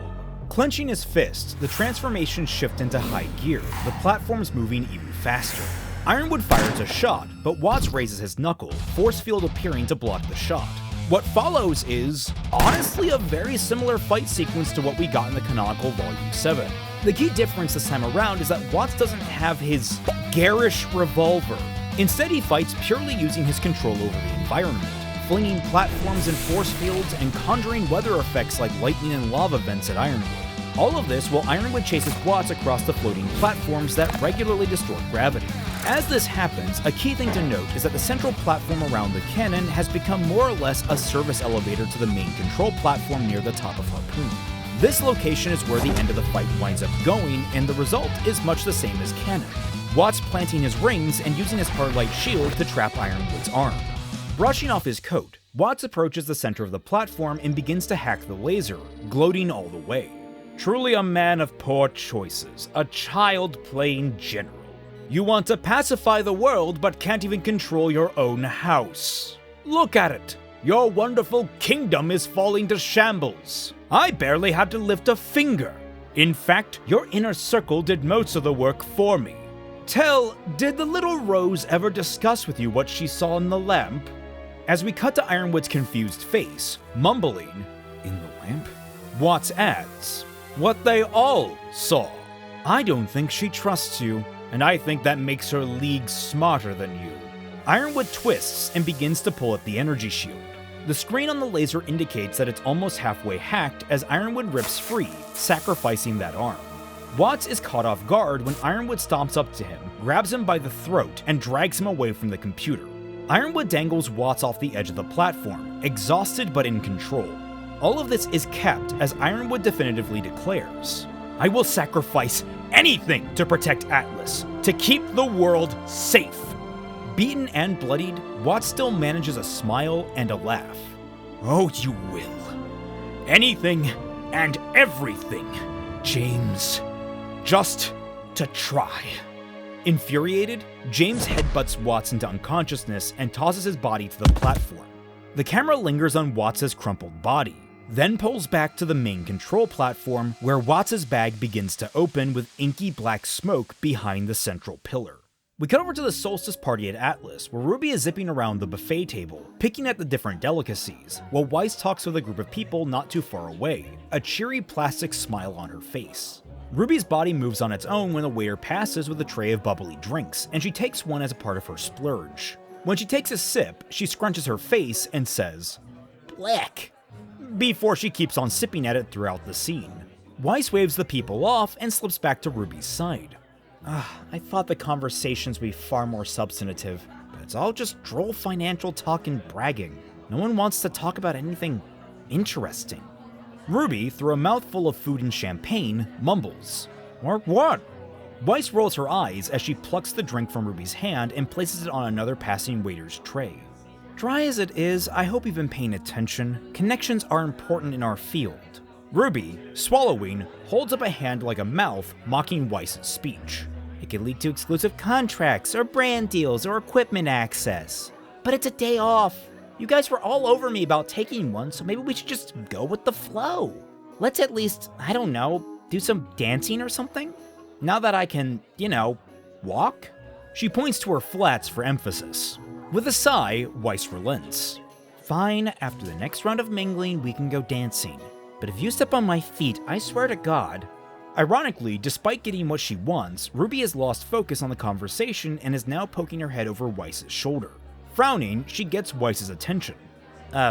Weiss?" Catching Ruby's stare, Weiss turns to find her father and mother actively socializing among the crowd.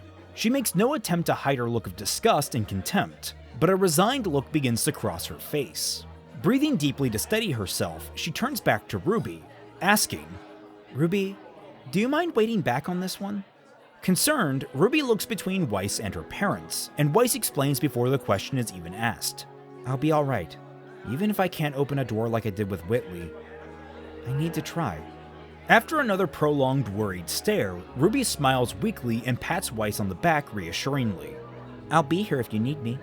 Weiss smiles back before steadily walking off towards her folks. Ruby watches from a distance, unable to hear any of the conversation from where she is. As she's distracted, she steps back towards the food table, only to run right into one of the waitresses. The two bounce apart sharply, and Ruby ends up covered in the drinks the girl was carrying. The waitress apologizes profusely as she pulls out napkins to help Ruby dry up, but Ruby waves it off and takes responsibility for the mishap. Ruby says she'll go dry up in the bathroom, and the waitress offers to go get more napkins. They cross each other going opposite directions, and it's framed very much like the earlier scene on the stairs. Ruby blinks and turns back to the waitress to ask, Hey, have I seen you? only to find the waitress halfway across the room. Thinking nothing of it, Ruby shrugs and walks off towards the bathroom. However, we stick with the waitress, who is smiling smugly to herself, pocketing a keycard. Ruby's keycard, the one to access the vault. We cut back to Ironwood atop the control platform, picking up his pistol and holstering it before noticing the black smoke spilling out from the center pillar. Eyes hardening, he reaches to redraw his pistol, but freezes when he hears, General James Ironwood. Ironwood closes his eyes in recognition, his breath shuddering as he steels himself. The smoke consumes the platform, and an eerie figure steps from it, footsteps echoing around them almost impossibly. Unmoving, Ironwood states more than asks. Salem, I presume. Salem casts her gaze around the mist, now an enclosing fog, then to the unconscious Arthur on the ground. A pity, She notes, almost indifferently. always one to let ambition consume him. Ironwood spares a glance to the man, then back to her. Maybe you should pick your people more wisely. Salem puts a finger to her chin, not an insult, but an intrigue. Oh, that is what captivated me the most about him, about all of my errant children. An intensity. As she says this, we cut down to Mantel, where Nora and Ren are in hot pursuit of Tyrion, chasing him through apartment hallways before bursting out a window onto the streets. They're all devoted to a cause. Driven. We cut over to Malachite, still in her waitress disguise, merrily walking towards the door to exit the main hall. As she's about to leave, walking through the door is a second waitress who looks identical to her. There's a beat where the two lock eyes, and the power goes out. They're all broken, Ironwood responds derisively. Salem leans her cheek into her hand, disappointed. Oh, you poor dear. All of you are broken. A pale facsimile of a better age. Something shifts in Ironwood's expression, subtle, but betraying a hint of surprise and confusion. He whisks it away with a glare. Let's cut to the chase, shall we? Salem frowns, but more so in disappointment than indignance. Impatient, though I suppose that's to be expected. Time makes adversaries of us all. Growing stoic and serious, she speaks. The relics and the maiden. Hand them over and Atlas will be spared. Ironwood doesn't budge. And I've got a bridge in Mistral to sell you. With a sly grin, she feeds into the remark. Presuming Mistral survives what comes next. Bold. You should accept my deal. Still strong, Ironwood replies. You're not offering anything in return. Sighing, Salem lets her shoulders fall like a disappointed mother seeing a fresh mess. I am offering peace, James. That is all I have ever wanted. This comment finally invokes a hotter rage from the general. Is that why you topple our cities, plague us with the grim, undermine humanity at every turn? I'm proud Ozpin chose me to rebuff the monster that's haunted us through our entire history. Squinting at him, Salem begins to pace in a circle around him. He never lowers his guard, but watches closely. Ah, the noble story of a stalwart defender. I love to hear how he changes it. What of my history did he twist this time? She stops at a quarter rotation, staring into the inky mist, rattling off words like they're nothing. The age of gods, the age of fairy tales, the age of mysteries. So many eras we both lived through, shaped. My dear, fallible husband has no shortage of stories to tell. That comment finally makes a solid crack, James biting out. Husband. We zoom in on Salem's face as it splits into a sharp grin. Of course. Ozpin made me the woman I am today.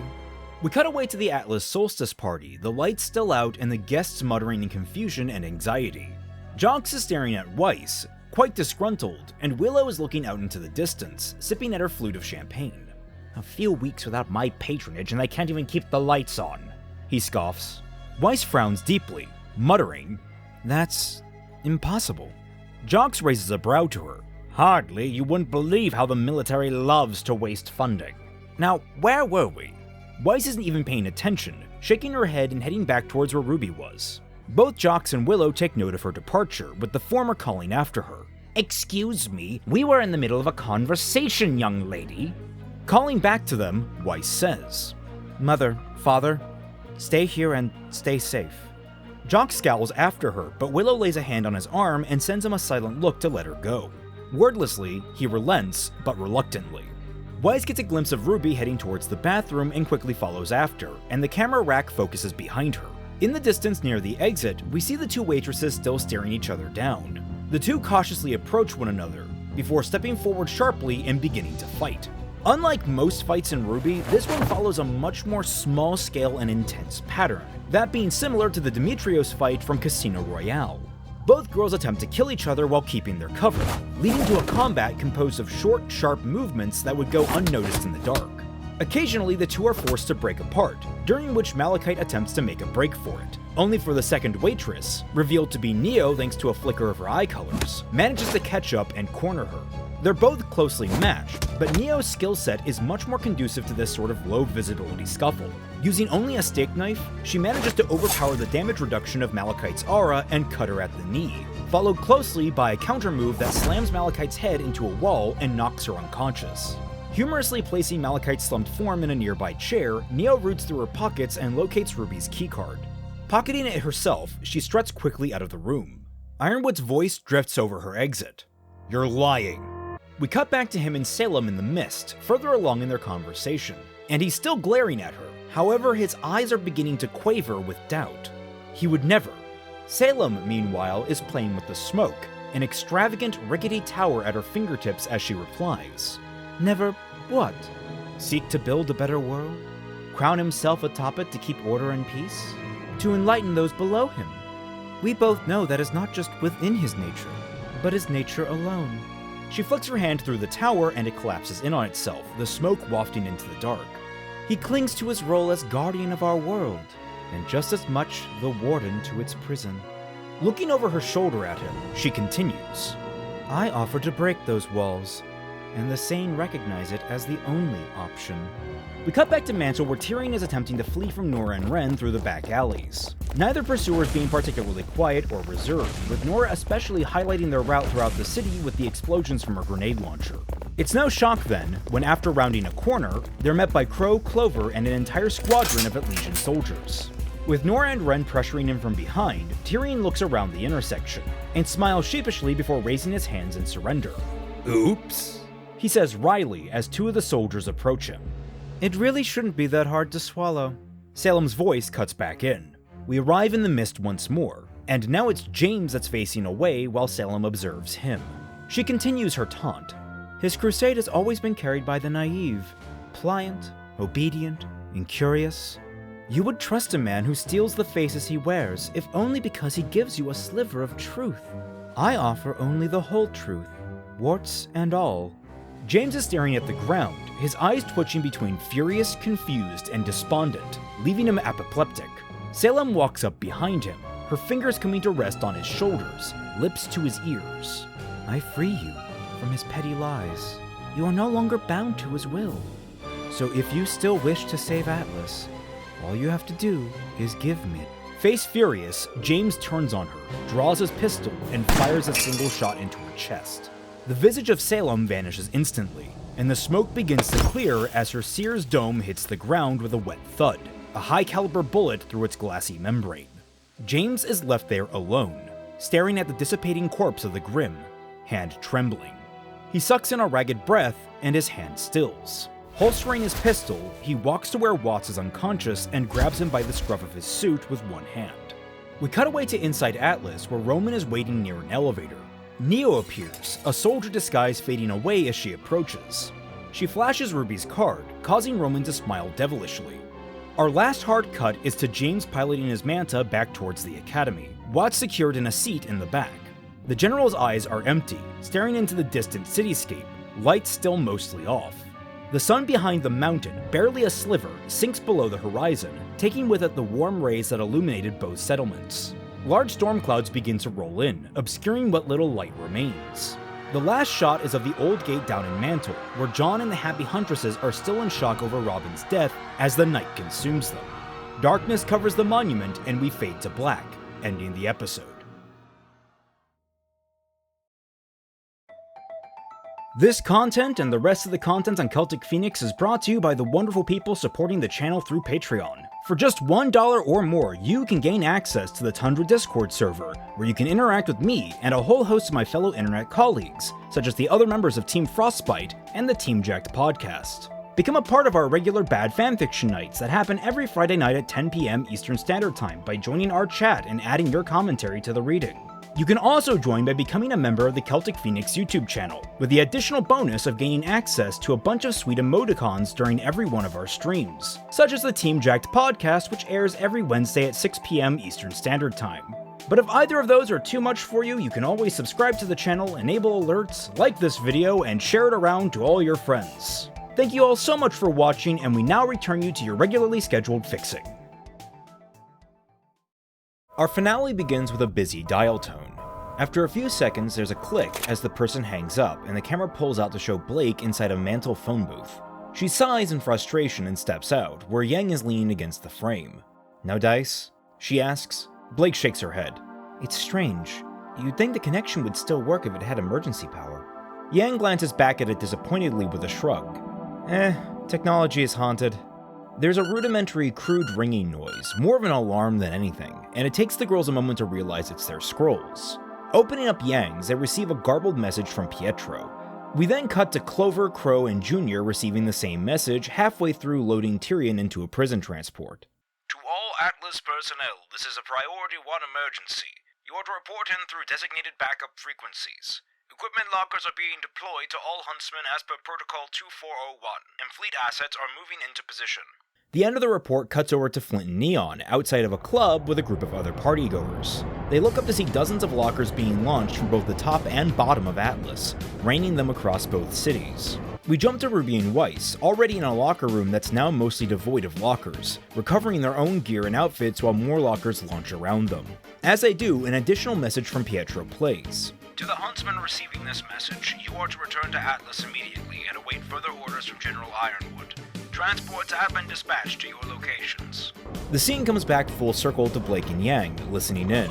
As the message ends, their lockers slam down into the streets a few meters away. Both move towards their lockers with mounting concern. "I take it this is more than a blackout," Blake says, opening her door and pulling out Deadly Nightshade. Yang opens hers to pull out Embracelica. "It better be, or else Ironwood's paying my parking tickets." As the two pull their jackets and pants out, a cold gust rushes by them, causing them both to shiver. They pause and look at each other, then back the way they came. Before Blake asks, "Phone booth?" And Yang nods. "Phone booth." As the two head back towards the booth to change, the camera pans up to the sky, where a glimmering green light is ascending towards Atlas. We cut over to Penny carrying CL in her arms, both wearing tense expressions as they approach. We end the scene on a quick montage of Junior in the back of the prison transport watching the gleefully restrained Tyrion, Crow and Clover in the cockpit with the pilot, Yang, Blake, Neon, and Flint in the back of a manta being carried up to Atlas, and Ruby and Weiss slapping on the last of their gear before taking off out the door of the locker room. We then move over to just outside Ironwood's office, where Winter is waiting patiently in the low light of emergency power. Ironwood himself approaches, eyes dark and face stony. A medic is following behind him, struggling to put the final touches on a sling on his bad arm, before Ironwood waves the man off with a cold fury. Winter winces at this with a start, but doesn't speak, instead quietly following him into his office as he enters. "We need to get primary communications back online." His words are focused and angry. "In the meantime, I want every boot we have on the ground trying to keep the peace. Without power..." Ironwood trails off as he approaches his desk, slowing to a stop and leaving Winter confused. The camera pans down to a singular obsidian queen, smack dab in the middle of his desk. Appearing beside him, Winter sees it as well and inhales sharply in surprise. Gently, Ironwood picks it up, face trembling as he examines it. Both are stunned silent by its presence before Winter's scroll chimes. Visibly startled by the noise, she checks the notification, eyes widening. Hesitantly, she looks at Ironwood, then back to the screen, tapping away at it more and more despondently. Swallowing, she steps forward to show him the notification with a disquieted, "Sir?"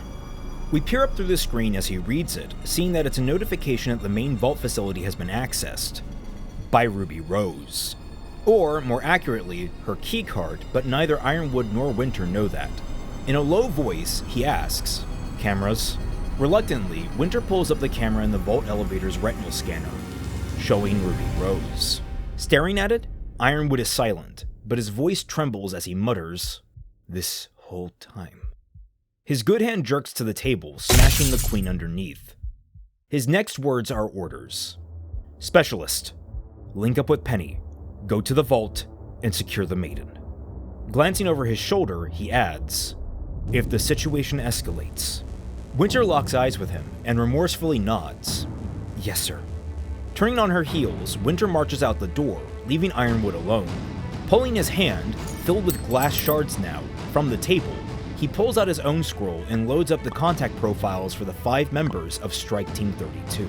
We cut to the airship carrying Neon, Flint, Blake, and Yang. The two pairs sit across from each other, scrolls out trying to call their other teammates. Yang leans back in frustration, blowing at a lock of her bangs as her call to Ruby fails again. She's still not picking up. Blake continues to stare at her screen with determination, even though her own call to Weiss fails. "We're just out of peer-to-peer, give it time." Yang grunts an affirmation and attempts to call Ruby again. Across the row, both Neon and Flint's scrolls chirp with a new message, which catches everyone's attention. The two look at the messages, confused at first, and then frowning sharply. They glance warily at Blake and Yang and send furtive looks to one another. Blake and Yang catch on to the awkward shift in demeanor, prompting Blake to ask, "Is something wrong?" Still trying to communicate silently between each other, Flint and Neon reach a resigned decision. Sighing, Flint stands and pulls out a pair of restraints from one of the Manta storage compartments. "So, this isn't gonna be easy, but I'm gonna have to ask you guys to put these on." Blake and Yang's eyes go wide, Yang bolting upright in her seat. "Excuse me?" Neon winces, adding hopefully, It's probably just a misunderstanding. Put them on and we'll clear everything up with Ironwood." Blake's eyes become sharper, easing into a more rigid posture alongside Yang. "What are you talking about?" Yang adds on to that. "What did Ironwood say?" Flint, face scrunched, growls out, "Just do it, okay? Make everything go a lot smooth." Yang stands. "Like hell? Tell us what's going on!" Neon jumps to her feet to match Yang just before Flint snaps. "We can't.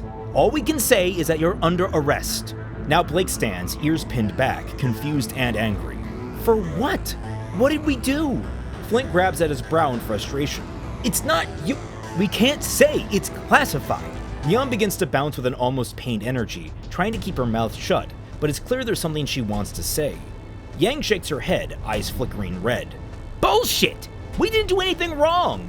Neon finally cracks, blurting out, "Then why did Ruby open the vault?" You can hear a pin drop over the silence in the Manta's cabin. Blake is the first to react. "What?" Flint sends a glare to Neon, but it's lacking bite since it seems he's just as conflicted.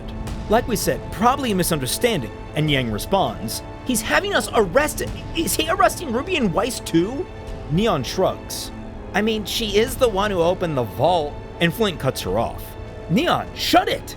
Yang's eyes turn red as Blake steps forward. "Ruby, why would she do that? Maybe there's an emergency. Isn't that why he gave her the card?" Flint shrugs back. "How many times can I say, we don't know?" Yang shuffles forward imposingly. "When it doesn't end with you putting us all in cuffs for no reason." Neon puts her hands up. "It's just a precaution, I'm sure. We're just following orders."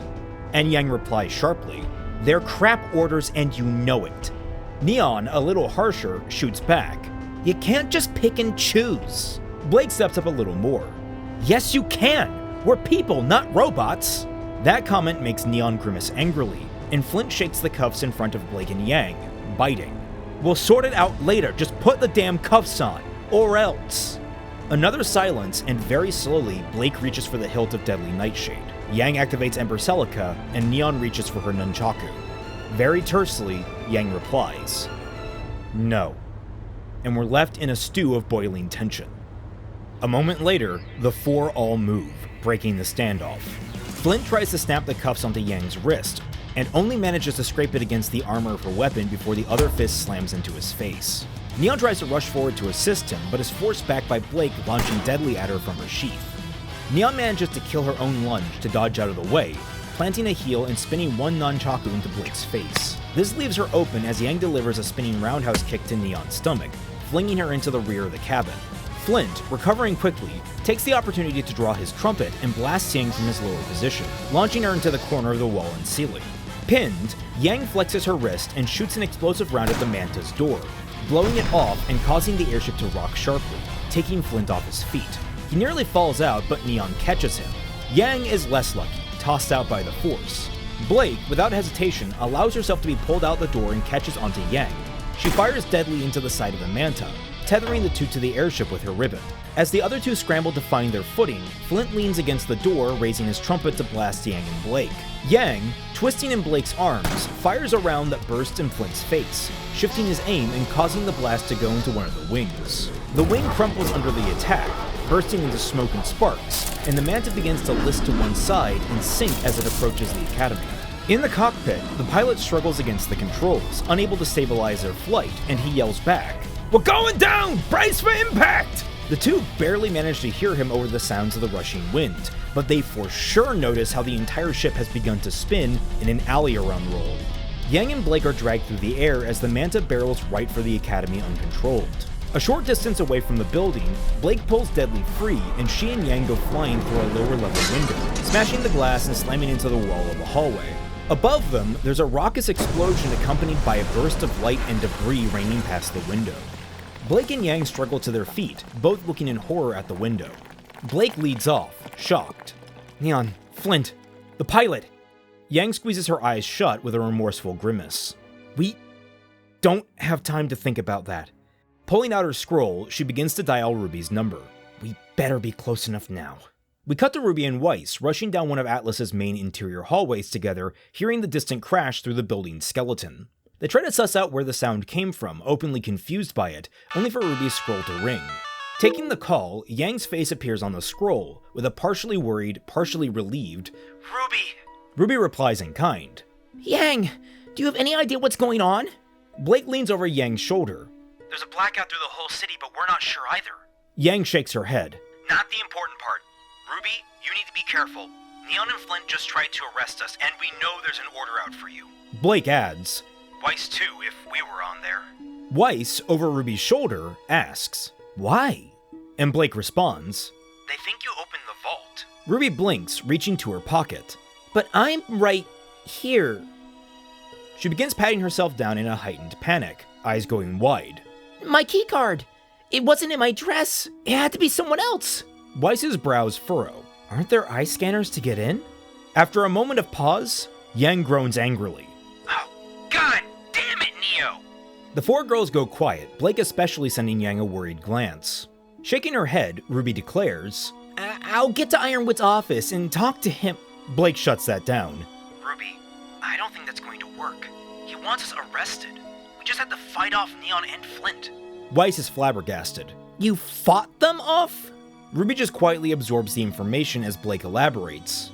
I don't think he's in the mood to listen to us. Thinking it over quickly, Ruby gives a new order. We'll meet up at the entrance to the vault. See if we can't stop whatever's happening there. Hopefully, we can use that to clear things up. Weiss, wary, adds. Or make things worse.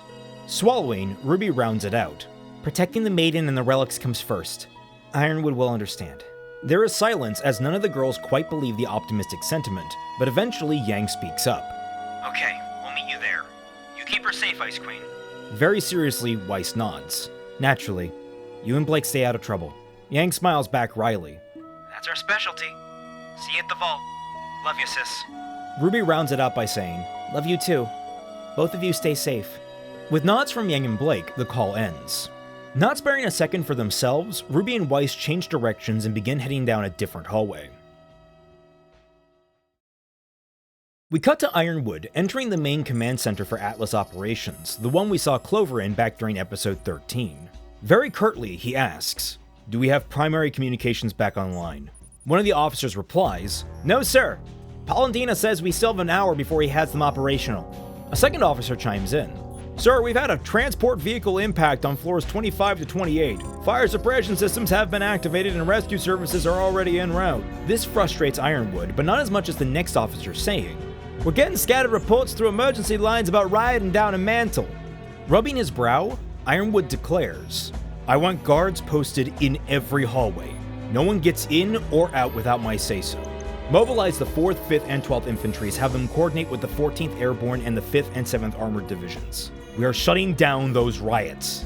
We cut away from them to the prison transport carrying Tyrion. Junior are in the back, guarding him, and Jon in particular is glaring daggers.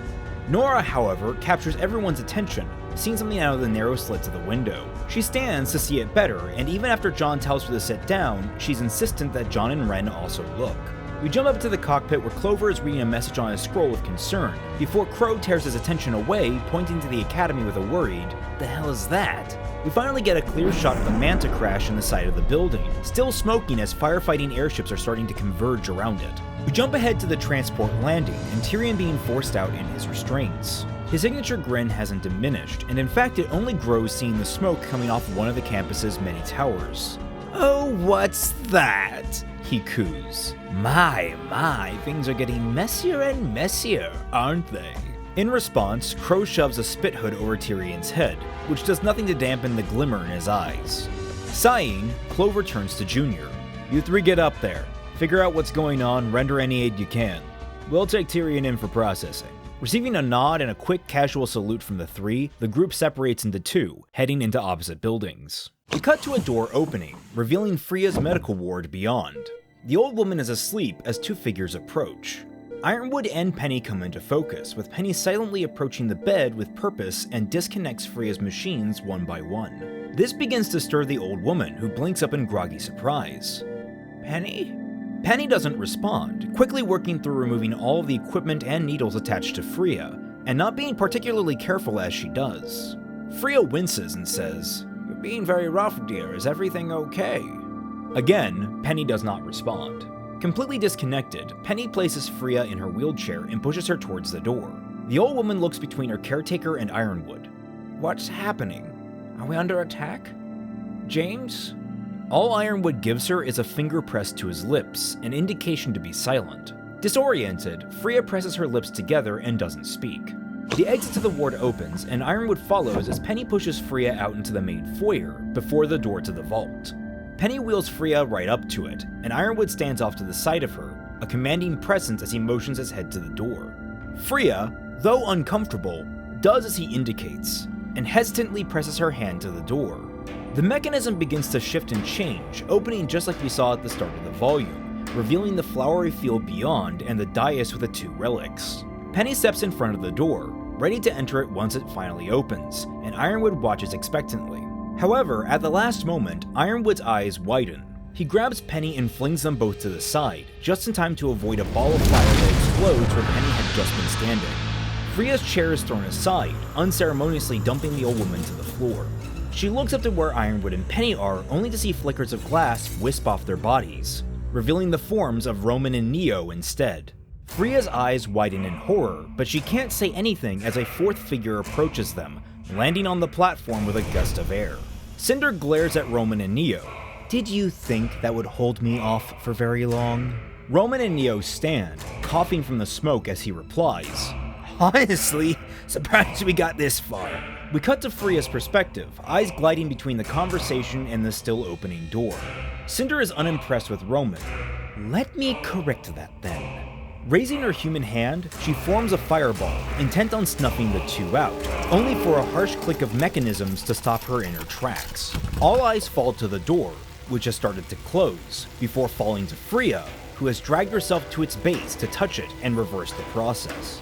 Cinder's good eye widens, and she turns the fireball to attack Freya, only for a gust of freezing wind to snuff out the fire. Freya glares at all three of them, her eyes rolling back as a tornado of freezing air quickly cycles around her, lifting her off her feet. Cinder tries another fireball, only for it to be snuffed out by the cold. Growing even angrier, she summons a glass blade and attempts to charge into the wind, only to be knocked back by the sheer force and covered in a thin layer of frost. Hissing, her eyes are drawn to the flowers beyond the closing door and the two relics beyond. In a Hail Mary play, Cinder winds her grim arm back and lashes it forward like a whip. It reaches unnaturally far, its grotesque form stretching and cracking as it passes the threshold. Cinder's widening eye tells us she's managed to grab something. The circle of wind expands, becoming more and more covered in frost, and Cinder yanks her arm back. The elasticity contracts, whipping around violently before snapping into place under her shoulder. revealing the lamp in her claw. The door closes all the way, and Cinder is left staring daggers at the artifact when a noise at the end of the atrium catches her attention. The lift has just arrived at the bottom, delivering Winter, and above her, floating and ready for battle, is the real Penny. Cinder bares her teeth at them until her arm is impaled by a blade that emerges from a wave of glass. Cinder lurches back in pain, claw dropping the relic, only for Ozpin's cane to emerge from the glass as well to catch its ring. Roman and Neo roll past Cinder, both covered in layers of frost from Freya as well, but smugly holding the lamp atop the steps. Cinder calls up a fireball and flings it at them. The duo manage to get in a sadistic grin and a mocking bow before the attack hits, shattering them both in the glass. Cinder can only stare in stunned rage, but she isn't even allowed to have it for very long. Freya's winds become even more overwhelming, and the newly arrived Winter and Penny rush forward to attack her. We cut from Winter to Weiss, rushing down the hall with RWBY at her side. They round a corner and make it partway down one of the halls when RWBY sees a glimmer in the distance. Acting on reflex, she throws her hands against Weiss, pushing them apart just in time to avoid a magnetically propelled bullet from hitting either of them. At the end of the hall is Ciel, lying prone, visor on, cycling another round into the rifle that's composed of her two pistols fitted together. RWBY stands just as Ciel begins to train the crosshairs over her again, and RWBY kicks out the wall into her semblance. She races down the hall, escaping Ciel's crosshairs, but we get a close-up of Ciel's eyes behind the visor, flashing gold. The world slows, and the RWBY and Ciel scope unknowingly slows with it, down to a much more comprehensible speed. RWBY is part of the way through drawing crescent rows when Ciel drags aim over top the weapon, and then pulling it off to the side to account for RWBY's momentum. The movement is slow as Ciel's body hasn't been sped up, but she manages to fire exactly where RWBY was moving, knocking crescent rows from her hands and throwing RWBY back several feet out of her sprint. The world speeds back up as RWBY lands, and Ciel quickly cycles another round. Again, Ciel's eyes glow gold, the world slows down, and she aims up at the recovering Weiss, who's drawn Mirtonmaster. Aiming for the rapier's dust cylinders, she fires, intent on disarming her as well. However, Weiss was already mid-glyph cast, so when time speeds back up, all it manages to do is shatter the glyph, which expends all of its momentum. Ciel scowls with a tch and cycles in another round. In this split second, RWBY has recovered and jumps from the floor to grab Crescent Rose with a backflip, using her semblance the entire time. By the time Ciel reactivates her own semblance, RWBY has fired 2 shots at her from the hip. The first bullet grazes the ground beside Ciel, who doesn't even flinch, but the second Ciel is forced to shoot out of the air before it can hit her. Ciel scowls harder as she has to cycle the rifle again, during which Weiss manages to pull up another layer of several glyphs that RWBY falls behind. Weiss also begins charging a haste glyph below RWBY during this, and we get a quick montage of Ciel firing and cycling her rifle again and again, attempting to break through the shield before the haste glyph can form. She gets down to the very last defensive glyph just as RWBY finishes charging and surges forward. Even with her semblance active and her mind's eye operating faster than the world around her, RWBY is still a blur. Ciel manages to get off one last shot, which passes through RWBY's blurry afterimage. Ciel's eyes widen, and we're treated to a profile shot of RWBY sweeping in low beside Ciel, hooking under her with Crescent Rose, and flinging her into the double doors behind her. The doors are blown off their hinges as Ciel goes flying through them, into Atlas's library. The shockwave of wind blows around the tables and shelves, picking up books and equipment as the sonic boom finally registers audibly, shattering all the glass in the room. Ciel flips herself around, breaking apart her rifle into its 2 separate pistols. Kicking off a table that was launched in the air, she scrapes around the now landed and recovering RWBY, opening fire on her. RWBY kips back and begins to spin Crescent Rose to shield herself from the automatic fire, twisting to defend herself as Ciel leaps around the falling debris. By the time Ciel lands, they've swapped places, with RWBY deeper in the library and Ciel by the door.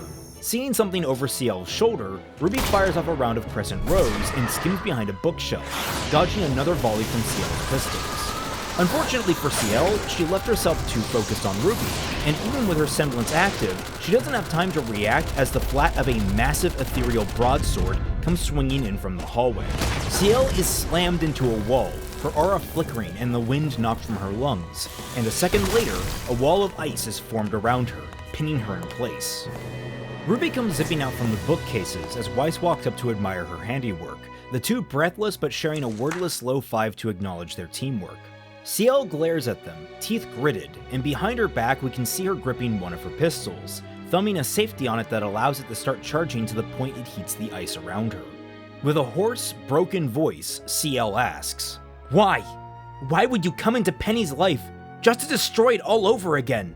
Ruby frowns up at CL, pleading, I didn't do anything. I haven't been anywhere near the vault. And Weiss adds, We don't know what's happening, but we're trying to figure out just like you are. CL sneers at them.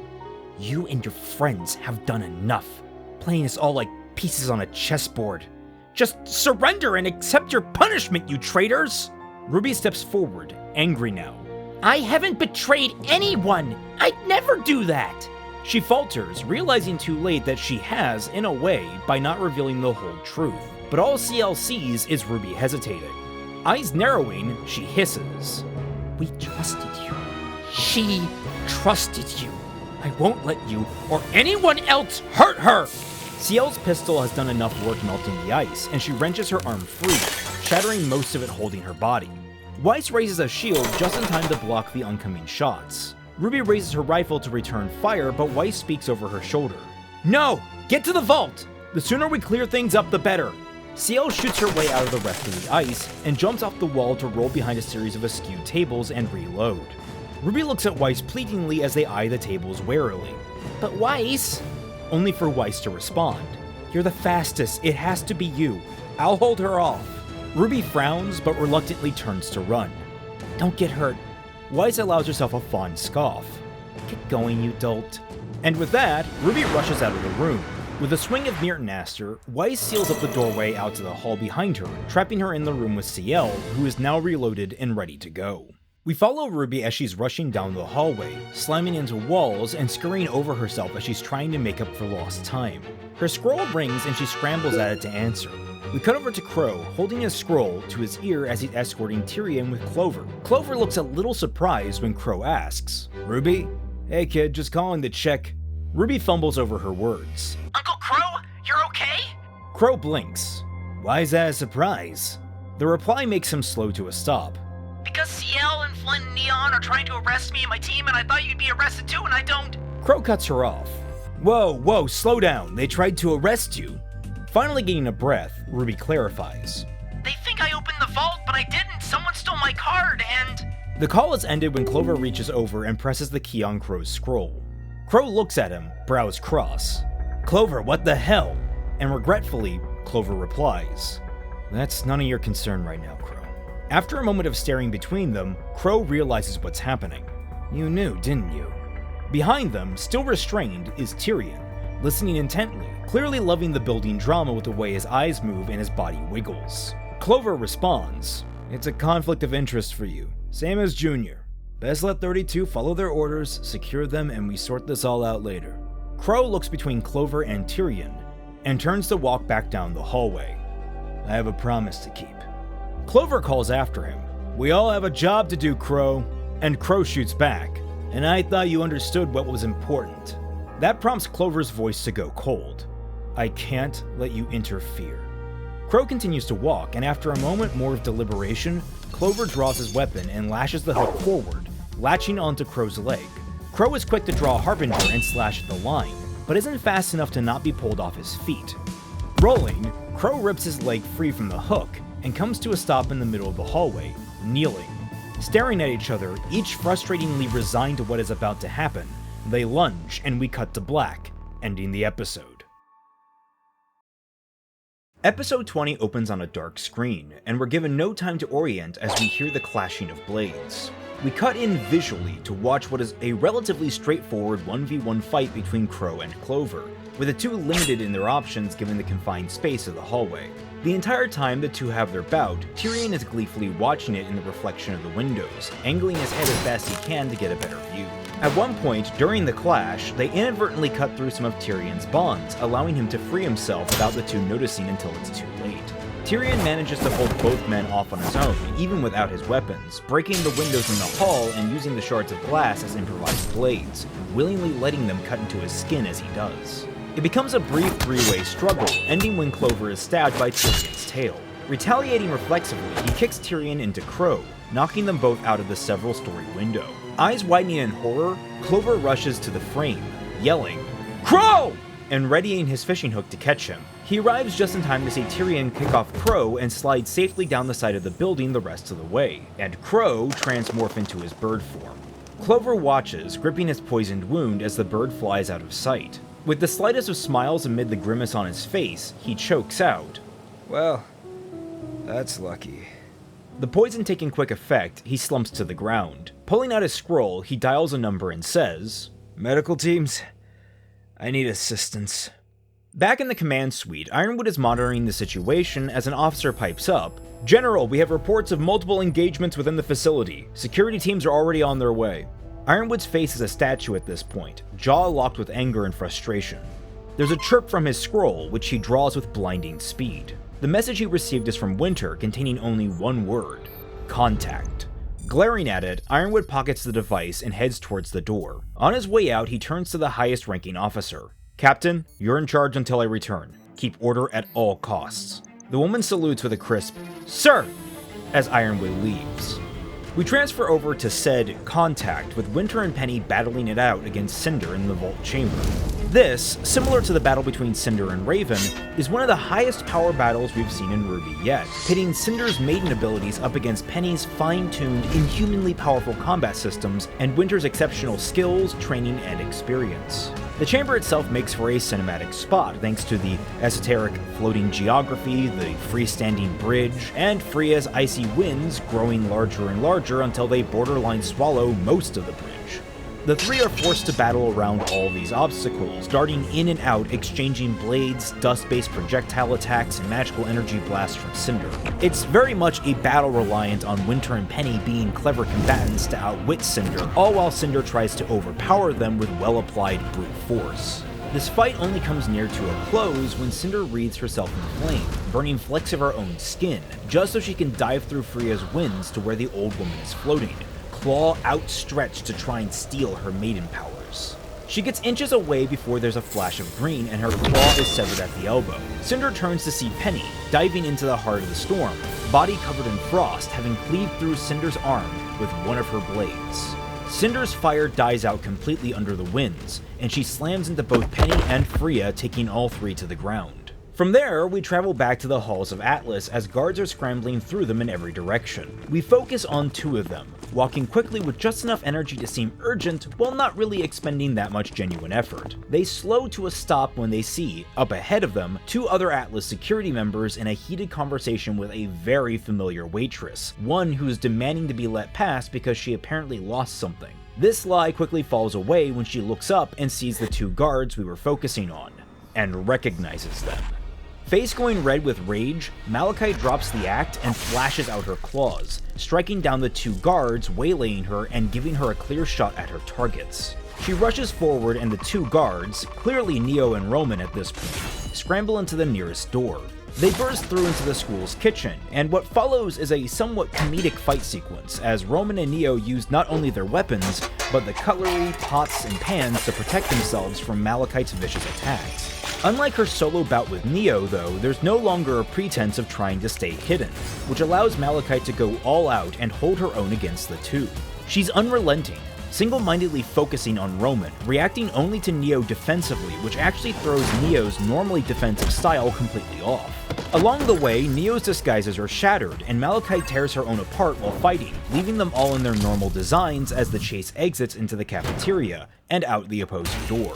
We finally catch up with RWBY, who has arrived at the door to the vault elevator, and finds it melted clean through, presumably by Cinder. She presses the button to call the elevator and begins to bounce on her heels nervously as it starts to ascend. After a moment of thought, she shakes her head, slapping at it while asking, "What am I doing?" She steps up to the diagonal incline and resolutely begins to run down the elevator track. Using her semblance, she makes great time, gliding right over the elevator platform and stopping at the base of the bridge. She's just in time to see Cinder staggering to her feet in front of the shut vault door, clutching her writhing black arm in pain. On one side of the platform is a battered and frostbitten-looking Winter, blade poised to continue fighting. On the other are Penny and Freya, the former heavily damaged by the still raging freezing winds and combat, but still standing up to defy Cinder.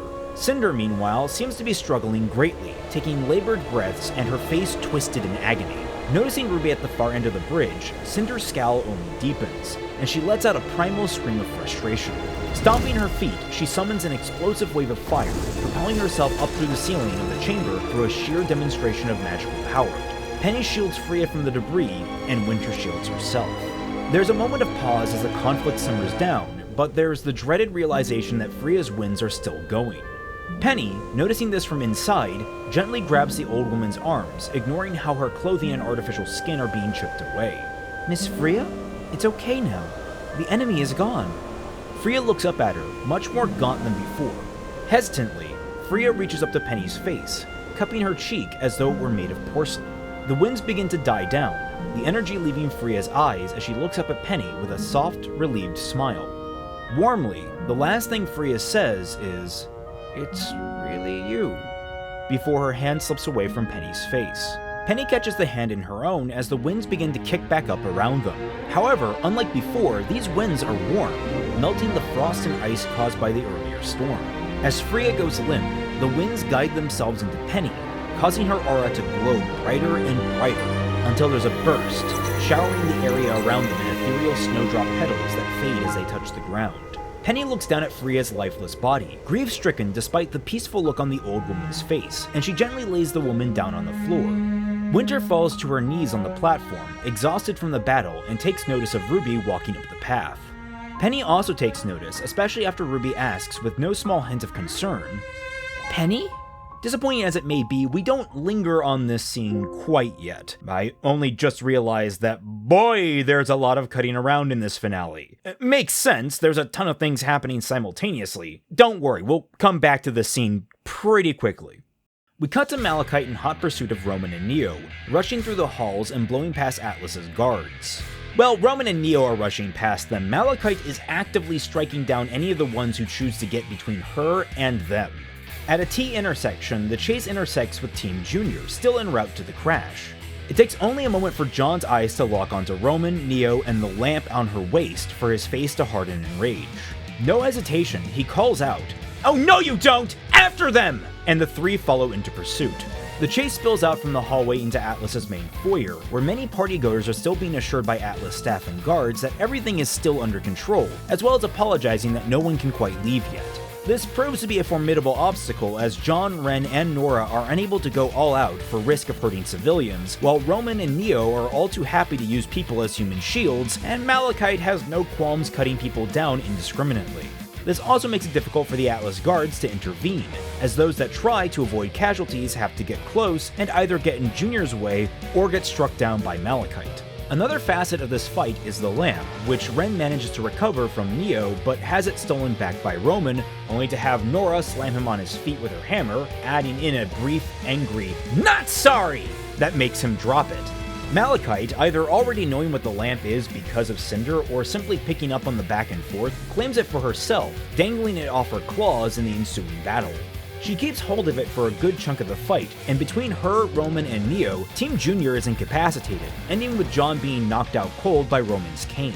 This leaves Roman and Neo scrambling to get the lamp, but Malachite holds her own. In a decisive moment, she knocks Neo to the ground and kicks Roman away across the room, just as an enraged ball of fire and spite bursts through the ground of the main foyer, blasting its way out the front wall of the academy. The crater keeps Roman separated from them long enough for Malachite to tower over Neo, claw poised to kill her. And then she freezes. Laying below her, looking up at her in abject fear, is Milcha Malachite. We hear Milcha's voice in Malachite's head, screaming, "What? That's not me! Kill her! Kill her!" Malachite is frozen long enough for Roman's cane to come down across her back, knocking her off her feet and making her drop the relic. Roman grabs it, but glares down at Neo, still in her illusory disguise. He spares a pitying glance towards Malachite, then swallows all of those feelings and helps Neo to her feet. "We got what we want," he says coldly. Neo looks up at him, confused, and Roman refuses to look at her as he says, "Let's go." Neo also looks away as the two shatter into glass, vanishing. Malachite, still conscious but suffering from a breakdown, is left alone as guards hesitantly close in around her, the unseen Milcha screaming at her to get up. Getting some level of wits about her, she lashes out, taking a few shots from their rifles to her strained aura as she clambers her way out of the hole in the wall left by the fiery rocket that was Cinder. The guards, unable to pursue, look to the unconscious Junior and give orders to have them and the wounded civilians taken to the infirmary. The camera drags down the diagonal hole left by Cinder through layer after layer of collapsed rock and hallway before it arrives at the vault chamber. Ruby is staring up the stairs at Penny, but as she goes to approach, Winter raises her blade from where she slumped over to threaten Ruby into stopping. Taking a step back in fear, Ruby isn't sure how to proceed, glancing between the two before focusing on her friend. Penny, are you? Penny straightens up and looks over to Ruby, face a war of emotions. I have assumed my responsibility. I am fine.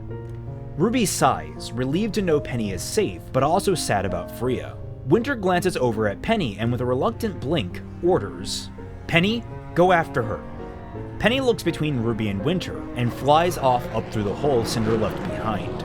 Frowning, Ruby watches her go, then glares at Winter, turning to leave. I'm going to go help. A voice calls out from behind Ruby, loud without yelling, clear and strong. "You've done enough."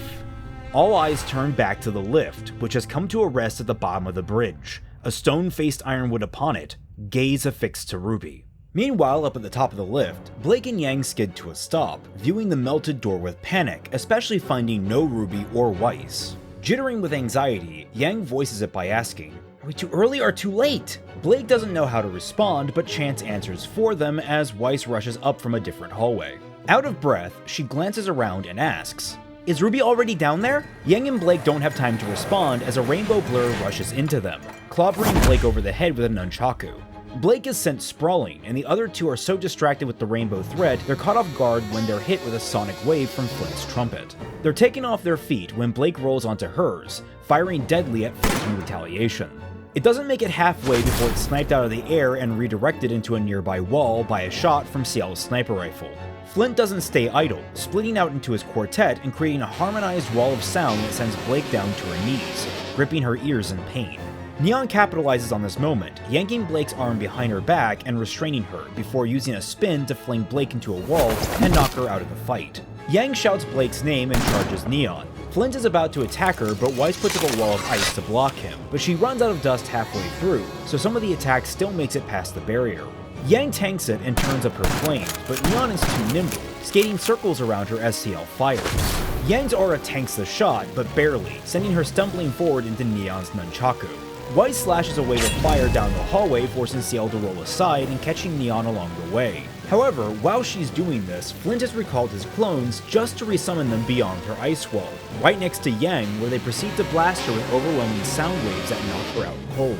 Neon recovers and charges at Weiss as she uses her speed loaders to reload Mirtnaster's ice dust. Just in time, she creates an ice ramp to send Neon off course, sending her careening into Flint, but this leaves her open for Ciel to reacquire her aim and snipe Mirtnaster out of her hand. Weiss, gritting her teeth, slides to the side and calls up a summon glyph, her armored Gygas pulling itself out of the ground, only for Ciel's second shot to take out one of its arms. Weiss glances at Mirtnaster a fair distance away, and she's torn between attempting to continue the summon or lunging for her weapon. This moment of hesitation is enough for Ciel to blow the Gygas' head off with another shot, and for Neon to come rushing out from the mess of ice wall that Weiss had ended up creating. Too late, Weiss tries to lunge for her weapon. Neon is already in her way, bringing her nunchaku down on Weiss's head, bringing the world to silence. The camera follows as Weiss's head crashes to the floor and the world goes black, using the motion to pan down into the vault chamber below. We focus only on the exhausted breathing of everyone in the chamber and Ironwood's heavy footfalls as he walks towards Ruby. Ruby looks at him, bewildered. General Ironwood, I didn't open the vault. I was at the dance and then the power went out and then Flint and Neon tried to arrest... Coldly, Ironwood interrupts her. You can drop the act. His stride never falters as he verbally pressures Ruby more and more. No more games. Torchwick was never Oz. I thought he had you fooled, but clearly you orchestrated his escape. Ruby shakes her head. What are you... And he bulldozes right over her. I know Zhao Long's been in contact with them. Do you think I'm stupid? I am Atlas. I know everything that happens in this city. including you lying about the lamp. Ruby's eyes go wide as dinner plates, hands raised defensively. I didn't want to lie to you. Ironwood's eyes sharpen and he continues, interrupting her. How far does this go back? Argus? Haven? Beacon? When we found Cinder in the CCT that night, you earned my respect, but maybe that was always your game. Ruby stomps her foot, growing angry. I'm on your side! I've always been on your side! This outburst sharpens Ironwood's anger. You opened my door to criminals. You let Robin go when you knew she was stealing right under my nose. You opened the vault chamber. Ironwood is now close enough to circle Ruby's side, and Ruby's instincts start to kick in. Her hand flinches towards Crescent Rose, but she stops herself, slowly lowering her arm to her side. Her words are shaky as she responds, backing towards the edge of the bridge to create some distance. General, this is what she wants! This is her game! She wants us to turn on each other. Please, you have to listen to me. Ironwood's teeth grit down hard. After a moment, his rage slips away and a mask of calm overtakes him. I'm done listening. In a flash, he draws his weapon, due process, and fires. We're given a wide shot as a single crack rings through the hall, Ruby teetering back on the bridge. We close in on Ruby's widening eyes as her emblem drifts past her face in slow motion, having been ripped free from her jacket. She tumbles backwards, hands still reaching for Crescent Rose as she is knocked over the edge and into the dark abyss below. Ironwood stares where she was, pistol still smoking. Turning towards the elevator to leave, he says over his shoulder, "On your feet, soldier." Winter, watching wide-eyed, struggles to her feet through the pain. She spares one last glance at Freya's body before following after Ironwood. The screen goes black, and for the first time all volume, we hear Ozpin's voice. I have made many mistakes. The screen cuts to life, showing Penny flying through a street of Atlas, searching tirelessly. Countless, in fact, Oz continues, and rarely do I find there's an answer to the question, where did I go wrong? Penny, unable to find Cinder, flies off. A child, staring out the window of his family's apartment in Mantel, excitedly points at her, hopping up and down. In the reflection, we see several of Atlas's battle airships gliding through the sky, moving into position. I claw at every decision, every little choice, but every time I do, any alternative foretells only a worse outcome. These words are punctuated as we see Atlesian troops marching down the street, accompanied by paladins and knights, something that goes unrecognized by the child. I suppose this is why we are forced to rely on one another, to make up for the cruelties natural to fate, but our judgments are just as much a choice prone to those failings, perhaps even more vulnerable. We cut over to one of the distribution warehouses from episode 10, where Robin has been reverently laid across a desk, her body and face just now being covered in a white sheet. May glares at it, grief-stricken, before turning to Fiona and Joanna, giving them orders. They pop open several crates containing stolen Atlesian energy rifles, and they begin to hand them out. We follow them out into the streets, using some clever editing to show them coming into direct conflict with Atlas's forces enacting martial law. From atop the edge of Atlas, we see several skirmishes breaking out across Mantel, and we pull back to show Tyrion, poised atop a building as Oz continues speaking. I've put trust in the duplicitous, contrived fear from the weak, but no mistake has ever scorned me quite like the misjudgment of a friend. Tyrion, however, is not watching the conflict, or the armada of airships spreading out across the skies. No, he's watching the clouds over the mountains in the distance, a spot free of movement. All the same, he watches it with a rapturous smile, eyes tearing as he cups his hands in silent prayer. My back is littered with the scars, left by foes they fled from, or carved by their own hand. We cut to Atlas's medical ward, where John, Nora, and Ren are only now waking up from their defeat, surrounded by rushing medical staff trying to tend to those who were injured during the fight in the foyer, many of whom aren't going to make it, to the Three's despair. When the truth is revealed, it is rare for the beloved to act in any way predictable. We're shown as Weiss, Blake, and Yang, stripped of their equipment, are shoved into holding cells by Atlas guards, passing a cell holding a battered Watts as they do. The three glare at their captors as the hard light wall is activated, holding them in. At this point, the monologue begins to shift a little, no longer fully Ozpin. Maybe that's why I cling to hope. We see as Penny arrives in Ironwood's office. The remainder of her team is there, as are Winter and Ironwood himself, and an exhausted-looking CL is the first to rush to Penny's side to assess the damages. Penny reassures her with a sad smile and a tap on the arm before walking forward to Ironwood. The man is tired, looking over a holographic map of Atlas and Mantel on his office's table. Hope allows us to imagine a better humanity, one free of its flaws, where we all push to understand each other a little more each day. Ironwood, noticing Penny, turns and locks eyes with her. Almost like a proud father, he rests a hand on her shoulder, but Penny doesn't seem at all comforted by the motion. Ironwood doesn't linger and turns back to his map. Where trust isn't a risk, but a promise that everyone strives to keep. Penny walks past him to Winter, who is staring out the window to the mass troop mobilization outside. Both turn to look at each other, faces uncertain, and Winter puts a reassuring hand on Penny's back. I've seen the good. And just because there's so much bad doesn't mean the world can't get better. Back in Mantel, on a rooftop, is Malachite, curled in on herself, watching the military spread out overhead. Cinder approaches, clutching her injured arm, and both lock scathing eyes with one another, disappointed by their mutual failures. This is only interrupted by a cane tapping an HVAC unit behind them. They turn, finding Roman and Neo smugly leaning against the roof entrance, lamp in hand. Roman raises his brows, causing Cinder to scowl even harder. I just have to keep hoping. We finally cut back to Ruby, falling down and down into the depths of Atlas. Mid-flight, she finally shakes herself free of shock and draws Crescent Rose, using it as best she can to slow her momentum and navigate the rocky outcroppings around her. Still not slowed enough and hurtling towards an opening, she drags Crescent Rose into the wall.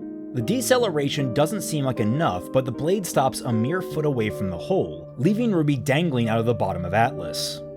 Hoping and fighting to see that day. Tired, Ruby pulls herself up into a more comfortable position on her weapon. She stares out towards Mantel, despondent at the number of airships and the flashes of battle going on below. However, the thing that catches her eye the most is the clouds where Tyrion had been looking, now far darker and stormier than before. As the sun finally dips below the red horizon with a pillar of light, a hulking shape pushes through the cloud cover, a massive black and white whale that surfs through the lightning with no issue. The camera pulls behind Ruby, giving us more appreciation for the scale, and a single black corvid lands on an outcropping in the stone behind her. We cut to black as Ruby's speech rounds us out. But first, we have to make it through the night.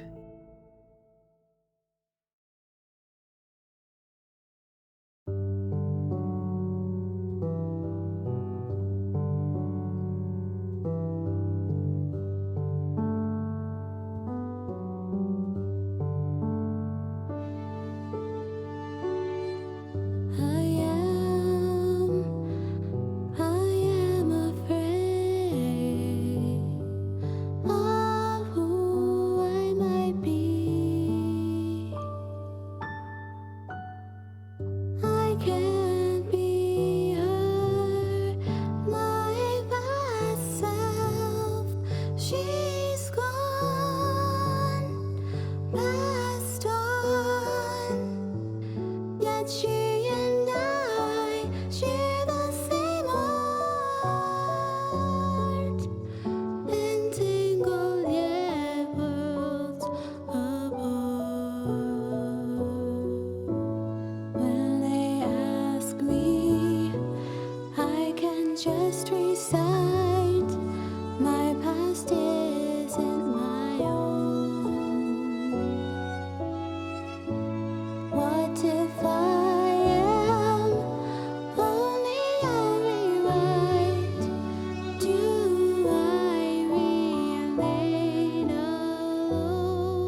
Solstice.